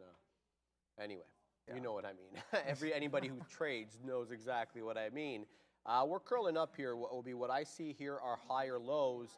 And, you know, for some stocks like Amazon and Apple, you're seeing higher highs. And Google as well. You're not seeing it quite yet on Meta. You're not seeing it quite yet on Microsoft, nor are you seeing it on Tesla, which has a bit of a distorted look here as compared to these other players, the other five here. But yeah, Tesla's been doing its own thing, man. Good movement on the market, you know, taking profits up here. And, you know, looking to ride the trend. Definitely don't want to paper hand this trade as we continue to look to make newer highs. I'm looking for a 44.86 break on the ES here as the next profit target. And then, you know, it's a bit of a gap here on the NQ, quite frankly, with respect to profit target. Now, this is all contingent upon us continuing the trend, but we have made our higher high here. But bamboozlement incoming, who knows? Who knows? Fed speakers galore today. Who knows who'll be Oh, yeah, when's the next on? speaker? No, I think a lot of them spoke. Let me double check, okay? Yeah. So let me double check here and make sure that we've got our ducks in a row. Pardon me while I have an opportunity to look. So what I use is the economic calendar today. Here we go. Very slow signal been having lately in this office. I don't know if you've been having Bit of connection problems. Yeah, here we go. Okay, so Fed Waller spoke at 7:45 apparently, and Bullard spoke at 3 a.m. Must be somewhere else in the world. Looking with respect to economic releases, the U.S. Baker Hughes oil rig count comes out at 1. It's got 2 bulls out of 3. There's stuff aftermarket all 4:30 onwards. Nobody slated to speak, I believe. No, I don't see anything. So we're good to go on that front as we do encounter some resistance here, it looks like, on the NQ. Retracing below. Where's my chart? There we go. Retracing below 14.4, but, a lot of noise to be expected. Took some profits up here, so, yeah. Yeah. Casserole hold on, there's OW with a super chat. Yeah, perfect. Tesla to the moon. Thank you very much. Thank you. Tesla to the moon for sure. I mean, it's on a run. It's on a little bit of a run over the past couple of weeks. As you can see, it's been in a bit of a trend, right? So let's see. This is looking pretty strong, right? And we know Tesla's kind of revisited these levels before pre-split and stuff. So I'm looking for a break of these tops, or like for it to kind of come into here. And again, it is a Friday, so like not necessarily the highest probability trade to take on a Friday. But yeah, if you're playing quick momentum and scalping around, yeah, it's been great. This 260, I think, is a key level that we've recycled a bunch of times. So over under into 260, I think, is a great look. But yeah, not the trade I'm looking for on Tesla, but I think there's a lot more on the table to go around today. What do you think? Yeah, I don't like the double top that's brewing here on the NQ, so I'm cutting it till I see a decided breakout, and then I can get back in because there's a big gap to be had here.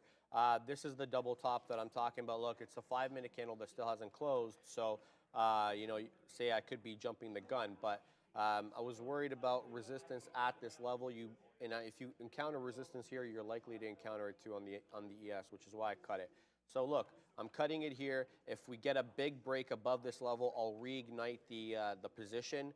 But for now, I'm cutting it. I want to see what we do, despite the fact that we're above VWAP. But yeah, we are at definite lower highs on the ES, so that would be a downtrend. And this is a double top of brew, so I'm cutting it until further notice on that one. But good profits for me on that. To be honest with you, I had really bottom wicks there, as you can. Well, not so much on the NQ, but on the ES, really, I had that dip right down into support there. So that really helped for the profitability of the trade. But yeah, if this breaks, I'll be back on. Nice. Yeah, good look. I'm using that like market turn, a bit of a market turn here to get a little short on Microsoft here. You can see that we kind of double topped as well as on the 348, right? So it's like, can we get back into this consolidation zone? Can we kind of get 50%? Like, I'm asking all those questions while I'm in this trade. Target down here, 46. So yeah, let's see if we can actually get there on this consolidation and maybe this market consolidation as well. Like, you can see that we're kind of chop city underneath this 15.4 and this 15.36. So let's see if there's a real follow through on this move, and if there isn't, we'll be out, right? So just under the $0.50. Let's see how this goes. 347. 347 is the next dollar level, but this 348 resistance double top intraday, I like that. For a quick scalp down to the 346 area. Let's see if it happens. So this space. Okay, so I have like a personal story about SPCE. Yeah, exactly. Oh yeah. Virgin Galactic. So it was hilarious. So I got an email. I don't know how I ended up on these guys' email list, or I don't know if it was an Instagram ad. I saw it. I clicked on it. I'm like, okay, let me check this out. They're like, go to space. I'm like, sure. Let's find out exactly how much this costs. So I'm curious, right? Yeah. I run through the process. Whatever. Then I get an email I guess months later, they had started reaching out looking for deposits because they were looking for their first flight. And this was like a year ago, okay? They're like, click here to find out the price. I don't tell you the price offhand. You got to enter more info. Of course. You get in, they're like, all right, $10K on your credit card now. I'm like, all right, well, that's reasonable. You're going to space, $10K. Take my money. Yeah, hold on, right? So I'm like, okay, so what's the process after that? How much is it going to cost? Oh, and then I think like 75 or 80K due 3 months prior to flight. And then the remaining balance of the total 450K, which would be good money, I guess, if you were a retiree and you had a property worth $2 million. You take a second mortgage on it, and you go to space, and how many people could really say that they've gone to space? So, if I mean, was it's a once in a lifetime, right? Not many people can do that. Now, while we were talking, I covered that Amazon, of course. Microsoft trade. It was a bit of support there, just into this kind of this trend here. We did retrace about 50%. I did kind of post 46.50, but it was holding the 70, so I was like, yeah, no, I'm out. But yeah, no, Virgin Galactic. That was I remember back in the day when they would have like failed launches and you could just go short. And you remember that? Yeah, I think those were some good times. As a trader, for me, yeah, of course. I mean, the company's going to do what the company's going to do. We're just trying to take a piece of the move, right? You're trading the price action, yeah. So I mean, they're trying to sell paper, raise money, right? But like here, we're trying to be middlemen. So we're just trying to make money off the volatility that's going to happen, regardless. So, yeah, man, the future continuing to pump down. I'm happy with my exit there, man. I got to tell you the truth. I feel like I sniffed out that double top, but look, we're not through bottoms yet. We could still be holding bottoms here. You know, the support level that I was looking at here on the NQ, that 15,375, that's yesterday's close. We see higher lows throughout, but you know, this double top is what concerned me. Anyway, back into the support level, you could see some support here where people re-upping their positions. We're removed from the yesterday's close on the ES 44.71. We're at 44.76, so still a ways away from there. But yeah, I don't know, man. I just don't feel this is going in the right direction. I want it to resolve and make a decision about which way it's going to go, and I'll take it whichever way. But let's look south again here, Obi, as we continue to print downward. I could have got that 50 post if I just waited, like 2-3 minutes. But you know what? I guess that's something I'm working on. When to be patient, when to really push it when it's there and get aggressive. But yeah, learning in progress. Yeah. This is I think this is a really hot market. Yeah. And lots of opportunity to learn and get chopped up and make. Da får jeg pushe mitt. Hope you guys are doing it. Jeg kunne tatt gevinst 2 ganger nå, men nå gjorde jeg det ikke, så nå får jeg faen meg holde det. Wow, 346, man. Look at this Kava. Kava broke that 40.38, man. What am I doing? I'm not executing on the plans I have. Yeah. Kava, big mistake. I did have Kava on watch, but I did not borrow shorts this morning. So I did try to hit that 40 short, and then I got a rejected message saying I got no shorts. You know what 40 short reminds me of? What's that? You know, like the suit size 40 short? Yeah. Right, and like, because George Costanza, that's his size Seinfeld reference. Shout out to all my Seinfeld lovers out there. But yeah, 40 short, and then he had like this duo with this other guy who's a 40 short, and there was going to be a sale on a certain day, and George would go into the store and hide it from him so that he could go the day of the sale and get it. Love that episode. The future heading down. We're at support levels again on the ES as we come into yesterday's close. Euro, nei. Jeg er ikke på funded. 71.25. We're hanging out around there. We've been bought up at these levels before. Man, I sniffed this top. What a move down. But look, we're still at higher lows on the NQ. Er pluss, men holder shorten fortsatt. Kan ta gevinst her nå, men jeg håper at den skal falle videre ned.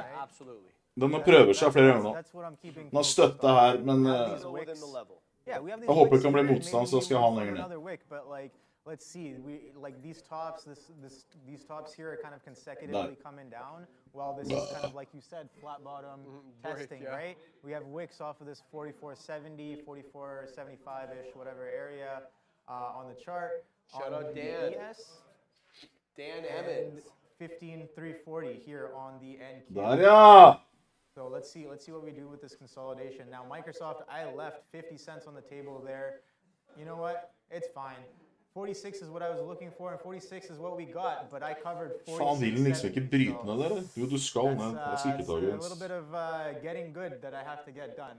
So, Kava, wow, look at this thing go, man. 37.50. Holy. This is a chase now. Like, 40 was a level, 40 was a very key level. Why was it up where it was, to be honest with you, quite frankly, but... I mean, probably the hype, the IPO hype, right? And that's the thing with IPOs, like, they're always, like, the sentiment might be, like, overvaluing the actual IPO price, right? We kind of get that correction on the second day after the first day kind of digests the price action and volume. Like, I'm sure that people are getting in, digesting that price and chart on the second day. So that 40 break, I think, was very key. I don't know. I tend to feel this was very speculative money, but then the fact that the money stayed overnight makes me feel less certain about that. What do you mean? Because I tend to feel that closing prints are one of the most important prints, especially when charting. And closing prints requires you to stay in overnight in the position, and you must commit to it somewhat, just by doing that, because you don't know fy faen, jeg printer penger. So the point is, there it goes. Overnight. Yeah, we're flushing on the market, man. The market is absolutely flushing. Dan was tagging me in the chat. He's like, apparently he called 15,414 on the NQ and then held it down like a champ. And I guess it's flushing off that level. Good call, Dan. Yeah, I kind of saw the same thing. It wasn't a level thing. It was more of a double top. That was a brew here. Or brewing. Here we go again with a brew. Yeah, this double top here. I just didn't like the fact that we rejected. Here it goes. I feel like an idiot for not having taken the short. I didn't even take. I feel like an idiot. God damn. You know what? What's the next trade? That's what I'm asking myself right now. Sure, we missed this. What's the next trade? What's the next trade? I like this 345 on Microsoft. Low. That's a little bit below low a day here. So wow, here we testing go, low a baby. day. Wow, here comes the ES. Flush Here goes everything. I covered way. De har null snøring på chat. De har null snøring her. Setup again. I'm gonna try to be patient and keep a level head here. You know what? If I punch the short here, that's 100% a chase for me. I am not getting. Oh shit! It's flashing. Right on top of the 345. I think that's a little reckless. But the area to short was off of this top. This oh shit! I like that. No, lower low. Oh fuck. But we're working on that. Now we're testing the slow day. And De tror vi skal kjøpe alt på dip, ikke sant? For det har bare gått oppover hele tida. Entry here. I was long here. There were buyers here that showed up that got me into this trade. And yeah, let's see if they kind of show up again on top of this 345 and kind of hold the door here on Microsoft. And again, Microsoft is one of the top names as well, and I think that kind of corresponds to the ES and NQ. Like you said, like does the dog wag the tail or the tail wag the dog, right? Like what's and there are days where I'm like. Skal jeg ta gevinst nå, eller skal jeg sitte litt mer i det? Jeg har faen meg vært med langt ned nå, ass. When I have those charts on my screen, I can see that like, oh, and who's moving first? Is Microsoft moving first? Is Apple moving first? Is NQ moving first or ES? Right? And you can pick up on some nuances. You can pick up on those things and really see on a given day like who's wagging who, right? So it's like, is Microsoft leading or is NQ kind of pulling everything along? I don't know. Like, look at Meta right now. Did anybody notice that Meta is completely oblivious to the more downward trend on the market? Meta is deciding, no, 284 looks good. Let me just head up there, forget about what the market's doing. Meta very strong, relatively speaking. Of course, it's only up 0.72% on the day, but look at this chart pattern and compare that to the NQ right over here, which is almost the opposite. We're almost at highs, local highs. Knocking on the door, oh wow, of 284 there. Here we go, accumulation going in. Meta absolutely secular at the moment. Is there a headline? I'm looking. Voice box, what the hell is this? An AI for speech generation voice box? I mean, this not. Meta Platforms Incorporated introducing voice box, and AI for speech generation voice box can produce high quality audio clips, and no, that ain't it. Someone's obviously adjusting their position of sorts, unless there is a new headline that my slow blotter has not picked up at the moment. Nothing here. I'm looking. Wow, excellent technical breakout for Meta through 284, Obi. Nice. Just Bhavin Patel asking you, Sharif, can you look at Sun, SONN? Ooh, that's a small cap capper. I saw that on my chart this morning, and it reminded me of SOUN. Let's have a look at its friend and colleague, SONN. Let's load up. This bad boy is up 28 points on the day, having done 5.25 million shares of volume. Let's load, buddy. There we go. That's the daily. Okay, so this is a multi-day runner. Just was not on my radar by virtue of the fact that it was sub $1. But it's been having the time of its life curling here starting mid-May. It's been a series of green candles here on the daily chart as it breaks through critical technical levels. One level staring at me in the face is this $1.50. A lot of action around there.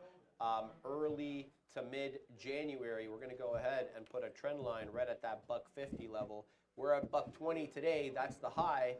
Been hella strong yesterday, taking 70 pennies as the low and then actually closing above a buck. So technically, it should have been on my radar today. Now, having a look at the 5-minute. Come on, bro. There we go. There it is. The 5-minute. Now, the volume. Look, it's a sub $1 stock. I get it. What's the spread on this bad boy? It's a penny. Okay, so that's fine. It's good. It's an obvious bottom here, a consolidation with higher lows, and the breakout resolving in the direction of the trend. I mean, you have a gap between here to $1.50, essentially. Okay, there's no recent price action. So yeah, you and your luck, I guess. If you can get a great dollar cost average, maybe if you could get something off 110, if you're given such a nice opportunity, it's been an obvious level here. You have it really early on at 440. It's tested again at 845, and then we have another test here at 1040. Then you have the eventual break. So former area of resistance going to act as area of support. Maybe look for a dip trade. Here it comes, 116. Maybe hang out at 111. Right, look for that. What I would look is for that level to hold, and maybe a break through VWAP at 105, 104. You're gonzo on that one, and then you literally. Jo, det jo mas å dra dit nå rett etter jobb, da. Possible upside to fill that gap. So here comes 112. This might be interesting. Let's see how this resolves. Does it hold this 111 level? 111 level? Yeah, I said that right. 110 maybe. See what it does around here. Obi, let's have a little bit of fun today, man. Let's just get in on this. You know what that chart reminds me of, man? What? I'm taking a quick scalp here on Softy just to feel it out. Real quick. Yeah, I want to kind of see what it does around here. 346 maybe. You know what that SONN chart kind of reminds me of, man? What? I know a couple guys on the floor have been trading this as well, and I know it's been. Check this out, Nicola, right? It looks very, very similar. You have that sub-dollar stock, expanding volume, going into the dollar break, and then you kind of hold. And I feel like Nicola kind of did that. Now I don't know what SONN does, but kind of similar there, where you have a sub-dollar stock, expanding volume, and then now you break the dollar. Now you're holding above. Right. But yeah. That reminded me of that. Meta's flying here, bro. 285. What is happening with Meta? I got to ask Brendo what's happening here because Meta's squeezing, bro. Meta is moving, and it is moving rapidly and aggressively. 285 incoming completely counter market. We're at lows here. Well, we bounced a little bit. But yeah, Meta very strong. 285, 285.54. High a day on what Meta? With... yeah, that was just off the opening range, a bit of a double top rejection off that 285.54. But here we go, 285 test again on Meta, very strong. Yeah, I think I want to pull that up and take a look. That might be something Meta. Voice AI, people are saying. I mean, I don't know. Is it? Is that it? I saw it. To me, it's okay, cool, whatever. All right. I'm long in case you haven't seen SONN 113. It's 118. Nice. We have a day's high on SONN of, oh, geez. It's like 120 or something like that. The chart taking a minute to load, so I can't see my highs and lows. But yeah, I think just by the chart action, 120. So we're looking for continuation, but the ultimate move really is to try to fill that gap. We're wetting our beak here. We got it off a key support level. That support level breaks them out. So I'm risking like 3 or 4 pennies here to make a bunch. So we'll just keep this trade on to make things entertaining. But Meta, really strong, guys. For real, 285 and going. Yeah. I tried to post in front of that 285. It just ripped up like 20 cents, and I was like, yeah, no, I didn't really get that fill, so let it go. I see this 285.50 here, pre-market high, I think, or opening high, right? Yeah, opening range high. Yeah, we're headed straight for that. I was looking for that 50 cents into that test, but unfortunately didn't get the fill. It is what it is. I think the next trade is going to be above this $0.50 here, above the 285. Tesla pushing for new highs, and like we said before, like this is a strong trend. I know we pointed it out earlier on the show. This 286 could be nice as well. The next dollar up, but yeah, here we are, 285.50. This is the morning high. Let's see what it does with it. Are these sellers going to come back in? These were strong sellers that kind of came in right at the market open, and now we've retraced the whole move, and we're breaking new highs. So let's see if we get a bit of a squeeze here. Or shorts going to get a bit rocked, or the sellers kind of show up again, and we kind of pull back and respect a bit of this trend, because this trend here, this consolidation started accelerating back into the high. If there's no relief off of this high, then yeah, that's a really strong move. But yeah, for a healthy move, I'm looking for a bit of a relief back down here into this consolidation from pre-market to see if we kind of grind and continue back up. But yeah, this breakout could be something significant. Nick Dub, thank you, $5 super chat. Good friend of the show. He wants one of our opinions on Ride. What's your look on that? Did you have a look at that one today? I know it was big. It was one on my top of my gap scanner. True. And yeah, let's take a look at Riot here. Hey. Yeah, it's pulling off of that 50, EV so company, I missed that trade. Let's move on to the next setup. But yeah, Riot. Let's see what is up with Riot. Now I know Ride. Yeah, like okay, Ride. Lordstown. Okay, yes. Remember this one? Oh yeah. Oh, look at this. I remember this one for sure. Let's no, that's not what I'm looking for. Let's look at the daily. Yeah, take a look at this, man. Like this thing's running. A lot of previous runners kind of running. Like you can see, I know this has been through a bunch of splits. Like what is a split? 1 to 15, and it might have gone through some more, maybe not.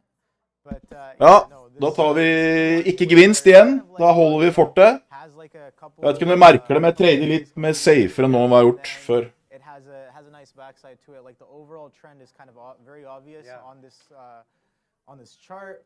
Now, regardless of what the company does and like what their fundamentals are, I think the price action here is really telling in terms of like who's in charge in the longer term, right? So yeah, on the short term, we're having a bit of a squeeze. Like jeg føler jeg skjønner hvordan det funker nå, så derfor så er jeg veldig sånn chill. You're getting a bit rocked on this price action here because we did base off in the $3 zone.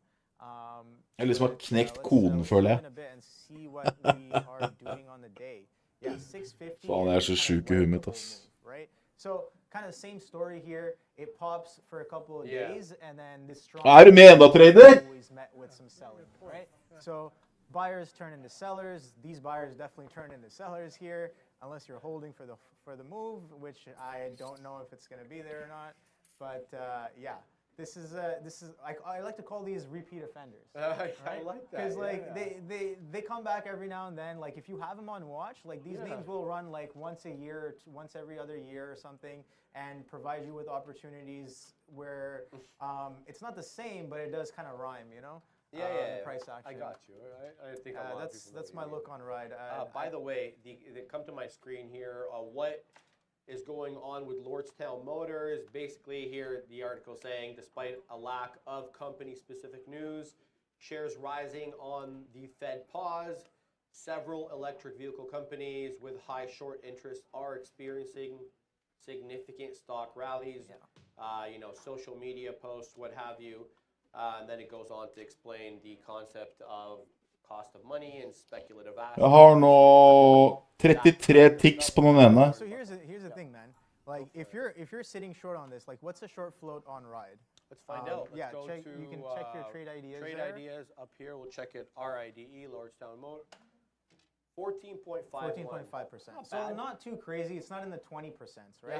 But it is a bit shorted. Now, if say you're sitting short on this thing pre-split, right? If you're sitting short on this thing pre-split and then post-split, you're kind of covering with some size, and then I don't know. Yeah. A lot of this action just seems like long-term shorts covering for the most part, because like you have a bit of news, and then players get scared. Players maybe get short on the first day pop, and then they get rocked on the pre-market hold above that level the next day, right? So that's a setup within itself. But yeah, no.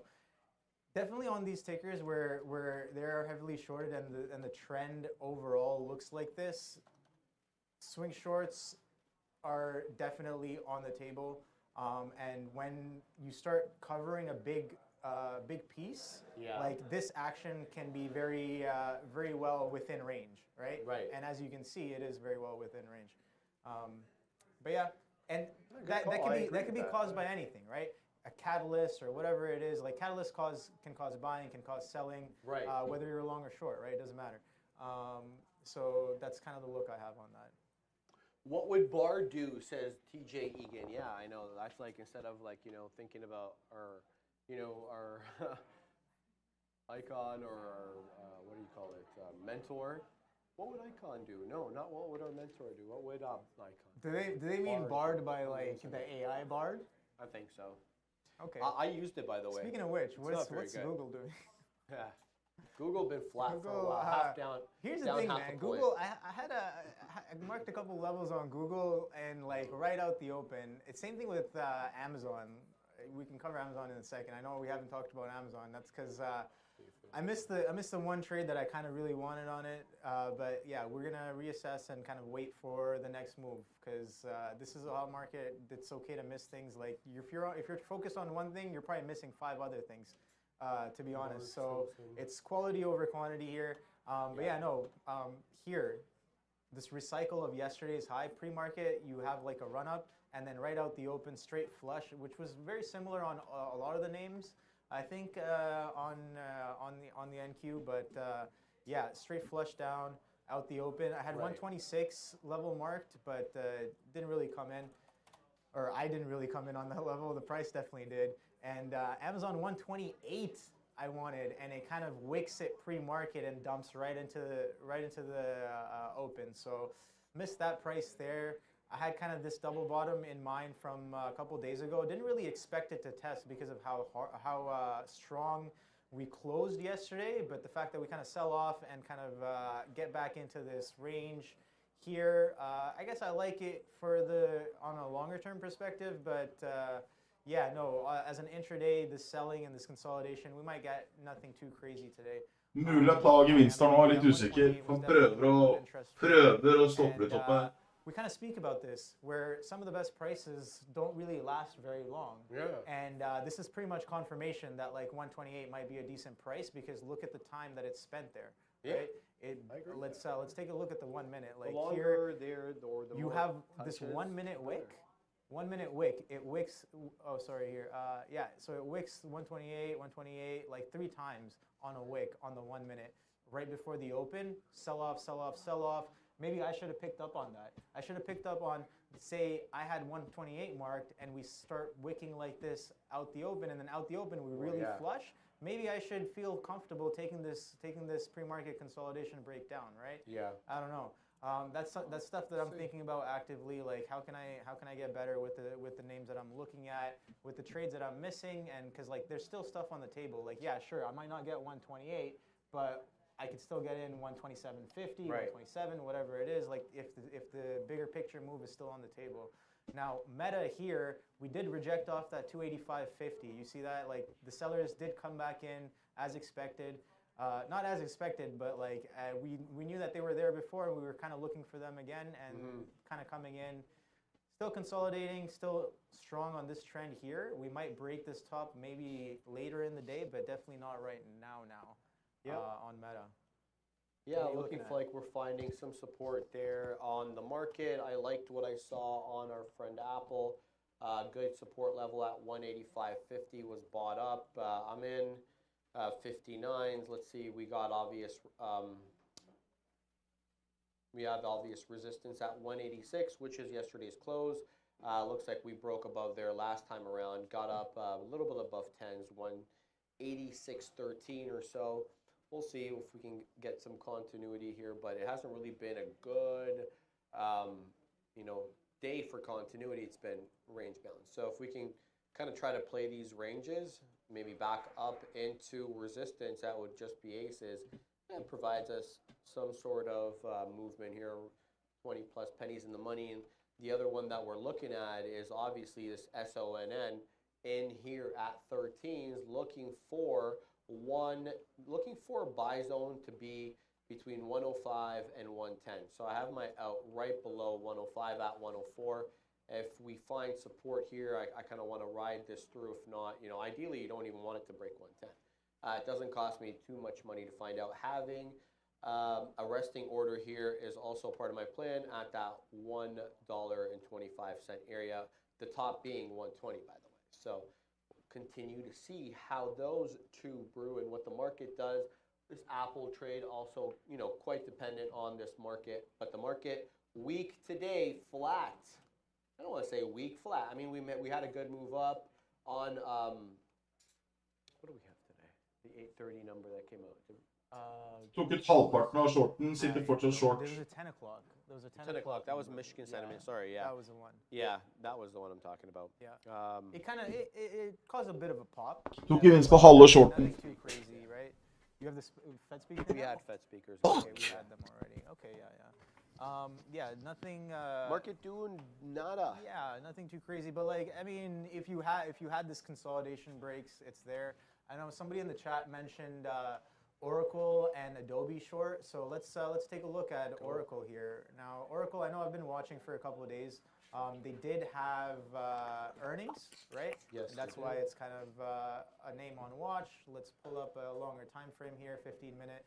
Now you see that it kind of moved on earnings and kind of came back in, consolidated. We're kind of continuing the move.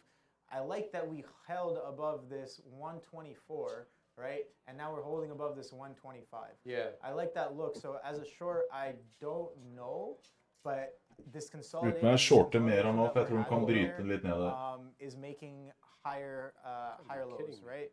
So 125 holds and then 125 80s hold, and now we're kind of trekking up on Oracle. So, and yesterday too, some pretty strong action yesterday as well, right? And we're holding above that action. So let's see what Adobe is doing as well. Now, see this one I like a little bit better for the short versus Oracle. Why is that? Because look at how distinctly different this price action is, right? You have now Adobe did have earnings, right? So you have earnings, you have this pre-market, after hours high off the earnings, 517-ish. You hold those levels in the pre-market and kind of try to break above, but then obviously you guys saw what the market did right out the open, so I'm sure that didn't really help. Definitely Ta gevinst på den nettopp shorta nå. Det kan sikkert bryte ned, men jeg tar gevinst kjapt. Den var jævla fin. Now this could, I don't know if this is like actual intrinsic sellers or just market Har den inne fortsatt. selling on Adobe, but I'll be watching this button here, this 500, right? Tok gevinst på halvparten igjen. Sitter fortsatt short. Short. Shorta på nytt her oppe. Tok gevinst på motstand her. Sitter fortsatt halvparten der. Fortsatt short Dachsen. Det var helt riktig å ta gevinst der. Det var helt riktig. Da kan du gjøre det en gang til. Nå lagger PC-en min, så han bare restarter her. 2 sekunder. I'm not really sure how this happened, but my zone, the buy zone here, my stop got triggered. I literally got bottom wick on this. I mean, what are the odds of that? Wow. And it retraces right back up. So, not a good look. Got stopped out there. I figured, if I stayed away from this zone, that I'd be protected, that buyers would be there. But the bamboozlement is real. It dips 2 pennies below that. I guess my thinking is too simple. I mean, no, the buyers seemed like they were there. Yeah. It's just they took a little bit. Jeg er more short, som sikkert alle har fått med seg. And the bounce comes in fast and furious, though. You could have made some good money. That's 10 pennies plus immediately right off that 103 bottom. But in a bit of zone right now, you want to see it hold above 110. I think I'm done with this one. Yeah, I got to keep my eye on this Apple trade as we dance with that 150. But the market is selling off, seeing weakness on both the NQ and the ES. Jeg sa at jeg skal ha ned dit. Så jeg er short. Han skal ha... Yes, nå kommer han. Å, fy faen. Helvete, at jeg tok alle. Fuck! Helvete, satans fuleskitt. Faen. Vet du hvor det var? Gevinst er gevinst. It's a short type of a day coming in here, OB. It's been a short type of a day for a while. Yeah, man, I'm green on the day. That's all that matters. Yeah, man. As long as we're managing risk and we're keeping a level head, I think that's. Jeg må skryte ut, da. Fy faen, jeg treffer. That kind of came in. Meta, 285.50, right? I felt like taking 3-4-2-9. like that's not a great area to buy. 3-4-2-4. But you know what? If you tried the break and you got out right away when it failed to follow through, that's a good look. But you're kind of back down. You see this kind of this trend happening here. It's a little bit of a trend support since the open, really. So let's see if we kind of come back in on Meta and support over this 284. This wick back up kind of shows that we are supporting for now. But like, let's see if there's any real follow through. The sellers did come back in, and now they're 3-4-2-9 er første som jeg ser. So yeah, let's see if that's the case here. If the markets come in for the real free fall Friday. Now the man himself is going to be on soon, right? Free fall Friday. I think he coined the term. Did you not?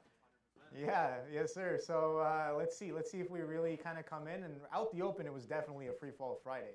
Yeah. So let's see what this market kind of brings in. Gonna be an interesting end of the day here. Friday before the long weekend, we could see some wild action going into the close. Maybe some squeezes. I know there's been some small cap runners, so maybe some residual shorts trying to cover before the weekend. I'll definitely be looking in the last 30 to 15 minutes for that. That's always a good look. But yeah, picking up off here, Meta. Yeah, this could be a thing. I'll be waiting for this break to really show us something. Yeah, we're kind of coming in, but still consolidating. So I don't know. Don't really see that many trades here for me. Neither do I. Yeah. Let's see what happens. Right. I'm just gonna patiently wait. Ride finding some support again. You have any plans for the weekend? I do have a lot of family stuff. Nice. Yeah, I got good stuff, man. Cousin's kid's birthday tomorrow, and then an uncle's birthday on Sunday. Nice. So parties. Yeah, it's gonna be nice. Nice, good stuff. And then we have Monday off. What do you got planned for your extra day off? I'm probably gonna be looking at some charts on Monday, but like over the weekend, I will probably be doing some fishing, chilling out. I like that. Yeah. Where do you do fishing? I mean, you don't have to say because you don't want anyone to. Oh, you don't want to give away the high probability spots. Let's be real, right? That's true. So when something's really high, I'll give you some places, but like Ontario is a great place to fish. Let's just say that, right? We have Canada most fresh. Southern Ontario might be a little competitive in terms of areas being fished out, but if you go a little bit north, there's definitely some fish there for the taking. But yeah, it's definitely a good sport. You know, I find that it reminds me a lot about trading. Jeg må gå tur, så jeg må dekke meg før jeg går tur, så ikke jeg taper penger. Drop a line, be patient. Wait for the bites, like really feel it out, and when it's there, you kind of know, you feel it, and that's when you have to take the hit, right? Or not Ute. Jeg gidder ikke mer. Jeg gir meg. Klokka er 6. Jeg er fortsatt short Daxen. Jeg tror jeg bare kan sige nedover. Oracle short, he's not stopping in the chat. So I'll keep an eye out for those levels a bit. Let's see. But yeah, no, I love fishing. Jeg kan jo shorte med Nasdaq her nå, for jeg tok jo gevinst der nede. That's about it. Nice. But I think my time here is almost up. Is it? Bradley's early. I think he wants to come on early because Bradley's gonna be on in a little bit, and let's see when the man comes on if Freestyle Friday Short. itself Det er short på nytt nå. manifests into the market. Shorta der. Oh, so you're changing Sorry, not it up. freestyle. Sorry, Yeah, not 'cause- freestyle. Well, I don't even think Neil freestyles because usually he does like a verse or whatever from like a I popular mean, song. this Usually price it's a action quest looks thing. like freestyle, but No, free price fall action, Friday. wow. Let's see if that I'm manifests just trying when to the man get some himself comes scalps in, here, right? baby. Obi, what do you fish for? Lake trout? Yeah, what do you usually end up catching? A lot. Last time it was a lot of. I think it was caught some crappie, some catfish. Cool. I'll show you some crazy pictures. Catfish, the size of my leg, man. Pretty crazy. Do you put the catfish back or do you hold on to the catfish? I gave it to one of my uncles. He came along with us. Like catfish is a great dish to cook if you know how to cook it. Jeg shorta nettopp der nå. Den er dekka her nede. Great. But yeah, I like salmon. Salmon fishing. It's not necessarily the season for it right now. Bass fishing as well. Litt sånn skummelt, han kan komme på pils, men I gotta check the regulations. Jeg synes momentet er ganske negativt nå. Oh, true. But yeah, let's see how the weekend is. Så logger jeg av. This weekend I went as well. Caught a couple of fish. Ja, faen, jeg driver med å gå ned. Jeg er så inn i helvetes tung. But the spot when we Og så har jeg de jævla bikkjene som holdt på å dø her I ute. was surprised. Like my dad knows this spot. Now he's like the elite professional fisherman. Like he knows his stuff, right? He goes a lot. But he took me to this spot and he was like, this is a very high probability spot. And I'm like, all right, well, let's go see. We pull up and literally, now not even on a boat, this is off the shore, the pier from one end to the other, 200 meters, fishermen are just stacked, lined up. Holy, so everybody knows about it then. I was like, I thought we were going to a special The spot. best kept secret is out. All of these people are lined up. Man, these guys pull up with coolers because of how high probability the spot is. And every few minutes, you look around, somebody's catching a fish. So that means somebody's catching. Is it a stream? It's an inlet from the lake. Is it the stream? So it must be a channel through which they pass. Exactly. Okay, exactly. That's what makes it high probability. Well, isn't that how bears catch salmon? They wait for like a choke point in the river, and then they go on rocks. Some of the best fishermen there are. Yeah, some of the best fish. Yeah, That's short that also. All right, so now my time is up here, coming to an end. I think I got like 3. I gotta wind down, you know, give Prad some time to set up and everything. Yeah. Well, so we pitch it back. I hope you guys always gonna have an update. Will have a good weekend. Yeah, likewise, right? man. Long weekend, enjoy. I'm happy that you're gonna be charting on Monday. I won't be. Yeah, I mean, to be honest with you, but yeah, I'm gonna take it easy this weekend. Definitely need some R&R. But as you get set up, thank you for coming on, my friend. We shall see you soon. Smelter dere ikke varmen dere også? Got happening now.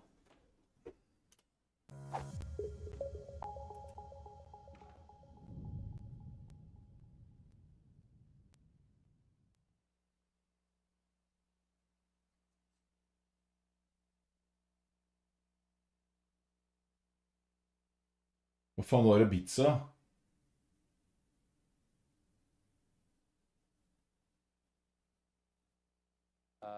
Not hearing me? Okay, now you can hear me. Great. Welcome to a Friday afternoon officially. Let's have a look at how things are shaping up as we head towards the weekend here. We're dealing with positive for the S&P right now, 0.06 only, just 0.01 for the Dow. The Russell, 123,000 all in negative territory. The 2,000 leading the way there. We saw a couple of days to the upside for regional banks specifically. They're all back downside again today. NASDAQ composite and the 100, both back in the red, but shaping up to be pretty light on the action. So far, so good as far as SoFi is concerned, despite another day, another 2 downgrades piling on this morning. Intel as well, announcing a big deal for Poland facility, $4.6 billion worth. And we also talked about Carnival, Citi analysts with a very positive note pointing to further upside for demand coming through for the not carnival industry, but the cruise industry, which they are involved in. If you missed it this morning, Michigan consumer sentiment coming out at a 4-month high, leading to a little bit of downside action for not only the dollar, but equities as well. Here's Rivian. We were talking about some positivity initially up to 16 this morning, double top there, and then a great move back down through 15 for Rivian. If you missed it, they came out after the close yesterday. They were talking about the being open, at least to conversations and adapting other manufacturers' technology, including the possibility of, similar to Ford and GM, taking on Tesla connectors, guys, for charging. Back over to you. Bradley, thanks for coming on. The man, the myth, the legend. You guys heard him today. Very vocal in the back today. No, not at all. Always adding the dynamic there in the back. How's the day, my friend? It was a something, toughie. man. It was a toughie. something for sure. We had a lot of fun watching these markets move. I hope you guys did. Okay, I mean, what day is not fun being a trader on these fun markets, right? One day you think, that's me. That's my fault. It's my fault. All I was saying, it's my fault. It's not their fault, just so you guys know. Because I was focused on building my layout again, which didn't save. But I was saying, hey, what a fun time to be on these markets at the moment. At one moment you think free fall is it, and the next moment it's like, not just yet, Brady. Just calm down. Don't be screaming out there. But the market at the moment is, teetering around flat. And I'm going to build my layout over here so I can show you guys my trades. And in the meantime, maybe we can go over to the main man, Sharif. Yeah.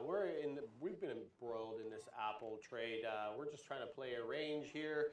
We are at resistance, though it should be noted, on the NQ as we pursue yesterday's close from the downside.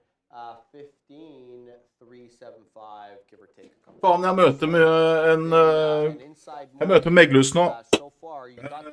Jeg møter Meglerhus. 2 sekunder. All of a sudden we're holding at these resistance support levels on the ES, not really quite giving up that 4471 yet. It's kind of been the opposite story, haven't really been able to hold yesterday's support on the NQ. So we shall see how this one pans out, getting a bit of a fill there on Apple. 20-penny winner, wetting our beak there with some profits as we try to ride this into 186. Yesterday's close, an obvious area of resistance on the day. So not really expecting too much out of this trade. I realize, that I'm just playing the ranges and that's all this is. But yeah, it's been a bit of an inside day now. But if you had to guess, I think we end up red just because we keep finding these rejection levels. But who knows? Buyers step in at the end of the day, and all of a sudden we find ourselves green. Everybody's making adjustments into the weekend. Who knows, right? Lots of things to digest for big money this week, Bradley, because a lot of new numbers, and then we know how these big money institutions work. They have buying committees and analysis, procedures, and then they make their analysis based on the new data that's come out, and then they make buy or sell or hold recommendations. So Nå ser jeg ut som en respektabel businessman. Acted upon immediately, but in the days and weeks subsequent to it. So we shall see if we get some repositioning here and some big money coming up. It makes sense. I heard this somewhere. I could be wrong about this. Obviously, we don't work at a hedge fund. This is not a hedge fund. But what I have heard about hedge funds before is the way, off earnings. Let's say Adobe, which had earnings last night. Yeah. Necessarily the move today is not the hedge fund move. Yeah. Because what hedge funds do is they have their interns disseminate the information, make a report, and present it to the manager the next day or the day of, and the manager disseminates it. And then the next day after is the day 2 play, is when you see the real move in the direction with the VWAP holding continuously, because you see the hedge funds, they get graded on how far away from VWAP they take their fills. Yeah. So you see VWAP holding on these earnings plays. So the day 2 play always comes in. So I think that's what you were kind of talking about on a major scale for on the markets. Makes sense to me. It takes a day or two for these big money traders to disseminate the information and then make a decision. Exactly. I just want to say maybe we could set that TV over there back to something to the Trading TV logo. I don't know what happened to that, and why it's been acting like that since the morning. I don't know. I think Rob or Mark were trying to do something with that. Anyway, Bradley, we're having trouble breaking through this 15,375 at the moment here on the NQ. That's yesterday's close, and it's kind of keeping down any move we've got here on these big tech names. We've got the ES just a bit above yesterday's close at 44.71. We're at 44.73, so not much happening. Very range bound at the moment. We're trying to play these ranges here on Apple to take a touch to the north side there at 186, an obvious level of resistance, but we'll need market continuation to make that happen. We'll see. Yeah, nothing really too expectant on this move, but yeah, I got the bottom end of the range, and that's all really I'm doing here proudly. Yes, sir. I would love to show you my Kava trade. If you guys remember yesterday, me making a lot of noise about how the stock is gonna, break 40, 42. The next day it's gonna go straight to the downside. There were a lot of non-believers out there, most likely. But I would like to show you the game plan over here and how it played out, ladies and gentlemen. Look at this trade. I mean, obviously the guy sitting next to me, a way better trader, a GOAT. Really. I don't want to say his name out loud because I don't know, maybe he doesn't want to be known. But that GOAT had a better fill with the 45 break. I took the 44. I added to the 43. I fat fingered my exit on 42, man. I got out full size, sadly, and I was like, okay, maybe I add on the break of 42, but I said no, I'm just gonna wait for that 40 area, and I did wait for that 40. I even called it out for Neil. I don't know how Neil, who threw an order after me, actually got filled on that break.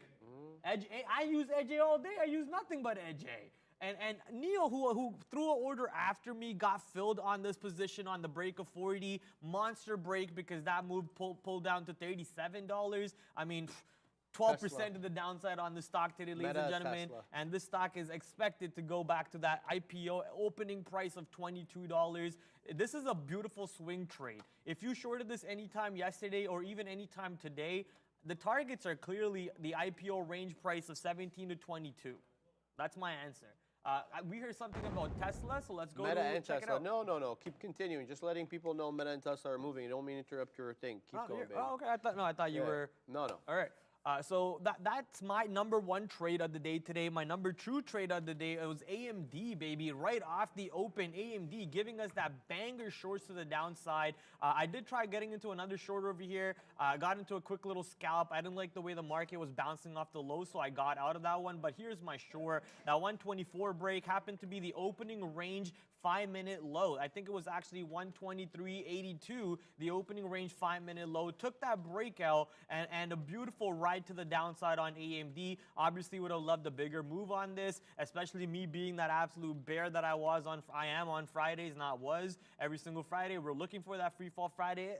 At some points on the day today, it did look like we were going to free fall and go to the downside, but market just keeps on bouncing. Here's the market on my left hand off my screen, as you guys can see. The market just keeps on bouncing from these 330 areas, but thankfully we are seeing VWAP coming in as a rejection right now on the NASDAQ market, which puts my position right back into profit. I know you don't see my positions over there. I just have to take a fill. I'll do something over here. You know what? I'll get into a long on AMC real quick with small size, and then we'll just get out of that trade. As soon as I get into a long, see how these algos push that? See this? Yeah. You're telling me that's an algo. As soon as you punch in, they see that buyers are coming in, and then they're like, okay, we're gonna shake them out. We're gonna shake you out. So here's AMC. As soon as I punched in, they try to shake me out, but thankfully the game plan was already not trying to hold this trade. Yeah. We just punched in small lot size and got out, so our blotter can update for you guys over there. As you see, we have been trying to battle this Micron short all day, man. All day, it's ridiculous. What are they doing again? They're building a plant? In China or something? Is it? I don't even really know the headline. I was looking at the Intel headline. I rely on you on headlines, brother. I'll be honest, I didn't even see it. I heard people talking about it. I didn't even know Micron was a thing, and then people kept talking about it. I'm like, what is going on here? All right, let's have a look. Micron. Okay, we got a couple of price target here. Let's go down. Micron, Roomba. No, that ain't it. Chipmaker reportedly closes in on $1 billion investment in India. It's your boys. They're going to India? Yeah, there you go. So why is this a short news? I'm actually going to jump out right now. What? Is reportedly close to committing $1 to $2 billion to build a semiconductor packaging factory in India.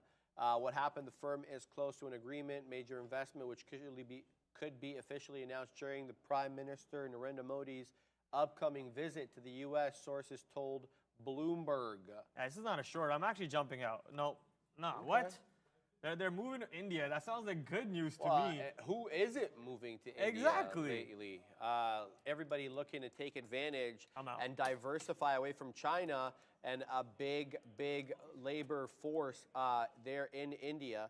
as yeah, so you see Apple trying to diversify, and obviously the political relations with India a little different than with China, which we won't get into. But wow, Meta strong, 285.98 single-handedly going up here while the market remains asleep. I continue to look for a reason why Meta is moving, and I continue to see the same thing, this AI voice box, which I really don't think is the deal. I think that Meta may have something else afoot here. 286 looking like it's going to be the test here at the top. We're hanging out in the 285.90s, up almost 1.5%. There we go. Into the 90s we go on Meta. The spread tightening up. There comes 286 knocking on the door of that 286 level. Not quite through yet. Exactly the top right now. Meta continues to be the rocket that it has been since it was 80 some odd dollars in October. And there goes 286 to the high side. I'm just excited for the sake of being excited. Not like I'm in this, but there it goes, man. 286 comes and goes on Meta. Now we look at it as a possible area of support. Do we hold above these levels now? Up 1.5%, proudly. Strong Meta. Yeah, Meta has been a little insane. I don't know what's going on with that one. Tesla too. Market's Everything been except basically Apple. flat, and these stocks have been absolutely straight to the north side. I'm trying to show you guys Carvana at the moment. On my stream last night, I was talking about how this 2750 area is a possible short. We've seen the stock struggle over here multiple times in the past. I think a couple of days ago, this week also, we struggled around this area. So I tried to build into a short. This is actually my worst trade of the day, along with SPCE. I was very bullish on SPCE. I tried some longs on that one. But circling back to Carvana, as you guys can see, we tried some shorts over here, and it's not like we were wrong on the idea. It's just the execution was failed, and the idea was still good. So when you are making notes of your trades, I don't have my Discord logged in at the moment on this computer, but if I was logged in, I would be able to pull up one of my logs and show you how I log my trades. I usually have 4 different grading scales. How is the trade set up? How did I manage the trade? How are my emotions? And the last one is sizing. So looking at all these 4 things, I would probably give execution a D or a F. Maybe not. Probably give a C or a D on execution. Trade management, I'd probably give a B or a A minus, because I think I managed my risk pretty tight on this. Didn't lose too much money, still up on the day overall. But Carvana happens to be one of my worst losers on the day today. But I think I managed my risk pretty well, so I'll probably give my risk management and trade management over here like a B or a C. The setup obviously deserves the A plus, because you see the idea was there. It's just we didn't execute it properly. So when you're making logs about your trades like this, and if you keep on doing this for a little bit of a continuous period, you'll start implanting these setups into your own head and just getting better. That's what I've seen with my own experience. But I'm very happy that a level that I called out yesterday around this 2750, obviously high day 2850, but this 2750 areas happens to be very in play because we were around there in pre-market. The stock rips up $1 from that level, comes back down, and you can see that area being a resistance or trouble one more time, and then we flush all the way down to 24.50, 25 bucks. Another stock that we called out was Palantir's $17. I mean, look at this free short. Palantir 17. We've seen this level come into play before. I was actually waiting for that 17.10, 17.15, 17.20 areas to short this position on a possible pop up north. But we did not get that pop off the open and an instant flush, and I was distracted by Adobe, which I didn't even trade Adobe, but I was distracted by Adobe getting me away from Palantir shorts, and that was a monster move straight back to 16 bucks. Right now, thankfully, being the investor on Palantir that I am, who's $1.27 in the money on this position right now in the long term, makes me very happy watching it hold up at $16. And there could be a possible long here on the day at around 16 for yourselves. But look, I'm a bear today. I tweeted it out in the morning. I said, if it's not Free Fall Friday, I am not making a single execution. Thankfully, that did not happen. We got some free falls coming in, and Pratty Daddy was able to put some shorts on the table. I love it, man. The energy's wild. Always. What are we doing here? Yeah, let's see what we're doing. We had some other names we were looking at. We were looking at Ride. We were looking at Kava, Carvana. I had a trade on SONN. even AI was making a move early. It's kind of given up the ghost. 48, almost 49 top there on AI. Headed back down now, that 44 area. What else we got? Yeah, everything's kind of given up the move. Really, the big movers that I was watching, Vana, Kava, are all off the highs. So, bit of a consolidative period at the moment. We'll continue to watch and see what happens as we hang out at these levels on the future, not really resolving one way or another. Let's see what the rest of the day brings here. Close to getting out of this trade on Apple if we don't get any consolidation. This is an in front of iceberg and a half. the 150 area, but Tesla also looks strong, but rejecting 160 for now, Bradley. Like, how many times am I going to see this and not get into the trade? Obviously, it's because I was very bearish on this trade. This is why we did not get into this position around 67.50 for the long side. We've been waiting for MU to break 67.50 and flush to the downside all day. And actually, it does it now? Okay, that's awesome.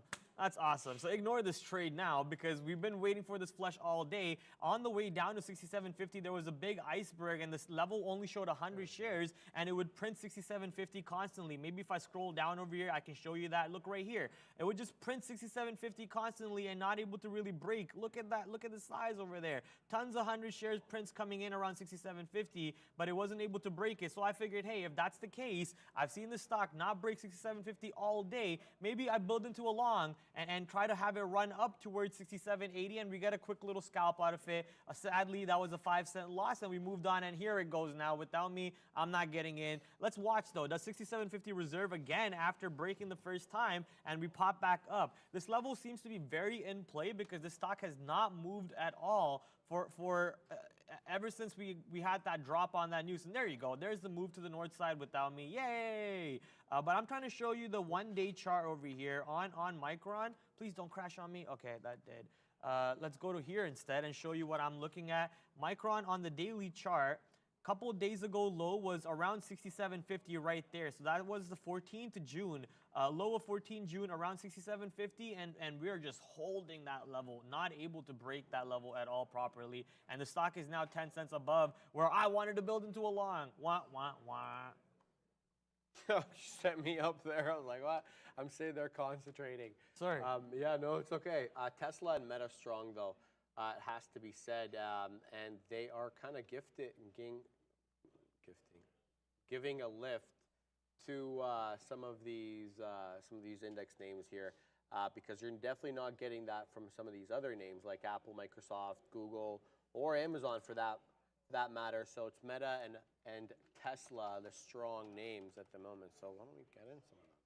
So let's go ahead here and see what we're going to look at as we continue to trend higher. I'm just hesitant to take any breakout trades at the moment. I don't blame you, brother. I don't blame you for that. Yeah, it's just weak, you know.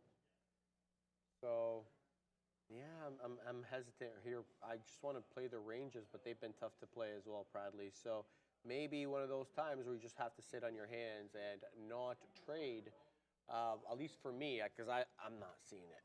I'm not seeing it here at the moment, right? The breakout trades taking time to develop. Technically, you know, you're at support levels on some of these indexes. So you're waiting to see how they resolve. You're above it on the ES, you're below it on the NQ. So it's been tough trading Ponzi. Can you ask Pratt to break down the Lambo trade of the day, please? Go for it, Bradley.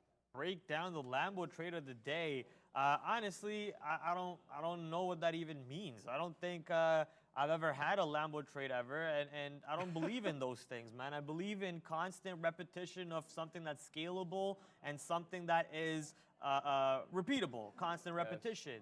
So if I'm able to repeat a setup and if I'm able to scale up or down on said setup constantly, that right there looks like a Lambo trade to me. And that's not one trade. That's a mix of multiple trades throughout the days, throughout years, and just sticking to your game plan, sticking to your setup. You know, being Neil is the Lambo setup. That's a Lambo trade. Learning how to trade like Neil, learning how to trade like Sean, even Sharif, not myself because I'm not there yet. There's no Lambo in my pocket. But that's the Lambo trade right there. Watching the show every single day and picking up the little gems that we throw out here and there. That's the Lambo trade. So if you're not hitting the like button yet. What is this? What is this? This instigation in the Pratt. Sharif is always so calm, says somebody. Nina, I want to see Sharif angry. I drive an Audi and a Jeep Grand Cherokee, bro. What? Neil goes, I drive an Audi and a Jeep Grand Cherokee, bro. You guys get the point, though. You get it. Good move here on some of these names, Proudly. All right, bring back Platinum Prad. You know, surprisingly enough, I was thinking about for the resurgence of Trader Prad coming back to this show, maybe we do bring back I like Platinum Prad, man. But man, that thing costs way too much, and I was How like, much did you end up paying for that? It was $300, bro. $300 to dye your hair. Yeah. Can I ask what the costs involved? Was it manpower or woman power? In both. This, well, whatever. Anybody I guess power.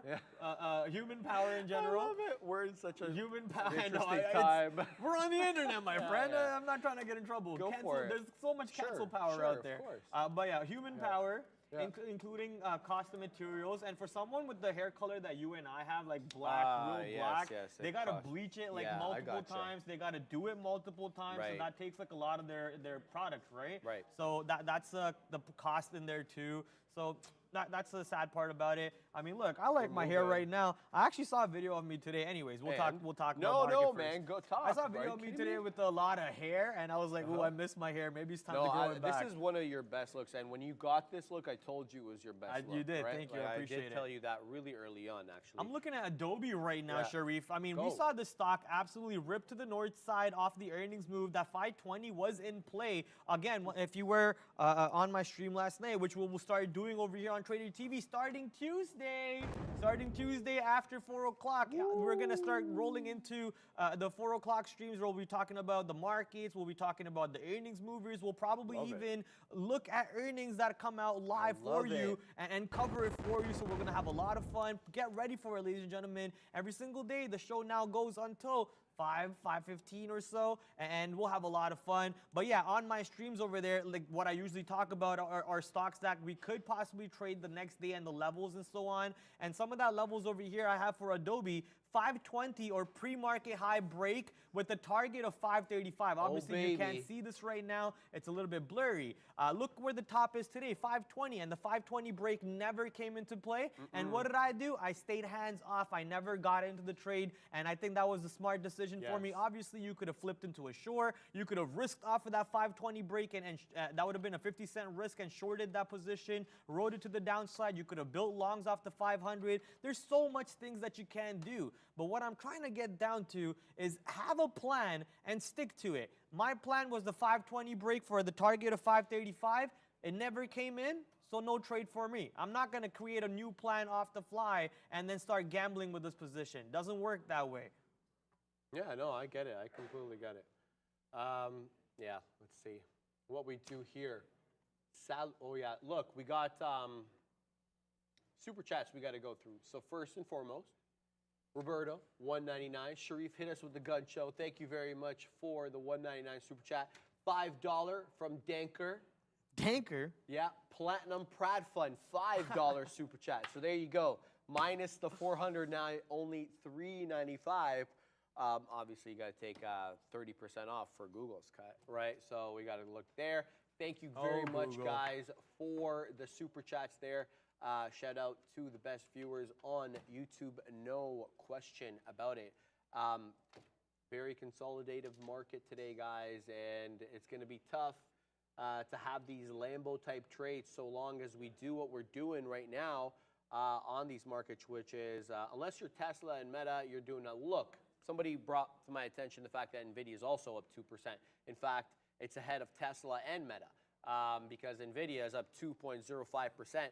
It's just, NVIDIA, goodness.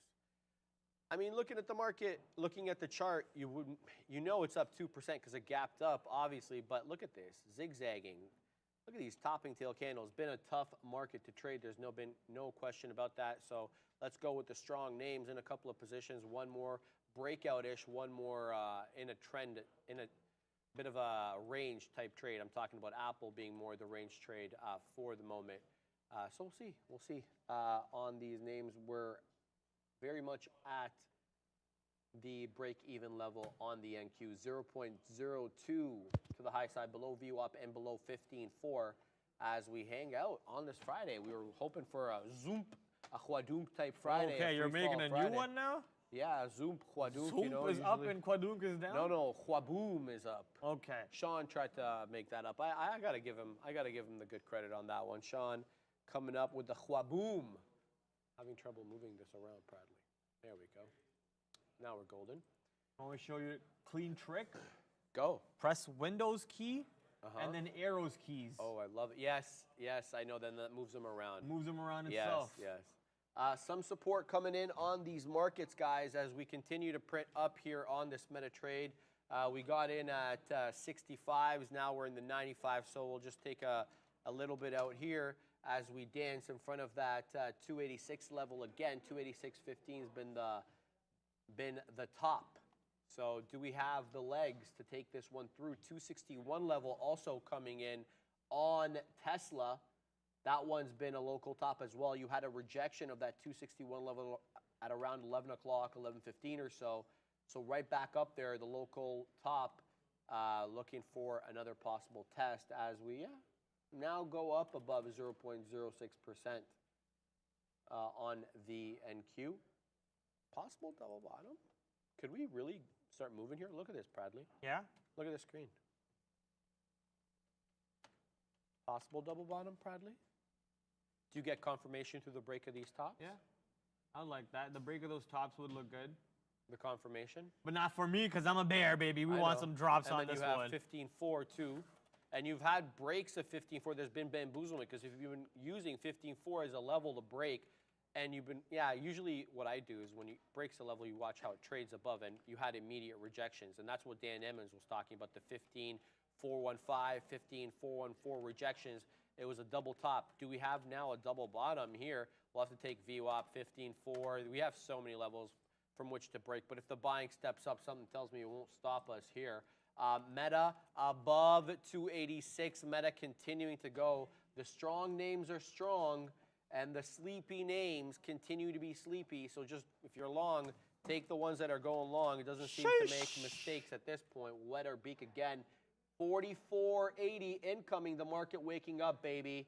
Are you happy about this? I know you're not happy about this because you wanted a free fall Friday, but I was long, so I'll be happy about it. And let's see what 15.4 brings. We're at VWAP now on the NQ. Do we reject this level?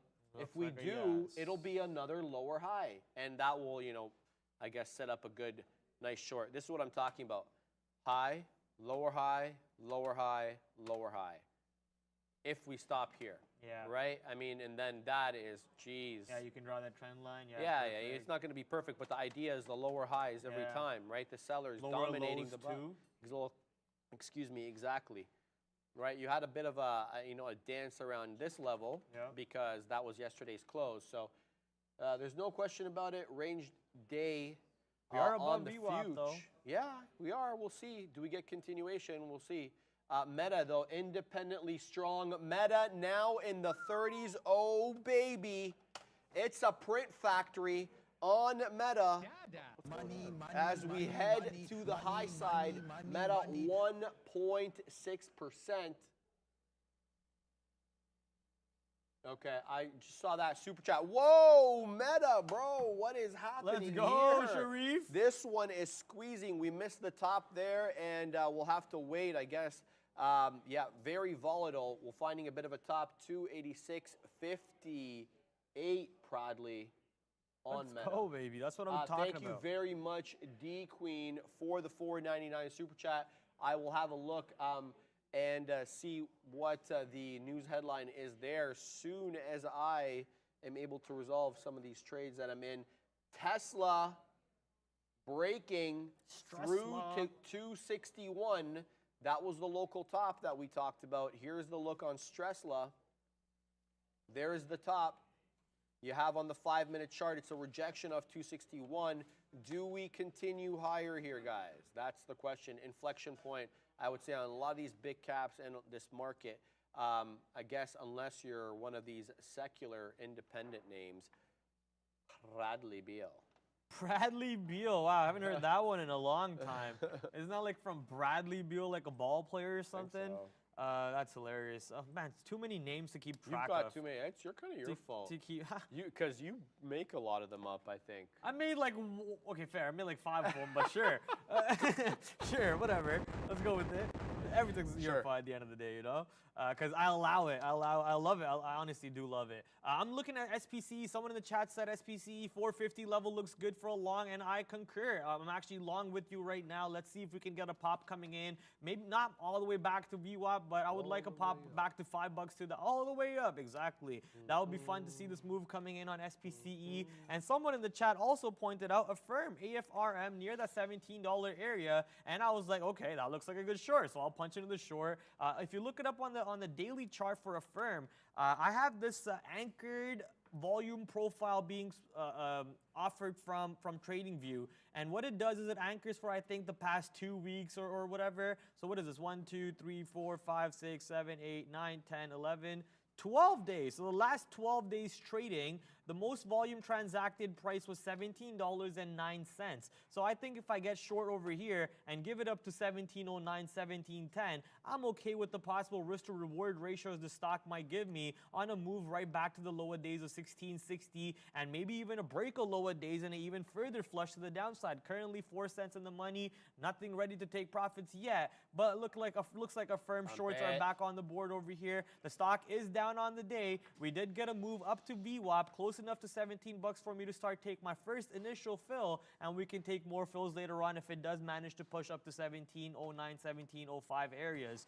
Market is, as you see, in a pump it direction, as you heard Sharif say not too long ago. We are above VWAP, and on both of these markets, NASDAQ up 0.1%, S&P 500 up 0.2%. Both these markets are moving up. Free Fall Friday is not here yet, but maybe we'll see it coming later on. Yeah, we got to take some more profit on Meta here as we come back down into 286. Locking in some profits in case we come back down. Our entry is at 66, so a bit of a buffer. But yeah, it's extended, man. Come on, let's be real. And the move up has, on the future anyway, has been not aggressive, but it's been there. Nothing to complain about, but weaker definitely than some other days recently. Taking some profit here on Apple as we're 20 pennies in the money on that one. Looking to print, I guess, higher highs, maybe into 186. That's been the idea on this one the entire time. We were trying to get the bottom end of the range to test that 186 top, but we haven't been able to make it up there on these last few attempts as we do find a bit of a resistance level right now, and you expect, we're probably going to find another one quite soon, especially when we make it up back to 15.4 on the NQ, should we make it up there, I should say. But yeah, marching our way up there now, so yeah. Oh my God. What's happening? That Micron long looking real clean right now. Why did I even pull up to this position? I should not have looked at it because this just makes me sad. I mean, look at this move. We did get fleshed out by 5 cents because we were leaning on that iceberg level. For any of you new traders on the show and have not heard iceberg, I know some of you are here for a long time and you probably get annoyed whenever we do this. But this is for the new traders who are wanting to learn and here for that specific reason. So iceberg is when you only see like, bare minimum lot size on the bids or the ask, and the stock continuously prints that level, but you're not seeing that level break. So there's a bigger size being hidden on that level over there that you just can't see. So when that level showed up at 650, I mean, that level was there all day. I was trying to short it, waiting for that level to break all day. Never really showed up properly for me to take profits below 67.50. And so I tried along, and that was the moment where it looked like we were going to break that level. But it looks like we're back above through, back almost to 68. I think, honestly, with the way the market's going upside right now, we could see a 68 potential break on Micron and then run up to the north side and then rejecting the pre-market lows, I guess, which is $70 or so, right here around 70. It's a very, very possible setup coming in for the long side over here on Micron. So I might just take that. If we get a 68 break with with proper volume coming in, I mean, obviously at this time of the day, 12:34, lunchtime, a lot of the traders have already made their money to the short side or to the long side, have gone to go get their hibachi grills and so on. So, they're not here at the table to push some size over on these markets. But whenever they do come back, I think the 68 break long sets up for a beautiful move north side. People in the chat mentioning NKLA.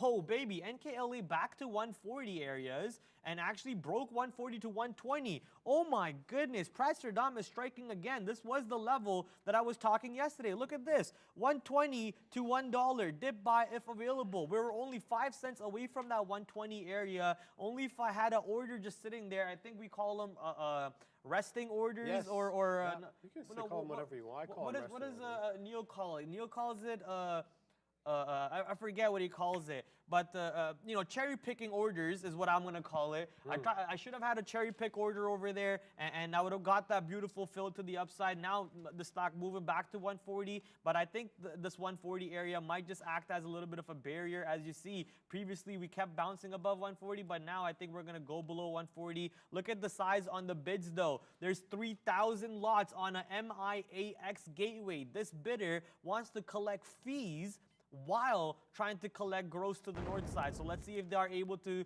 do that successfully. If they do get filled on the 37 and the stock is able to go right back to VWAP near $1.50 and so on. Moving back to my positions right before we throw it back to the main man C-Dog over here. Affirm, not doing anything flat, and so is SPCE.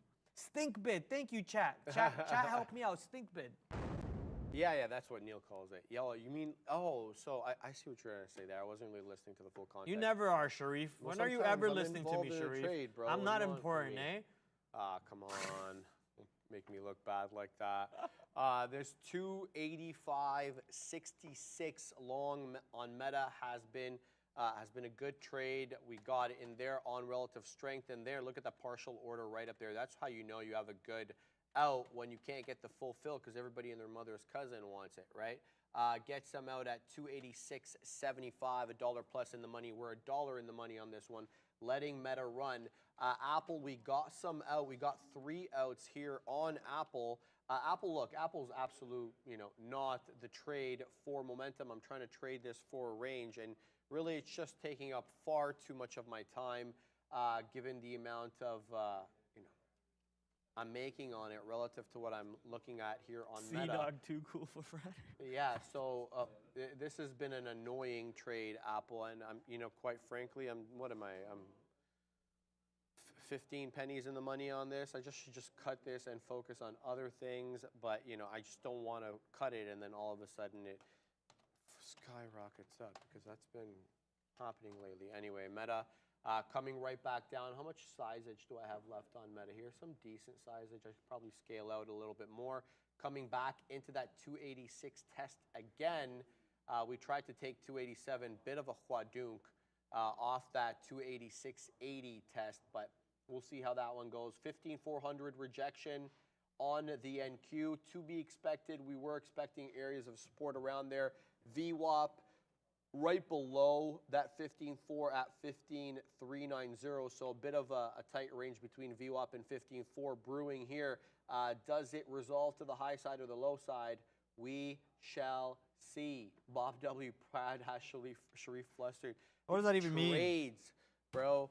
I'm monitoring these trades, especially this, trade on Apple. That's it. That's the end of the brain power that I'm going to expend on this stock here. There's no sense in that one as we reject 15.4 at the moment. Let's see how this one does. Let's focus on Meta. Good trades, though. So far, positive. Happy about that. So we'll see how we end up, Bradley. But the market, definitely in a very ugly trading range. This reminds me of the many months that we had when, we wouldn't resolve to the upside or the downside on any of these futures.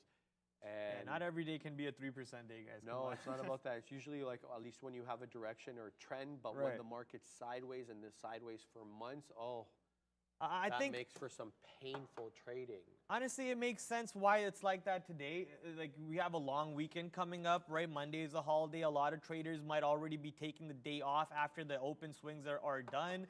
Also, we have the FOMC, The S&P 500 rebalanced today, the triple witching today. A lot of the day traders are most likely saving their risk and their mental capital. I for sure am. I did trade today, and I took about, how many fills did I take today? I took 91 fills, and I'm absolutely flat on the day. Yeah, I'm positive, but the net is not exciting. I'm flat on the day, and I'm actually saving most of my bullets and my buying power, my mental capital, my actual capital for what's the possibilities that might come into the power hour as things get really heated up with the triple witching, quadruple witching, whatever that's happening you want to call it. I actually did some research last night on my stream. I think it is still quadruple witching, actually. Okay. And quadruple witching dates happen 4 times a year. Okay. And June 16th was the date for 2023. People in the chat are actually asking, what is triple witching? So why don't I do this for you guys Bradley, you're very good and pull it up over here. Quad witching. Let's just pull up quad witching. Investopedia shows it to you right here. Let's quickly find understanding quad witching. 4 derivative contracts accounting for the quadruple. Which one is it again? I'm just trying to find the exact thing. Single stock futures, only trade in U.S. Trying to find the exact thing so I don't have to read too much. Okay, so here we go. Options expiries. I think the dailies, the weeklies, future contracts expiries, and single stock futures, index options, and stock options. So all of these things expiring, and the S&P 500 rebalance coming in. What that basically means is, the S&P 500 chooses to buy or delete certain stocks out of their portfolio every year. Maybe not necessarily happens to every year on how big of a scale it needs to happen, but they do it, and you'll see some of these positions getting moved around. For example, we got announced recently that PanW was getting added to the index on this day. So whenever news like that gets announced, you see other money managers and hedge funds who promise you the same return as the S&P 500 if by Monday morning, which is actually a holiday. So if by Tuesday morning they are not in line with the S&P 500 portfolio or the index, they are actually in violation of the law. So because of these big moves because of the big moves that S&P 500 is creating, you might see other big money managers, hedge funds, and so on also buying up PanW before that day, just so they can be in line with S&P 500 or going into close. This brings a bunch of options movements. This brings a bunch of volume into the market, and that's why days like these are very, very exciting for day traders in specific. Currently, I'm looking at my positions. Looks like they're not. Where the heck is the space is actually moving? Okay, but yeah, it gets very exciting, and people would like to save their mental capital for those moves. And if nothing happens over there and it ends up being a nothing burger, guess what? You ended the day flat. You get to come back Tuesday and try again. It's way better than ending the day negative and coming back Tuesday and thinking about, oh, how can I make my money back that I lost on Friday, right? It's always about the next trade, and for me, the next trade happens from 3 o'clock to 4 o'clock today. This holiday is possible reason why the market is moving sideways right now, but I think the real reason is day traders are just holding off. Look at this move on SPCE, ladies and gentlemen. Let's go. We're getting a nice little move on space to the north side. Looks like we did find a bounce area. Thank you to whoever in the chat that mentioned this 450 area, because you made me pull it up, and I actually like the long. As you see previously, I did try a long over here at 470s or so, 480s, and then 470s. Let's just say 475 because that was my average. I tried a long over here at 475. It didn't work out. I got stopped out on it, but this 450 area looking very promising right now, as we are actually peaking above the 50-period EMA on the 1-minute chart, marching towards the 100-period EMA. And I think if we actually get above the 100-period EMA, which is around this 40.80, if we break this 40.80 to the north side, I don't see why $5 doesn't come into the play. So I could possibly add on the 40.80 break. Micron moved all the way up to 68, but didn't actually break 68 this time again, and we're moving right back to the downside on Micron. This stock has been so range bound all day that it makes sense that I am absolutely flat on that position. It makes sense, right? Technically should have been making money on it, but right here off the open, if I could zoom in for you guys, this is where I kind of shot myself in the foot by adding to the shorts, because I was like, oh baby, I'm so good at trading. Here we go. I was winning, I added on the short, and I basically shot myself in the foot there because because that 66.50 area held, and I just constantly had to get in, get out, get in, get out, get in, get out, scalp that range nonstop so I could cut my losses from here to absolutely being flat on this position. SPCE being an absolute space cadet right now. Let's go to the moon, baby. To the north side, this position is going 11 cents in the money, marching towards that 100-period EMA, taking out every single size on the ask. Right now, there's about 700 lots on Edge X gateway. I think Edge X is traditional, if I remember correctly. We are sitting, okay, that looks like a little bit of an iceberg because, no, okay, look at that, perfect example. Look at the amount of size that's being printed on 470, but the size on 470 is not going down. It constantly says 777 or 740 or whatever. It's not going down, but we're constantly printing 470. That's an example of an iceberg. Now, if we clean out this level, that's a monster move to the north side. Yes, Sharif, what's up? Oh, no, I said have. Oh, thank you. Treats. Ooh, I It's love made it. with honey now, I'll go baby. with the smaller one. Yeah, yeah. Because I don't want to take your, I know you need your protein. This guy needs his protein. I'm going for a run today, Proudly, after I'm done on the close. We were talking about that yesterday. How long of a run do you go on? So last time I wanted to actually do 7 or 8K. I couldn't only do 4 because it was ridiculously hot. It was that day that it was got up to 37 degrees here, which was, to me, just not bearable to run. But today I want to get to 6 or 7K. Last time I got to 5, which was good. And then I walked for like 2. So this is really good, but it's very sticky to my gums. It is, right? Because it's honey. And the honey is super sticky. But yeah, Meta, we continue to print to the higher side on Meta. It has been strong. I don't know why. I'm seeing this stuff about AI voice box. Anyway, the point of the matter is it is near highs 286.80 on the dot is the HOD. I've got top wick there as a partial print. We're looking for continuation through the top. We're long 285.66, $1 in the money, but you know, we want continuation. Now, Tesla was the other strong name. I know Nvidia was strong too, but Tesla is the other one I was looking at. 260.50 dip trade now moving back into that 261 area. It's got a 263.50 top over here with the local high this wick. Is this a rejection or is this just you know, do we stair step up? 261.77 top, can't quite make it past 262. We were looking for that 261 take because that was the previous high. We get it by a little bit, but you know the bamboozlement on Tesla is fast and certainly furious and often. I like that. Yeah. So we'll continue to watch and see what kind of continuation we get on Tesla as it reclaims 261 for now.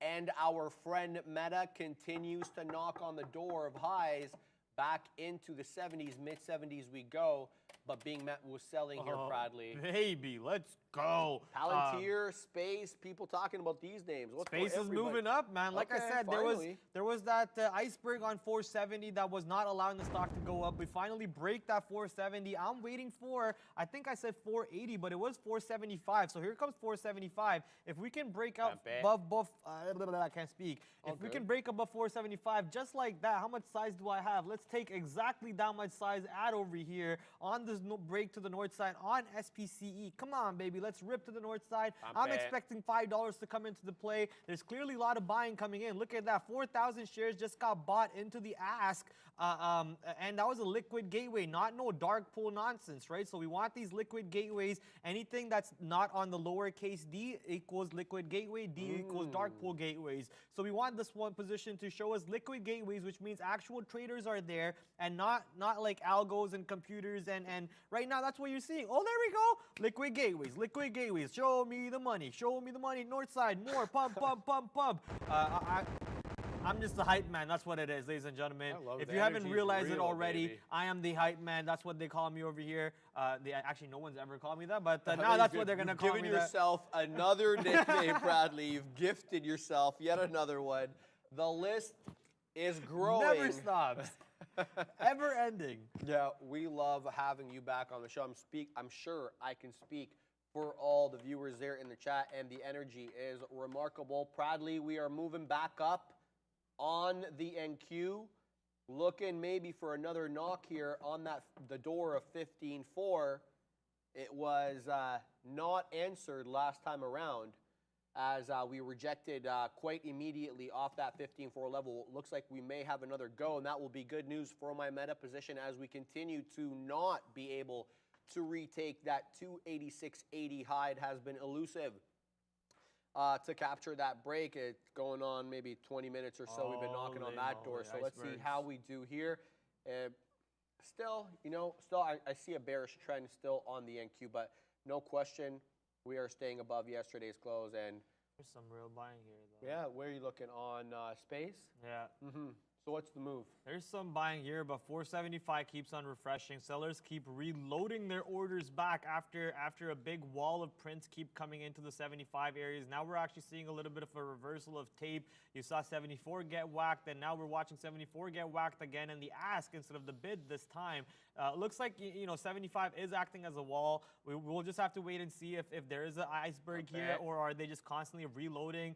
Yeah, 75 looks like a wall, and it makes sense. Look at the chart, right? We have the 100-period EMA on the 1-minute chart over here. It is possible that some big money traders most likely either positioning themselves, taking some profits out here, or probably reloading on their shorts around these areas. And that's why I wanted to really wait for this 475 for the break, and I think I got kind of a little too hasty with it. I mean, look, 475 did break. There was a little bit of an iceberg there, and that's why we punched in. But now it looks like the move might be done, and we might have to just get out of here. Where's the market going? Market is indeed going to the north side. NASDAQ going higher, S&P 500 going higher. I think I can hold this trade because I do believe on the move towards $5 over here on SPCE. I don't believe in their catalyst too much. If you guys remember Pratt from back in the day, I used to hate on SPCE so much, and I still do. I still do. Yeah. I don't think this news catalyst that they have that they're gonna commercialize in June. I'll put any money right now when that day comes. They go, we're gonna extend it a little bit, right? So we'll have to wait and see if that one ends up playing out that way. You guys know my name, Prastradamus. I'm here every day, Monday to Friday, from 12 o'clock to 2 o'clock. 287 break, not quite. 286.99. HOD on META. We wet our beak as the NQ drives through 15.4 to the north side. No rejection immediate this time. Maybe went one incoming. Who knows? Point is, we're making higher highs and higher lows here on the future. Both the NQ and the NASDAQ looking to head to the north side here. Who knows? Maybe the shorts are over. Anyway, holding Meta. Meta extended, though, it has to be said. But if the move is going to be to the north side, I want to participate in the strong names. Here we go. I'm sad that I didn't hold my Apple position. It really irks me, especially the whole point of this trade was to play the range. It was not the breakout. The range was supposed to be 186. I see you're really excited over here. I'll throw it to you in 1 second. No, I'm not ready yet. 186 was the level that I wanted to hold that, and I was holding good size here. But anyway, bamboozlement coming in fast and furious on Apple. Meta through 287. We are almost $1.50. We are now, in fact, $1.50 in the money on Meta as 44.85 comes in on the ES and 15.410 comes in on the NQ. We're headed to the high side here, proudly. That's it, right here. Take a look at that. Prastradamus has arrived, right? I told you. Let me stand up. Prastradamus has arrived, okay? You see it on the shirt. Merch is going to be sold very soon for anyone who's interested in buying this shirt. This stock is flying to $5. Let's see it, baby. We're going to see this one coming out. Look at that buying, man. We love it. SPCE still up 18% on the day after giving back most of the move on the day today. You love it, ladies and gentlemen. Size now being built on the bids. Come on, show me the money. Give me $5. I actually added over here. Now my average is 470, and that's going to be my stop because look at the consolidation lows over here. If 470 breaks, I'll be out of this trade for a flat trade, and if 470 doesn't break, woo, what's up? Yo, did Sharif just fart? No, Boonk gang. I'm not so callous as to do that live. But you know what is flying? Meta, we're almost $2 in the money on this. Meta's pumping. looking to take 287.5, 287.43 high. Check that. I think we're about to break 43s. Some selling there at 44s, but yeah, very strong. The future really giving this one the boost here. I'm going to start taking baby outs now on this one. They're not going to be big anymore because we really need to let whatever we have on run here because Meta squeezing, it has been very strong. Now we're knocking on the door 2%, 1.99% to the high side. Meta on some, I don't want to make it sound, you know, irrelevant, but this AI voice box, I guess, I don't know, maybe it didn't need a catalyst, proudly. We're knocking on the door of 50s. Here comes 50s. I'm seeing 48s come in on the ask. Goodness gracious, Meta strong. Goodness gracious, the future finding a bottom and headed to the high side here as we continue. 58 now, 64.5 here on Meta. The strength continues. Some selling coming on. We get the fill. This one headed north. Proudly $2 in the money on Meta as this one continues north, baby. If I may, Oh, baby. don't beat me up, okay? No. If I may, Yeah. I don't think saying squeeze on Meta is the right thing. I don't even think that's right either because it's a Yeah. huge float. Yeah, it's got a way too much of a float. And the short float's only like 1.2%.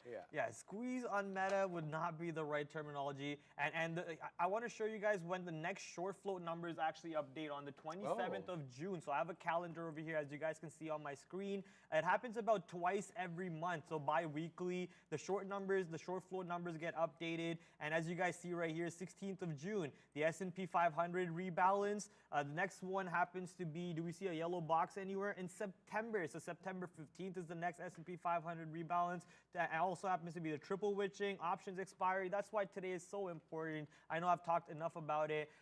Coming back to the market over here, a firm did manage to pop above 17. We're about 10 cents or so out of the money. Space moving to the north, baby. Let's go. Let's actually take some profits over here on space. Does anybody ever Take some profits on space. Where's my order? Hello? Did I get more long? Oh, baby. No way, right?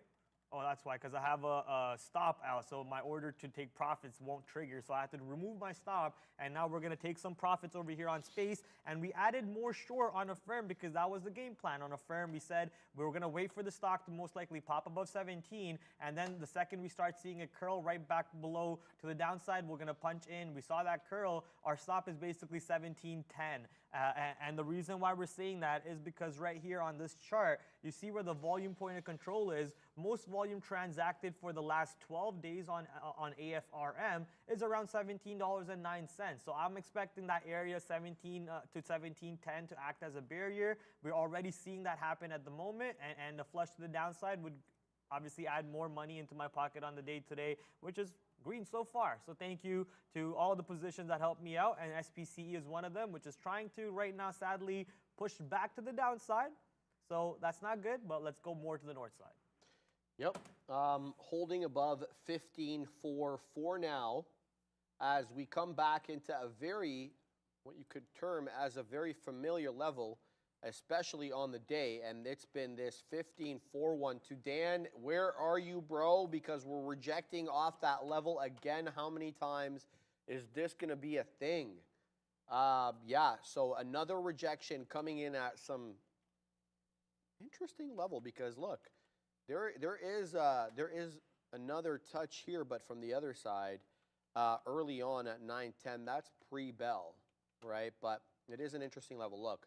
We're not giving up until we really make a newer low. In my opinion, the newer low comes via 15.381. But much like I did around, once you see this big, huge red candle develop after a touch on a familiar level, you kind of know the move's been had and to bounce out. So you don't really need to give it all the way to the break of the newer low. Once a candle like this forms, you didn't need to give it to 344 here. I mean, it's kind of obvious. So let's see how it does at 400. Does 400 hold?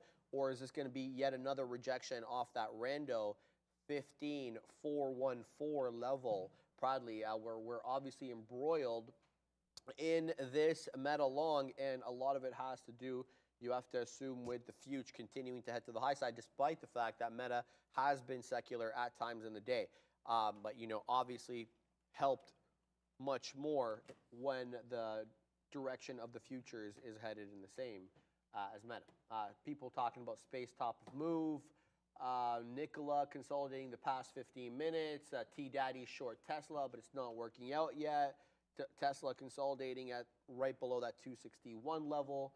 What else in the chat here? Sharif, do you like SoFi? I short in front of 898. Neil had that short this morning. I haven't actually had eyes on SoFi lately. I had it up on my chart in the morning because of the I should say fourth downgrade in 2 days. Another couple of downgrades coming today. But again, the caveat being that they were price target upgrades in addition to the fact that they were downgrades. So make of that what you will. But anyway, what was the question? The question was, what was the level? Short in front of 898. Okay, so you have this consolidation range here right in front of 9, right? You break it on the opening range after the bell. You come up to 918, but it's an immediate rejection, and you sell off, kind of creating a bottom at 850. The short in front of 9. Look, man, that isn't the move that I would be looking for, but is it valid? I think it is valid, especially if you're able to mitigate risk, to basically keep your risk to reward ratio in check. I don't know where you get personally. You've got to 918 that you can give it to, or you give it to the above the closes. You got to give it to maybe 910, 911. I don't know, depending on how much size you have. I just don't like to take these counter trend moves, I got to be honest with you. But if you watch it up there, there's a clear seller. Maybe you see someone stepping in with big size on the ask. You feel emboldened and you take the trade. But it's not something I've had eyes on. And to be honest with you, counter trend trade. But yay, no, I take that back actually, because you are down 7%.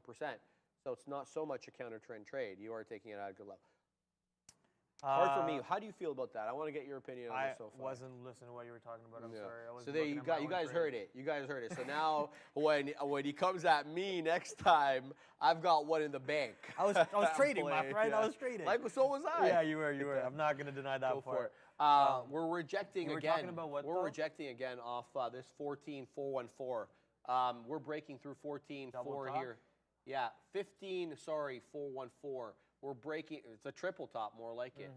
Unless we reclaim 15.4, I mean, again, it's going to be another rejection of that level. Dan, there he is. Stated an hour ago, couldn't gain traction to the downside when the IB low broke. Every excuse in the world to drift higher. Okay, well, we'll see. Go for it, Bradley. While you were talking about, I believe it was SoFi, and I wasn't paying attention. I apologize. It was actually Roblox that had my attention, Sharif. A lot of people in the chat were mentioning Roblox, and I did hear something about Roblox in the morning, making a monster move to the upside, along with its partner in crime, Unity and Meta. Well, you know what that means to me? What? Metaverse is back in play, baby. Think so? All three of these stocks, which are in the Metaverse ETF, the METV ETF, which I own, down 30% on. Thank you. But all these three stocks are moving at the same time. I think something is in play, maybe along with the whole AR headset. Notice the words I'm saying, augmented reality, because they said no VR, not even once. The whole presentation during WWDC, Apple said VR zilch, 0 times. Wow. So clearly that's their motto, right? They don't want to be known as a virtual reality headset. They want to augment reality and make it better. That's what they want to do with their whole Vision Pro and so on. Was pretty clear. I think even Marcus Brownlee was talking about that in his recent video. I enjoyed watching that one a lot. But Roblox over here, moving to the north side at a pretty decent level where I think we could build into shorts around this 43 area. I know you guys probably hate me already that, hey, Pratt always looks for shorts. Pratt only looks for shorts. I apologize. That's just the type of trader I am. Look, we show you multiple different variations of styles. This just happens to be one of those styles. And right now, Roblox popping up into this range high, giving us a triple top to short off of, including today. And if you go go back to this day on the 18th of May, quadruple top coming into play. Can we say pentatop? No, really. There's still a gap close actually on Roblox to play out. So there is that potential gap close incoming if we do take out this level. But I'm looking on the short side over here, leaning on that 43. If 43 breaks, I don't want to be involved in this trade. To the short side, right now we are flat on that position, exactly like a firm and SPCE. I think SPCE is actually sleeper mode right now, so I'm going to punch out of that position. I could regret about it later. I'm okay with regretting about making money, but what I'm not okay about is regretting about losing money, right? Yeah, so I'll regret about making money later on. I like it. NVIDIA waking up, ladies and gents, moving through that 435, looking to test that 436 top that we've been dancing with all day as the market retraces back into 15.4. Does this dip get bought up and the shorts who were thinking triple top at 15.414 get bamboozled? Here we go. Moving back up through 15.4. I'm eye on the futures here. And I like NVIDIA if we really get going. Up 2.2%, technically stronger on the day than both Meta and Tesla. Tesla also waking up, holding that 261 and also above view up. But this is, I think, contingent upon us continuing here. The Meta trade we're already embroiled in, and so there's nothing to be done here except maybe add. Should I be adding here? I mean, that's really the question. On Meta? Yeah. Where would your stop be if you added? Let's ask that question. Yeah, that's a very good question, and I would have to say it would have to be quite tight. It'd have to be around 286 and a half. I wouldn't want to give back And okay, much money. so if your stop is at 286 and a half, what would your average end up being? It's hard to say. I would need to calculate it. Let's just guess like your average, let's say somewhere around that area, right? Where's your expectation move? See, what are you expecting is, to the upside on Meta? Look, we know that the bottom wick going back to January 2022 is 290. Right. But we know the closing print is 300. Right. So from wherever we've been, from the breakout point on Meta, which was 88 bucks, right, essentially, or what, 133 bucks, the gap fill has been to 290 or to 300. It's been whatever you want to. So that's it. Now, obviously, do we fill that on the day? No. So then I'm looking at the whole dollar levels, 288, 289. But again, I mean, we're going to have to really continue here on the future. Yeah, that's what I was kind of, maybe come to is like, if the risk to reward makes sense, the answer is always go for it.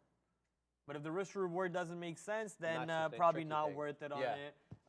Because you want to go for like 2-3 R wins, and if the move is not there, you might want to also look at the ATR of Meta, right? These numbers are always good to look at. What is the average true range of the stock you're trading? Is the stock already moved its ATR of the day? Does that mean the stock is now getting ready to maybe reverse back down to VWAP, or does the stock have a strong enough of a catalyst to burst through its ATR and create a 2 ATR, 3 ATR move? We have seen stocks come out. Why is my chain out?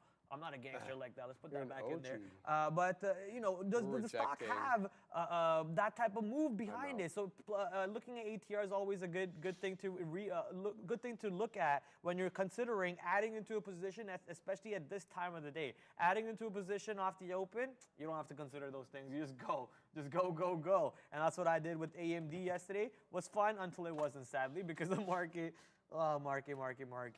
Flushy, we go-y. Again, 15.4 not being able to get retaken. So I don't know. I think we're going to maybe, we'll see. I'm out of Meta, taking my profits here as we start flushing. That's my out right before 287 flush there, right down into the 70s now. 15.4 or 15.414 rejecting again. We'll see if we continue to make our way down. Last time we did, and it was violent and quick to the downside, and it's looking very similar again as the NQ gets. Yeah, this is the bold candle we were talking about. Unless we get bought up here, and then there's real bamboozlement, but that's another rejection of that 15.414 for now. Let's see if it continues. I will have no part more in this Meta trade. As it's 110. We should probably get a bit more volume coming in soon, but profitable. I want to stay that way. And what a topsy-turvy market. The Hayes records up 3% on Bitto. and I had more time to. I wish I had more time to buy lower. LOL. Be grateful that you are green, my friend. Very happy for you. The Hayes Records up 3% on his position today. Good friend of the show, Spradley. I love it. Love to see profits rolling into our viewers' bank accounts. And shout out to everyone who's out there winning today. Even if you're not winning today, it's fine, right? There's still Tuesday coming in. We can always think about how to improve ourselves and focus on that part maybe. Focus.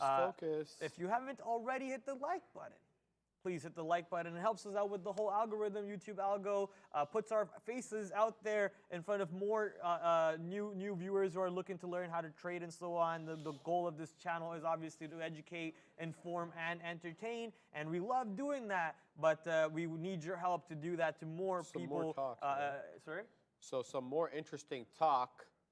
Shout out to my soccer fans. Apparently, the deal for Kai Havertz by Arsenal apparently progressing quite briskly.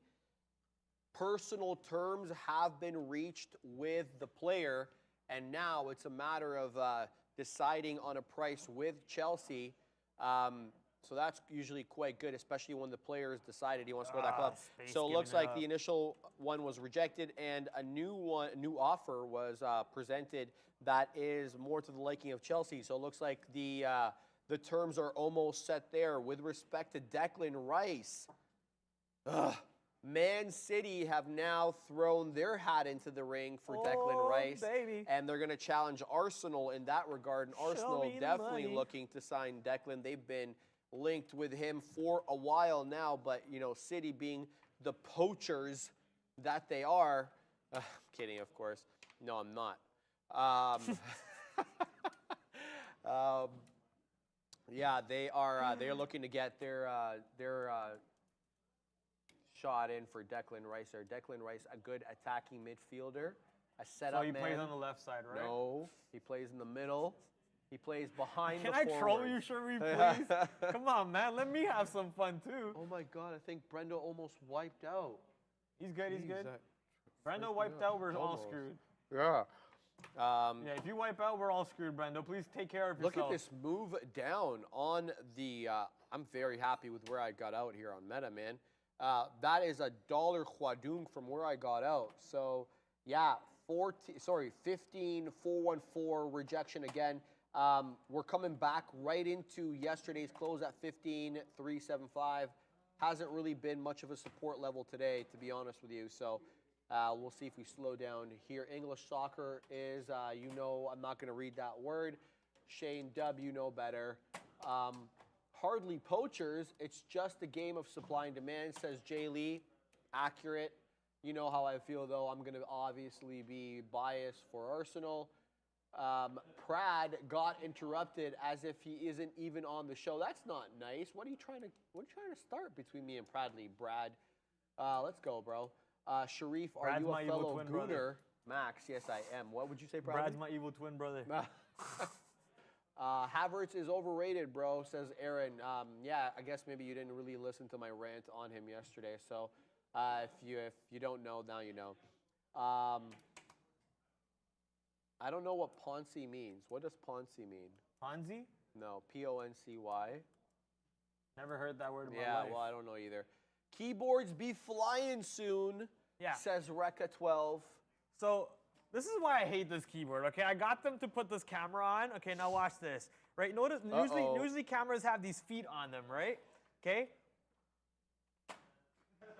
What am I even trading with right now, man? I like those, man. What's your problem? Okay, watch. I have my feet up. Uh-huh. And this is what Neil and Sean make millions of dollars on? How? How do you make money on this keyboard? I don't really think That it's a being keyboard. said, I haven't not lost ever since I have been using this keyboard today. Okay, So well, maybe there you there's go. some secret sauce here on this keyboard. Maybe there's some secret sauce here. I have yet to catch a loss on this. Now that I've said that, though, I probably will. Knock on wood. Hey, Affirm coming straight to the downside right now. There's some big selling wall, as you guys can see. 91s are trying to get taken out, and we are pushing the downside. Looks like that 17 barrier coming back in for us to the downside over here on AFRM, and apparently Ponce, or Poncy, means pretentious. Okay, yeah, I'm reading all these chats here. I'm keeping my eye. Okay, very interesting. Very interesting. Super glue. All right, duct tape will fix it quick, says Rachel. Sharif, bench press 450. No, never. I've never bench pressed that much. I can promise you that. This statement is wrong, by the way. I want you to know that don't believe the statement by Dynamite Poop. It's Prad loves Sharif like he loves Pepsi. No, I like Sharif like I love Coca-Cola. Oh, okay? so you're Coke over I'm Pepsi? a Coke guy all day, baby. Yeah, okay. I can blind test Pepsi, Coca-Cola Are you in that my good? sleep. In Really? my sleep. Wow, no, I don't. Do you drink diet or regular? Reg all day. Reg all day. day. But you're gonna hit, And you're gonna hit the especially- gym for those I haven't extra. actually had pop in a while. Yeah, in a while. But Yeah. when I was in India recently for my younger brother's wedding, Yeah. bro, the Coke in India tastes so much better. Does it really? They use sugar cane More sugar? instead of corn syrup like North Americans do. And Mexico also use cane sugar instead of corn syrup. So didn't know that. it's just Canada and America Why that do use we corn use syrup. corn syrup? Excess corn, it's like our go-to product. I don't know. I okay. don't know the real reason. Okay. But cane sugar is way healthier for you, and it just makes your Coca-Cola so much more addictive. Okay. So much more So I guess addictive. that's not a good thing, or that's a good thing. It's good for taste, not good for addiction. I'm assuming. Exactly, but, exactly. Yeah. Interesting. Okay, people having their say in the chat there. I love it. There's people standing up for Mexican Coke. Kim Priup. Corn equals cheap, says Dan. Dan also Corn's letting me also know. unhealthy for you. Like the corn syrup is so bad for you, and that's why you should not drink pops, and especially in Canada and the USA. By the way, Christine Lagarde, ECB president, coming out and saying that they're probably going to be hiking rates through the summer. Okay. They have a problem with inflation there. They started a lot later than us, right? So they're in catch-up mode. So that's good for you currency bulls or currency heads there that have been betting on the euro and have been worried the ECB was going to let up with interest rates and thereby give up some of your gains. Yep, the higher the rates, the stronger the currency typically, if all works out. So we'll see if the euro continues to do well relative to the USD. And we'll see what she means exactly by continuing to raise rates, what that ends up being. So we'll continue to keep that. Let's see what else people are talking about. I thought you were Catch-up singing that song for a mode. second. No, I'm looking at the comments to see what we're talking about. Soda is trash, period. Yeah, I typically don't have, I don't drink too much soda. I know that you don't drink too much soda either. Not anymore, man. Yeah, Sharif 450 coming soon. No, my friend, I don't train that way. No way. You get older, you start training less for like PRs and more for longevity. And See, this sounds like quitter talk to me. I want to hear David Goggins style Sharif coming out. Who's gonna lift up the boats? You are, Sharif. I want to see that 450 Can PR. I tell Was you, it 400 you PR? know how annoyed I'd be if I couldn't work out because of an injury? I get it. Yeah, I'd yeah. freak out. 100%. Right? It 100%. affect my mental. So a lot of it is like self-preservation. You just want to be around and take the reps. Holy cow, back down we go. Again, the NQ really showing its intention to reject off that level today. Triple top, do we get that continuity later in the day when the volume increases? So far, no. Do you at least run around and go, "You don't know me, son," on your runs? Come on, bro. At least do that for I the run people. in public, man. Yeah, you run around in public and just say, "You don't know me, son. You don't know." You gotta go full Goggins style, bro. This guy, who is this Goggin You you don't- speak of? Chat. Who's Goggin? Chat. He doesn't know David Goggins. We're gonna have to Google. You him. gotta know David go. Goggins, the best inspirational Google person ever incoming. out there in the world. I probably know who he is. David He Goggins. gets me going. What's it? How do I spell his David name? Goggins. G-O-G-G-I-N-S? Yeah. There we So go. he's the ex Navy Oh, SEALs I've heard guy. about this guy, yeah. He's just an insane, like, I've seen him. He does like 1,000 pull-ups or Brendo's something. told me about him. Yeah, He's Brendo's told me insane. about him. Yeah, to me, this isn't really what I'm. This isn't my modus operandi when it comes to training. I'm very. Don't listen to anybody. Yeah, that's it. You gotta do you. I mean, look, you don't get this body without doing you, right? Shout out to Sharif over there, ladies and gentlemen, an absolute beast. And actual fact, it's because of him. Get Sharif off now. Let him do his research, says Max M's. I guess he likes this Goggins individual because he wants me to find out exactly who he is. So shout out, yeah. Goggins is very loved by people. But what I was going to say is, shout out to Sharif. He is the reason why a lot of the people on the floor ended up getting gym memberships. Is that true? And you are, 100%. Oh. And ended up getting gym memberships and actually started living a way healthier life. So shout out to your boy over here. And shout out to Affirm right now, baby. Let me see the drop. It's coming to the downside. Roblox is also pushing down. Roblox right now, 23 cents in the money. Affirm, 10 cents in the money. Not ready to take profits yet on Affirm. I want to see Affirm right back to 16.75 areas to take my first profit target. Yes, that is possible. I mean, we are right below VWAP, and we're also below both the EMAs right now, the 100 and the 50. I move a lot, and I know that when I used to be the camera guy, I used to hate when people move a lot, so I'm going to try and focus to not move a lot, so I apologize to the camera guys over there. I love you boys. Keep on killing it over there, but hey, Roblox to the downside, Affirm to the downside. Let's make this money. Oh, baby. Proudly... ridiculous energy. But guys, we are really headed down here on Meta. That 287.85, almost 288 top, really acting as a local top now as we do retrace back in. I got VWAP on my chart near 284. Kind of hard to pick out a level here to find where we'll stop our descent here on Meta. Let's have a look at the price action. The 5 minutes shows some good action at this 285. Bit of a top there for, good little bit from 11:30 to about 12, but then it was taken quite decisively as we made up almost to 288. Now back down into that 285.75 area. Let's see if we find support. Obviously VWAP again, 284 to 284 and a quarter in between that area, and then yesterday's close far removed from where we are now, 281.85, just below that 282, but it's been 1, 2, 3, 4, 5, now almost 6 if we close up this one. Red 5-minute candles in a row for Meta as, again, I'm going to keep repeating it because it's worth repeating. That 15.414 rejection off the NQ has spelt the third time we are retracing off those levels and taking the market down with it now. However, Tesla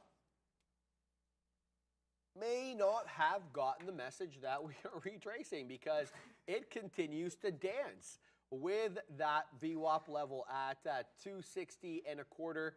It's been a good 260 hold for a little bit, 260 and a half, quite frankly. And now we're curling in a bit of a range here between, a bit of a dollar range. But, I feel like we may resolve in the direction of the trend if we are able to hold on to these levels. But Tesla has been a secular mover. There's no question about that. First it was Meta, then it was Tesla. They've been secular at times today. So if you've been looking for a big tech name that isn't market dependent, it may be one of those. NVIDIA as well. I know, guys. You guys love NVIDIA, and we'll talk about it. It is also relatively strong, up 2% now, holding above VWAP, much like much like Tesla, in kind of the same fashion with a bull flag with a couple of dollars range here brewing, and you like the direction of the trend, which is the high side if it resolves that way, kind of giving you those vibes at the moment, but the market not.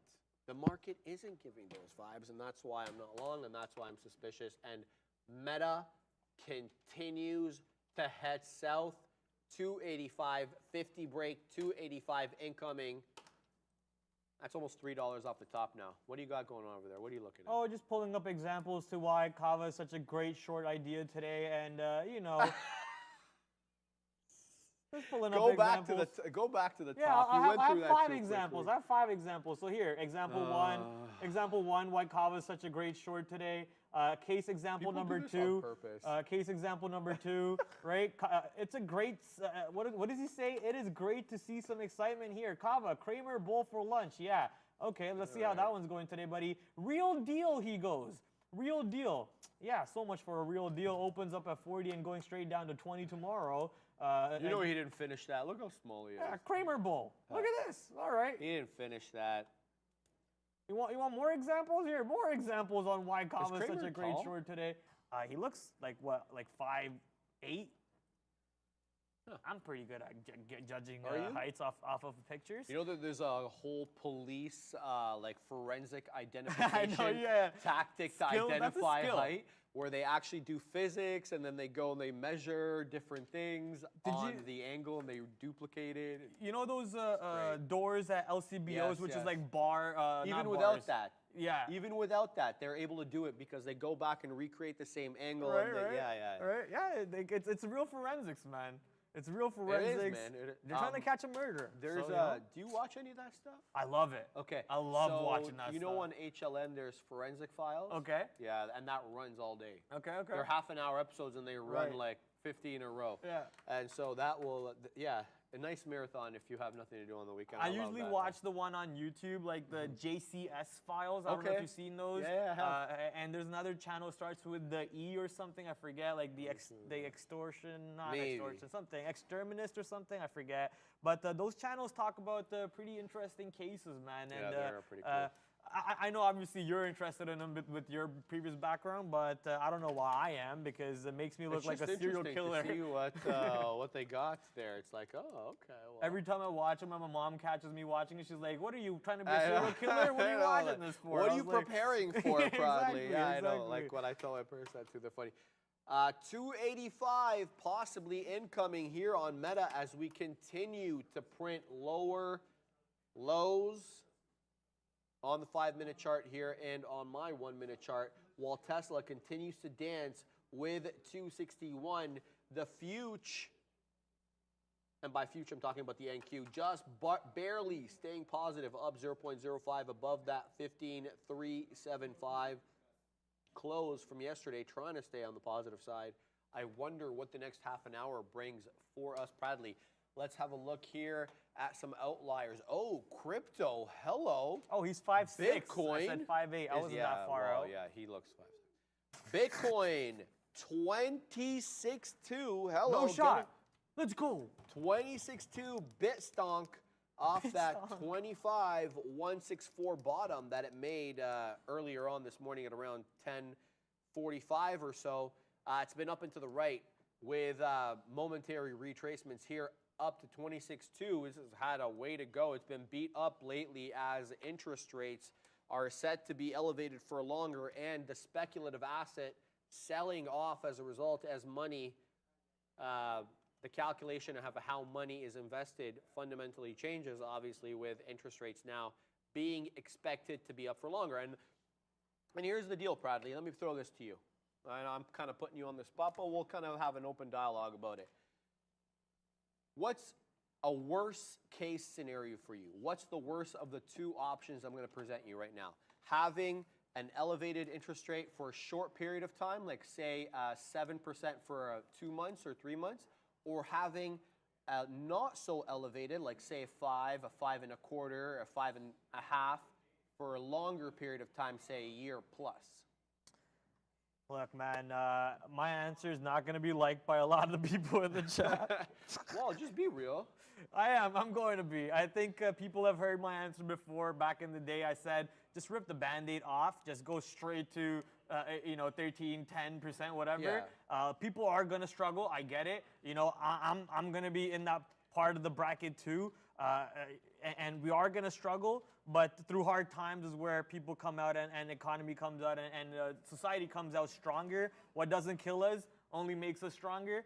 But obviously now I'm just talking out of my butt. I don't know what I'm talking about. At the end of the day, man, these policymakers, they know what they're doing, and only thing I can do is control what's in my hands, Very good right? point. That's a I very can good point. control what Yeah. I can control, and what I can control is, can I punch this long or can I not punch this long? And it's up to me. That power is up to me. Yeah. I can't control what the percentages are going to Yeah, be, you and can- I'm not going to stress too much about that. You can decide Yeah.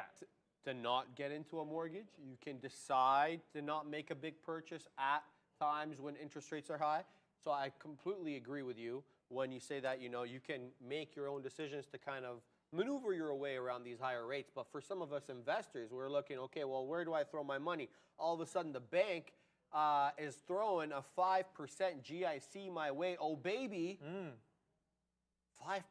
I couldn't have dreamt about that last year. You're thinking to yourself, but then the market, you're looking at how the S&P perform, in 2022, and you don't want to ask that question, right? But then that's an outlier year. Obviously, you look at the overall over whatever sample size you want to take. But yeah, it's an interesting concept here, especially with Papa Powell coming out and throwing a bit of a curveball with respect to how long we expect to be elevated. So we'll keep an eye on that. The chat having their say, baby, in what they think. Also, apparently Nicola's moving, so maybe we can have a look real quick here at Nicola.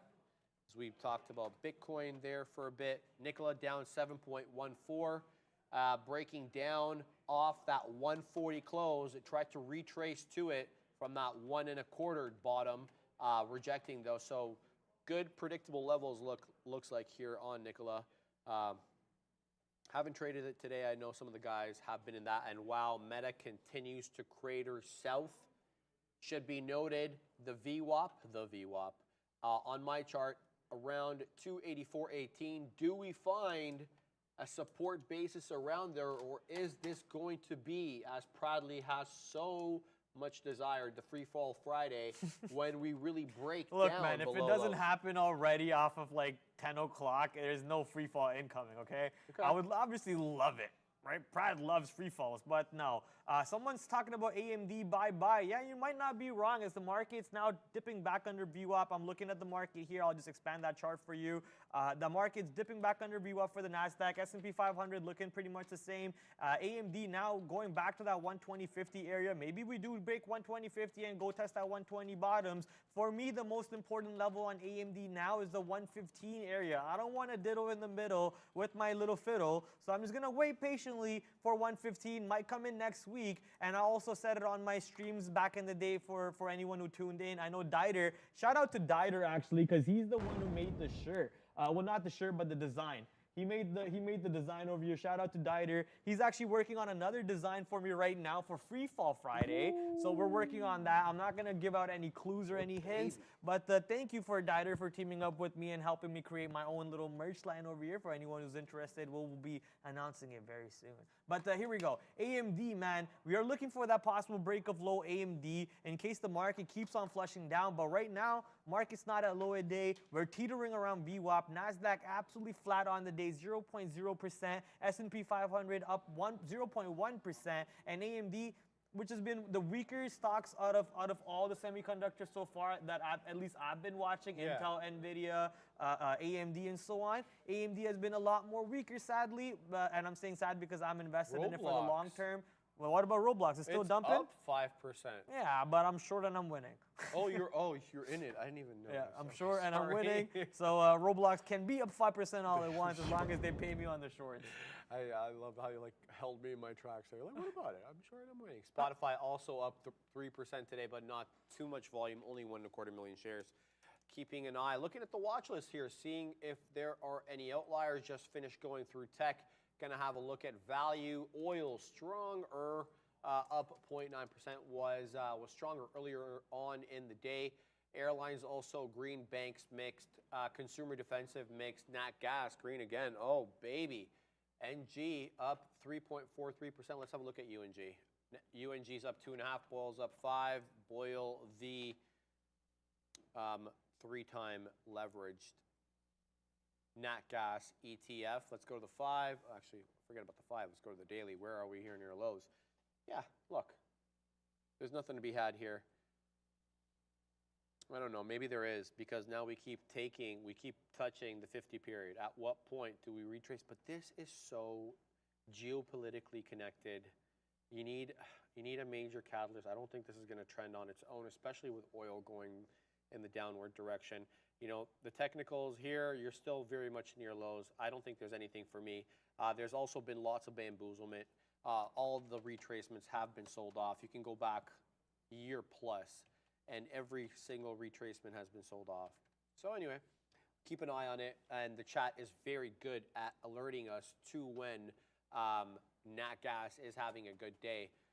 So I can rely very much on them and know that if it's having a good week, day, they're going to let me know about it. So Meta bouncing off to, didn't quite make it down to 50s, 284 and 2/3 level, right at that 66. bouncing right back up $1, almost 285.50, just like that. So the buying stepping back in on Meta here as we continue to dance. Wow, at break even on the NQ. What an inside day. We are literally up 0.02%. Like, we are not even separated from the close. And I said this to Arun when he was here a couple weeks ago, and I said to him, you know, every day I chart yesterday's close on the ES, okay? This is the market. Listen, I chart yesterday's close on the ES. So I wake up, come in.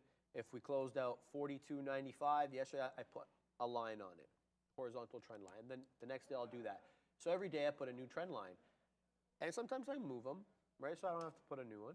They're close. And for 3 days in a row, I had to move them like 1 point. That's it. It was closing 1 point separate from each other, despite the fact that there were intraday swings. So, yeah, looks like we may end up that way today on the NQ, but there's still lots of time left. We have about 25 minutes left in the show, and then they still got to go into Power Hour. Sharif, Tesla is coming for 262. It has been a monster, hasn't it? Holding above VWAP, going against the trend, up 2%, over 2% now, 2.13 Tesla. It hasn't, you know, it's been dancing with this level, this 261.5 level. Do we get continuation through 262? Looks good. It's above VWAP, up 2%. You going long Tesla? Would I go long Tesla? Do I look like I want to lose my money and get shut down on the day? No, thank you, sir. I don't trust that stock anymore in any direction. But the direction right now that I do want to get involved in is going to be an AMD short, most likely, as the market continues to go down. AMD is trying to break the lower days. Come on, AMD, can you do it? I mean, we're seeing some buying coming in right now in front of this 120.50 areas. Lower day 120.58. Look at those yellows. Ooh, big wall of yellows coming in, but a little wall of blue right there. Not too much. I'm not really seeing big prints come in. I want to see more than like just 100 share prints. I want to see like 1,000 share prints or so on. There you go. 700 shares a little bit. 500 shares in the mid prints. Some wall of greens. 1,000 shares in the mid prints on a dark pool gateway though. Okay. But the point is we are moving up, ladies and gentlemen. And looks like that bounce is here right now for AMD, and it's not ready to break the lows just yet. Wow, monster bounce from 120.50s, well 70s technically, all the way back up to 120.90s right now. Can we go back to the 100-period EMA, which happens to be the white line over here on my chart that you see that we are apparently rejecting constantly to the downside at the moment. If we zoom out, there we go. So, I mean, we don't really push up to the 100-period until now. Right now, both the EMAs are also getting tighter and tighter. Usually what I've seen is when that happens, is the stocks usually get ready to make that move towards VWAP or the reversal signal kind of setting up. So maybe we do actually hold up and not go much lower than this. Something that I always like to take a look at when I'm trading these semiconductor ETFs is the sector itself. So semiconductor sector right now down 0.28% on the day, absolutely flat, and looks a lot like the SPY chart a little bit actually, but no, SPY is actually positive. SPYs are still going down. And what is NASDAQ doing again? Let's go check out NASDAQ. NASDAQ trying to hold up over here in these ranges.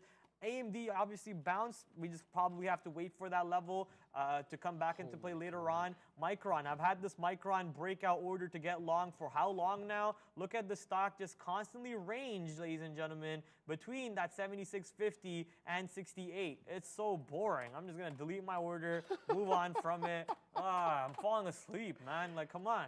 Wake up, do something. Prad, buy, then divorce, remarry, then split, or break up even. Whatever that means, we'll go with it. Okay, so what do you think about Intel building a new plant in Poland? Poland? Yeah, because they're building 2 plants right now. As long as they take the walk to Poland, I'm okay with it. Walk? The chat gets it, don't worry. The chat gets it. Why? It's a Lil Yachty song. And Lil okay. Yachty, obviously, garbage rapper. Yeah. He's not that bad, but he's a decent rapper. But anyways, he has a song that's I took the walk to Poland. God, it's a very catchy song. It just stays in your head. I'm gonna check that out after. That's hilarious. Yeah. Yeah, man, they're building a new plant there, or they want to build a new plant. They're going to cost some money, 4.6 billion, and usually that ends up being a little bit higher, right? And they're already building a couple of foundries in the States. Yeah, I'm interested. I'm actually invested in You know what I Intel for the like long about term. this? Yeah. Because reshoring all the manufacturing of the chips is kind of what I like, and Intel looking like they want to be the next TSMC kind of thing, like the Okay. local TSMC. But the chat was telling me that TSMC has its own plans to come to North America and build. Let's find out. Does it? It's possible. With everything that's going on over there, TSMC ignoring the politics talk Foundries, right now, with everything that's going on with Foundry, TSM, China, USA, and USA. semiconductors, it is so possible for Yeah, TSM to move Arizona. ships. TSMC board approves $3.5 billion capital injection for Arizona Foundry. And yeah, well, there's this stuff going back years. So they've been talking about this going back into 2020 and 2021. So we'll see how that ends up working out. But yeah, TSMC, the reason we're talking about TSMC is because it is responsible for making the majority of these GPUs that NVIDIA is pumping out everywhere. And you know how these guys are. They don't make their own processors. They design them, but they don't manufacture them. And the manufacturing plant is out there in Taiwan. That worries a lot of people. So it's a hot political topic, and as a result, we want to take advantage of it from a business perspective, and that's what we're looking to do here by looking at what Intel can do as a foundry. So Intel looking good lately, up $36. Let's talk about the big semiconductor giant. This is the daily. Let's put the, there we go, INTC. This is the daily on Intel, and like you don't really need to be a super chart technician analyst to see that we've broken through our highs going all the way back to August, right? So we got to go back to August here, but you've got a long way up. And there's really no discernible tops or bottoms. It's just, you know, stepping down. You have these peaks here that you can kind of base levels off of, but, you know, they're just kind of random. I got to tell you the truth. So it's going to be riding this one and I guess looking for bottoms. But 30 was the level. We were talking about 30 for a while. Now look how far removed we are from 30. 37 maybe coming. 36.48 today. Taking the 50, taking the 200. Did you get the golden cross? Do you use SMAs? I don't know what a golden cross is. Okay, so it's when the 50 MA crosses the 200 MA to the north side, to the upside. Okay. But I have EMAs, so mine are always lagging. So sometimes there's a cross on the SMA before there is on the EMA. So I'll have to set up to see if there's an SMA cross, but it looks awfully close here for the golden cross, and you haven't had that cross for time.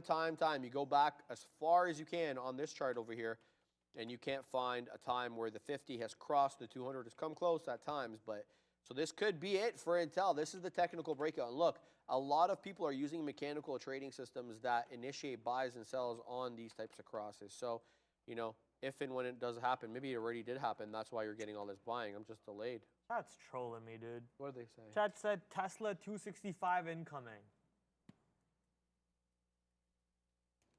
Where? On what? We're still like $4 away from 265. Chat On trolling me over NVIDIA? here on Tesla. Tesla. Chat's trolling me. They made me do the what's that meme again? That was from Pulp Fiction where John Travolta is like, where 265? Nowhere, anywhere soon yet. But maybe end of day we'll see it coming into play, but not right now. Coming back to see where chat is looking at. What are you guys talking about in here other than Tesla 265? Intel, yeah, Intel, obviously we talked about semiconductors. We're going to have a lot of fun with that one. SDIG, what is that stock? SDIG, I don't think I've ever even heard this position before, or sorry, company before, never seen it. Only 300,000 shares traded on a $4 position, and it's up 3.4%. Looks like it actually gave up some of its move off the open. It was around $4.50 in pre-market, now trading at $3.90 back through $4.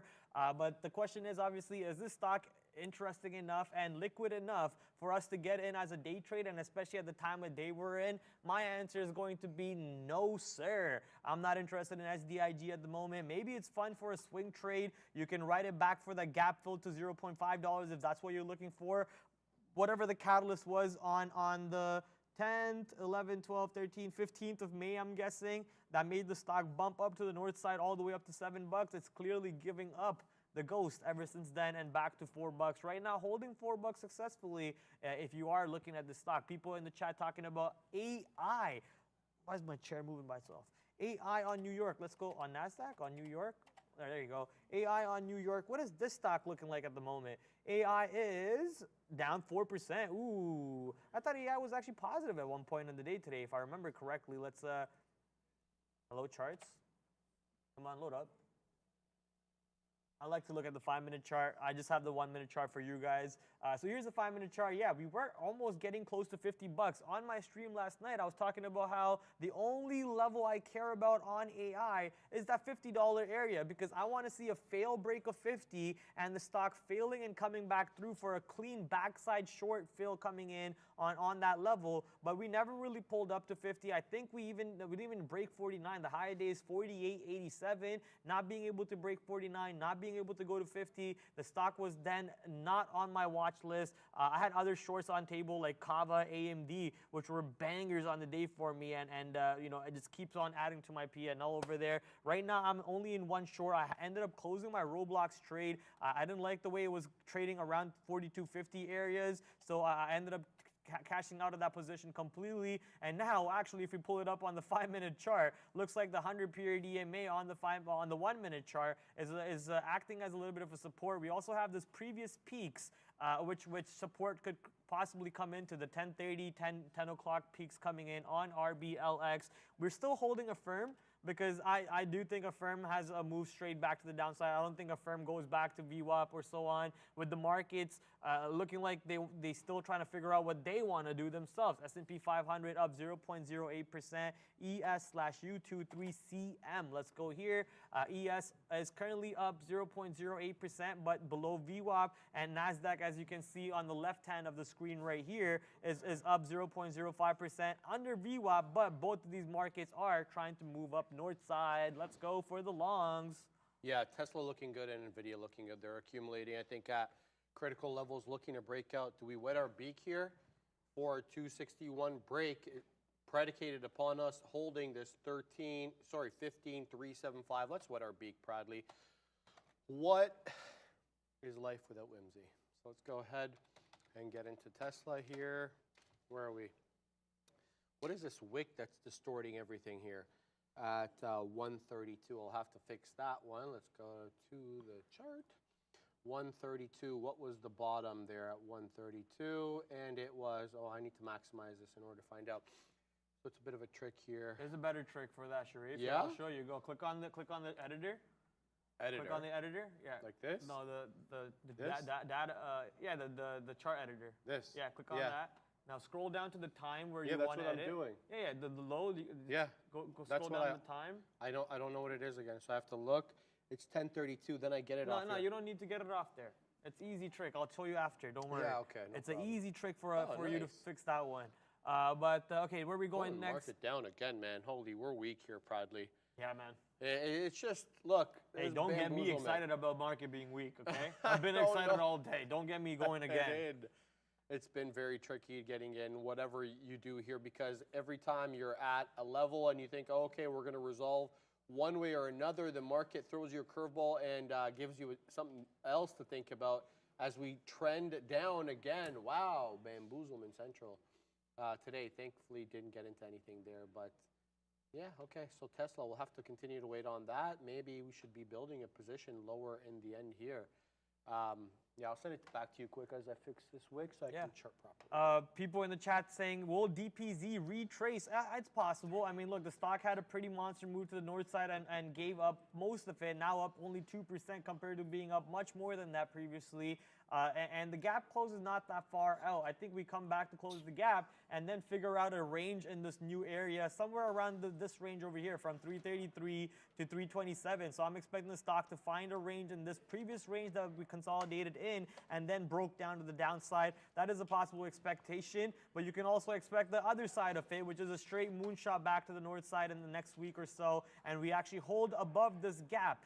2 days now of constant gappage, if that's the right word to use, to the north side on DPZ. Real quick, coming back to Roblox, looks like I chickened out of this trade. I paper-handed it because now it's actually dropping much more to the downside, and we're getting ready to get that flush to VWAP most likely on this position. The market is getting ready to go red. NASDAQ is already red. S&P 500 looks like it wants to go red. I mean, look, we got a long weekend coming up.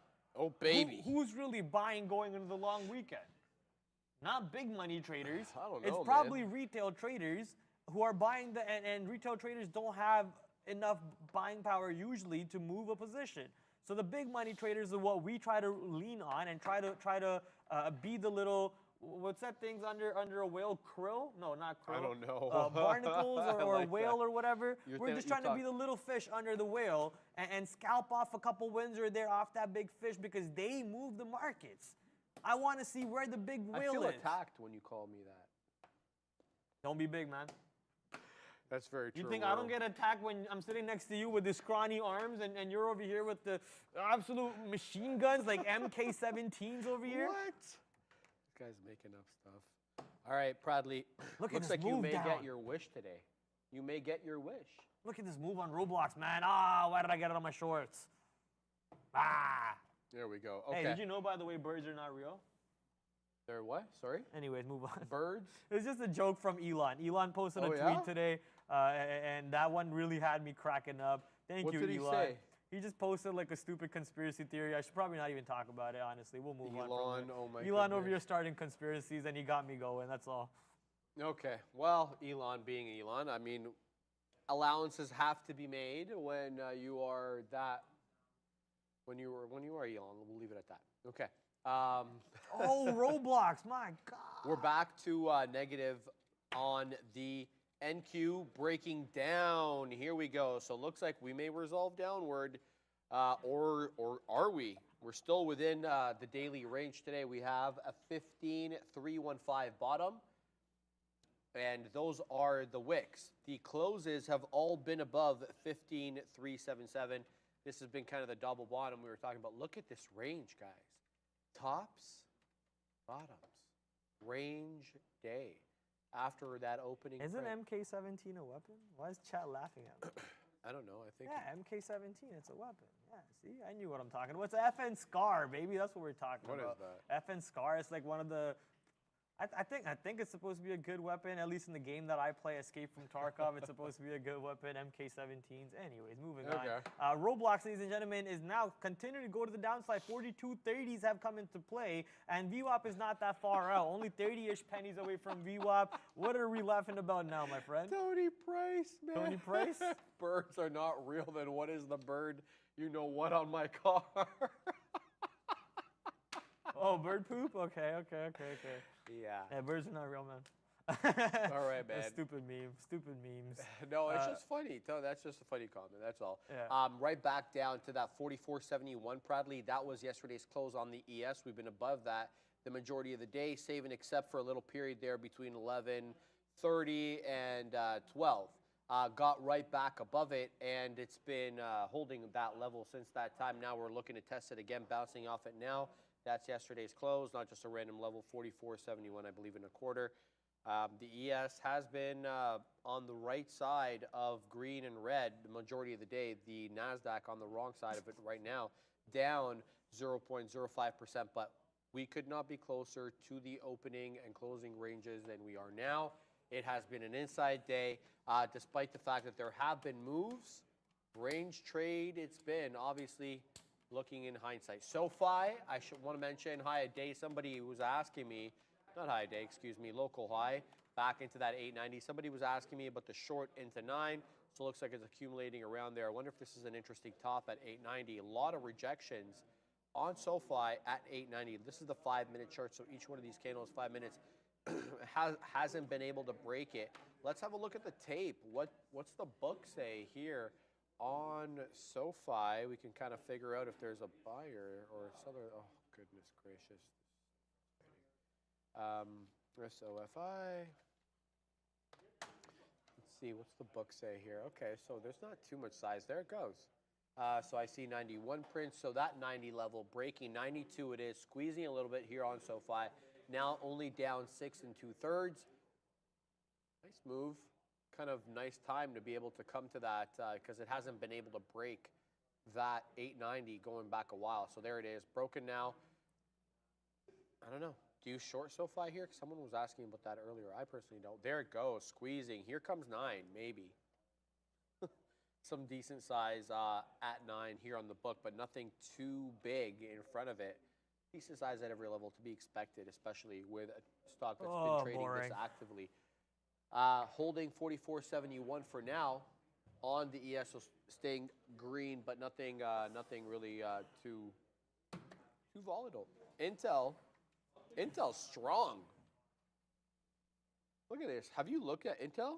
Yeah, I mean, yeah, of course I've looked at Intel. Whoa, it's strong right now. Look at this. Not too bad. Breaking through VWAP at a time when the market's asleep. $24 per share, I think, or $25 per share. Hey? I'm long, I think, $24 or $25 per share on my long term on Intel. So we're loving this move, baby. Let's go. Okay. Well, there you go. Intel strong right now, 36 and a third. Good strength on Intel, up 1.5%. Another day, another strong move for Intel as that golden cross, I guess, does materialize. Let's go ahead and pull this up. Okay. So we're going to do this in real time, baby.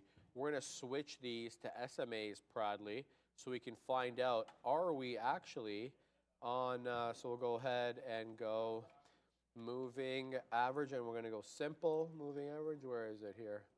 Moving. Can you take over so I can do this for a sec? Yeah, perfect. So I have something to talk about over here because this comment in the chat has my wires going. No, where'd it go? Okay, thunder in Manhattan, which means on Wall Street they'll be leaving early to catch the train early.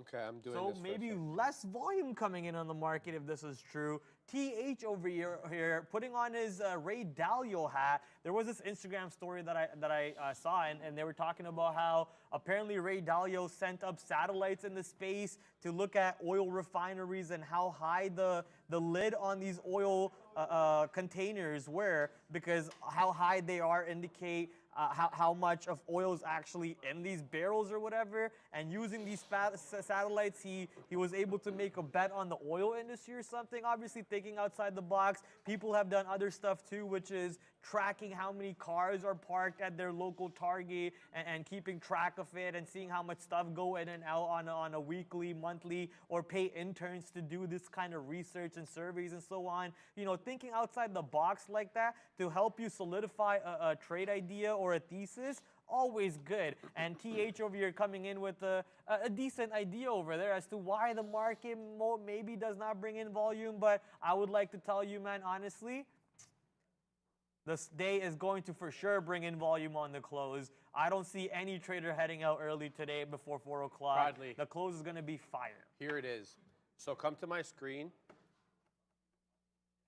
This is Intel SMA.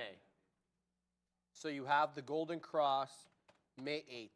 Now it breaks below that afterwards, okay? It breaks below, but the Golden Cross happens May 8th on the SMA chart on Intel. But look, EMA, look, you don't have it yet.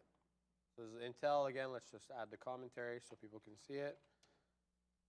The SMA, the EMA, you don't have that cross, but it's obviously being bought up. So interesting look here. Something that I probably have to pay attention to next time, but there it is. I didn't even notice that. May 8th, May 9th, you have the cross. Let's see what this one does. It's very interesting. Yeah, I think there are some good technical and fundamental tailwinds for this. If it really does become the TSMC of North America, then I think it's going to be a good play. But so many variables and unknowns at the moment. But yeah, let's see what we get here. SoFi finding a bit of a top at 895. We were talking about this one being a possible short into 9. The market in general undecided again as it hangs out near yesterday's close on both the ES and the NQ.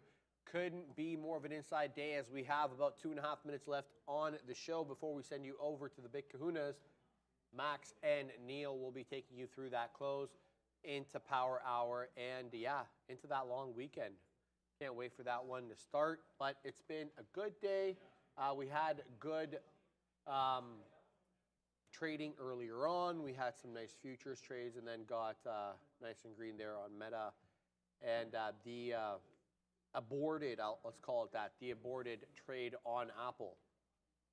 We were trying to play the range trade, obviously, between the 185.50 and the 186. ended up being more patience was required. It ended up making the move, but. Brad, are you bullish this afternoon? Why? I am never bullish, and that answer is, I guess that question ends right there. Guys, I see John Stewart saying Pratt is back. I don't know Pratt was back. I would have come in earlier.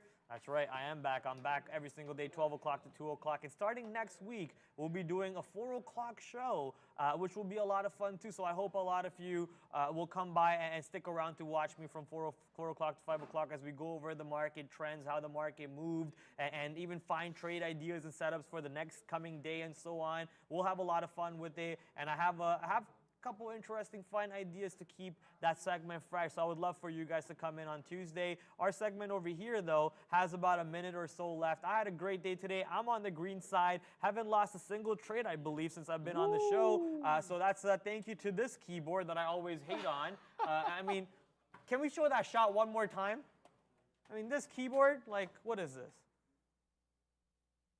No, they know I don't. No. Like, what is this, Max? I think it's fine, Max, man. what is this, Max? What is this? But hey, this keyboard helped me make money today, and I think I'm going to take this keyboard home with me now. So this is mine.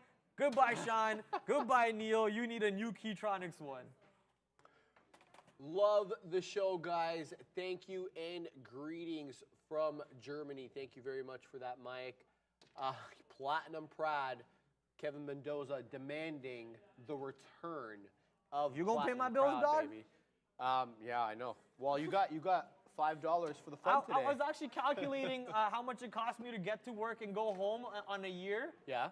$10,000 in public transit is what I spend in a year to get to work and go home. Yeah, but you gotta explain. Do I even make 10K trading? That's the question. Explain to people though that the public transit definition here includes Uber. That's true. Okay. That's true. So that's why there's a 10K there, guys. We are overtime. I cannot wait for the long weekend. I hope you had a great week trading with us here. We certainly had one trading with you. We'll see you on Tuesday. Yes, Tuesday. Happy pre-Juneteenth to everybody in the States and around the world. We'll see you same bat time, same bat channel. Brendo's at the big desk. Hey guys, welcome in. 2 o'clock on a Friday afternoon as we head towards that long weekend. Should be an exciting afternoon here. The market's still trying to find a direction overall. It has been a pretty interesting afternoon, though. As far as individual movers are concerned, a ton of things to talk about throughout the afternoon here. One of them AI related. We had...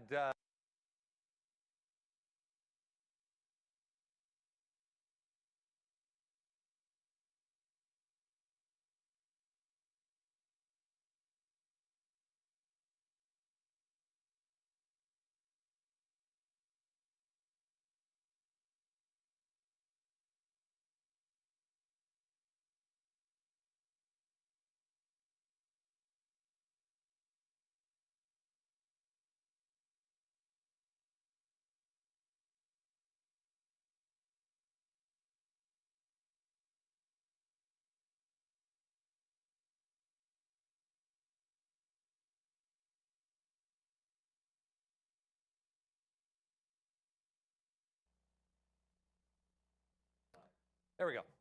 I believe everyone can hear us now. Welcome into a Friday afternoon. We're dealing with a few technical issues, guys. Bear with us.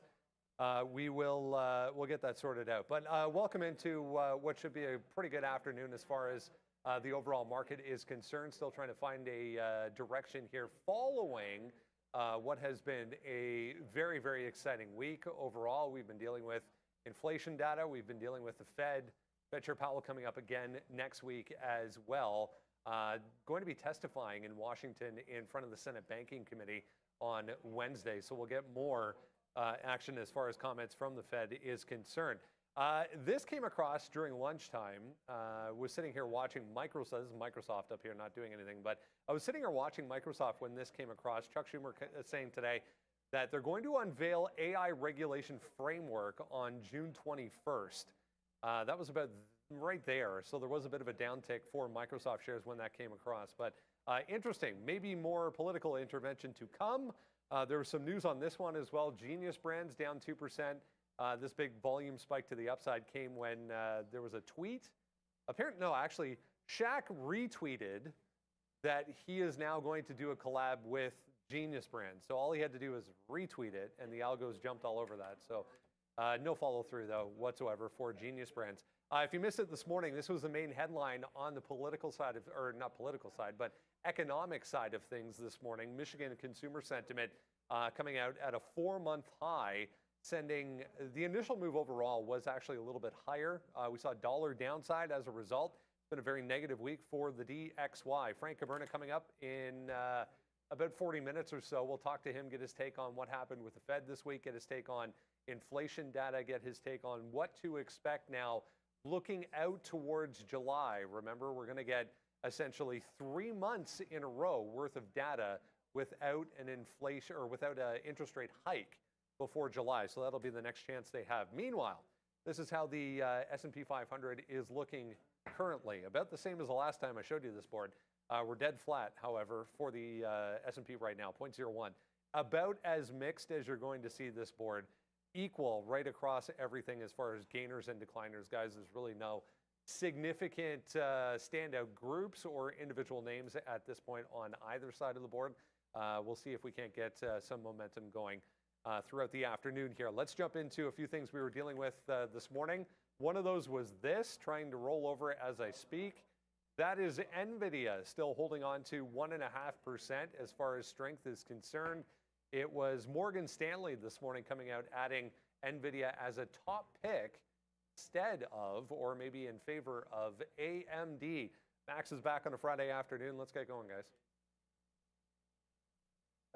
Yeah, now it's our top pick. You know, like after they've captured 80% of the addressable market in the AI chips arms race, and after it's already run all the way up to 440 from like an $80 bar with a $110 bottom down there. Now it is our top pick, and this is the moment when we believe they're going to take out. I don't know, whatever. It's just not to be cynical or anything, but like, come on, what else are you going to be there? Great day for the market in general.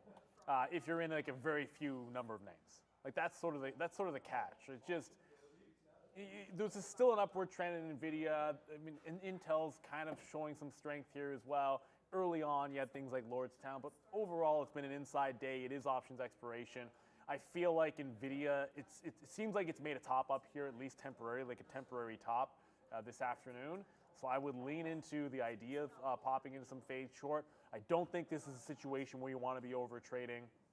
I only still have Apple. Everything else came out there. We'll talk about some Kava at some point, but yeah, this has been a wild week, and a lot of the fireworks could maybe come in that last hour of the day. You don't want to waste too many bullets at non-key levels, I don't think. I just happen to think NVIDIA really does feel like it's topped out. You can see what happened here at 36, now breaking underneath VWAP. So if this is setting up for anything, I tend to believe I want to be taking a shot at the high of the day if we get there, maybe for a short. If we break down, I think there's a setup underneath VWAP as well, potentially, for NVIDIA. The more interesting chip name in terms of price it's at right now could be Intel, because it's right back at the high. Let's get that one out of the way. I was in this off of VWAP into the high. I basically took 80% of it out, looking for a top-end break, and then got stopped out. I did not re-enter at the bottom. I didn't really think anything of that level at the time, and now you're screaming back up to the high of the day. So Intel's the one that I would say is at the more interesting price level over NVIDIA currently, because you're 5 cents or 10 cents off the high. You have breakout potential, maybe a quick fade off 36.50. A little more activity at that price. Who could have guessed that on an options day, when the big player's incentive is to close the markets flat, that the markets are closing flat? No. Who could have guessed? We couldn't get them to get squeezed to the upside, so I guess everybody looking for a big move loses today. But, you know, something crazy could happen on the close. You never know. Quad witching, big day. Speaking of big stocks at big levels, Microsoft coming right back down to that 345 low of day exactly as 345 back here somewhere. I am missing some data. I think it was actually right here. But yeah, so key inflection point potentially for Microsoft at that 345. Does it break down? Does it do a little fail break and come back? I'm thinking mean reversion is the way to go today. So probably if we do a little fail break here on Microsoft, that could be something that I'm watching for. But yeah, that NVIDIA as well. I don't know what to do with that one. I had that 430 level mapped out all day, and just misexecuted on it sadly. But we might see that 430 level back today, later today. I don't know. It's definitely possible for NVIDIA, but quite frankly, you just want to make sure you pick and choose your spots. Interestingly enough, we were talking with some of the traders in the it's not really like the caf. It's like our little kitchen back there, and it was like a little powwow. And the next name on board came up for when it was added to the S&P 500, and there was some stories about that. So let's go to Tesla here, Brendo. Intel trying to work back to the upside as well, and Tesla trying to work back to the upside as well. This was this morning. Wasn't much in the way of news as far as Tesla is concerned. This was this morning, though. There was reports overnight coming out of China suggesting that the plot of land that Elon had his eye on to expand their operations there in Shanghai might be set aside for quote-unquote environmental or environmentally sensitive reasons. So maybe a hurdle here for Tesla in China. And how they're projected by 2020, they are not taking their foot off the gas with respect to capital expenditures and these gigafactories that they're building everywhere. We know that they're building one in Monterey. They're scoping out sites in Spain for another one, and another one coming out in China that they're trying to do. So no stopping here in terms of expansion. I mean, wasn't there a story one day this week about France as well? So he's all over the map trying to figure out what to do next. Yeah, Valencia in Spain as well was mentioned. Meanwhile, here's another 2% today for Tesla, guys, when the market couldn't be any flatter. The market couldn't be any more flat. I don't know. I'm going to throw that. That's me being nitpicky on a Friday. Yeah, Tesla's up that too, but if we don't break out of this range soon, I'm going to lose my mind here because you got to, what are you going to do? You're going to scalp it off VWAP into 262? I suppose that'd be one way to go. Really, if you didn't have this at the open, which you can plainly tell I didn't, we had other names that were more interested in at the open. I think that's what you have to do. You got to prioritize. It double bottomed 58. That's about it. If we don't get a break one direction or the other, I think either you're happy scalping inside in the afternoon here on Tesla. That's what it looks like. Maybe VWAP 60s into 61.5, or wait for it to break out. And then the second, if it takes out 62 and can start a trend, then joining the trend I'd be a little bit happier to do. I guess if it breaks down 60, you look the same in the other direction. But this is what you should be doing in an afternoon where it's range bound. Yes, it's switching. People might be waiting for the close. The market is dead flat. Options expiration. Seems to me that's why I can't break away from 260. Yeah. Right? Yeah, every $2.50, I believe, is an options price on Tesla. So 260, 250 is where we reject from, and then we're trading basically at 260. I kind of want to see 262 fail break this afternoon to get back down into VWAP. I obviously overtraded Tesla a little bit on the way down, didn't wait for the move to finally exhaust before I started getting long. I was thinking that 260 would hold and we could get, some explosive upside, but obviously market not giving that to us today. I think, if you get 260 this afternoon, maybe, you get the same kind of idea. Like either it's fail breaking 260, fail breaking 262. Those are the only ways that I would execute on it. I'm not taking breakouts on Tesla this afternoon. However, if you did take out that 262 and kind of pull back and hold it really well, maybe you have a chance to get that 265 price later this afternoon. But I would not be betting on that necessarily today based on the move that we saw. Was the next one on the board there. We were talking earnings this morning. It was a decent report overall, but the headline really had this to do with everything. AI, all the rage once again for Adobe, pointing to not only the software they've already released, but more to come. Sharif, it ain't so for Adobe. Yeah, well, no wrong. Fantastic top and bottom line results, excellent guidance. Firefly is all the rave right now. If you're in the digital, I don't know, what do they call these? Photoshop. Excuse me.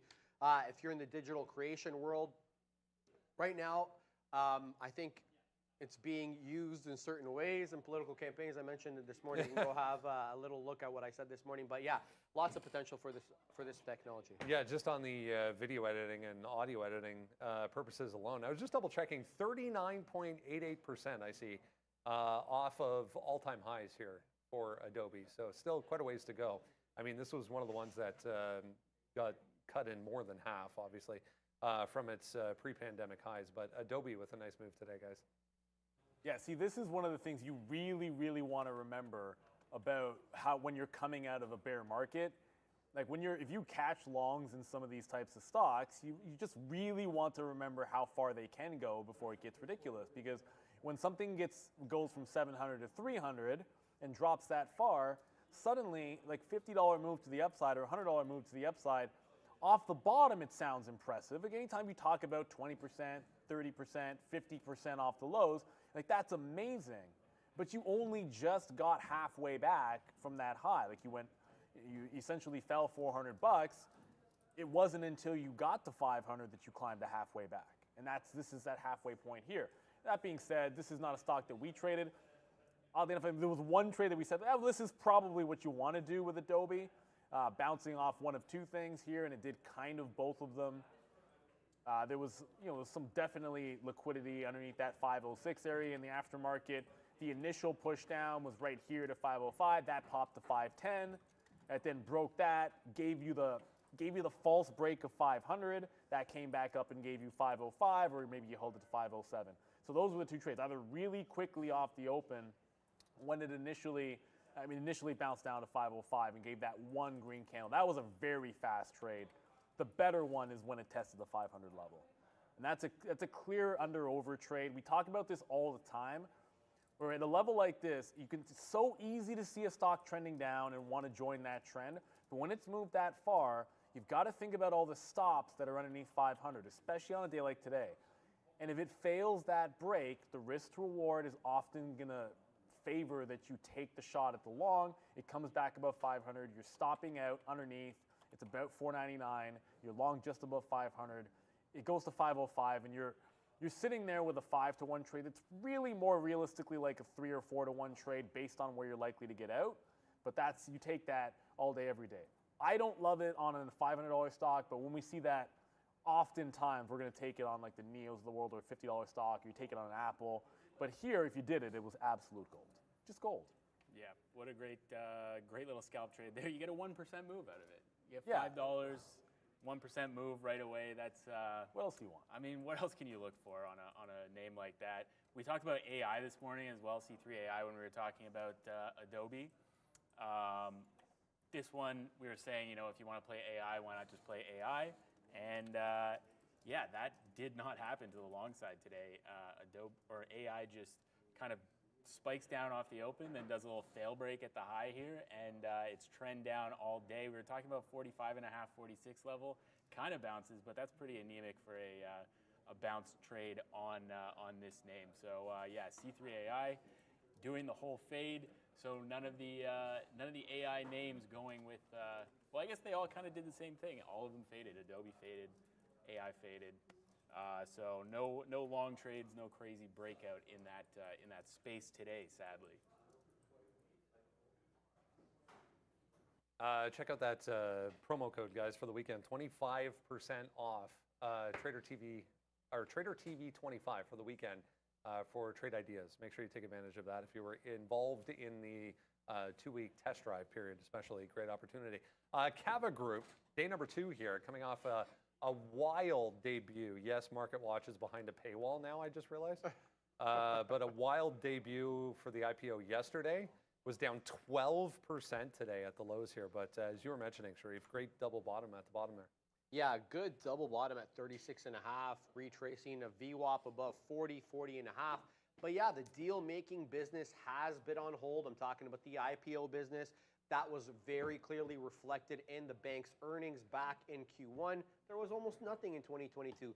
First among them, I don't know, not that exciting for me, Brenda. I hope that this kind of opens the door and opens the floodgate maybe for more to come. And I mean, we can get back into it because, as you said, it's been a desert as far as IPOs are concerned for the past couple of years here. gotta say is this. Kava, who is your daddy and what does he do? Because if you guys remember this, for the first time in 20 years, there was an IPO that I traded it all day without taking a single long. So obviously I didn't make money on Kava yesterday. Even when it was in the money, I was always holding half of it for 40 to break. So I was pretty active with this. Come to my chart for a second so I can show you the mess that I was making with the stock short on Kava yesterday. So it bounced off 40 even. Now, obviously, some people that are long biased would say, oh, look at the $40 level. Why wouldn't you just defend that and stop out if it goes under? No, that's not how I roll. So I was shorting 42. And then it goes $1 in the money. I'm holding on to half for the break of 40. It busts VWAP. I short it again down into 40.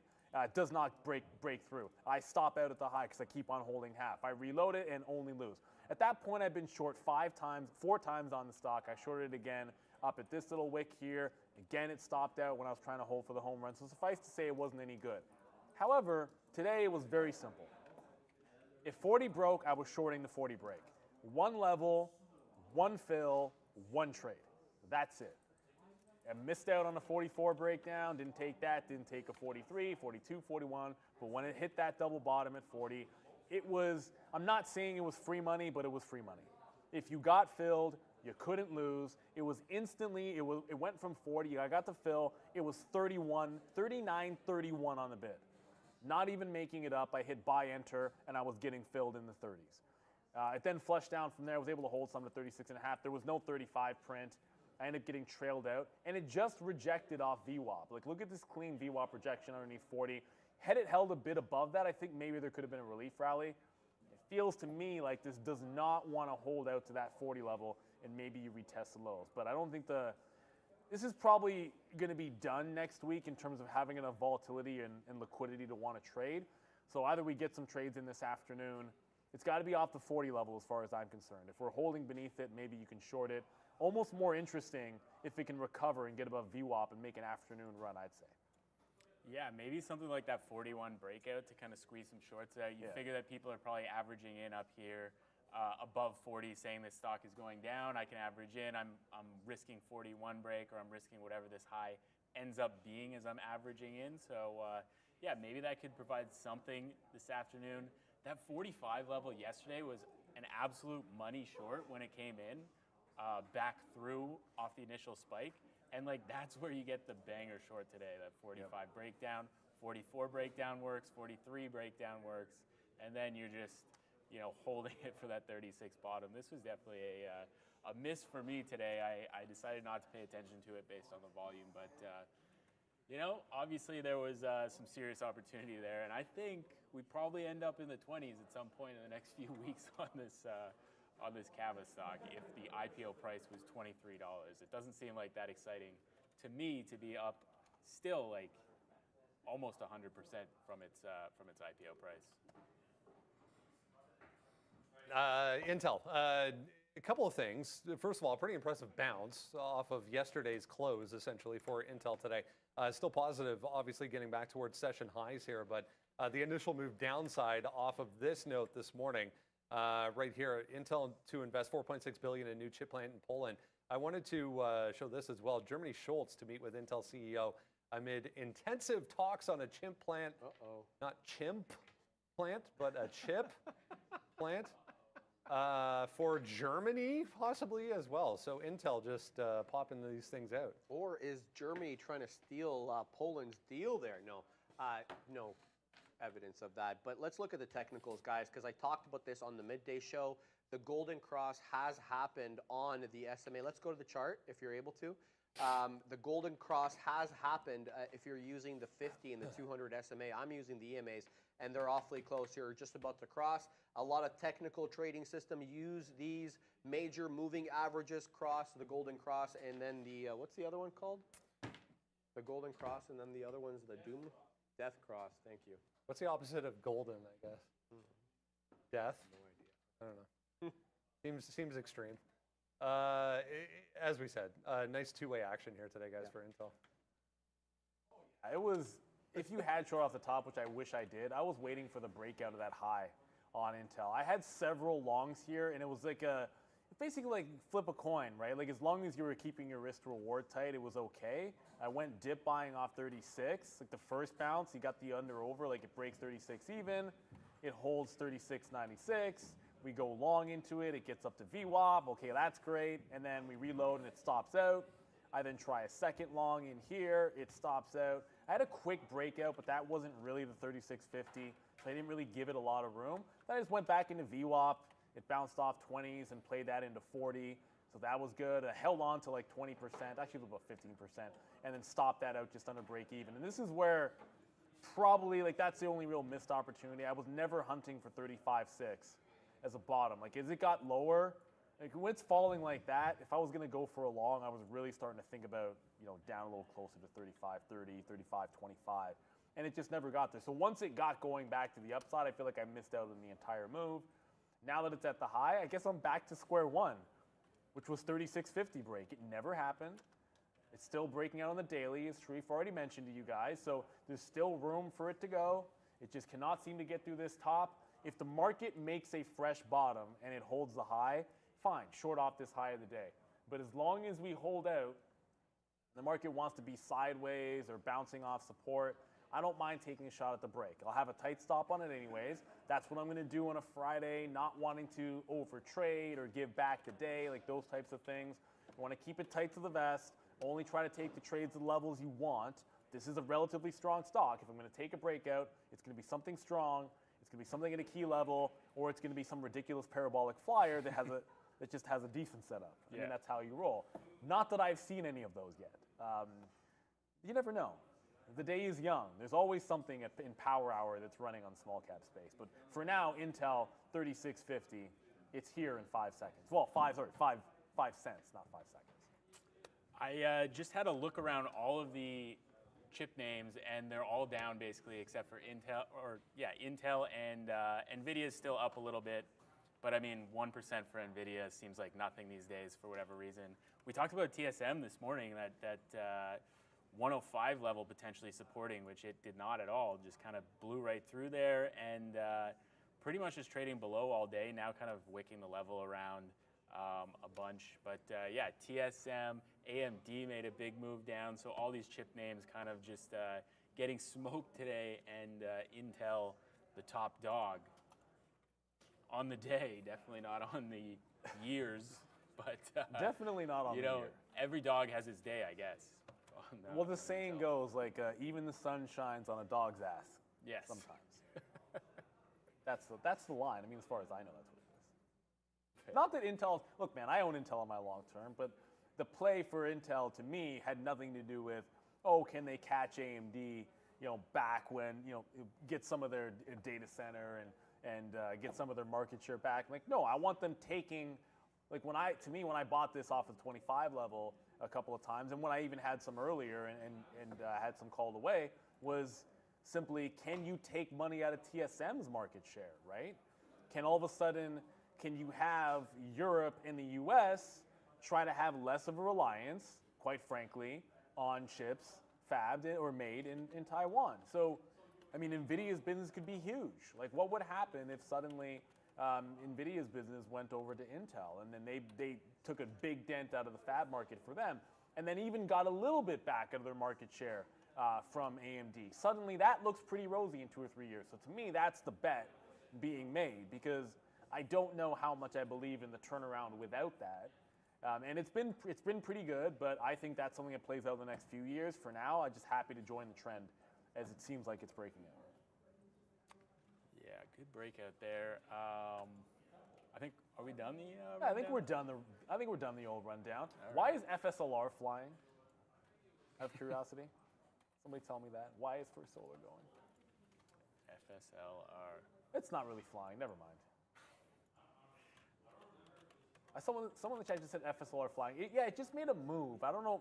See, this is the thing. I don't know that I would define First Solar as necessarily flying here, but it is breaking off the bottom, because this was a dog all day, not all morning, all day. It just broke out and went like $1 change on this breakout. It's not a huge amount of volume. Like, you guys can see the lack of volume spike here, so this could just be okay, technical break and maybe a couple of somebody got trapped that was maybe shorting it all the way down and got a little too aggressive, and they just had to cover a bunch. But I'm not really seeing much follow through yet, nor is there a bit of a story. So maybe worth keeping our eye on it there. I just saw Mr. John in the chat mention that, and I pulled it up, saw the spike. I'm like, wait a minute, where's the volume on this? Not really seeing it. So maybe not worth a bit of a chase. But you're looking for things like this, like what wakes up in the afternoon and gives you a chance to trade off of that. I think Tesla's trying to go, but if it can't get past that 262.50, I feel like those optionable levels today on something like Tesla, it's got to really run past those. I still have my Apple looking for that 185 bottom to bounce off of from the morning. Yeah, Tesla 262.50 is exactly where I am short at the moment, looking for the failure of that. If we take out this high at 262.69, I'll probably bail, but maybe I'll see what happens up to 263. I got small size for now, looking for a little retracement move. Tried it off 262, that didn't work. So 262.50 is the price, that options price that we've been talking about. If it holds this, then probably going to 265. So not going to want to be averaging into this on the way up or anything. That's not how I trade Tesla. That's not how I trade anything. So yeah, we'll see if it breaks down now or if it goes up now. That's the idea on this one. Same thing with Microsoft. If we do get through that 345, I want to take the fail break of 345 on Microsoft, so take the long back through. It hasn't gotten through 345 today. That is 345 even low of day today. So wanting to see a kind of a bounce, kind of just like AMD yesterday, I think it was, on the midday. It was doing a consolidation like this all day, breaks down, can't follow through, right back up. It ended up making it to 125, 125.50. Yeah. I was long 122.50 and I got out 123.10 or something, thinking that was just a little scalp play. Apparently, I was the bottom on AMD yesterday, but we are trending down again. So possibly, same style of trade on AMD is available right now. That 120.50 providing support at the moment. If this fail breaks to the downside, once again, people are shorting, looking for continuation. If it doesn't continue, they're going to cover. So we'll see. Maybe you get that same style of trade back through 120.50 on AMD today. Obviously, like really weak on it, but it's the exact same move as yesterday, basically on AMD. Fades off the open, finds a base, and then consolidates, fail break, take it back to VWAP kind of thing.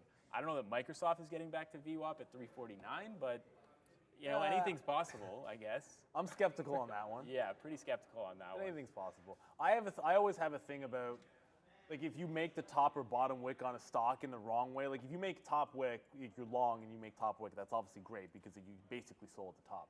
But if it happens to you in the other direction, it's easy to be like, that's the worst possible thing I could have done. But the way you should be thinking about it is the point at which you made a decision was the right place to have made a decision. So exactly. That is the first and sometimes the most important thing about trading. By the way, Kava is back above VWAP and trying to break this 41. I don't know if I want the clean break. I see some size above 41 at like 41.10. Oh, that's a crying shame, Prad. Oh. Ooh. Prad got those kick-ass fries, and he just spilled like a third of them on the floor. That sucks, man. I feel bad. You never want to waste good food. Sorry about that. Sucks. What was I saying? Yeah, so Kava's trying to break 41, but if you were making a decision at exactly the right time. So that decision could have been, okay, if I get out, I'm looking for a quick re-entry because that level's still valid. Maybe I only want to take half of it out. There's so many ways that you can trade around that level better. I have to hold it a little bit further. All these decisions that you could actually end up making around that price, where you just had a raw stop there, and that's fine. Speaking of decision-making prices, this would be Apple, and the only price I had to make a call was at 125 this morning. So I was long it twice. It got to VWAP. I was constantly looking for it to break out. It didn't. Held on to some for the home run, and now I'm just right back into this off of the 185 level. So I might make a bottom wick here at 185, but I'm going to do the same thing where I scalp out in front of it. See this, and this is how you know Prad's the man. He just spilled a bunch of his fries, and he still shares some of them with me. Like, seriously, like that just what a makes great guy, that Prad. Oh, a great guy. Like, seriously, like, I mean, I didn't expect he was still going to because that's his lunch, man. I appreciate you, brother. So I might get stopped out of Apple. It does mean Intel probably starts to work for me. Market move down. I got Intel off the high. I got 46 short, stop at 50, risk of 5 cents. Once it goes 5 cents in the money, I start taking it out at 1-to-1. But if that happens, Apple's probably going to take out the bottom on me. So yeah, whichever way this goes, one of these two with both tight stops is going to be wrong. With any luck, I can scalp them both out, and then they can both be a bit of a win. But that's what I'm looking for. Playing off key levels this afternoon, that's what it's all about. And if we hold 85, great for Apple. Again, these options on a Friday, like we get to these prices and we're kind of bouncing away from them time and time again here. Yeah, I'm still watching Microsoft at this 345. You want one? No, thank you. I already had an apple fritter today. That kind of broke my rules already. So it's Friday. Can't be eating. I know, but then there's going to be beers after the close, hopefully. Oh, seller on Tesla here. No, thank you. Seller on Tesla. I might have missed it. Maybe they got filled. There was 300 lots on multiple gateways on the offer there at 262.10. I guess they are gone, but maybe you can assume that selling interest is still there because I don't see a volume spike here. We'll see if we can break this 262. Right now, holding the teal. I honestly don't even want this to get back above 262.35 at this point because that is like my long setup for Tesla. So I'm not going to hold this even to break even anymore. Looking for the breakdown now or never. Microsoft's still trading below that 345, so probably not going to take that break back through, but maybe we'll see what happens if it does want to test that 345 price. Look for size back above the level. Not a ton of volume going off, but this is a big volume spike on the day through that 345 price. So you know that there's clear interest there. So if you know that there's interest there, you know, you could probably structure a trade on the reversal of that level. Where's AMD at as well? So AMD has wicked its little price there. We'll see. That's weak. Yeah, I don't know if I want to take AMD, and Tesla's coming back up. So I'm just going to go ahead and punch out of Tesla there, take a 15-cent win or whatever that was, whatever. That looks like it wants to go up, so I'm not going to hang on to that. If we do another reversal type trade on it, like we break that 262.70 price and then slam back down through 50, then you could probably take that one back down, adding through 262 and trying to get to 260 VWAP.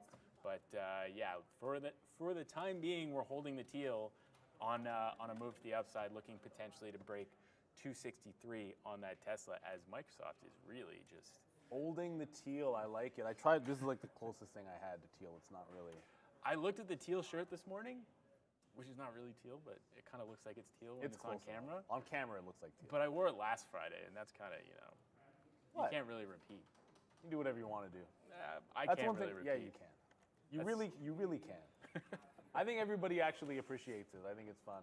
Like I wore this shirt because if you watch the morning show, then you already know this, and apologies for repeating it. But like the entire reason I wore this shirt today, because I got this new key, so I can do this.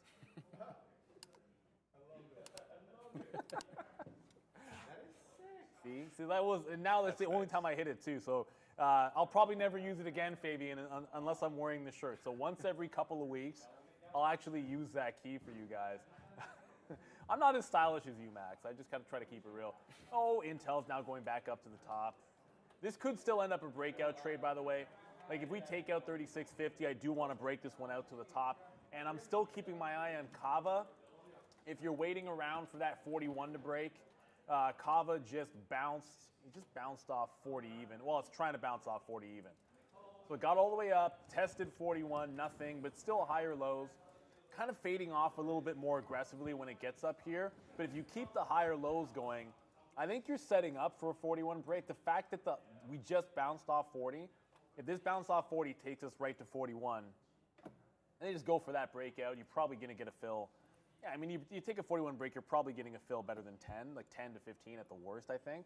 So risk to reward probably setting up. Get right out if it doesn't hold 41, and then just sort of see what happens. Every dollar on the way down has been significant, so I think you got to respect every dollar on the way up, and I mean that literally. Like 46 was a thing, 45 was a thing, 40. Like just every single even dollar was a dead-on hold. 41 was the only one, like it didn't bounce off it that much. You actually bounced shy of 41, and then 40 was a big breakdown. So if you break 41 long and you don't want to take any profit in front of 42, more power to you, but it's probably going to run into some resistance, even if it's just temporary at that price. Yeah, that's the thing with those IPOs. Like, they don't have levels, so every even dollar are the only levels that you can really consider on it. And like that 46 high from, I guess it broke the high in the afternoon. I stopped watching it, and it ended up breaking out like $5 or $6 or whatever. I wish I That was stopped crazy. watching it yesterday. I really do. Like, it's Yeah. just, it's weird. Like, if I didn't have it up in the afternoon, I would have been able to save like an extra part of the day there. Like, it ended up being, like, what I was down yesterday was basically, it was because of two things. Like, I think I overtraded NVIDIA, and which is weird. Like, the directions I had was pretty good on NVIDIA yesterday. Just my execution sucked. And the other half was Kava. And if it wasn't for the fact, that Nikola made that huge flush, and I happened to have the top, it would have been like a disaster type day. But I just kept shorting the stock. And I even took it in the afternoon. Like, I could have just left well and good when the short was okay, but I was shorting it on that move, and there's just no need to. Because unless you're willing to keep on, like, unless you're like, this is going to work off the high, and I'm going to keep going at it, because you have to have this. If you're shorting on the way up, the only way it works is you're taking this, and you're losing. You're taking this, and you're losing. And then you're taking the top, and you're getting the big win. That is the only way those things work out for you. If you're not willing to go for it, tight stop, look for the home run, that's a style of trade. And if you go for it once, go for it twice, and don't go for it the third time, it's going to suck. I'll give you the exact example here. Why not? We're kind of a teaching show every now and then. I hit enter on Nikola. I don't understand why this. So this was Nikola yesterday, and if you shorted here off 50, it broke. You shorted off 60. The only other available curl was $1.80. So if you did it, which I did do it on Nikola, I actually only shorted it a couple of times. But if you had the top, that's how it works out for you. You've got to be willing to just wait. Wait till an inflection point, take your shot at a counter trend. Wait till an inflection point, take your shot counter trend. And when it goes even more parabolic, well, the reality is a move like this, if you're not willing to put on a bigger trade here than you would here, it doesn't work. Because there's more potential for the winner here, and your stop's at the high of the day anyways. So you should pretty much, if you're not willing to do that, you shouldn't be trading that counter trend. Because whatever you like to here, you should like a little bit more there with a tight stop, and you should like a heck of a lot more there, and then still have that same tight stop. And if not for that one, I would have had a much worse day yesterday. Not sure why I wasn't trying to short it today, though. That's a bit bizarre. I just tried the Microsoft trade and instantly rejects that 345, so instantly out for me. Looks like Microsoft wants to trend down today. I mean, it only wicked like 03s there, so maybe you could try it again if you really wanted to. I'm not going to do that. That's, a one and done style for me, especially like when I've been trying so many times on Tesla, the same kind of style of trade. Oh, yeah. The chart is just failing you today for whatever reason. I tried to get rid of that wick, get rid of the wick on Apple there. I was going to show you guys the Apple trade. Now I just have to zoom in because I have all these wicks off 180, underneath 185. So Apple just bounced off 85. There's your little scalp trade in there. So it gets up, cannot even get to the quarter. I don't need that offer in there. If we break this now, I guess I'll try to hold through 35. Like decision point at this level, make a decision up here if it goes that next like 10 cents up on the move, reload right in front of 185 if I can even get it. And the more times it gets down here, the closer to 05 I actually want it. So I had like 20s early, I had 6s there, I probably take 2 or 3 here, and eventually it probably breaks out the bottom and you lose 6 cents. Or maybe like 10 cents at the most, that's just how it is. And that's the style of trade. Now we're right up at the top here on Intel. I have not reloaded this trade because there's no size on the offer. Like there's 36.50 is just another level on Intel, which is a bit weird. There's nothing on this. Can I quickly throw this over before it breaks? So what I mean by that is you look at this, like where is the, like there isn't even anybody sitting at that level. You're just sitting there with like 50, like a couple of thousand shares there, pretty much nothing. So the first thing I did is change my stop to a midpoint stop. If you day trade the world, essentially the way a midpoint stop works is instead of it breaks 50 even, there's no size. I don't want to have a stop when there's no size. So if it breaks that size, prints one single order at 51, you can get triggered. If you use a midpoint stop, it actually has to put that price as the mid, meaning it's got to break 51. Like 51 has to get taken out, and you're probably getting slipped to 52, but it does mean that it's broken through 50 with more gusto than just ticking up there and making one set of fills. And when I don't see a lot of size up there or interest at the level, that's not the time that I want to get wicked out. Because there's nobody's really trading off that level, getting out of position. I'm just going to give it the extra percent. That's also why I'm not reloading it. So I'm not adding to my position because I'm opening the stop up a little bit and just giving it that extra little bit of a tick. It could still top out, but you just want to give it a bit more room based on the price action. Without a level 2 or that other key, you're probably not going to do anything differently, but I have the ability, so we're going to. And you can see that's the difference. So now I'm out, now I'm reversed. The difference is you end up with 52 instead of 51. That's it. But if it ticks up, breaks 50, and never really prints 51, you're still in it. I would rather give up 1 cent the other way than not get wicked out at that even level. Either way, I'm now long Intel and long Apple. I got to find a short somewhere else. Tesla, new high of day, 263.50. Tesla absolutely exploding to the upside. So that breakout of the consolidation was the way to go. I think that you mentioned that one in the rundown, that you liked that potential breakout over 262. I liked the fade. Clearly wrong way today. Well, I didn't on Tesla take for it, me. so it doesn't matter. Fair enough. But yeah, what a long there. And I think maybe if you're watching this, I wasn't at the computer at 1 o'clock, but you see this little breakdown into 260, can't break 260. That's kind of where you can get long on this one in the middle of the day. I haven't been watching if this, I'm not thinking that this wick is real. It's got to be a consolidation kind of dark pool thing, but you get long here and you're just holding it for that potential move up. 260 being the inflection point, very likely on the day on Tesla. Are we going to Brendan? Well, I got 2 longs, and neither one of them is that Tesla breakout. So you can tell how happy I am over that, because Intel, whatever, it's back at 48. I'm going to give it like 6 or 7 cents, maybe at most. Apple's okay, but it's definitely not Tesla. But guess who we got? We got Mr. Frank Caberna. I think it's the first time I've said Mr. He deserves it. Why not? Mr. Frank Caberna at the desk with Brendan. We'll make it formal around here on a Friday afternoon. Yes, let's recap, shall we, what has been a pretty wild week as far as the overall market is concerned, as far as stocks are concerned, but also as far as the interest rate situation is concerned and inflation. Frank Caberna is senior content strategist over at IG in Chicago. Great to see you as always. A day late, but it's worth the wait when it comes to Frank. Thoughts, I guess, generally across the board here. It's been, I guess, as expected. The percent was telling us it was going to be a hold. We get a hold, but the indication of not 1 but 2 additional quarter-point hikes to come seem to be taken as a positive. So the overall market seems to be focusing now on, okay, well, if there's only 2 more to come, that means the end is near, Frank. Yeah, and first of all, thanks so much for all the kind words. Yeah, I think I might be the first person that needs to be referred to as Mr. wearing a T-shirt almost at all times. But I appreciate it from my friends over here at Trader TV. But yeah, I'm a little facetious here with the idea that the U.S. underwhelms and the euro overwhelms or exceeds expectation. I guess, because, yeah, at the end of the day, both of these central bank meetings, although the U.S. held and the ECB hiked, both were net hawkish, I would say, which means that both were alluding to future higher interest rates, and markets loved it.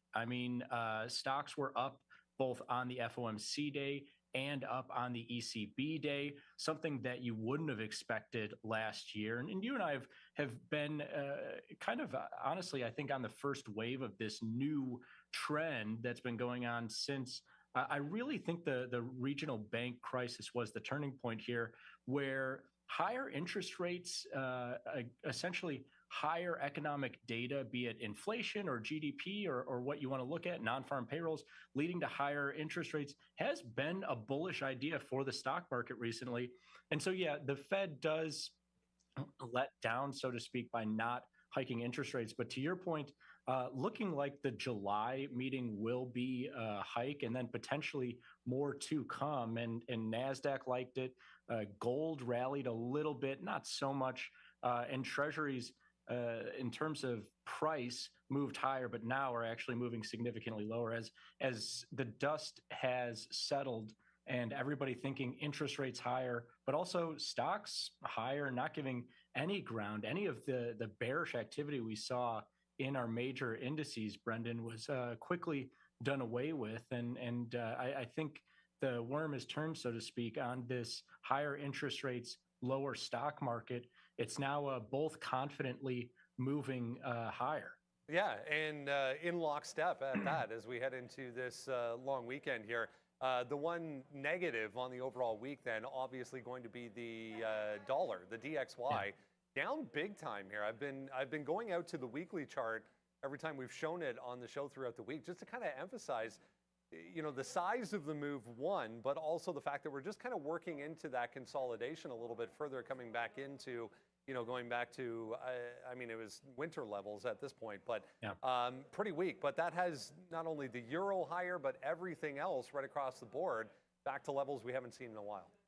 Yeah, and I want to focus on the euro just because the ECB just met, and it's a more direct conversation this week. And next week, I think we should talk a little pound because Bank of England will be meeting next week, and they're expected to hike 25 basis points as well. But you're exactly right. Dollar getting hit against almost everybody, and I have to say almost because Japan once again cannot pick up any ground on U.S. dollars. Bank of Japan met last night, and they said they have no interest in raising interest rates, and the yen is getting absolutely annihilated compared to USD, but especially compared to euro and British pound. But here, looking at euro versus dollar, you see that big rally coming from yesterday and now trading comfortably around 110. And these are the highs since last year's big fall off in euro, big rally to 20 or 30-year highs, depending on what Forex market you're looking at, 20 to 30-year highs in US dollar. We're now getting back to the lows in that US dollar as we were going into that big run up in the middle to latter part of 2022. And the interesting thing here, Brendan, is you look at a chart like this, the last year's worth of action between euro and dollar here, and you see the big 100 pip rally in the last 24 hours. Oh, we're back up to 110. This looks like a price extreme. There's a lot of ground that this market could cover now to both directions, really creating an interesting inflection point for this market. And that's why rates and Forex are so hand in hand, because now the race will really be who can hike further, faster. If you're trading interest rates or foreign exchange, you're trading kind of both of them in tandem because you see this big rally higher in the euro, Brendan, this week. And it's almost all because the ECB hikes 25 basis points and the Fed stands pat. And now if the ECB hikes another 25, the Fed doesn't end up hiking in July, you'll see more US dollar downside.